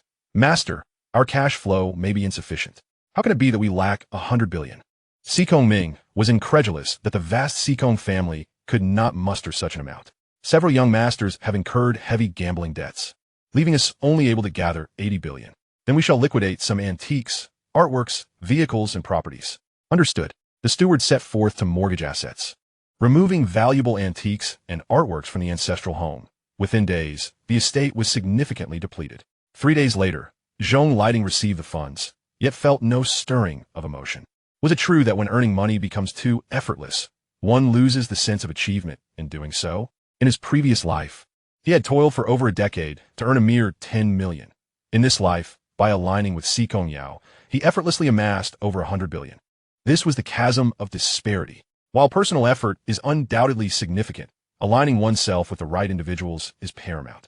Just as I was contemplating this, when Shuwa approached, the president has instructed my sister to acquire the land in the eastern suburbs. Yao Yao is coming to buy it? Zhong Liting pondered for a moment. You should sign a contract, but refrain from accepting any payment. Are we not considering costs at all? When Shuwa queried. Having accompanied Zhong Liting for some time, she had witnessed his notorious stinginess. He was ruthless when it came to profit. What had prompted this sudden change in character? Yao Yao is my wife. Accepting her money would simply mean transferring my own funds from one pocket to another. Moreover, throughout these years, I have yet to present Yao Yao with a truly meaningful gift. Let this be my first offering to her. Zhong Liting's gaze radiated warmth and affection, as if he could already envision the joyful smile on Si Kongyao's face upon receiving this gift. When Shuwa raised her thumb in approval, it's no wonder the president has such discerning taste. Not only is this man handsome, but he is also intelligent, financially astute, and youthful. This investment is undoubtedly sound. As soon as when Shumo made a call, the other party responded that the contract had already been delivered to the president's office. Handing the contract to Si Kongyao, he remarked, this person is truly peculiar. We haven't even discussed the price, yet he has sent the contract directly. Si Kongyao, engrossed in her paperwork, replied, just sign it. When Shumo questioned, you're not going to review a project worth billions? It should be a gift, she stated. But when he sold the land in the western suburbs, he hiked the price exorbitantly. Now he's just giving away billions. This person must be out of his mind. Si Kongyao's expression darkened, and she silently glared at Wen Shumo. Had she misspoken? It felt as though the president's gaze could cut through her. It was truly terrifying. As Wen Shumo flipped through the contract, she indeed confirmed it was a gift. What was truly going on? How had she been kept in the dark? Could it be that this was a secret admirer of the president? Who could this wealthy Mr. Tianluo be? Si Kongyao had never lacked suitors, many of whom had offered houses and cars. Perhaps previous suitors had failed to touch her heart with their gifts. The term admirer seemed to please Si Kongyao, and the temperature in the room gradually returned to normal. When Shumo, brimming with curiosity, leaned closer to the table. So you really don't need to pay? Do you think the president will feel jealous? Accepting such a lavish gift surely warrants at least a dinner invitation to strengthen ties. If her husband were to find out, it would undoubtedly lead to some drama. Si Kongyao regarded her with an expression of exasperation. Book a private room at the Shangri-La for me, at 7 tonight. Understood. I will ensure the news is tightly sealed, so the president remains unaware. Si Kongyao could no longer contain herself and kindly reminded her, have you ever seen me accept gifts from other men? When Shumo instinctively shook her head. Over the years, many had vied for her attention, yet Si Kongyao had always been disinterested. She then pointed at the freshly signed document on the table. But you just accepted this. I would never engage in anything that might displease him. That is an absolute certainty. Other men, when Shumo suddenly had a revelation. So the seller behind this is the president? Si Kongyao sighed in resignation as she observed when Shumo finally grasped the situation. Your dear sister has been completely won over by Tinger. It seems that, when it comes to obedience, money speaks louder than kinship. When Shumo bit her lip, her heart filled with indignation. How could that little girl, now so bold, keep this from me? I will have a serious talk with her tonight. It's fine. Her allegiance to Tinger is a good thing. She was originally intended to care for him, so it is only natural she follows his lead. Chapter 75. Beware of her. When Shumo still could not fathom how Wen Shuhua had kept this from her, nor how Si Kongyao had discovered that it was Zhong Liting. Repeating a few phrases from the video in her mind yielded no clarity. Did the president and her husband share a secret code? When Shumo had always believed in asking when confused. No, Si Kongyao refuted. She and Zhong Liting had no prearranged signals, and she had been unaware of the circumstances beforehand. Then how did the president know the identity of the person behind this? When this topic arose, Si Kongyao, usually composed, revealed a touch of girlish shyness as she recounted Zhong Liting's words during dinner. Indeed, a priceless treasure. What a quaint phrase from a bygone era. So that last line deeply resonates with me, was a declaration of affection directed at the president from a distance. Incredible. What a masterstroke. Truly, he is impressive. It was no wonder that Si Kongyao as president could graciously extend congratulations. They were a perfect match. If these two formidable individuals teamed up, they would be an unstoppable force. The Guozhong group would undoubtedly flourish. Dominating the world would not be a mere dream. If Si Kongming were to discover that he had been outmaneuvered by the duo, he would likely be devastated. I promised her I wouldn't let Si Kongming die too easily. Years ago, during her last moments, Yufei had made her promise not to seek vengeance against her family, nor to murder her father. Though her mother was ruthless, she had still harbored a sliver of genuine affection for her, ultimately wishing to spare her from bearing too heavy a burden of guilt. While Yufei forbade her from killing Si Kongming, she also did not wish for him to live too comfortably.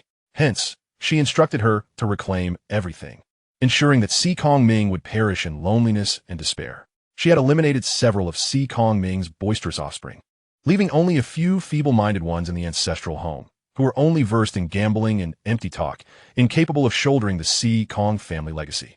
Except for the one lingering abroad, Si Kongbai. As mealtime approached, when Shumo remarked, "You need not follow me. Go eat on your own. I'm stuffed with dog food. What more do I need?" She retorted, "By the way, President, the Si Kongbai you asked me to keep an eye on has just landed in the capital from the western province." Si Kongyao paused momentarily, realizing the uncanny timing. No matter.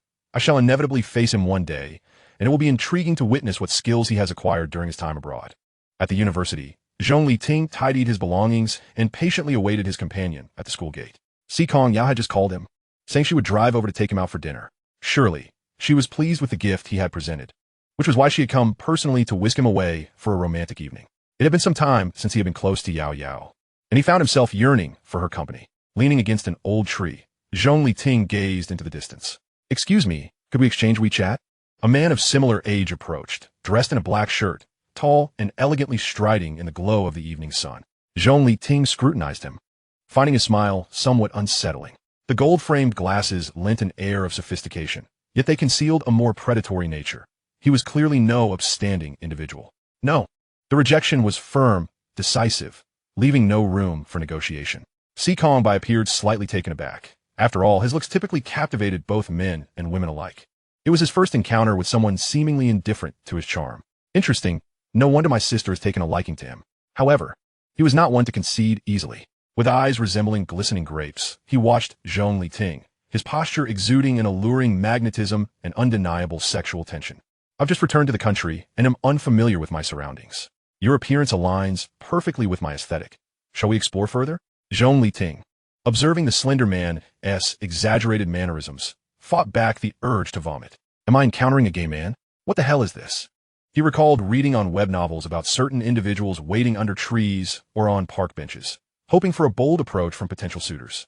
Heavens! Could it be that standing beneath the tree had led this person to mistakenly assume he was one of those individuals? He is a staunch heterosexual, completely uninterested in same-sex relations. Zhong Liting sprinted several meters away, halting only when he noticed the absence of trees around, his only company being a solitary stone lion. Si Kongyao stood there, utterly dumbfounded, his eyes sparkling with amusement. It was the first time he'd encountered someone who wasn't utterly bewitched by his striking looks. Instead, this person was frightened enough to flee. How amusing. Zhong Liting had successfully piqued his interest. No wonder he could attract a cold beauty like his sister. One must concede that he possessed certain charms. Why are you running? I want tea bite. Si Kongyao approached, his gaze playful, but I can make you want to. Zhong Liting shook his head vehemently. Stay back. I'm not interested in that. Si Kongyao not only continued his advance, but was also greatly amused by Zhong Liting's naive response. He took a few more steps, coaxing. Every experience deserves a try. Who knows, it might open the door to a new world. If you've never tried, how can you know if you'll dislike it? Zhong Liting retreated a few steps, glaring fiercely. Don't come any closer. Keep your distance. I have a girlfriend, and she's fierce. Be careful, or she might just take you out. Oh, I'm aware, Si Kongyao replied calmly. True. Si Kongyao was ruthless enough to have eliminated several siblings, but he didn't feel the sting of that knife himself. You're not afraid of death at all. Zhong Liting was speechless. So, can we exchange WeChat for further development? Si Kongyao asked earnestly, adopting a rather soft tone. I genuinely like you. I'm all alone. Just return to this unfamiliar place. Aren't you concerned I might get scammed? Why should I care if you get scammed? We aren't related. Zhong Liting thought this man must be out of his mind. If he got scammed, he should just report it to the police. What business was it of his? With my looks, can't you show a bit of compassion? Si Kongyao had never encountered such a pure, unyielding heterosexual before. He couldn't fathom how his sister had managed to win this man's heart. But you're not a woman. Why don't you just change your gender? If I were to change my gender, would you leave your girlfriend and be with me? Zhong Liting shook his head vigorously. No way. I'm not into your pretentious antics. So, you want me to change my gender? Si Kongyao was nearly driven to the brink of exasperation. This person was utterly dull. He couldn't comprehend what kind of vision his sister had that led her to this man. I merely think you were born into the wrong gender. Hence, I suggested you correct it at a hospital. You've really crossed the line. Si Kongyao fair face flushed with indignation. Just as he was about to explode, Si Kongyao appeared, a sinister smile plastered across his face. You seem to have no lingering affection for this world, do you? Chapter 76. Your dog training skills are so proficient that I cannot even attempt to steal your corner. Yao Yao, this ugly creature is mentally challenged. It doesn't understand human language. I told it to scram, yet clings like a stubborn adhesive, refusing to leave. But don't worry, I haven't let it touch me. I'm clean. I only let Yao Yao touch me. The little wolf dog, previously baring its teeth and acting fierce, instantly transformed into a docile golden retriever. The speed of the transformation left Si Kongyao by gaping in disbelief. Si Kongyao tiptoed, gently kissing the man's forehead, praising, such a good boy. Si Kongyao thought to himself, had his sister been possessed? Why was everything so different from what Song Junyan had told him? Song Junyan had said that Zhong Liting and his sister had a love-hate relationship that had turned to enmity, leaving him utterly desolate, shamelessly pining after the campus beauty, Su Qingqian. Yet what he witnessed was a scene of mutual affection, a tender bond that seemed far from antagonistic. Had he truly been misled by that scoundrel, Song Junyan? Suppressing his tumultuous thoughts, Si Kongyao wore a cheerful smile. Sister, it's been a while. Zhong Liting turned a glance at Si Kongyao, his astonishment mirroring Si Kongyao's. What did you get, a brother? Is he a biological sibling? The man who had just harassed him had suddenly become his brother-in-law. Who could understand this feeling? Furthermore, this ugly creature surely wasn't planning to move back to the castle to live with him and Si Kongyao, right? The thought of Si Kongyao acting coy while trying to seduce him sent shivers down Zhong Liting's spine. He absolutely did not want to share living quarters with this faux lady. It would be nauseating to the point of losing his appetite. Though the University of Jing was known for its inclusivity, he had encountered same-sex couples before. In truth, he didn't harbor an aversion to gay individuals. He simply had an instinctual dislike for Si Kongyao. Yao Yao, I don't like him. Don't let him come home with us. Don't worry. It'll just be the two of us in the castle. Si Kongyao reassured, my mother only gave birth to one. The rest I'm not familiar with. I've killed 5 or 6 of my siblings, so there should still be 8 or 9 left. Good heavens, Si Kongyao was truly prolific. Even after so many had been eliminated, there were still enough children remaining for 2 tables of mahjong. Impressive indeed. I'm one of the remaining ones, Si Kongyao interjected, unwilling to be ignored. If you don't want to go down and join them for mahjong, stop opposing me. Si Kongyao chuckled awkwardly. Your dog training skills are so effective that I cannot even attempt to steal your corner. Si Kongyao replied earnestly, I never intended to tame him. He is a living, breathing individual with his own thoughts, emotions, and joys. These cannot be forced. I once considered various means to bind him to me, but that would not bring him happiness, nor would it grant me true joy. During this time, I have experienced the best kind of love and learned how to love someone. For 2 years, Zhong Liting had pursued Su Qingqian, and in doing so, she had imprisoned both him and herself. The relentless torment brought neither satisfaction nor fulfillment. Only fear. Fear of pushing him further away. Fear of descending into a life-or-death struggle. It was only then that Zhong Liting understood why Si Kongyao had allowed him to pursue Su Qingqian for so long. The ceaseless mutual torment was too painful. It was better to let each other go and find freedom. 10 years of devotion without any reciprocation. It must have been a profoundly disheartening experience. Si Kongyao was human too. He could feel exhaustion, weariness, helplessness, and the desire to give up. Fortunately, in this lifetime, he had responded just in time before Si Kongyao could surrender, allowing them both to move towards each other. Otherwise, he truly would have cried his heart out. Si Kongyao scoffed, "Hearing those words from your mouth is truly laughable. You probably have no idea about the misdeeds you've committed." Si Kongyao's body stiffened slightly, his eyes sharpening. "Whatever Yao Yao does, I will support unconditionally. If she kills, I will hand her the knife.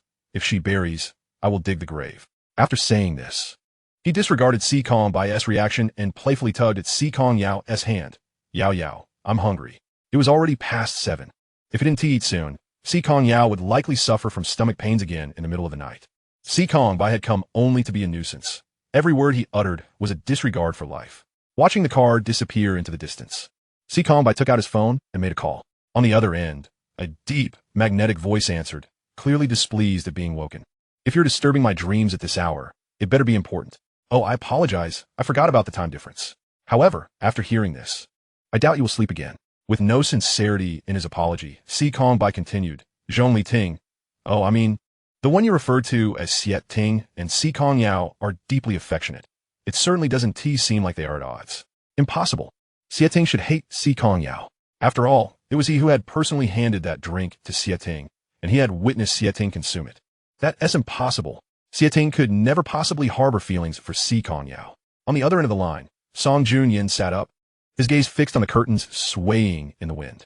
The moonlight danced, casting shadows on the white sheer drapes, faint and ethereal. The truth was as it stood. Or perhaps they were simply exceptional actors, deceiving me. Si Kongyao, with one hand casually tucked into his pocket, dispatched a document with a mere flick, instructing the transfer of 10 million into my account. After hanging up, Song Junyin activated the video call, where the faces of the two individuals were unmistakably mirrored in one another's gaze, as if they were each other's sole focus. "Siet Ting, are you planning to return? You truly are an unyielding specter." Extinguishing his cigarette, Song Junyin's thoughts began to drift far away. In those days, they had all been lured to the base from various corners of the globe. Siet Ting was the youngest among them and stood out remarkably. Even during their time at the base, he consistently shone brightly, and after being sold, he achieved extraordinary success, ultimately turning the tables to become the master. A living legend in the eyes of many. Prominent families from the East and West states would procure numerous exceptionally gifted children from the base, subjecting them to rigorous training. And after a thorough selection process, the most outstanding among them would become the Lord's most capable aide, a shadow. This had been the norm for centuries. However, an unforeseen twist occurred with Siet Ting. The shadow was meant to remain hidden, assisting the Lord in expanding his territories, yet Siet Ting defied this convention. Not only did he utilize ruthless tactics to step into the limelight, but he also successfully usurped the Lord's position. At such a young age, he ascended to lordship, rendering the heirs groomed by the elders mere puppets, much to the dissatisfaction of the noble families. The 4 elders gradually united, abandoning their individual conflicts to collectively focus their animosity towards Siet Ting. Thus, the struggle between the two factions intensified, leading to frequent large-scale confrontations. In the face of relentless assassination attempts, Siet Ting resolved to eliminate 1,000 innocents rather than allow even one to escape, thereby instilling fear in all. The elites of the 4 families were systematically eradicated, leaving behind a depleted remnant incapable of further conflict. Chapter 77. Siet Ting must die. During this period, Siet Ting took the opportunity to elevate those at the lower rungs of society, simultaneously unifying the East and West states that had been fractured for centuries. Unifying the East and West states had been a dream for generations, and with this remarkable achievement, Siet Ting effectively silenced dissenting voices. Yet as Lord, he failed to consider the territory's welfare, choosing instead to grant concessions to Si Kongyao and provocatively challenging the elders. The 4 elders, representing noble families with a legacy spanning centuries, were not to be underestimated. After announcing a bounty, mercenaries and assassins flocked to accept the contracts against Siet Ting. Compounded by the heavy losses incurred while aiding Si Kongyao's escape from the base, dissatisfaction brewed among his subordinates, leaving him besieged on all fronts. Upon returning with Si Kongyao, an unknown rift had formed, turning them into adversaries.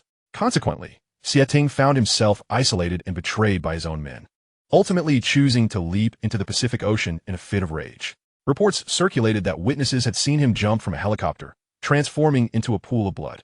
Logically, he should have met a watery demise. Until recently, he received a photograph that sent tremors through his hands upon seeing it.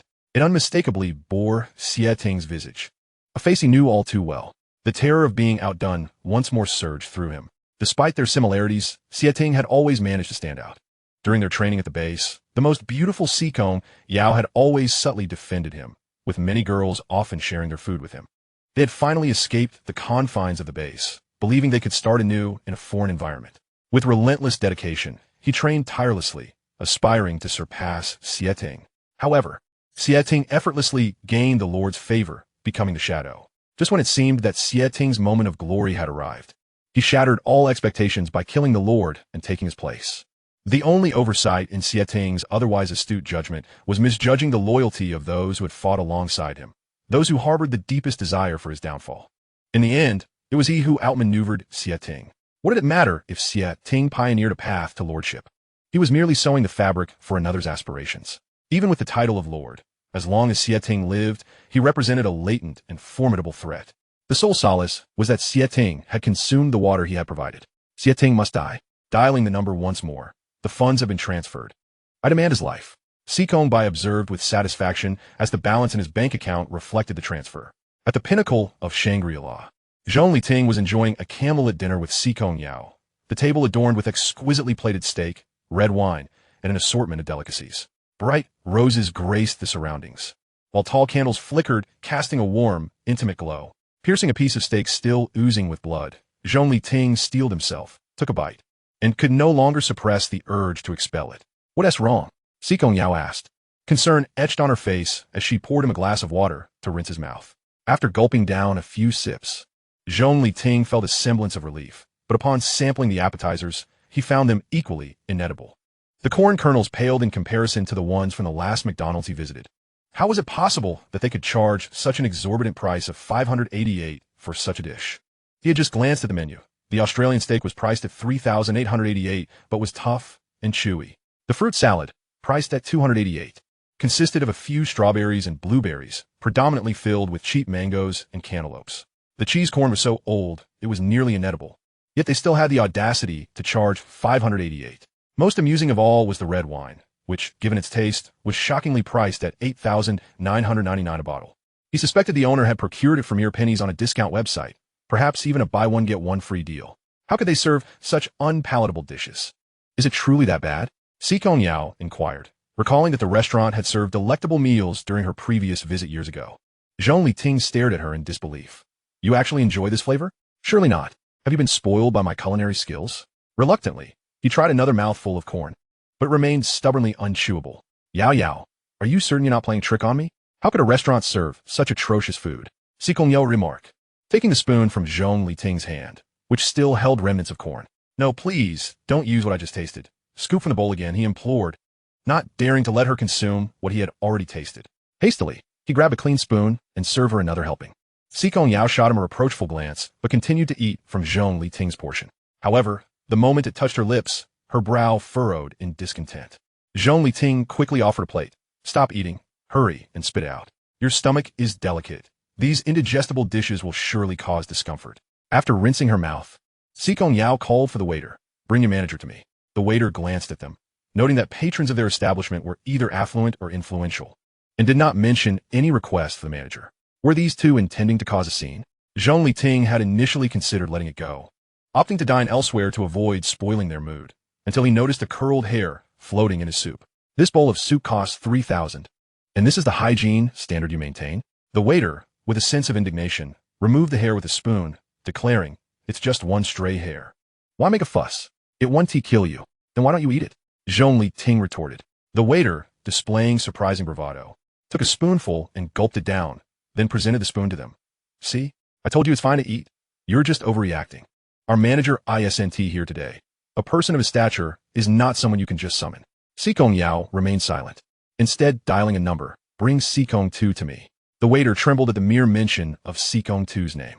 However, with a brave demeanor, he boldly remarked, "Are you here to cause trouble, attempting to extort money?" As he spoke, he swiftly settled the bill for the two, totaling 38,000, and granted them a generous discount of 12. "Now, be gone and refrain from causing any more disturbances."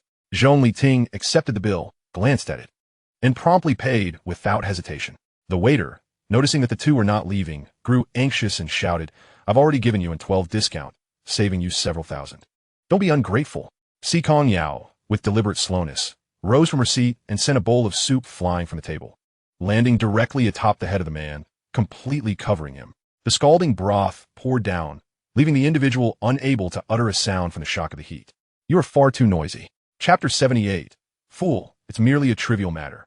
Zhong Liting chuckled softly, pulling the person closer, and advised, "Next time, avoid splashing soup. It's far too perilous. What if you scald yourself?" Si Kongyao replied earnestly, "I won tea." Zhong Liting gently shook his head. "That is not what I meant. I trust you won't scald yourself. It's just that I can't help but worry."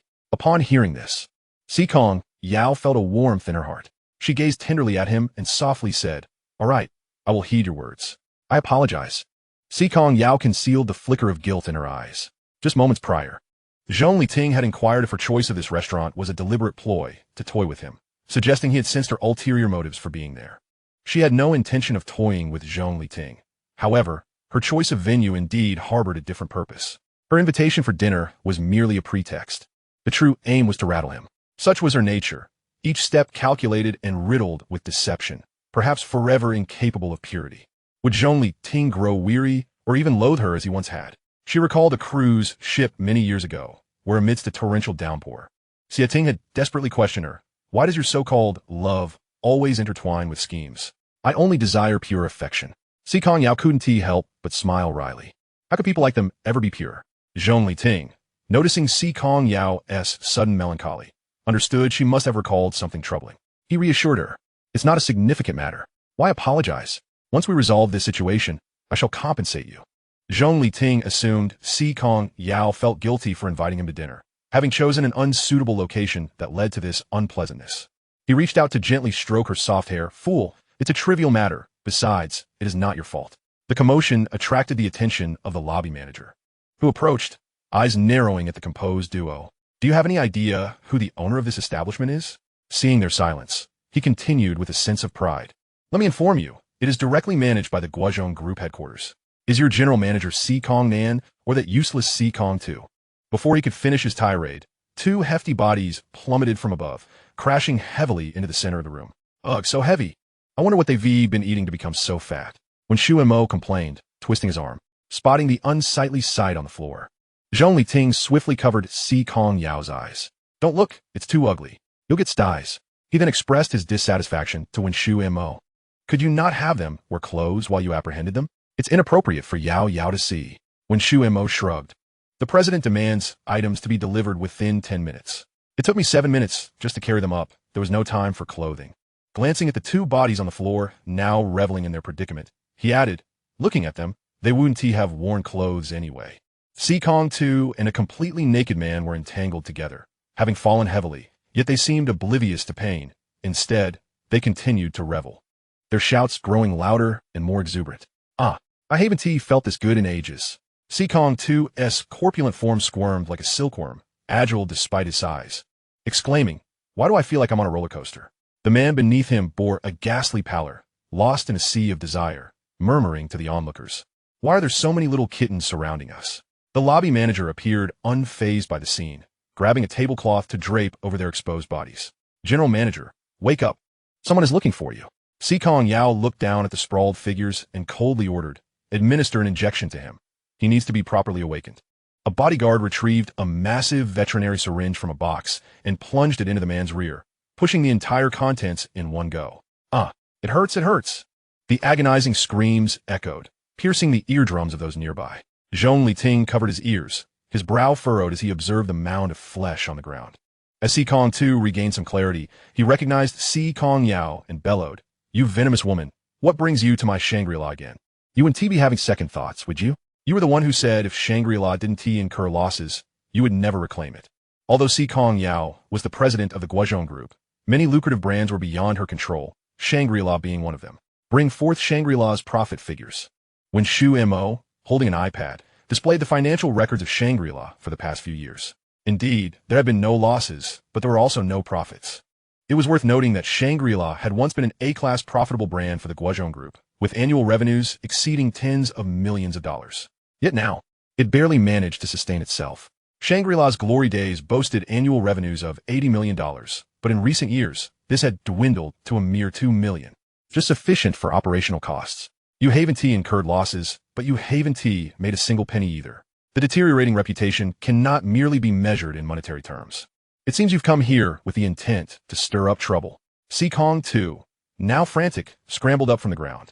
Upon standing, he suddenly felt a chill at his backside and looked down to find himself completely unclothed, hastily grabbing a tablecloth to cover himself. Just as he managed to wrap himself, he noticed his companion still lying bare on the ground, thoroughly enjoying the situation, pointing at the onlookers. Close your eyes. Don't look at him. The lobby manager, recognizing who lay on the ground was the new favorite of the general manager, hurriedly retrieved another tablecloth from a nearby table to cover him. Si Kongyao confidently admitted, I came here today to set an example. It's just unfortunate that you became the sacrificial lamb. Your mother is a lamb. I don't like lambs. Si Kong, too, retorted, puffing out his beer belly, squinting his small eyes. I prefer ducks. If you were a man, I might glance at you a little longer. Just as he turned to leave, he caught sight of Zhong Liting standing beside Si Kongyao, his eyes lighting up. Just as he was about to approach for a closer look, he tripped over his naked companion, falling flat before Si Kongyao. Furious, Si Kong, too, kicked his companion away and stood up, leering at Zhong Liting. Which establishment did this pretty boy come from? Quite the eye for talent. How about you let me have a turn? The Shangri-La situation is negotiable. As he spoke, he extended his pudgy hand, reaching toward Zhong Liting's face. Before Si Kongyao could react, Zhong Liting delivered a swift kick, sending him flying. Is this peculiar preference a trait of all the men in the Si Kong family? A bunch of perverts. In a single day, I've been disgusted by two men, both from the Si Kong family. Is the taste of the wealthy so simple and unadorned, so grotesquely extravagant? I simply don't comprehend. Why not embrace soft warmth instead of seeking out the gaunt and frail? What a truly deranged mindset. Chapter 79, The Fox and the Prince. Si Kongyao slightly bent down, her gaze fixed on Si Kong, too, her face betraying no hint of the murderous intent swelling within her. Cut out his tongue, chop off his fingers one by one, and smash his teeth to pieces. Upon hearing the words, Si Kong, too's eyes widened in alarm. His face contorted with an expression of sheer terror. Our bloodlines are intertwined. We share an unbreakable familial bond. His tone was imbued with helplessness and dread, as if he could already sense the looming specter of death. Have you lost your mind? To speak of kinship with her, Si Kongyao, is utterly laughable. You cannot kill me, you mustn't. Si Kong, too, gazed at Si Kongyao with palpable fear, his eyes losing focus, and his body began to tremble uncontrollably. The ground echoed with the sound of trickling water, a pool of yellow liquid meandering forth, reeking of urine. Zhong Liting furrowed his brow and motioned for everyone to step back a few paces. At that moment, Si Kong, too, rushed forward, exclaiming loudly, this woman is insane. Keep her distance from her. Si Kongyao's complexion darkened further. Are you not going to act? Do you wish to join him in his fate? The bodyguard sprang into action with the swiftness of a tempest, expertly thrusting a knife into Si Kong, too's mouth and deftly severing his tongue. They then gripped his jaw and forcefully struck his teeth, the blows precise, causing them to fall in neat rows onto a pristine white plate. Before he could utter a sound, they seized a napkin from the table and mercilessly stuffed it into his mouth. Another bodyguard, with astonishing speed, decisively swung his knife, methodically severing each of Si Kong, too's 10 fingers. Each strike was both accurate and forceful, instantly disconnecting his finger joints. The severed fingers were arranged neatly on the immaculate plate.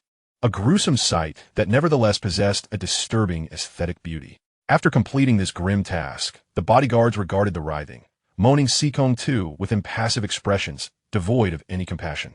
Take him away, chop him up, and make meat buns to send to Si Kongming. The bodyguard appeared entirely desensitized to such brutality, showing no hesitation or pang of conscience. Yes, President. Moments later, the room, once saturated with the stench of blood, now exuded a fragrance reminiscent of wind chimes, utterly unrecognizable from its previous state. In the car, Si Kongyao did not cling to Zhong Liting as was her custom. Her delicate frame leaned weakly against the window, as if utterly exhausted. Silence enveloped them until, after a prolonged pause, Si Kongyao broke it. "Do you still wish to be with me?" Zhong Liting turned his head to gaze at the person leaning against the window. "As long as you do not share the same inclinations as your brothers, I shall certainly remain by your side." If Si Kongyao were to prefer women, that would pose a dilemma. After all, one cannot simply change one's sex. Si Kongyao settled beside Zhong Liting, turning to cradle his face with reverence. "Remember, I have only ever loved you, and shall love you alone." Pulling him close, Zhong Liting intertwined their fingers. "Your words are rather peculiar. I merely worry that you might be deceived by those with ulterior motives. Even I, formidable as I am, have my oversights, and this world is rife with opportunistic scoundrels. Do not overthink. I shall always be by your side, unless you grow weary of me." Zhong Liting embraced him tenderly, whispering, "Shall I prepare something for you to eat when we return home?" At the old residence of the Si Kong family. As Si Kongbai's car entered the premises, he spotted Si Kongming waiting outside with someone. "Ah, Xiaobai, you have returned. Come down quickly. Let your father have a look at you." A faint smile graced Si Kongbai's face as he approached Si Kongming. "It has been many years. Father still appears quite vigorous." This remark incensed Si Kongming, who struck the ground with his cane in frustration. "If it weren't for that wretched Si Kongyao, I would surely live to a ripe old age. What on earth has transpired during my years away?"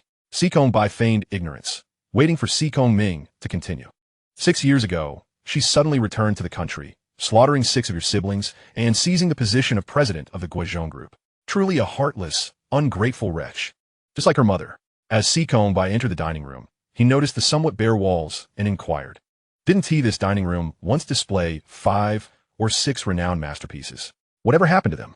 "One of them was a genuine Monet, my favorite painting." The butler, observing Si Kongming's face turning an alarming shade of red, stepped forward to explain quietly.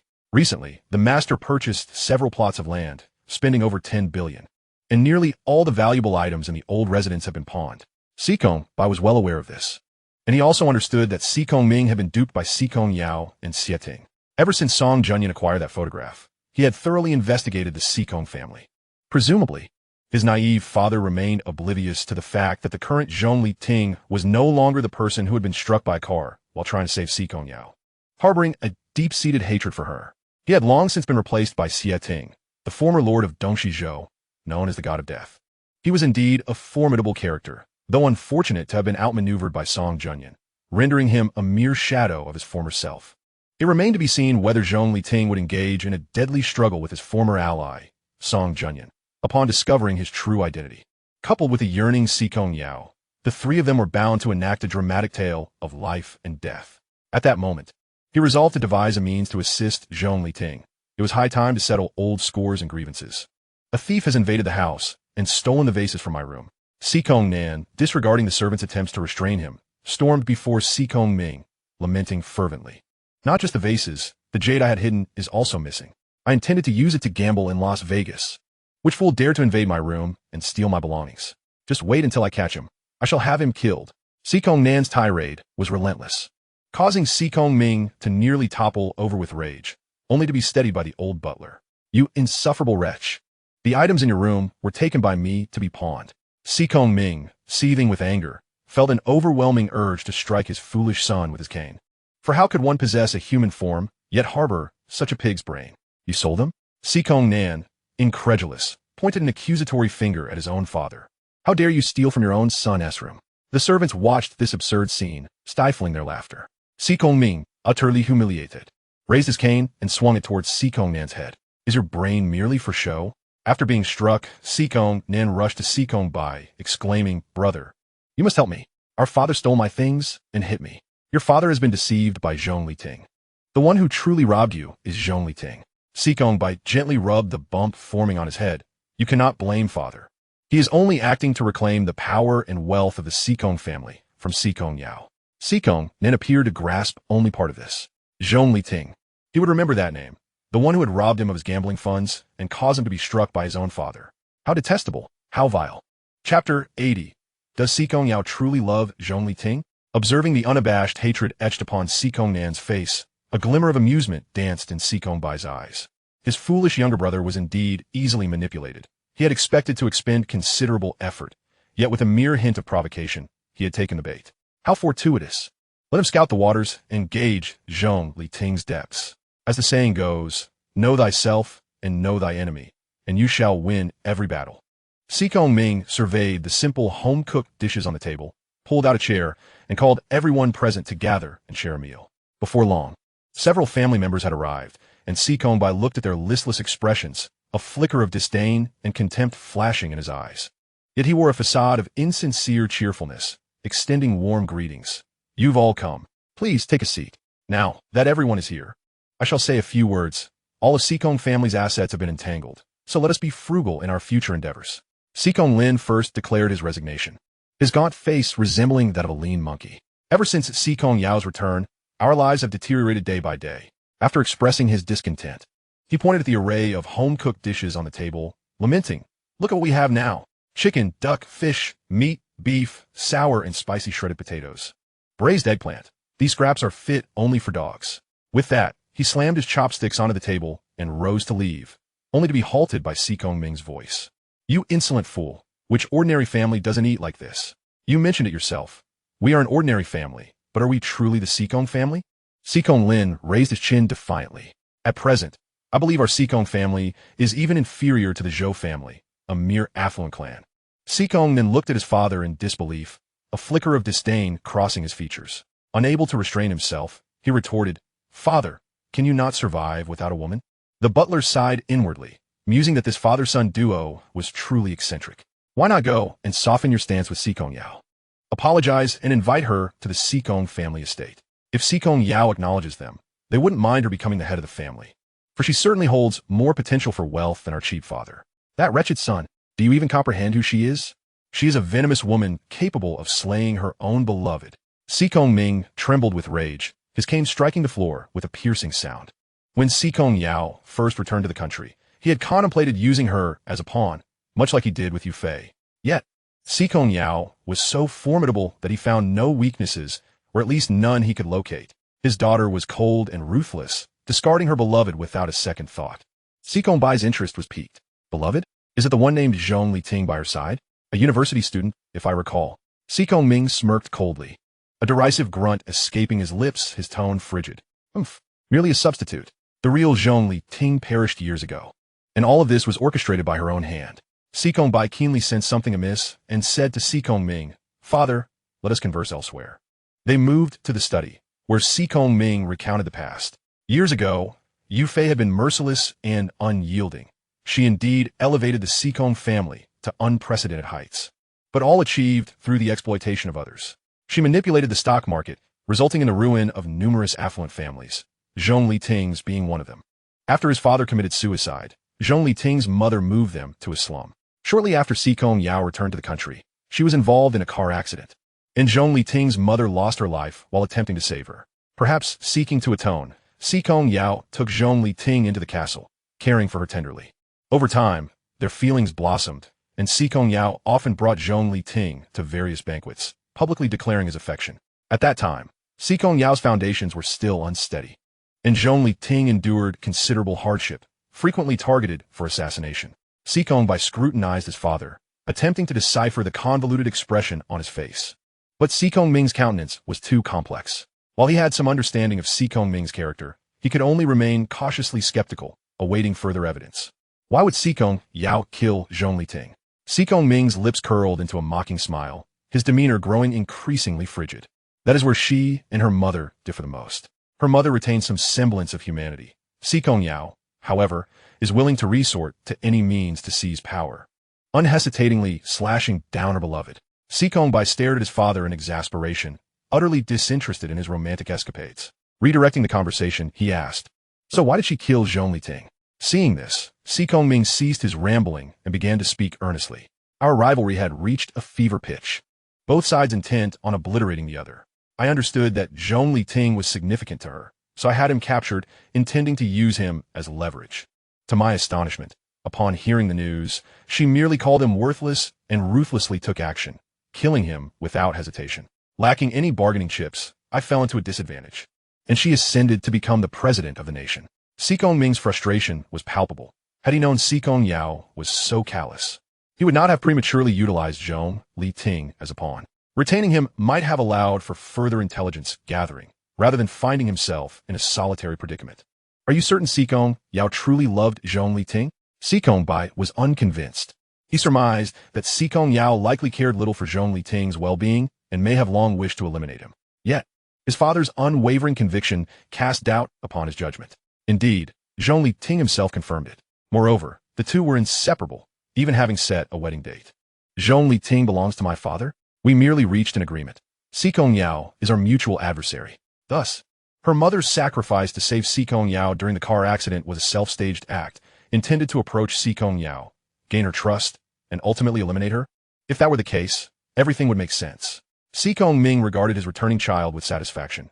Indeed, he was the successor he had hoped for, possessing an acumen that could not be underestimated. You are correct in your deductions. Zhong Liting is equally ineffectual. Despite sharing a bed daily, he failed to eliminate her. To ensnare Si Kongyao, we staged a performance. Yet, unexpectedly, Si Kongyao deviated from the script and eliminated him instead. Si Kongyao imparted this wisdom gravely, advising, when dealing with her, there is no need for such threats. It is a futile endeavor. Oh, is that so? Si Kongyao toyed with the teacup in his hands, amusement dancing in his eyes. Chapter 81. Why does this person share a name? Upon returning to the living room, they discovered a plate of exquisitely packaged delicacies on the dining table. Si Kongyao and Si Konglin were relishing the culinary delights, their faces alight with satisfaction. As the two approached, they greeted warmly, "Come, join us. These meat buns are simply divine. You must try them." Shangri-La's buns. Did Si Kongyao bring them back? Si Kongyao glanced around the living room, noting Si Kongyao's absence. Where's he? With a mouthful of meat bun, Si Kongyao mumbled, "Tugu has recently taken a liking to a rather slender man. He is likely reveling in their world together." A sense of foreboding washed over Si Kongyao. His brow, furrowing as a hint of wariness flickered in his gaze. Swiftly, he reached out, extracting the half-chewed bun from Si Kongyan's mouth, and spoke in a low, stern voice, "Spit it all out. No more eating." Si Kongyan looked at the suddenly fierce figure, feeling somewhat aggrieved as he set down the half-eaten bun. But this delicacy was specially sent by Tu Ge. It would be a shame not to indulge. Si Kongyao, too, sent something amiss. Summon the bodyguard responsible for receiving the items. Minutes later, the bodyguard reported back. The items were personally delivered by General Wen, who said the president instructed that the elder should taste them well. Si Konglin licked his fingers. Perhaps Si Kongyao has come to her senses and sent a treat as a gesture, hoping to return to the estate and live with us? Have you not evolved in your thinking? Si Kongyao retorted, exasperated. You dare consume items sent by Si Kongyao? Truly, you are fools. It is not as if you are unaware of her relationship with the estate. You are a bunch of gluttons. Surely she wouldn't poison us all? Si Kongyao glanced at the meat buns on the table, quietly defending himself. I initially thought it was Tu Ge who sent them. After all these years, has Si Kongyao ever returned with food? Si Kongyao could hardly contain his frustration, wishing to pry open the man's skull to see what lay inside beyond mere water. Si Kongyao and Si Konglin shook their heads, confirming that there had indeed been no such occurrence. A phone call was made to Si Kongyao, but the line rang unanswered. Si Kongyao took the remaining meat bun from the table, splitting it in half for a careful examination. Sure enough, he discovered an unusual hair within one of the buns. And as he lifted it with his chopsticks, a chill ran down his spine. It was likely a stray hair from the kitchen staff. The old butler, suppressing his discomfort, sought to reassure the young masters. Bringing the meat bun closer for a sniff, Si Kongyao looked at the two, spit it out immediately. It is inedible. Si Kongyao protested. But this meat smells quite appetizing. Why can't we eat it? No wonder Zhu Qingqian from the late Sui dynasty relished it, even developing an addiction. Today, I've stumbled upon a rare delight, experiencing a taste of imperial indulgence. Why spit it out? I've already eaten. He dismissed any concern, citing the tumultuous times of the 5 barbarians when consuming 2-cornered sheep was commonplace. Nothing to be alarmed about. Si Konglin appeared somewhat lethargic, likely succumbing to his drug cravings. I shan't accompany you any longer. I must seek out the immortals. Si Kongyao extended his cane, sweeping the majority of the food from the table to the floor. This is utterly outrageous. They used to be merely killing. Now, they've truly become more dutiful, even sending a meat bun. Si Kongyao observed the scattered food on the ground and remarked languidly, "Father, why such fury? Surely, Si Kongyao too must have provoked her ire, or else this fate would not have befallen him. What could Si Kongyao too possibly do, other than revel in the company of men?" Speaking of men, Si Kongyao recalled their dining experience together, chuckling lightly. Could it be that my lecherous brother has taken a fancy to Zhong Liting, thus inciting offense? If so, it would be no surprise for Si Kongyao to act out in retaliation. He had it coming. Merely teasing him elicited a glare sharp enough to cut. It seems Si Kongyao was already aware of his return and presumed he would seek out Zhong Liting first. Furthermore, he must have known of the troubles at Shangri-La, Si Kongyao fondness for handsome men, leading him to take Zhong Liting there for a meal. Upon discovering the issues at Shangri-La, they summoned Si Kongyao, and with a handsome companion like Zhong Liting nearby, it was inevitable that Si Kongyao would fall into the trap laid by Si Kongyao. Si Kongyao, then, dealt with him in a manner both justifiable and reasonable. A fine example of using a sparrow to scare a monkey, a warning not to covet Zhong Liting. It appears that over the years, Si Kongyao has not been idle abroad. The intrigue of the situation grows, yet the flames of conflict must be stoked further. I must add fuel to the fire. With such commotion, no one felt inclined to continue eating, and Si Kongyao retreated to his own courtyard. The following day, on the campus of Jingda, Zhong Liting had just finished an examination and was heading to the cafeteria with Lu Jin and others. It was said that those who performed well would be eligible to study abroad as exchange students during the winter break. Wang Zhiyi, munching on his meal, remarked, "It's the eastern and western states. They still retain some primitive customs. It's a fascinating clash of barbarism and civilization. Have you been there?" Lu Jin inquired. Intrigued. "Tell us more." Wang Zhiyi picked up a piece of meat, wiped his mouth, and continued, "The eastern and western states differ greatly from our own. Their supreme leader is referred to as the Lord, beneath whom are the four elders. In some respects, they remain entrenched in a feudal era. Of course, that is merely a matter of governance. They are a modern nation. They possess what we have, yet they place a greater emphasis on martial prowess. Brother Ting, are you interested in visiting the eastern and western states?"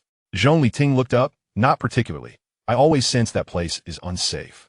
Before unification, there were frequent armed conflicts, small skirmishes every 3 days, and major battles every 5. Since unification, the societal environment has stabilized, with no large-scale armed confrontations. Their lord is quite formidable, having unified the eastern and western states that have been divided for centuries. If we visit, we might even encounter a hero and witness their grandeur. Wang Zhiyi, observing the enthusiasm of his companion, felt reluctant to dampen his spirits but spoke nonetheless.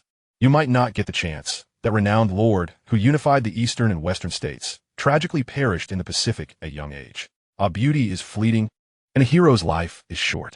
Lu Jin poked at his food with his chopsticks, visibly saddened. Zhong Liting, curious, asked, "How do you know so much?" "Just a personal interest. I enjoy studying the history of the eastern and western states. I surf the internet a lot. I'll send you some materials later." Speaking of which, Wang Zhiyi added, that illustrious lord was actually a foreigner named Xie Ting. Xie Ting? Lu Jin looked at Zhong Liting with a knowing expression. "Brother Ting, how come this person shares your name?" Chapter 82. I am perfectly normal. Zhong Liting lifted his cup, savoring a sip of iced lemon tea, feeling the refreshing and tangy flavors unfurl in his mouth. He raised his head, a subtle smile gracing his lips as he said, "It's merely a coincidence. There are many with the character Ting in their names."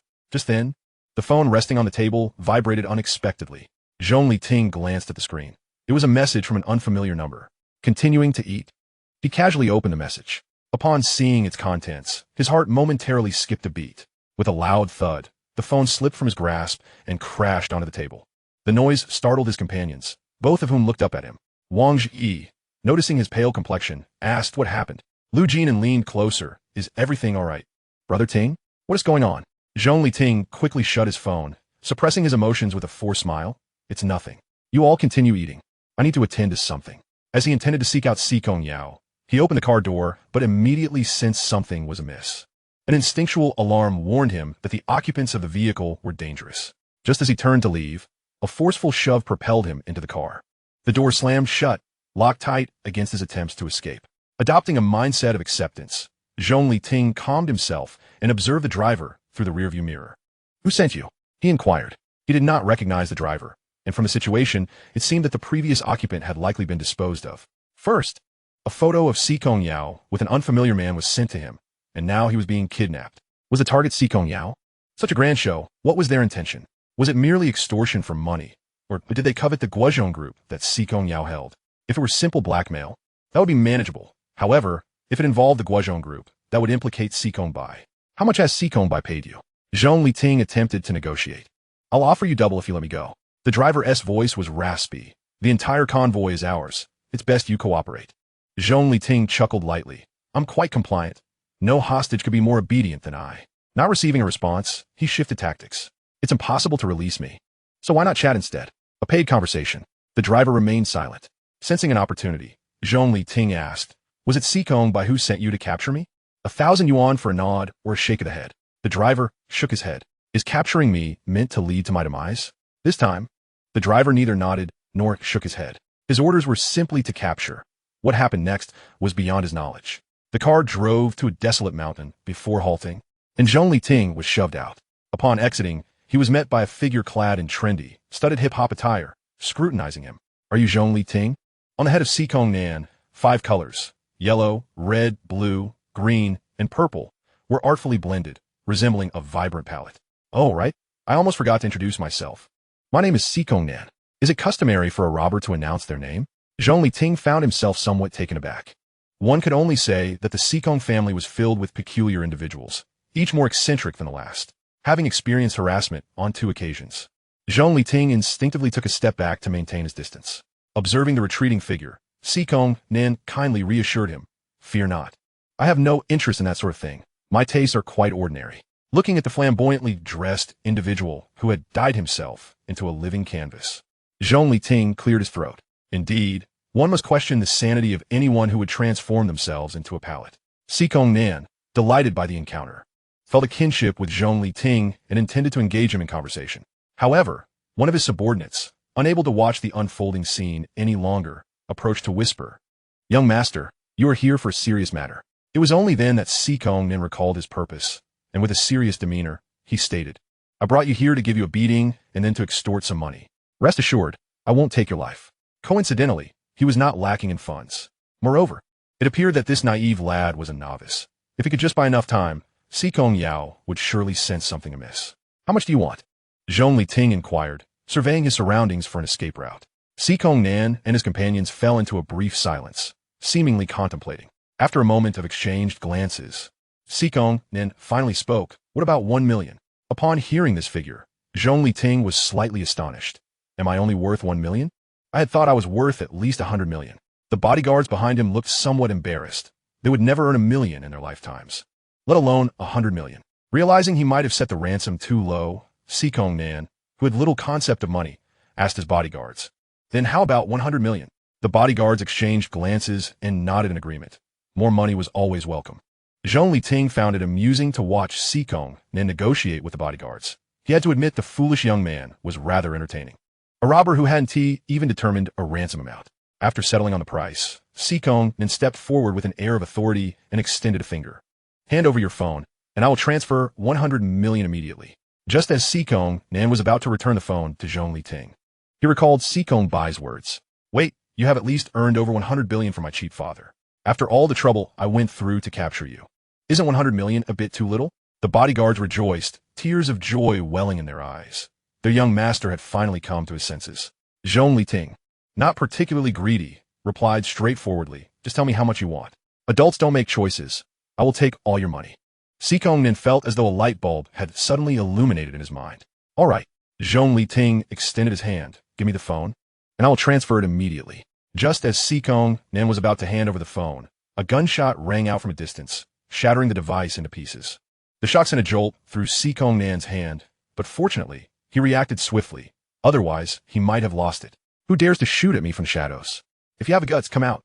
Si Kongyao fumed, shouting at his bodyguards, "Go find out who has the audacity to shoot at me. They must be tired of living." In the distance, Si Kongyao, clad in a khaki trench coat and flanked by a group of bodyguards, strode over.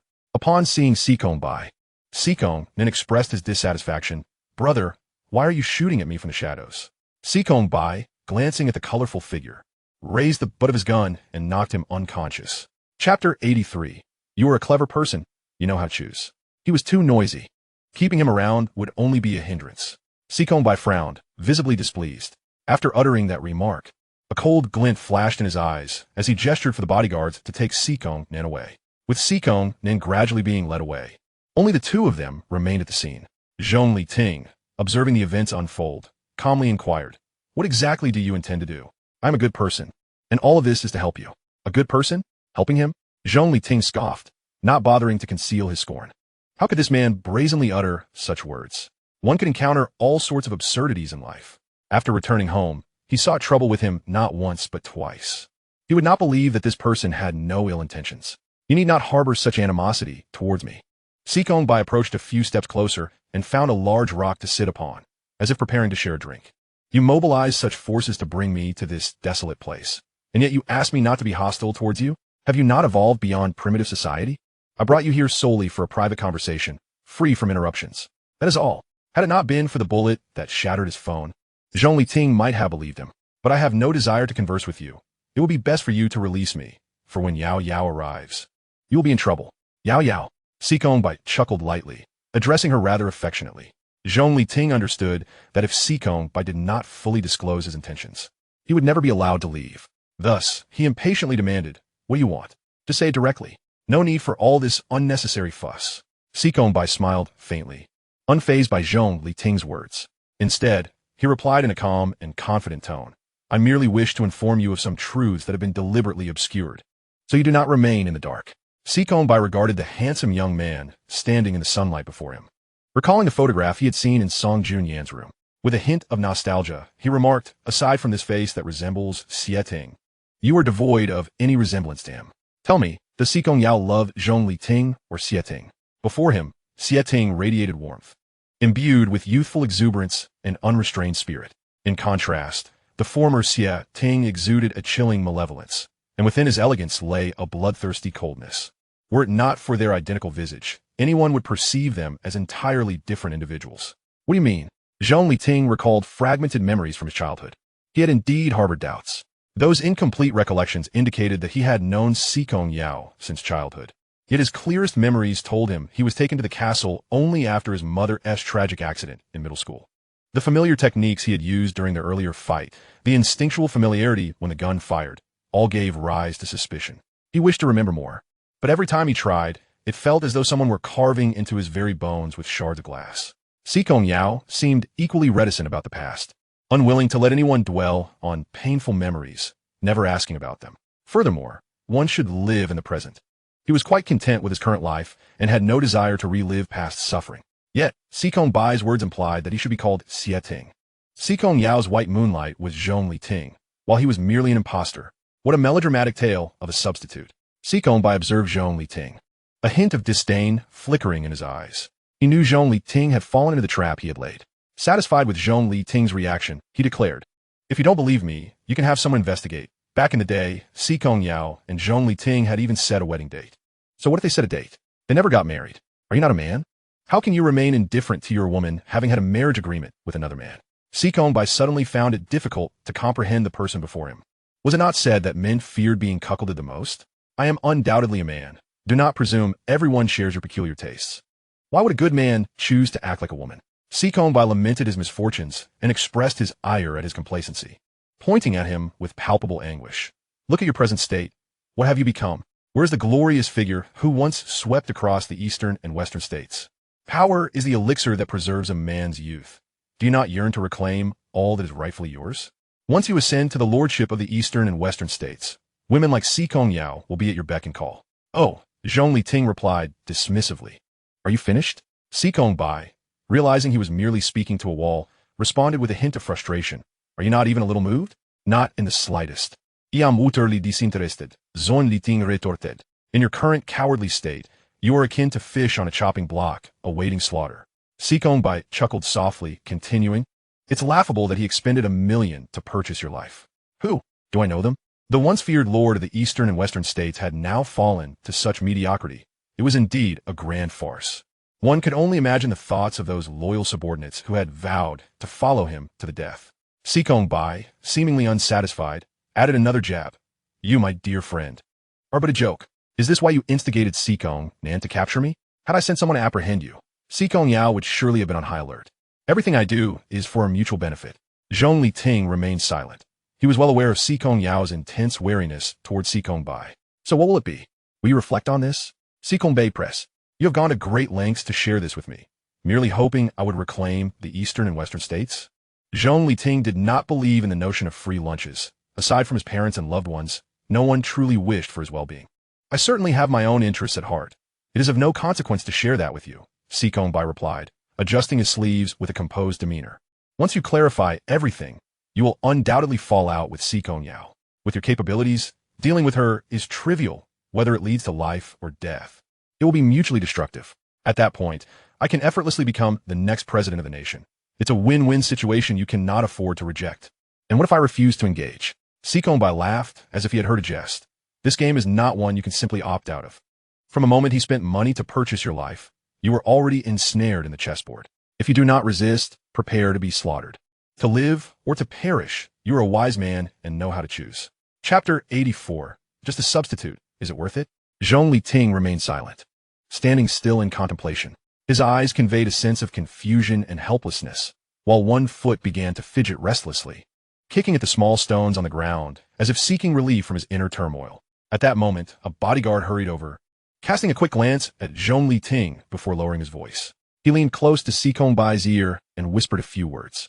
Due to the distance, Zhong Liting could not discern their conversation, but the bodyguard's expression suggested that Si Kongyao had arrived. Si Kongyao gestured for him to withdraw, turning to Zhong Liting.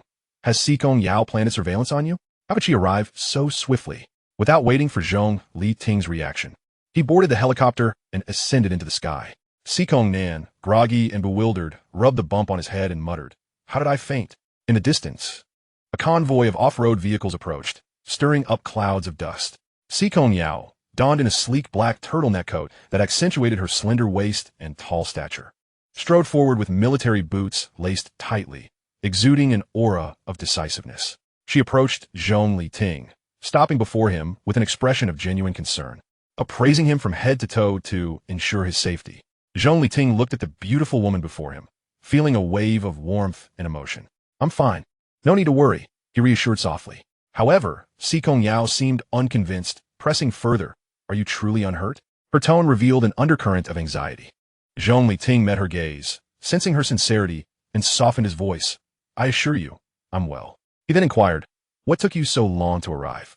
It had been nearly 2 hours since Si Kongyao had taken him. Her followers had encountered trouble, and Si Kongyao could not possibly have remained unaware. The drive from the Guozhong group was merely an hour. Her delay was unusually prolonged compared to previous captures. Si Kongyao wrapped her arms around Zhong Liting's waist, resting her head against his chest, and said, "I apologize. I encountered some unforeseen circumstances on the way that delayed me." She appeared reluctant to elaborate, and Zhong Liting did not press her for more details. He needed time to process the flood of information and discern its veracity. If it were indeed as Si Kongyao had claimed, that he was Xie Ting, manipulated by his close friend and Si Kongyao to become Zhong Liting, then why had Si Kongyao chosen to do so? Who was Zhong Liting, and what entangled grievances lay between him and Si Kongyao? And what of the mysterious text message containing their engagement photograph? As the lord of the eastern and western states, why had he ventured to Huagua? And what convoluted tale lay behind it all? If he truly was Xie Ting, why did he possess memories of Zhong Liting? He knew that apart from 2 fragmented memories, he held no recollection of Xie Ting. Those 2 memories he had inquired about with Si Kongyao, confirming their authenticity, aligning with Si Kongyau's assertions. It seemed highly probable that he was indeed Xie Ting. Accepting this new identity was decidedly challenging, as Zhong Liting attempted to analyze further. A sudden, excruciating pain erupted in his head, rendering him nearly incapacitated. The intensity of the pain threatened to overwhelm his capacity for thought, forcing him to lean against Si Kongyao for support. Si Kongyao observed something amiss and asked, "What is wrong? Did Si Kongyao do something to you?" Bound and helpless, Si Kongyao cried out, "Sister, my dear sister, I swear I had no designs on his beauty. I did not lay a finger on him. I admit I want to give him a beating and perhaps extort some funds, but you arrived before I could complete my plan." Si Kongyao coldly disregarded Si Kongyau's pleas, issuing a chilling command: "Get a rope and hang him on the cliff for a few days. Let fate decide his outcome." To suspend him in the remote mountains was tantamount to offering him as prey to the wild beasts, essentially a death sentence. "Sister, please spare me." Si Kongyao was genuinely terrified, his fear causing him to wet himself. "I was merely momentarily blinded by greed. Zhong Liting is living quite well. Is this truly necessary?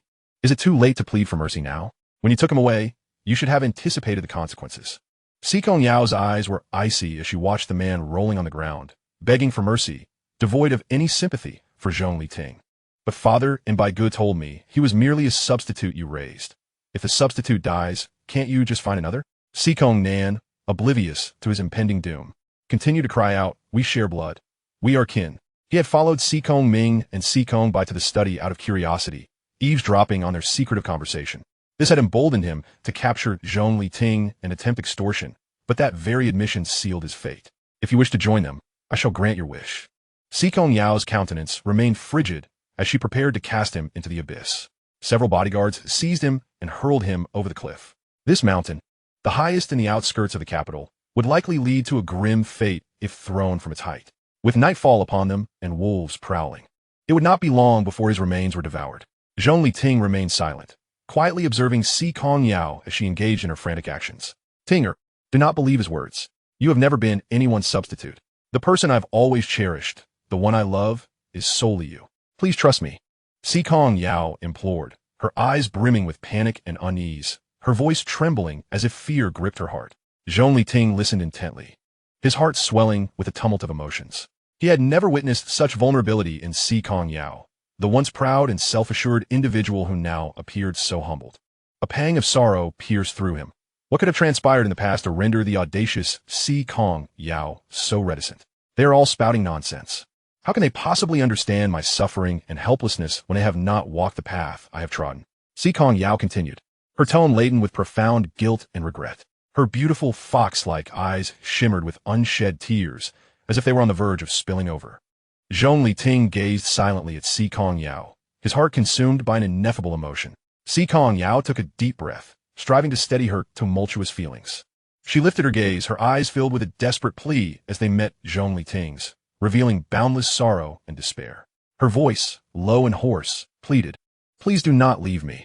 I cannot bear to be without you." Chapter 85. Sweet, High Sugar. Zhong Liting's heart ached as if it were being cleaved in two.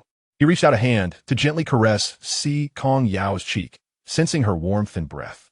Si Kongyao clutched Zhong Liting's hand tightly, as if it were the last lifeline in her existence. "I will not abandon you. Do not fear," Zhong Liting whispered, his gaze resolute yet tender. Unable to contain her tears any longer, Si Kongyao collapsed into Zhong Liting's embrace, seeking solace. Observing the woman, now a weeping mess, Zhong Liting found himself engulfed in self-doubt. If he were still Xie Ting, a paragon of excellence, it would not be surprising for Si Kongyao to fall for him. He would even deem their union a perfect match, destined by the heavens. Yet now, he was merely an ordinary man, devoid of power or influence. Apart from his wealth, he possessed nothing, and it was ironic that Si Kongyao lacked for nothing in that regard. Was her unwavering affection truly for him as Xie Ting? Or was she merely seeking the shadow of Zhong Liting within him? Was it, as Si Kongyao suggested, that Si Kongyao loved Zhong Liting, which compelled her to live under that identity? Zhong Liting felt his mind spiral into chaos, akin to a brawl erupting within his thoughts, yearning to empty his mind of all concerns. Thus, he found himself at a loss on how to confront Si Kongyao, unsure of how to offer her comfort. At that moment, Si Kongyao unexpectedly appeared, undoubtedly stirring the proverbial pot for some individuals who harbored malice against him. Would Si Kongyao be placed in jeopardy because of it? An inexplicable sense of helplessness gripped him tightly, rendering him immobile. In this new life, he yearned for tranquility, yet fate seemed bent on thwarting his desires. Now that he was ensnared in this web, it appeared that evading his predestined fate would be an eternal struggle. Rather than living in perpetual fear of assassination, perhaps it would be more prudent to unmask and eliminate those pulling the strings. A surge of bloodlust coursed through him, that familiar frenzied craving returning to flood his limbs. Yet, the dull ache persisted, as if his head might explode from the pressure. "I certainly believe you." Zhong Liting's voice gradually diminished, laced with an unmistakable weariness. "But my thoughts are truly muddled at the moment. Could you grant me a little time? I need to reflect." Si Kongyao silently regarded him, her own mind in a disarray, given their current emotional states. It was indeed not an opportune moment to resolve their issues. Perhaps it would be wise for them to each find calm before attempting to communicate further. After speaking, Zhong Liting turned and walked towards the car, leaving Si Kongyao standing alone, her heart shattered as she watched him depart. His reaction was unervingly composed, a tranquility that sent ripples of fear through her. There were no hysterical accusations or arguments, nor even a single probing question. Is it truly possible for a person's character to change so drastically simply due to a loss of past memories? The cautious butler, Zhao replied. It is said that while mountains may shift, one's nature is immutable. Indeed, the transformation in the gentleman's character has been substantial. However, This change has long been desired by all, which is why no further scrutiny was applied. If it were Si Ting, he would be in a frenzy, arguing vehemently and storming out, leaving her to search for him for days on end. A bittersweet smile of resignation and indulgence flickered across Si Kongyao's face as she recalled this. That Mr. Zhong Li would never dare to confront the CEO in anger. Yet the unwillingness in his gaze remained unmistakable. Observing Zhong Liting's retreating figure, the butler pondered. He was undoubtedly Si Ting. Yet his current demeanor bore no resemblance to either Si Ting or the original Zhong Liting. Once settled in the car, Zhong Liting collapsed into the back seat, utterly drained, having spent every ounce of his energy merely to reach the vehicle, his body slick with perspiration. Minutes later, Si Kongyao entered the car, her gaze falling upon the figure slumped against the window, a pang of sadness swelling within her. For so long, Zhong Liting had made an effort to sit close to her, but now he seemed to intentionally distance himself. As Zhao drove, he sensed the palpable tension between the two from the rearview mirror. Distracted by the rocky road ahead, he inadvertently veered slightly off course and collided with a stone. The sudden jolt startled Zhong Liting from his reverie, causing his head to momentarily leave the window before it was violently thrust back against it. As his head neared the window, instinct took over for Si Kongyao, who reached out to shield him. The momentum sent her tumbling, crashing into the seat in front of Zhong Liting. Thankfully, her soft hands protected his head from impact, but the sound of bones misaligning echoed as she lost her balance. Yao Yao! Zhong Liting snapped back to reality, instinctively gathering the fallen figure into his arms. Noticing her furrowed brow, he immediately expressed concern. Where did you hurt yourself? His voice brimmed with worry and urgency. Si Kongyao struggled to open her eyes, gazing up at Zhong Liting, mustering all her strength to offer a reassuring smile, attempting to ease his fears. I'm fine. What about you? Did you get hurt? Zhong Liting's heart ached as he beheld Si Kongyao's pallid complexion, gently shaking his head. I hit your hand. If there is pain, it is yours to bear. Zhao, having halted the car, inquired with concern. Are you all right, sir? Should we go to the hospital? That sounded like a serious injury. Zhong Liting's tone grew impatient. Drive carefully. Avoid colliding with stones again. Zhao, typically a cautious driver, had surprisingly managed to hit a sizable rock today. He felt a pang of guilt, resolved to have Si Kongyao deduct from his wages. I apologize, sir. I will be more attentive, he earnestly replied. The castle CEO had an exclusive medical team, superior to that of hospitals. The journey back to the castle would take over an hour, while the nearest hospital was merely half an hour away. Moreover, Si Kongyao's medical team had always been treated with the utmost care, exclusively serving the castle. Given their limited patient interactions, he felt their practical experience was lacking. Bone setting and realignment required the expertise of seasoned professionals. However, Zhao hesitated, knowing the CEO could not endure the sterile scent of disinfectants found in hospitals. To the hospital, Si Kongyao insisted. Though she and Zhong Liting were lovers, their relationship lacked many of the tender memories typical of couples. Perhaps it was the absence of these mundane moments that rendered their bond fragile and easily shattered. She yearned to experience the simple joys of life alongside Zhong Liting as an ordinary person. Half an hour later, the convoy arrived near the hospital. Other vehicles should refrain from following closely to avoid causing traffic congestion and delaying precious time for those in need of rescue. Butler Zhao, I will send them back to the castle, and I shall escort you to the hospital. Upon arriving at the hospital entrance, Zhong Liting carefully cradled the person in his arms as he exited the vehicle. Butler Zhao patted his head and said, I just remembered an important matter. I must take my leave. Mr. President, I trust you will take care of things. Chapter 86. I am her man. No sweet nothings, just a sharp reply. Zhong Liting was anxious to get the individual to the hospital and could not spare a moment for Butler Zhao. The hospital was bustling with people. A cacophony of voices filled the air. As Zhong Liting hurried inside, clutching the person tightly, curious onlookers parted to make way. Assuming an emergency was unfolding given his anxious demeanor, he reached an available spot and gently laid the person down. Tenderly, he caressed their head and softly instructed, sit still and do not move. I will go register you. Si Kongyao leaned against the chair, obediently nodding in response. By the way, hand me your phone. Zhong Liting rakastajanli. Without questioning the reason, Si Kongyao handed over her phone. Observing her obedient demeanor and complete trust, a warm wave surged within Zhong Liting. Unable to resist, he affectionately ruffled her hair and pinched her cheek, feeling a strong affection. Were it not for the circumstances, he would yearn to embrace her and shower her with kisses. Si Kongyao was simply too adorable. Suppressing his restless heart, he leaned down to place a tender kiss upon her forehead. Stay put. I will return shortly. With that, Zhong Liting turned to leave. watching him depart. Si Kongyao felt a smile tugging at the corners of her mouth. Once Zhong Liting was gone, Si Kongyao began to feel unwell. The pungent scent of disinfectant in the hospital made her nauseous. When Zhong Liting was present, she could only smell the refreshing aroma of nature. Was that your boyfriend? A nearby girl approached, striking up a conversation. Si Kongyao glanced at the girl, clad in denim, exuding vivacity, and nodded. He is so handsome and gentle. Where did you find such a celestial boyfriend? The girl gazed at Si Kongyao with envy, leaning closer and batting her eyelashes. Come on, share some secrets. Where did you meet him? Si Kongyao fell silent. The girl, seemingly oblivious to Si Kongyao's unease, continued enthusiastically. How long have you two been together? Si Kongyao hesitated, responding vaguely, for quite a while. The girl, not catching the underlying meaning, prattled on, but you still seem like you're in the honeymoon phase. This observation made Si Kongyao internally smile wryly. Wow, you must have a secret to keeping love fresh. The girl exclaimed, reaching for Si Kongyao's hand, but withdrew upon noticing Si Kongyao's distant demeanor. Just then, she heard her name called over the intercom. Bidding farewell to Si Kongyao. I need to see the doctor. We'll chat later. From a distance, Zhong Liting observed Si Kongyao engaging with a girl, feeling relieved and proceeding to join the queue. As Si Kongyao contemplated closing her eyes for a moment, a voice interrupted. Beautiful lady, are you alone? She opened her eyes to see a man standing before her. He appeared to be in his 20s, sporting a buzz cut and clad in all black, his tall, muscular frame imposing.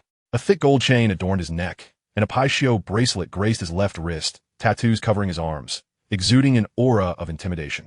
Si Kongyao barely lifted her eyelids to glance at him before shutting them again. This man clearly reveled in flaunting his wealth and strength. Such individuals typically sought to attract women through their riches and power. However, these traits held no allure for her. She preferred those who were gentle and soft, with a hint of playfulness.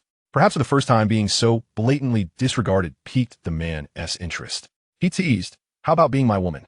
Which doctor do you want to see? I can get you an appointment right away. Feeling the noise was too much, Si Kongyao suddenly opened her eyes. Her fox-like gaze filled with a chilling determination. The man, taken aback by her sudden fierce aura, instinctively took a step back. Yet, Si Kongyao's beauty was irresistible, making it hard for him to abandon his pursuit. After all, how could he resist playing with such a stunning woman who was all alone? Undeterred, he stepped closer, reaching out to make an inappropriate advance. Si Kongyao contemplated the consequences of taking a life in such a public place. How loud would the commotion be? And could the police manage the situation quickly? Just as she was about to act, the man let out a shrill cry akin to a pig being slaughtered. It hurts, it hurts. Let go. His face contorted in pain, veins bulging, beads of sweat rolling down his forehead, clearly suffering immensely. With a sharp crack, the man's right hand fell helplessly to his side. Who the hell are you? I'll make sure this isn't the end of it. He shouted through gritted teeth at Zhong Liting, his voice laced with fury. I will sue you for causing injury in a public place. He fumbled for his phone, intent on calling for help. Just wait. You won't get away without compensation. He glared at Zhong Liting with venomous intent as bystanders gathered around, whispering and pointing. I am her man. How dare you lay a hand on my woman and threaten me? You must be seeking death. Zhong Liting chuckled in disbelief at the audacity of the man. He had encountered shamelessness before, but never to such a degree. The onlookers gasped at his proclamation, raising their phones to capture this dramatic moment. A few murmured, wow, he is so handsome and manly. The tattooed man, still reeling from the pain, grumbled indignantly. She has the face of a seductress, obviously trying to entice men. The crowd turned to look at Si Kongyao, who sat gracefully in her chair. Her breathtaking beauty, accentuated by the elegant coat draping her figure, was an unspoken temptation. Any man would find it hard to resist. This remark ignited a fierce anger within Zhong Liting. Setting aside the fact that Si Kongyao was fully covered in her coat, leaving no skin exposed, the mere notion that her clothing could be construed as an invitation for assault was ludicrous. Even if she were to walk down the street in nothing but her skin, no man had the right to infringe upon her. Zhong Liting's voice resonated with conviction, laced with mockery as he stared at the man with frosty disdain. Ignoring the surrounding chatter, his gaze remained fixed on the man attempting to harass Si Kongyao. The man, feeling the weight of Zhong Liting's glare, squirmed, yet continued defiantly. With a face like hers, who knows how many men she has been with? What's wrong with me having a little fun? Zhong Liting knew that Si Kongyao's beauty likely attracted countless admirers, but what was one more to him? Chapter 87. I'm using my wife's phone. Initially, Zhong Liting had no desire to escalate matters, merely wishing to deliver a lesson. However, the man's relentless malice warranted a more severe response. Each step he took exuded an invisible pressure. The man sensed Zhong Liting's formidable aura, his complexion paling, body trembling involuntarily. With a dark expression, Zhong Liting raised his foot and kicked the man with such force that he lost his balance and fell heavily to the ground. Zhong Liting swiftly advanced, pressing his hard shoe against the man's face, applying pressure as if intending to crush his skull. A pool of blood stained the ground, and the piercing sound of friction sent shivers down one's spine. The onlookers instinctively took several steps back, their hearts filled with a burgeoning fear of Zhong Liting. Hesitating to utter another word about Si Kongyao. How dare a worthless being provoke me? Zhong Liting, with an air of boundless disdain, increased the pressure of his foot, relentlessly grinding away as if determined to strip away his very skin. His gaze was icy and merciless, devoid of any semblance of compassion. From his perch, Si Kongyao observed the scene with a growing sense of dread, calling out softly, "Tinger, come here." The current incarnation of Zhong Liting increasingly resembled the former Xie Ting, instilling in her an irrational fear. It seemed that Zhong Liting reveled in the sadistic pleasure of torment, a sensation that felt hauntingly familiar. The unfortunate soul on the ground succumbed to unconsciousness, his visage grotesquely disfigured, likely teetering on the brink of death. Zhong Liting regarded the deeply sunken features of the man before casting a glance at Si Kongyao. Finally releasing his foot, a cluster of young women eagerly approached. "Handsome, do you have any brothers? Please introduce them to me." Yes. Let's add each other on WeChat first. If you don't have a brother, at least introduce us to your friends." Si Kongyao, observing the overly enthusiastic girls surrounding Zhong Liting, felt a wave of discontent wash over her, emanating an aura of coldness. Zhong Liting, who had been partially attuned to Si Kongyao's presence, naturally noticed the shift in her demeanor. He extended his phone towards her, then turned back to the girls with an apologetic smile, clarifying, "I'm sorry, I don't have a phone. I'm using my wife's." Upon hearing this, Si Kongyao's heart soared, and her previously frigid expression melted away, replaced by a youthful shyness. She gazed at Zhong Liting with affection, her heart brimming with joy, gently nudging his hand as if she were a docile kitten. The girls, taken aback, were left speechless. A tall and handsome man, yet so henpecked. What a sight! How unfortunate that he has no phone. Truly a pity. The man they deemed pitiable, Zhong Liting, knelt down to tuck Si Kongyao's fallen hair behind her ear, speaking softly, Yao, there are too many bad people outside. Did it frighten you?" Given Si Kongyao's elevated status, it was unlikely anyone had ever dared to show her disrespect. Encountering such a scene for the first time, it was natural for her to feel fear.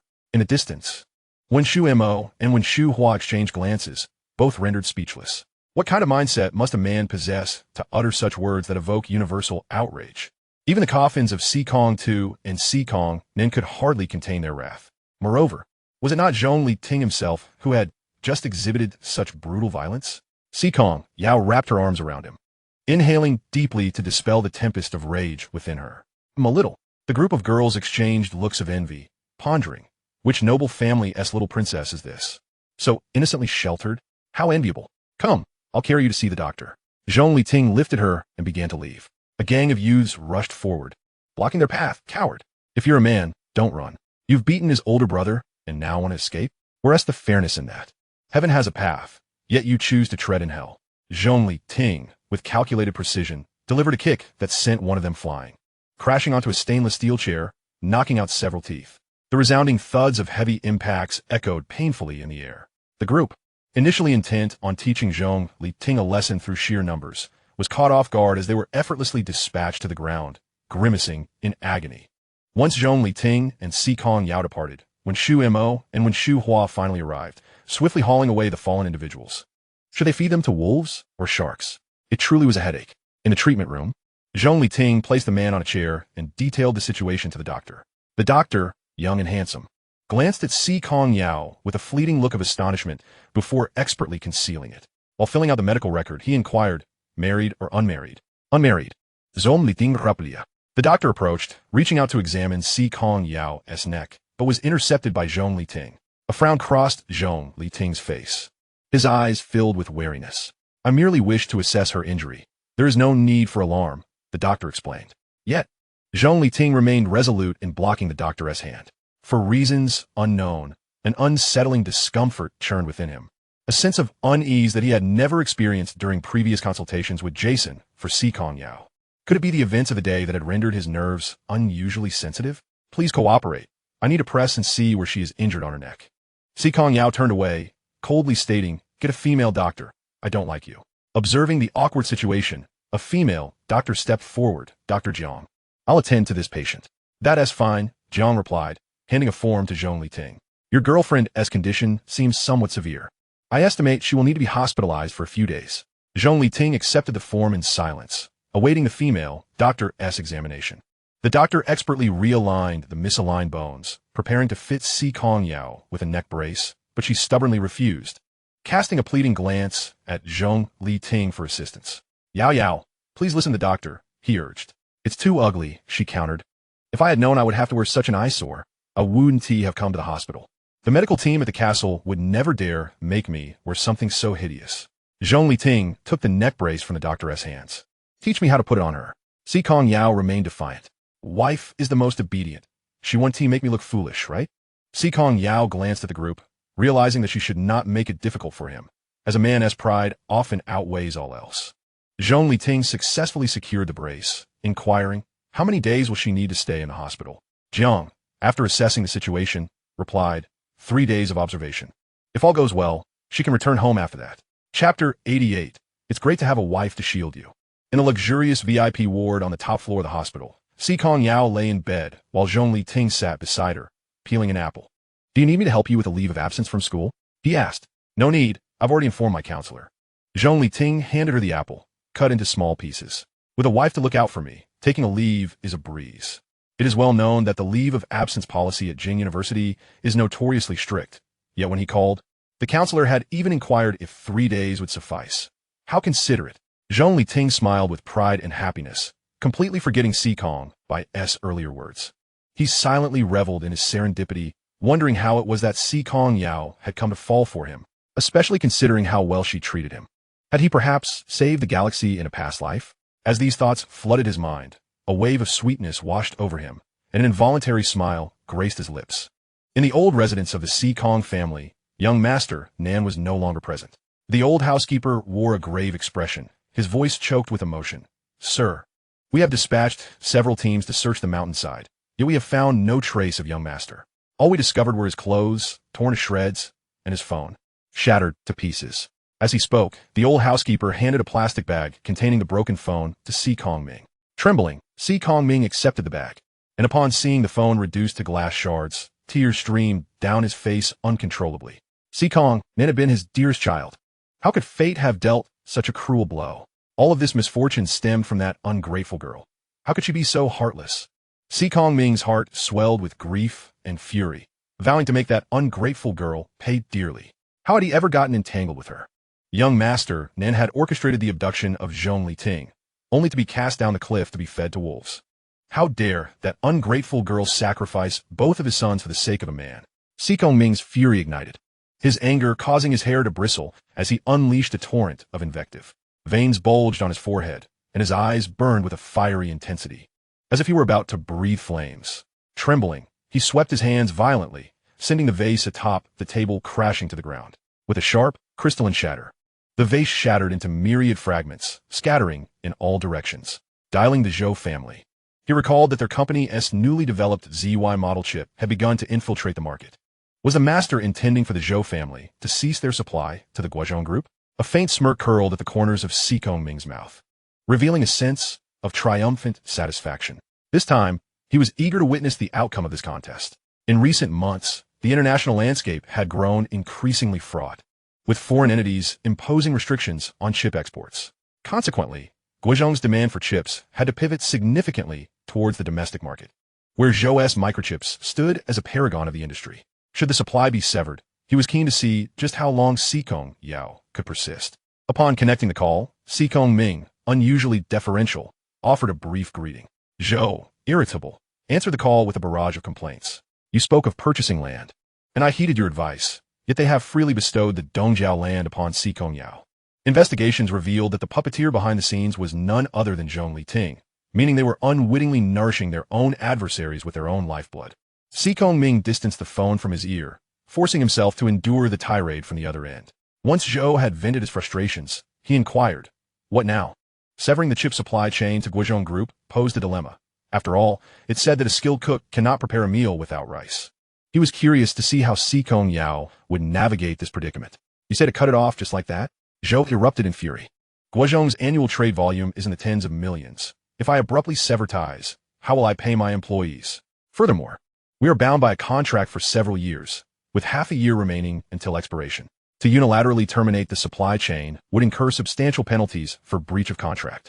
I am not foolish enough to engage in such a financially detrimental endeavor." Si Kongyao had anticipated such a response and remained unperturbed. "Do you wish to feast on the meat yourself, or simply sip the broth from behind her? The choice is yours." Zhou, holding the phone, fell into contemplation.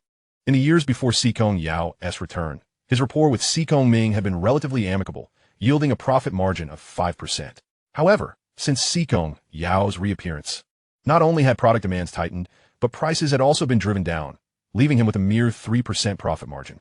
If he were to take a gamble, perhaps he could transform a bicycle into a motorcycle. "I shall ponder this matter further," Zhou concluded, hanging up as he weighed the feasibility of the situation.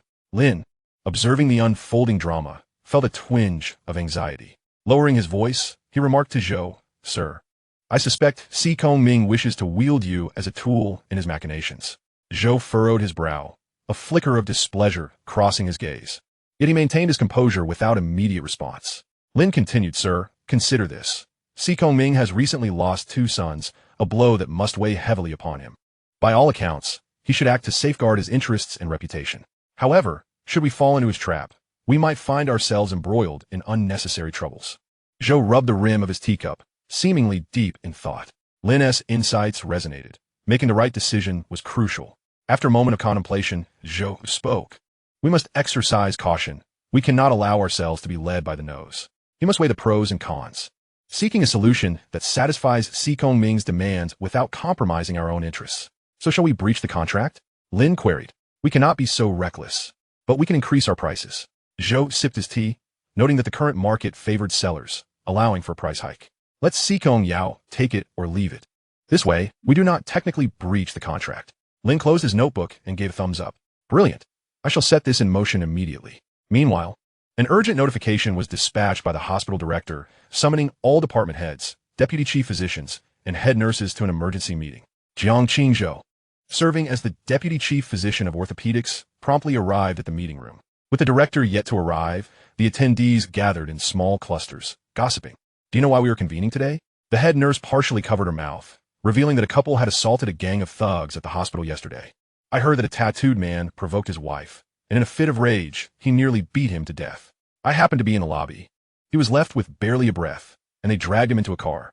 Did they take him away to rescue him?" Jiang interjected. "If they were to rescue him, they would have brought him to our hospital. There is no sense in taking him far away. I suspect he was taken out to meet his end." Jiang Qingzhou felt a chill creep down his neck, relieved that he had not engaged in any inappropriate behavior at that moment. But how is this related to the emergency meeting? One individual voiced their confusion, noting that it seemed entirely unrelated. Chapter 89. A tremendous opportunity. In broad daylight. To beat someone so brutally and brazenly whisk them away. Did anyone witness the police arriving? The head nurse, who had witnessed the entire incident, animatedly recounted the tale. Her voice laced with drama and tension. As she spoke, she gestured as if she were the protagonist of the story.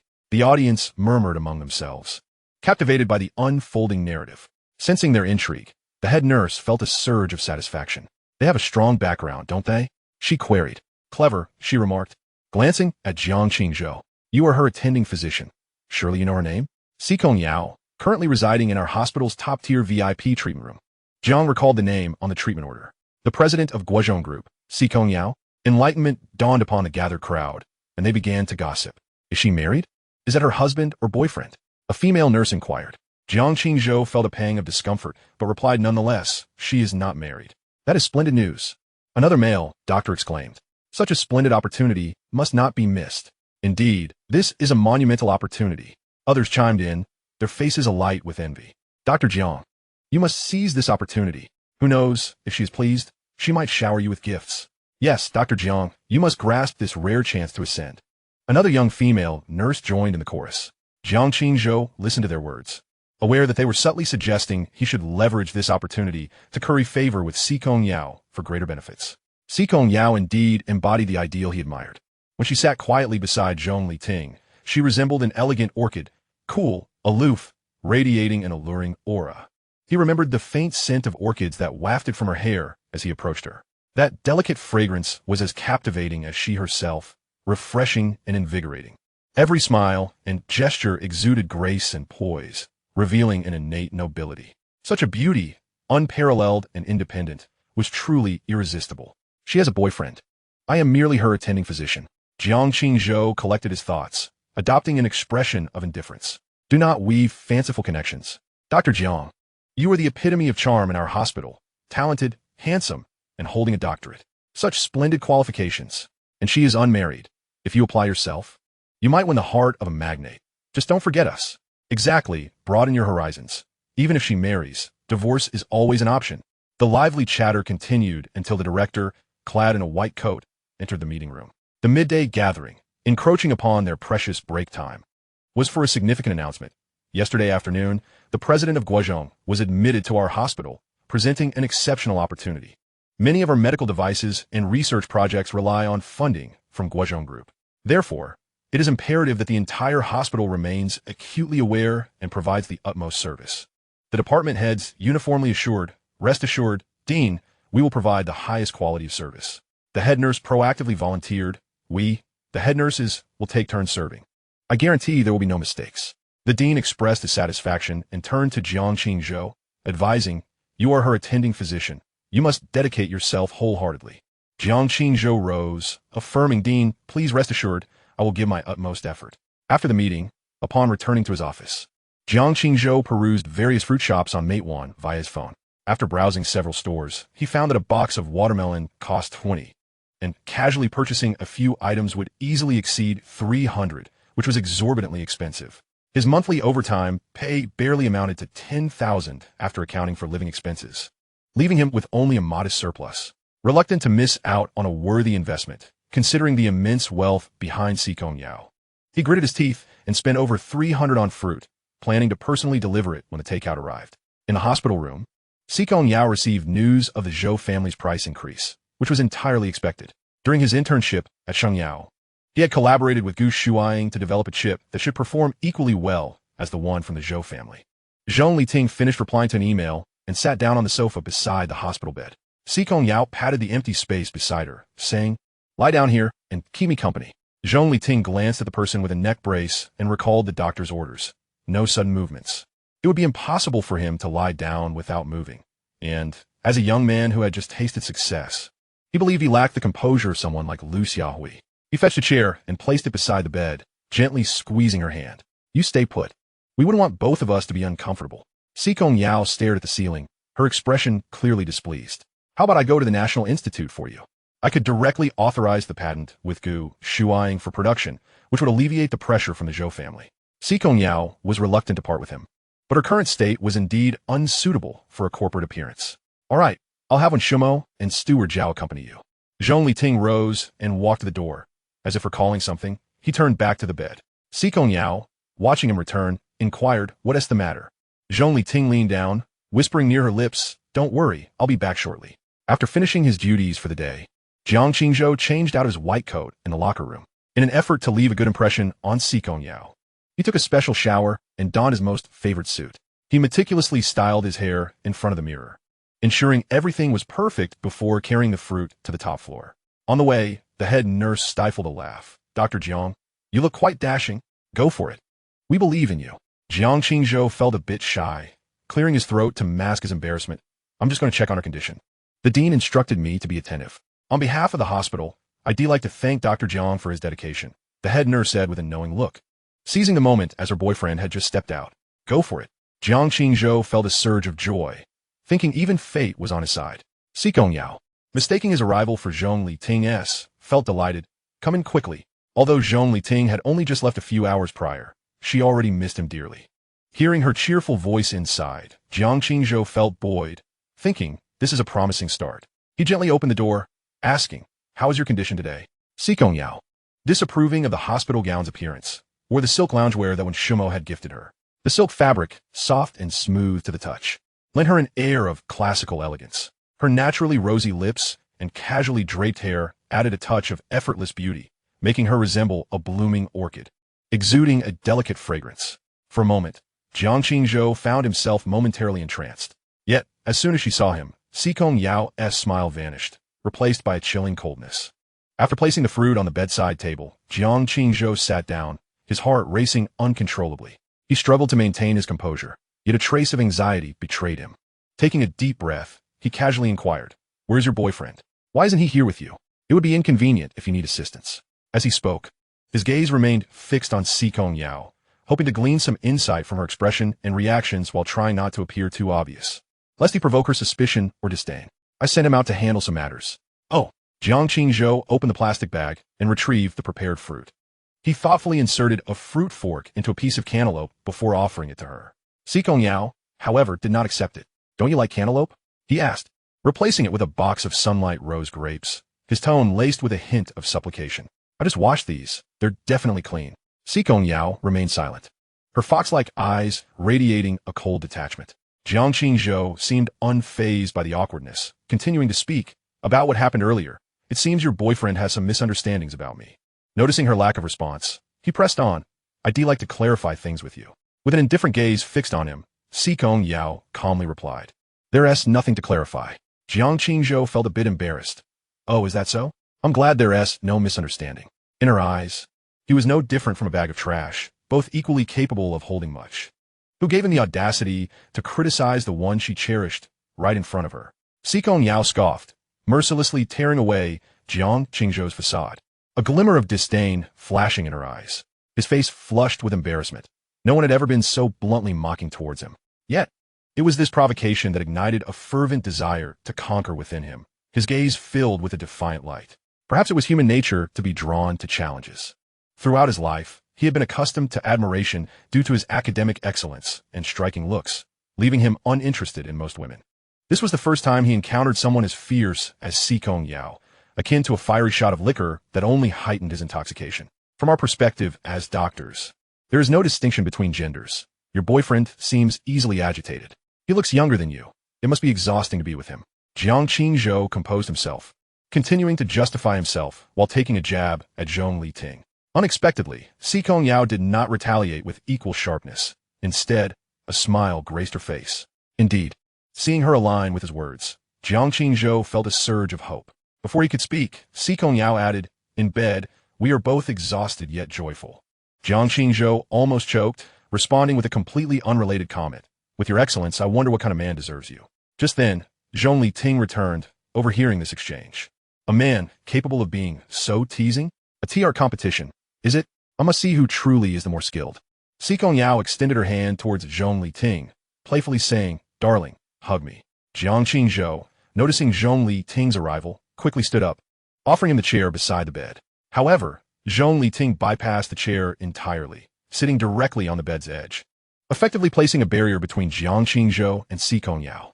With a teasing remark, he quipped, "What brand of perfume does Dr. Zhang use? It has quite a strong green tea scent." Zhong Qingqian gazed at the two individuals entwined in each other's embrace, feeling so awkward that he could almost dig a three-bedroom apartment with his toes. Cuddling affectionately, Zhong Liting looked at Zhong Qingqian with a sense of pride, nuzzling against him like a delicate little beast. "Yao Yao already has me. Dear brother, there is no need to cling so desperately. It is rather unethical to undermine another. I am merely the attending physician, here to check on the patient's condition," he replied. Zhong Liting smiled innocently, his expression untainted, eyes brimming with kindness. "Is it customary for doctors to forego their white coats during rounds? And such heavy perfume. Aren't you afraid of complaints?" Zhong Qingqian hastily clarified, his tone slightly agitated. "You misunderstand. I've already clocked out. I just happened to pass by to check on President Seacombe, as the director specifically instructed me to provide extra care." Like a startled rabbit, Zhong Liting quickly burrowed into Si Kongyao's embrace, his face displaying a mix of fear and grievance. "Yao Yao, he is so fierce, and he is glaring at me." His voice, laden with terror and helplessness, evoked a deep sense of sympathy. Si Kongyao held Zhong Liting tightly, gently soothing him. "Do not be afraid, do not fear," while softly patting his back in an attempt to calm him. Simultaneously, he shot a disapproving glare at Zhong Qingqian.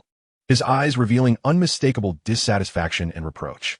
Under Si Kongyao's scrutiny, Zhong Qingqian felt a wave of helplessness and injustice wash over him.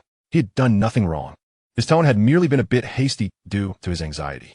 His expression management had slipped slightly, but he hardly resembled a fierce demon. Faced with Zhong Liting's pitiful demeanor and Si Kongyao's chastisement, Zhong Qingqian could only silently bear the unfairness, inwardly lamenting how to explain himself.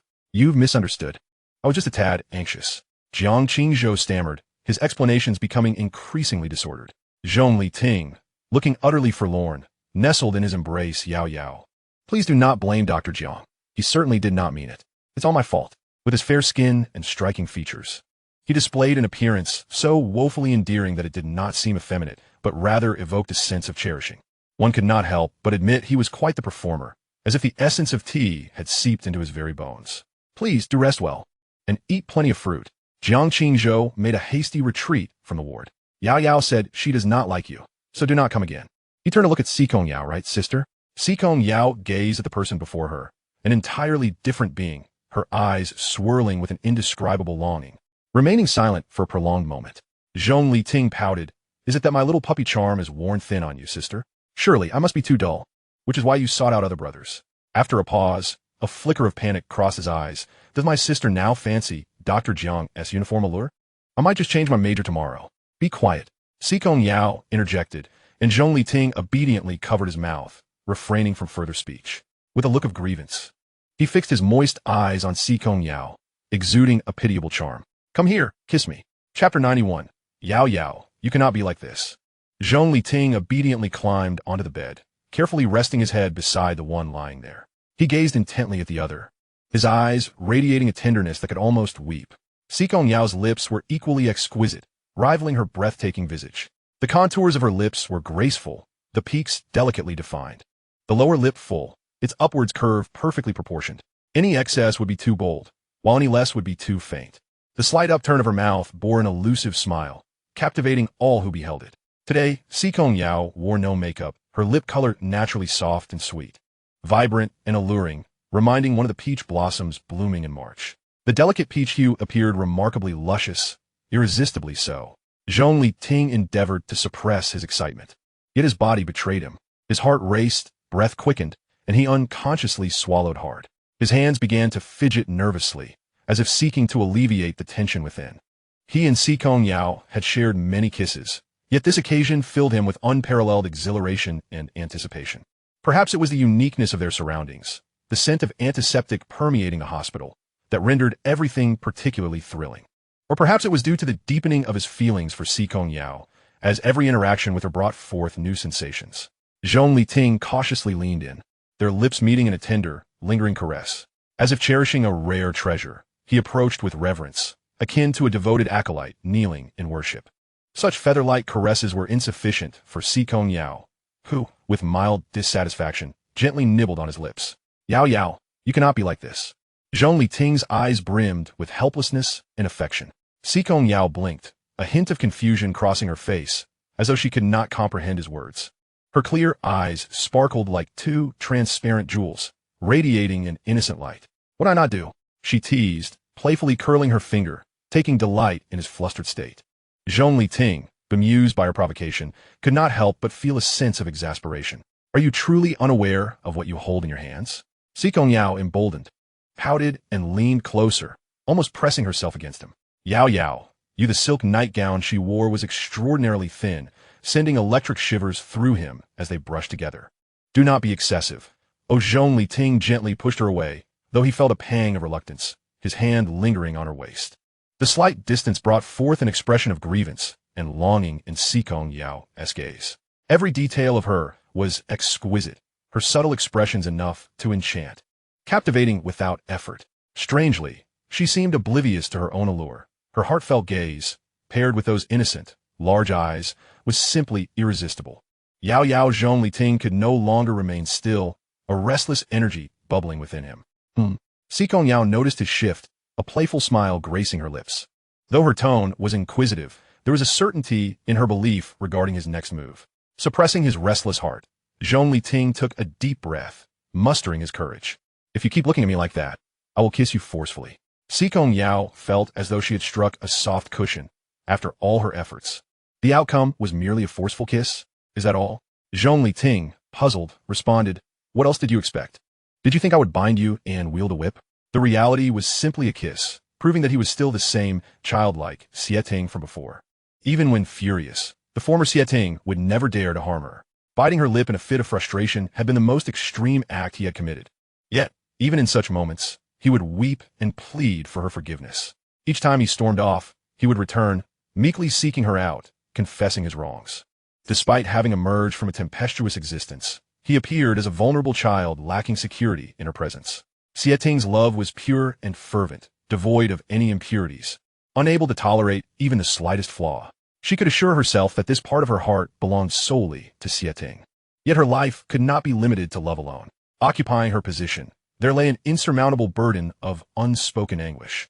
Only after losing him did she grasp that without Xieting, her life would hold no meaning. Zhong Liting, taken aback by her words, exclaimed, "Yao Yao, are you being too extravagant with this game? This is what you once longed to do with me, but never dared." Si Kongyao calmly articulated her thoughts, gazing intently into the eyes of the other person. "You are my sole preference in this lifetime, no matter what you wish to do to me. I shall not take offense." Zhong Liting was once again taken aback. Had he truly been so wicked in the past? Moreover, how embarrassing it was that Si Kongyao had discovered this sordid side of him. Was there anything more mortifying? Thankfully, he had yet to regain his memories. Otherwise, he would be compelled to find a crevice to hide himself in. But how had Si Kongyao come to this realization? Do you wish to know? Si Kongyao inquired, seeking Zhong Liting's opinion. Naturally, he was curious, yet apprehensive that what she revealed might be too much for him to bear, leaving him in a state of turmoil. "The castle we currently reside in was once inhabited solely by you. There is a chamber within that contains various toys you collected, which I stumbled upon unintentionally." He had previously pondered whether the bed he slept in had also been occupied by the former Zhong Liting, only to realize he had been overthinking it. Is that room still there? The castle was vast, with many rooms. He had traversed less than a tenth of it. If it still existed, he needed to act swiftly to erase any evidence. Such a shameful thing could not be allowed to be discovered by Yao Yao. How carefree was he Ting? Alas, he had embarrassed himself before her. "Yes," Si Kongyao replied, nestling into the person's embrace. "Everything remains intact. I have invested considerable resources to ensure its maintenance, though some items may no longer be usable." At last, Zhong Liting's anxious heart found some solace. "You even assigned personnel for its upkeep. Could there be anything more humiliating? It would be best if those items deteriorated sooner rather than later, allowing them to be discarded." Si Kongyao seemed to see through his thoughts. Even if they are unusable, it is still nice to have them for display, serving as a memento. Chapter 92. Si Kongyao's Schemes. The old residence of the Si Kong family. At the dining table, Si Kongming leisurely speared a piece of steak, chewing a few bites before wiping his mouth with a white napkin. After setting down his knife and fork, he remarked, "Their stock will only last until the end of the month. Once the product supply falters, the hefty compensation would be enough to keep her well fed." Si Kongbai elegantly sipped his red wine, observing the seasoned smile on Si Kongming's face without uttering a word. At that moment, a phone call interrupted. It was Song Junyan. "Father, please continue dining. I have matters to attend to and must take my leave." As Si Kongbai exited the dining room, Si Konglin dared to mutter, "It seems as if he alone is the busiest in the family, leaving in the midst of a meal while father is still present." Si Kongming's expression darkened slightly. Yet Si Kongbai was his most valued son. Compared to the others who had squandered their potential, he was the only one worth anything. "If only you could possess half of his capability, I would die content." Irritated, Si Konglin tossed his knife and fork onto the table. "Whether you live or die is of no concern to me." With that, he stormed out of the dining room. In a corner of the garden, as soon as Si Kongbai answered the call, Song Junyan's furious voice erupted from the other end. "Days have passed. Why is Zhong Liting still alive?" Si Kongbai, somewhat impatient, held the phone away from his ear, and once the other party had ceased their shouting, he replied, "I had indeed kidnapped him, intending to kill him. However, coincidentally, the woman you fancy intervened to save him." "She went to rescue Zhong Liting?" Song Junyan inquired. Si Kongbai let out a cold laugh. "Surprised, are we? Surely you are aware that the current Zhong Liting is none other than Xieting. What is there find odd?" After a moment of silence, Song Junyan's tone turned frigid. "If that is the case, act directly. I do not wish to see any further connections between them." Si Kongbai raised an eyebrow, a smirk gracing his lips. "Are you so eager for me to silence him because you've seen Si Kongyao with Xieting? It displeased you?" Song Junyan's breath hitched. and he gritted his teeth, exclaiming, "Stop the banter. Quickly eliminate Zhong Liting." Observing the phone in his hand, Si Kongyao lips curled into a mocking smile. He plucked a vibrant rose and inhaled its fragrance. "Surely I cannot simply detonate a bomb to obliterate them both." Song Junyan clenched his fists. "You should have killed him at the first opportunity." "Kill him, only to be hunted by Si Kongyao afterwards?" Si Kongyao scoffed, his gaze filled with disdain and derision. "Are you foolish, or am I?" His tone was cold and unfeeling, as if the person on the other end were merely a ridiculous clown. After a moment of silence, Song Junyan's expression darkened immensely, filled with resentment and fury. "You have only yourself to blame for your romantic folly and negligence, allowing Si Kongyao to switch identities, fooling everyone for so many years. Si Kongyao, do not forget that you took my money." Song Junyan seethed, wishing he could reach through the phone line to strike him. "I used my own brother's life to help you discern whom Si Kongyao truly loves. $1,000,000 is well spent." With a crash, Song Junyan furiously hurled his phone against the wall. In an instant, it shattered into pieces, its components scattering across the floor, while the once smooth wall bore a massive dent. Si Kongyao, oh Si Kongyao, you are truly something else. You meticulously orchestrated all of this, treating them all as mere pawns to be manipulated at your will. This realization filled Song Junyan with profound rage and humiliation. Clenching his fists tightly, his nails dug into his palms, blood dripping from his fingertips. If anything were to be deemed laughable, it was that the former Zhong Liting was the most absurd of all.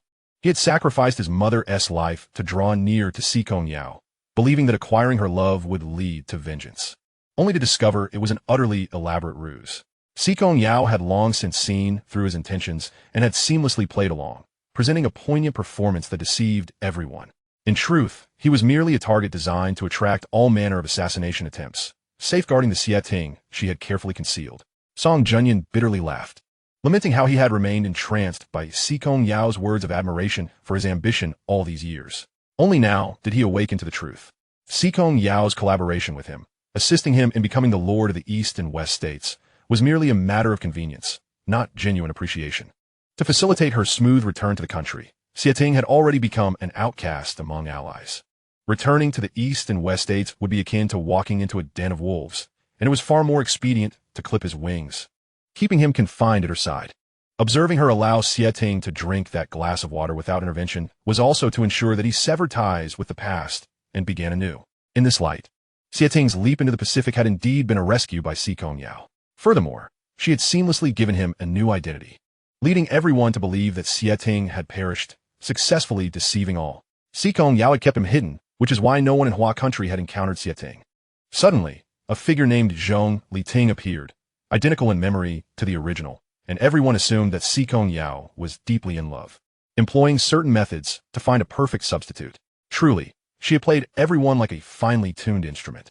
Si Kongyao wished for Xieting to forget the past and embark on a fresh journey, which seemed rather naive. As someone whose hands were stained with blood, what right did Xieting have to stand peacefully in the sunlight, living without a shred of guilt? He would not allow it. "Bring Sasha to me." A woman clad in military attire appeared, respectfully inquiring, "What are your orders, Lord?"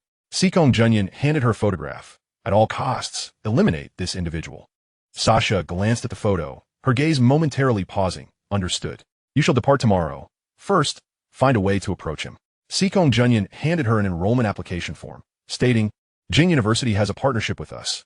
Take this to register, and arrangements will be made for you." Sasha accepted the form, scanning it with keen eyes. "No problem."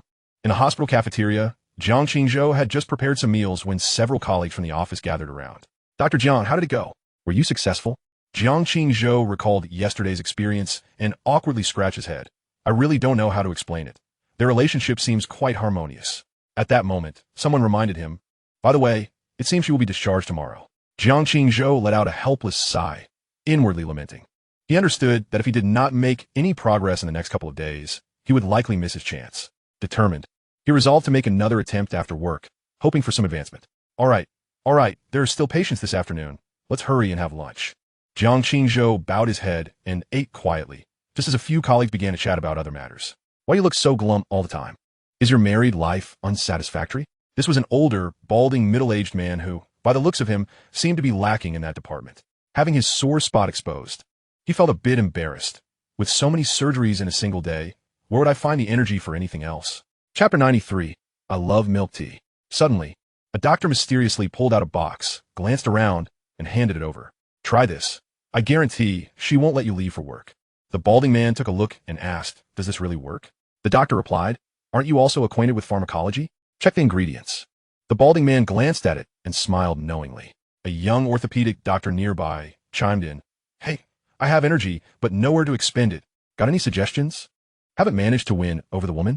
The young male doctor gestured with his hand. You're too shy. You insist on waiting until after marriage. Your preparations just weren't thorough enough. He pulled out another box from his pocket. Use this. She'll be begging you to have her. Is the pharmacy department failing to meet its targets? Are you peddling products to your own people now? The head nurse scolded the group of men.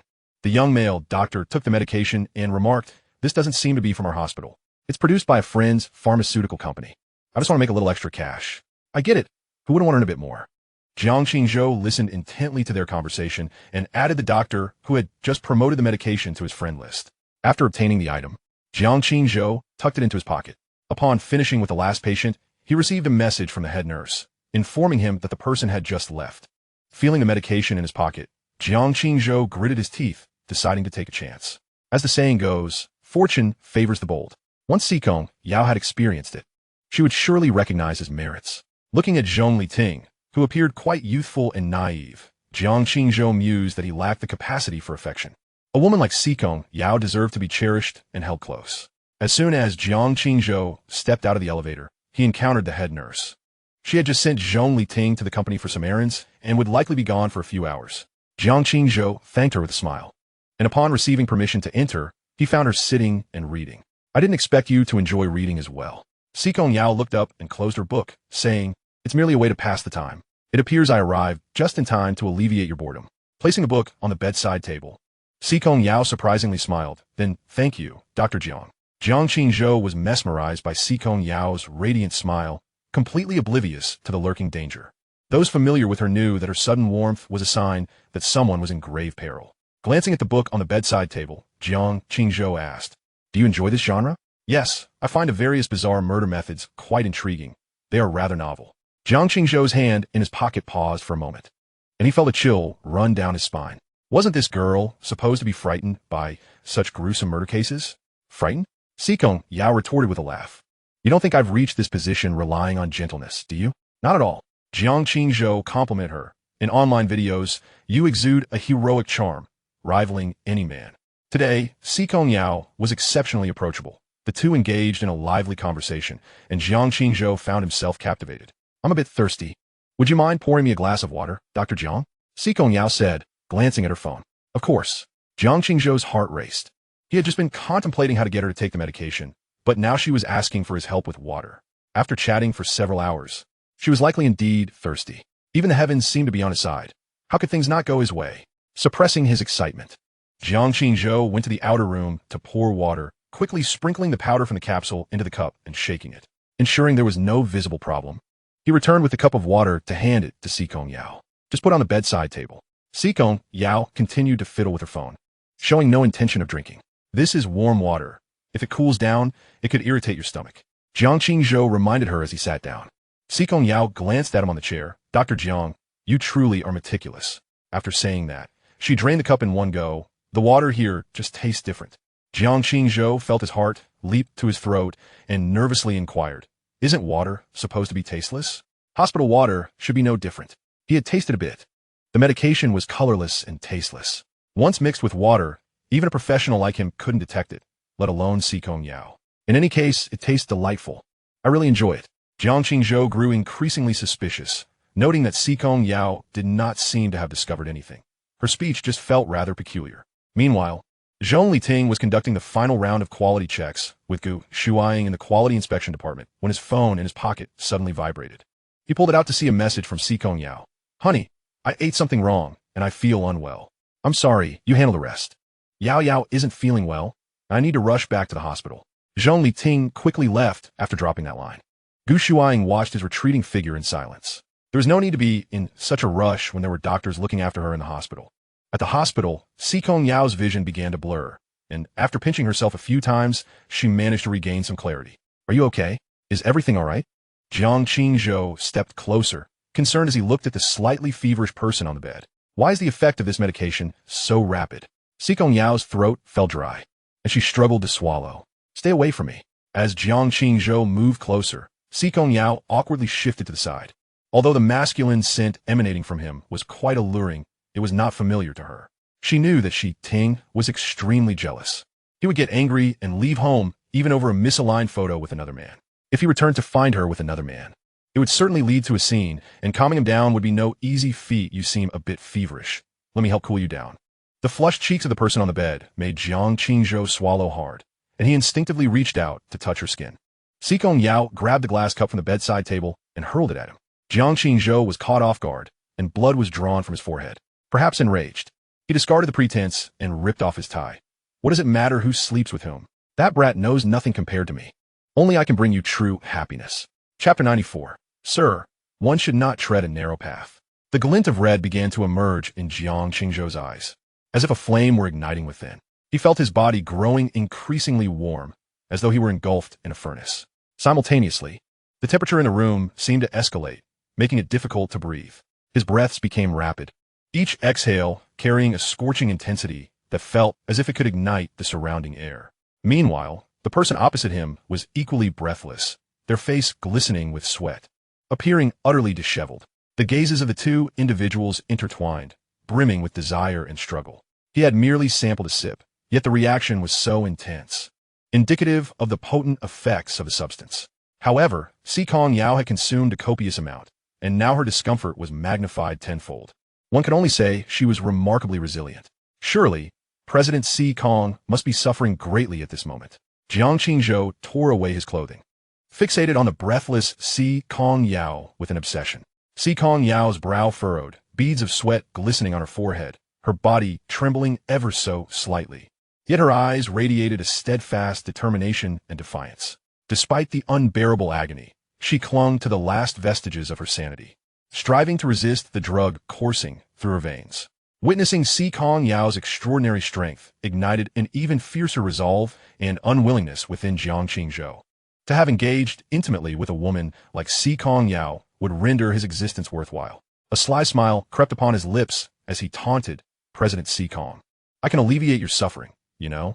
Si Kongyao gritted her teeth, managing to utter a few words with great difficulty. No need. She endeavored to push Zhong Qingqian away, but her body betrayed her, refusing to respond. Sensing her vulnerability, Zhong Qingqian grew even bolder, inching closer to Si Kongyao.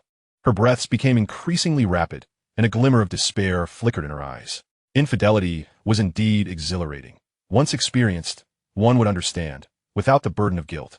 A flash of resolve crossed Si Kongyao's eyes as she unhesitatingly drew a hairpin from her hair, forcefully snapping it in two.